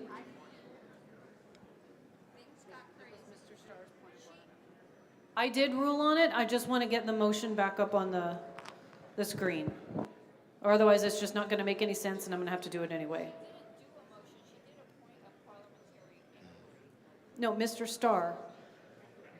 Remember Mr. Starr made, he did a point of parliamentary inquiry. Okay, so but we need the motion on the screen.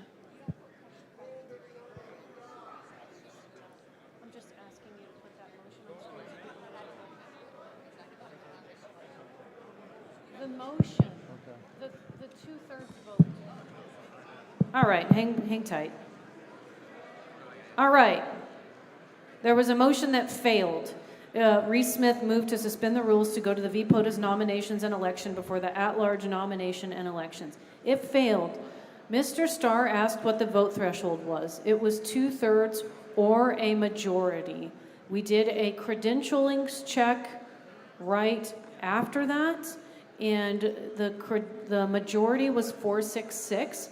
I ruled that even though it made the threshold, we had already moved on to the next agenda item. So my motion would have to be appealed, or someone would have to move for reconsideration.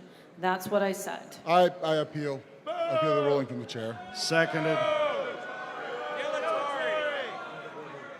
Point of order, Madam Chair. It is not timely. It cannot be appealed. Madam Chair, I beg to differ with you. I think you ruled that I was incorrect. I think you're correct that I was incorrect, because we had 466 votes that were cast in favor of changing the order, and I would have needed to either have 460. I'm sorry, it was 467. I would have either needed to have, and you had 469 was the prior. Okay, thank you. Thank you. All right, there we go. Okay, Mr. Cecilski. Did I answer your question? Yes. Yeah, so I know. on the prior? Mr. Cecilski, Yeah. did you have any additional questions or motions? I'm moving to appeal the decision of the chair. You're appealing my ruling on the... That the vote failed because we had a majority of the entire body. It's not timely. This is not a timely appeal. It is out of order. Point of order, Madam All Chair. right. Microphone 3. He appealed the ruling of the chair. Madam, No, point of you're order. all going to wait 1 second, because we're going to just put this to rest, and that'll be faster. Do you have a second to appeal the ruling of the chair? Someone. Okay. It will take a majority to overturn my ruling. This is debatable. And then we're going to go back, and it's still going to take 2/3 Madam Chair, point of order, or please. majority. Who's got a point of order? Madam Chair, this Microphone Yeah. 3, Rex Lawhorn, Oklahoma. It is not timely. He I can- cannot appeal an hour later. Okay, thank you. All right. There we go. So, Madam Chair, I'd like to debate. Are we having an appealing of the ruling of the chair? Because I don't think so. I also think it's untimely. Okay, that's fine. Madam All Chair, right. we didn't have any intervening business. I don't know who's talking. You're going to say, well, here's how this is going to work. There's a few things at play right now, right? We're at nominations for at-large. There was just a motion to appeal my ruling. It failed. This is how we're doing it. We're going to go to at-large votes. At some point this evening, we're going to do vice presidential nominations. And if you're going to speak at a microphone, it's not going to be an announcement. I don't want any announcements. Stop yourself. You're going to do an actual point of order. You're going to do a point of parliamentary inquiry if you want to know how to make a motion or do something like that. Those are the kinds of things we're doing. You've got a motion. Maybe we don't want to hear it, but it's something that you have a right to do and you're entitled to do. We're going to do it like that. But we're not going to do any more announcements or dilatory interruptions. So now we're going to go to nominations. If you have anything else, you're going to state your name and you're going to state your state and what microphone you're at. Now, where am I starting? Madam Chair, microphone 3. Microphone 3. Taylor Richmond, Chair of the great state of West Virginia. I rise to nominate my Vice Chair, Travis Boss, for at-large on the LNC. Thank you. Madam Chair, microphone 1. Microphone 1. Yes, Madam Chair. Dave Benner, Tennessee delegate, volunteer forever. Madam Chair, I nominate Robert Vinson from Florida for at-large. Thank you so much. Madam Chair, Mike 2, Jason 2. Cleats from Minnesota. It would be my pleasure to nominate Josh Holovic. Josh Hlavka. for Yes, I at-large. apologize. We've got Robert Vinson. We've got Josh Hlavka. We've got Sam Whiplinger, Minnesota. Jason Cleats. Jason Cleats nominated Josh. From which state? Minnesota. Thank you. Okay, now we're going to go back to microphone 4.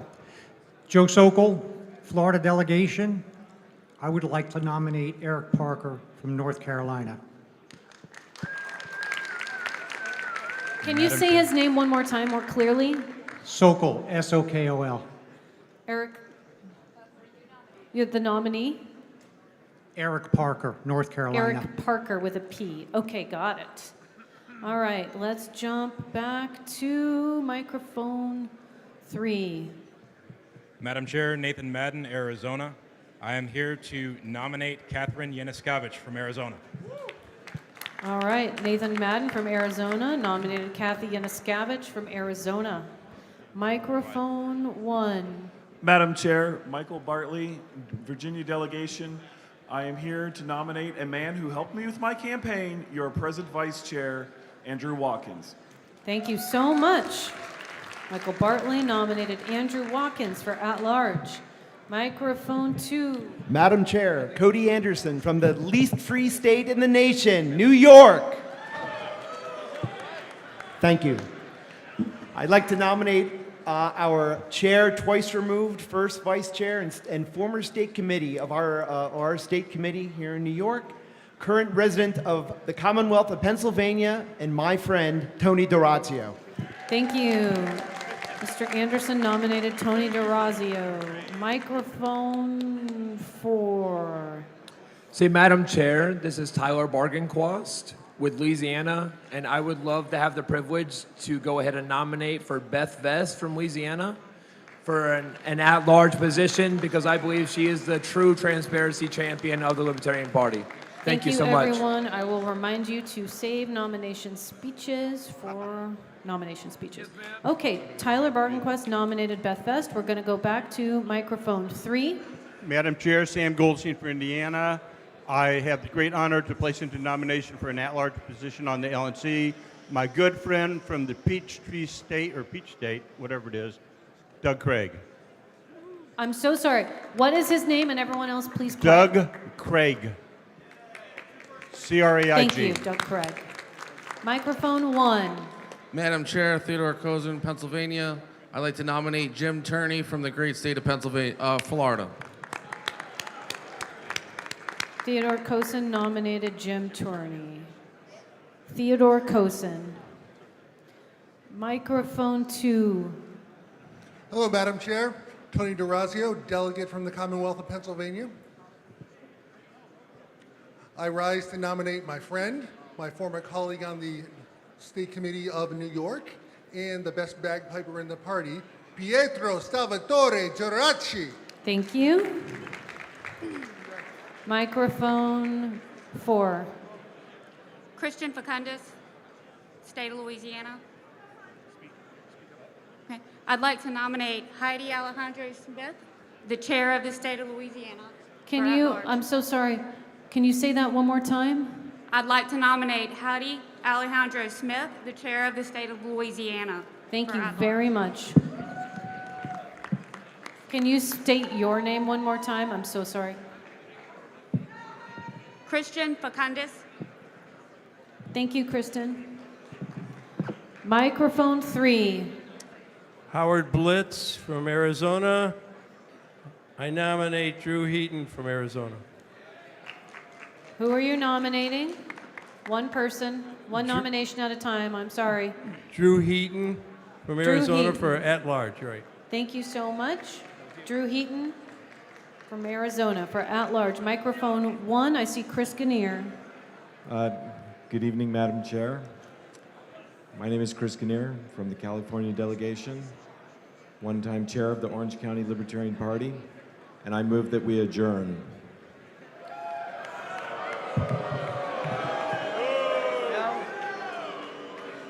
All right. Read the room. Okay. Adjourn. It wasn't adjourned, sign a die. It wasn't adjourned to anything.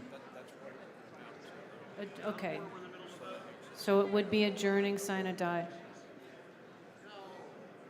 Madam Chair? Hold on. Nope. We're going to hold on, and you're going to let me speak. We're stupid. Okay. I just need to speak. I assume you mean sign a die. Done. All right. It's fine. We're going to do a temperature check. Who wants to adjourn? No. One at a time. Are you in favor of adjourning? All in favor say aye. No. All opposed? No. All right, there we go.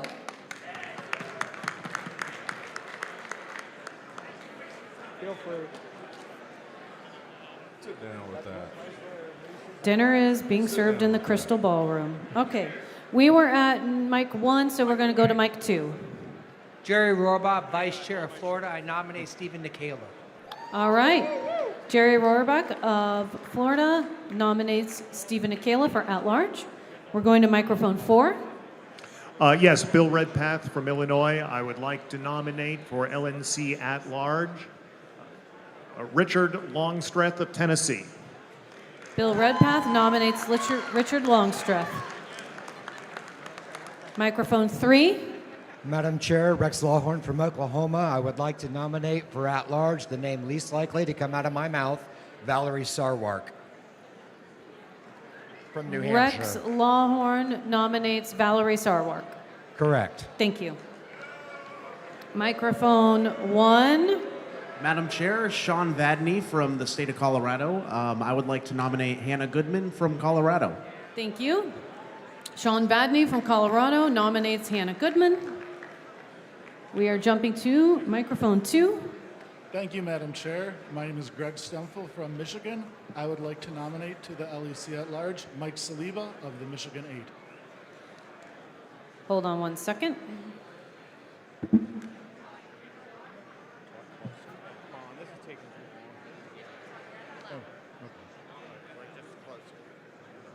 All right, thank you very much. Mr. Saliba has been nominated. Microphone 4. I guess a point of information, it's Mike Saliba, not Greg Saliba. Yeah, it's getting corrected. Thank you. Before I make my nomination, was there a second nomination by Greg Stempfel? It does not need a second. Thank you, though. Okay. Scotty Bowman from Michigan, nominate Richard Longs. Oh, he has? It's already been nominated. Okay. Thank you. Microphone 3. Joe Baratelli from New Jersey. I want to nominate the man that brought us the Enemies of the State event, Dan Fuck the NWO O'Neill. Joe nominated Dan O'Neill. Joe, what was your last name? Baratelli. Baritone? Baratelli. Baratelli. Got it. Thank you.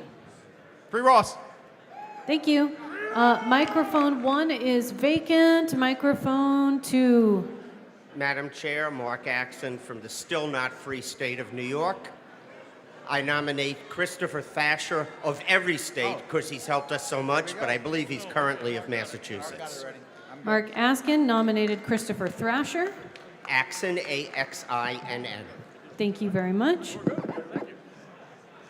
Microphone, is there anyone at microphone 4? Yes. Heidi Alejandro Smith, Louisiana, and I would like to nominate Evan McMahon of Indiana for at-large. Heidi Alejandro Smith has nominated Evan McMahon. Microphone 3. Madam Chair, this is Sam Goldstein from Indiana. I do not have a nomination. I have a point of information for the delegates in this hall. Can you please, as soon as nominations are closed, go over the fact that this is going to be a vote by approval voting and a majority wins, if I'm not mistaken. Okay, so a point of... Moving on. All right. Microphone number 2. Jocelyn Pankey from Texas. Kate Prather from Texas, 2.5-term treasurer formerly. I would like the honor to nominate my very good friend and the vice chair of LP Texas, Jesse Cowart. Okay, Jesse Cowart. I think we're going to give that was Kate Prather made that nomination? Yes, ma'am. Thank you. Okay, is there anyone at microphone 4? I see someone standing back there. I'm going to assume not. We're going to jump to microphone 3. No? Okay. Then we're back to microphone 2. Yes, Madam Chair. Ted Brown from Texas. I nominate Mimi Robson of California for at-large. Ted Brown has nominated Mimi Robson for at-large. This is her. All right. Is there someone at microphone 3? Or I'm sorry, 4? Are you at microphone 4, sir? Daniel Fishman from Maryland. I move that we close nominations. Do we have any other nominations? If we do, then it's not in order. Any other nominations? Can we see the complete list before closing? Okay. So that's a good question. But do we have any other? Because if we don't, then we're going to close them. All right. I don't hear any other. I want to decline the nomination. Hold on one second. We are going to get the list on the screen. And before we close nominations, I think we want everybody to get their paperwork in because you need some signatures. So if we close nominations, you might not be able to get your paperwork in. Do you want to wait just a moment? I see a hand up, so maybe there's another nomination. I want to decline the nomination. Who is that? I'm so sorry. This is Dan O'Neill from New Jersey. Dan O'Neill. Dan O'Neill declines his nomination. Thank you, Mr. O'Neill. Thank you. Anything else related to nominations? Okay. I didn't hear a second on closing nominations because I assume everybody wants paperwork turned in. Madam Chair. Yes. Microphone 2, Steve Dasbach, South Carolina.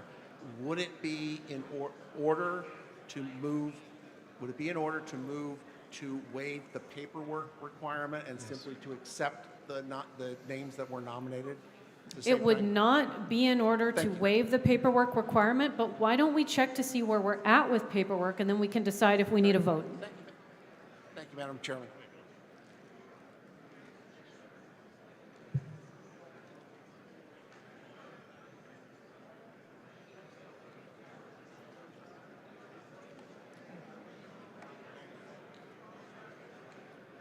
If you turned in paperwork to run for some other position, you're okay. You don't need to turn in extra paperwork. We're doing a final check here. Fantastic. Everyone is in. I believe there was some sort of motion about closing nominations. And it has been moved and seconded. Is there any objection to closing nominations at this point? Objection. I still have a nomination. Oh. There is an objection because there's one more nomination. Okay, what is that nomination? Clint Polar, California delegation for Travis Bost. Travis Bost has already been made. He was one of the first ones. Thank you so much. Yeah. Let's make sure he's listed. All right, he's up there. Okay. Going once, going twice. Any objections to closing nominations? Hearing none. Nominations are closed. Madam Chair. Yes. Where are you Microphone at? 1. Thank you. Tom Bussey, Oregon delegation. In the interest of time, I move to suspend the bylaws and complete the. Whoa. No, it's okay. We're going to slow down. We're going to slow down and be gracious. I didn't hear you very well. Could you start over with your motion? Thank you. Yes, Madam Chair. Tom Bussey, Oregon delegation. In the interest of time, I move to suspend the bylaws. No, you mean the rules? I move to suspend the rules in order to make a motion to suspend the bylaws and conduct this and complete this at-large election via vote by mail under procedures to be devised by the executive committee and move immediately on to vice president. Okay, so he made a motion to suspend the bylaws. We couldn't do that. We don't suspend the bylaws, so I assume you mean amend the bylaws to conduct vote by mail elections. I'm just going to read the room here. Temperature check is if you Point of order. If no. Point of order. Do you not want to do that? I assume you don't want to do that. I don't see any. I withdraw my motion. Thank you. See, withdrawn. Moving on. All right. Point of information, Madam Chair. Microphone 3. Microphone 3. Clayton Soltz from Indiana. Point of information. How will this vote take place? Is this by approval voting? Is this top 5 recipients? Do they need Well, majority? How does this work? Let's get right into that. That's approval. I may have a motion depending on the answer. Thank you. And it's a majority vote. All right. It's approval voting for as many candidates as you want, or Nota. Bear with us. And I believe you must get a majority. Then, Madam Chair, I'd like to make a motion. Okay, so here's how it's. Okay. You can vote for Nota or candidates, but not both. Madam Chair, Mike 3. Nope, you're going to wait 1 second. Okay. Sorry. Thank you.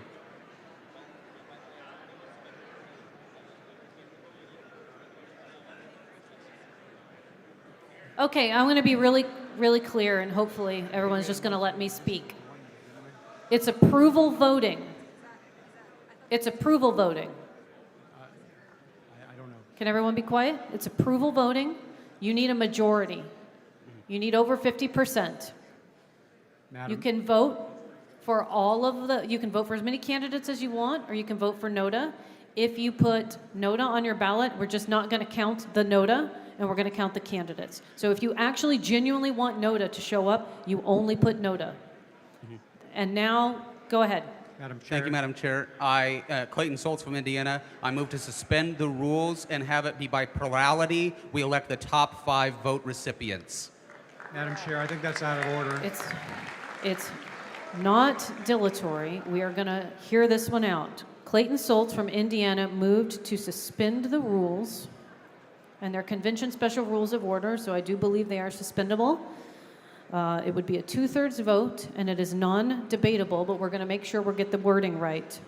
To elect the top 5 vote getters, it's a plurality. Point of order. Second. There's no, okay, great. So you seconded the motion, not the point of order. What's the point of order?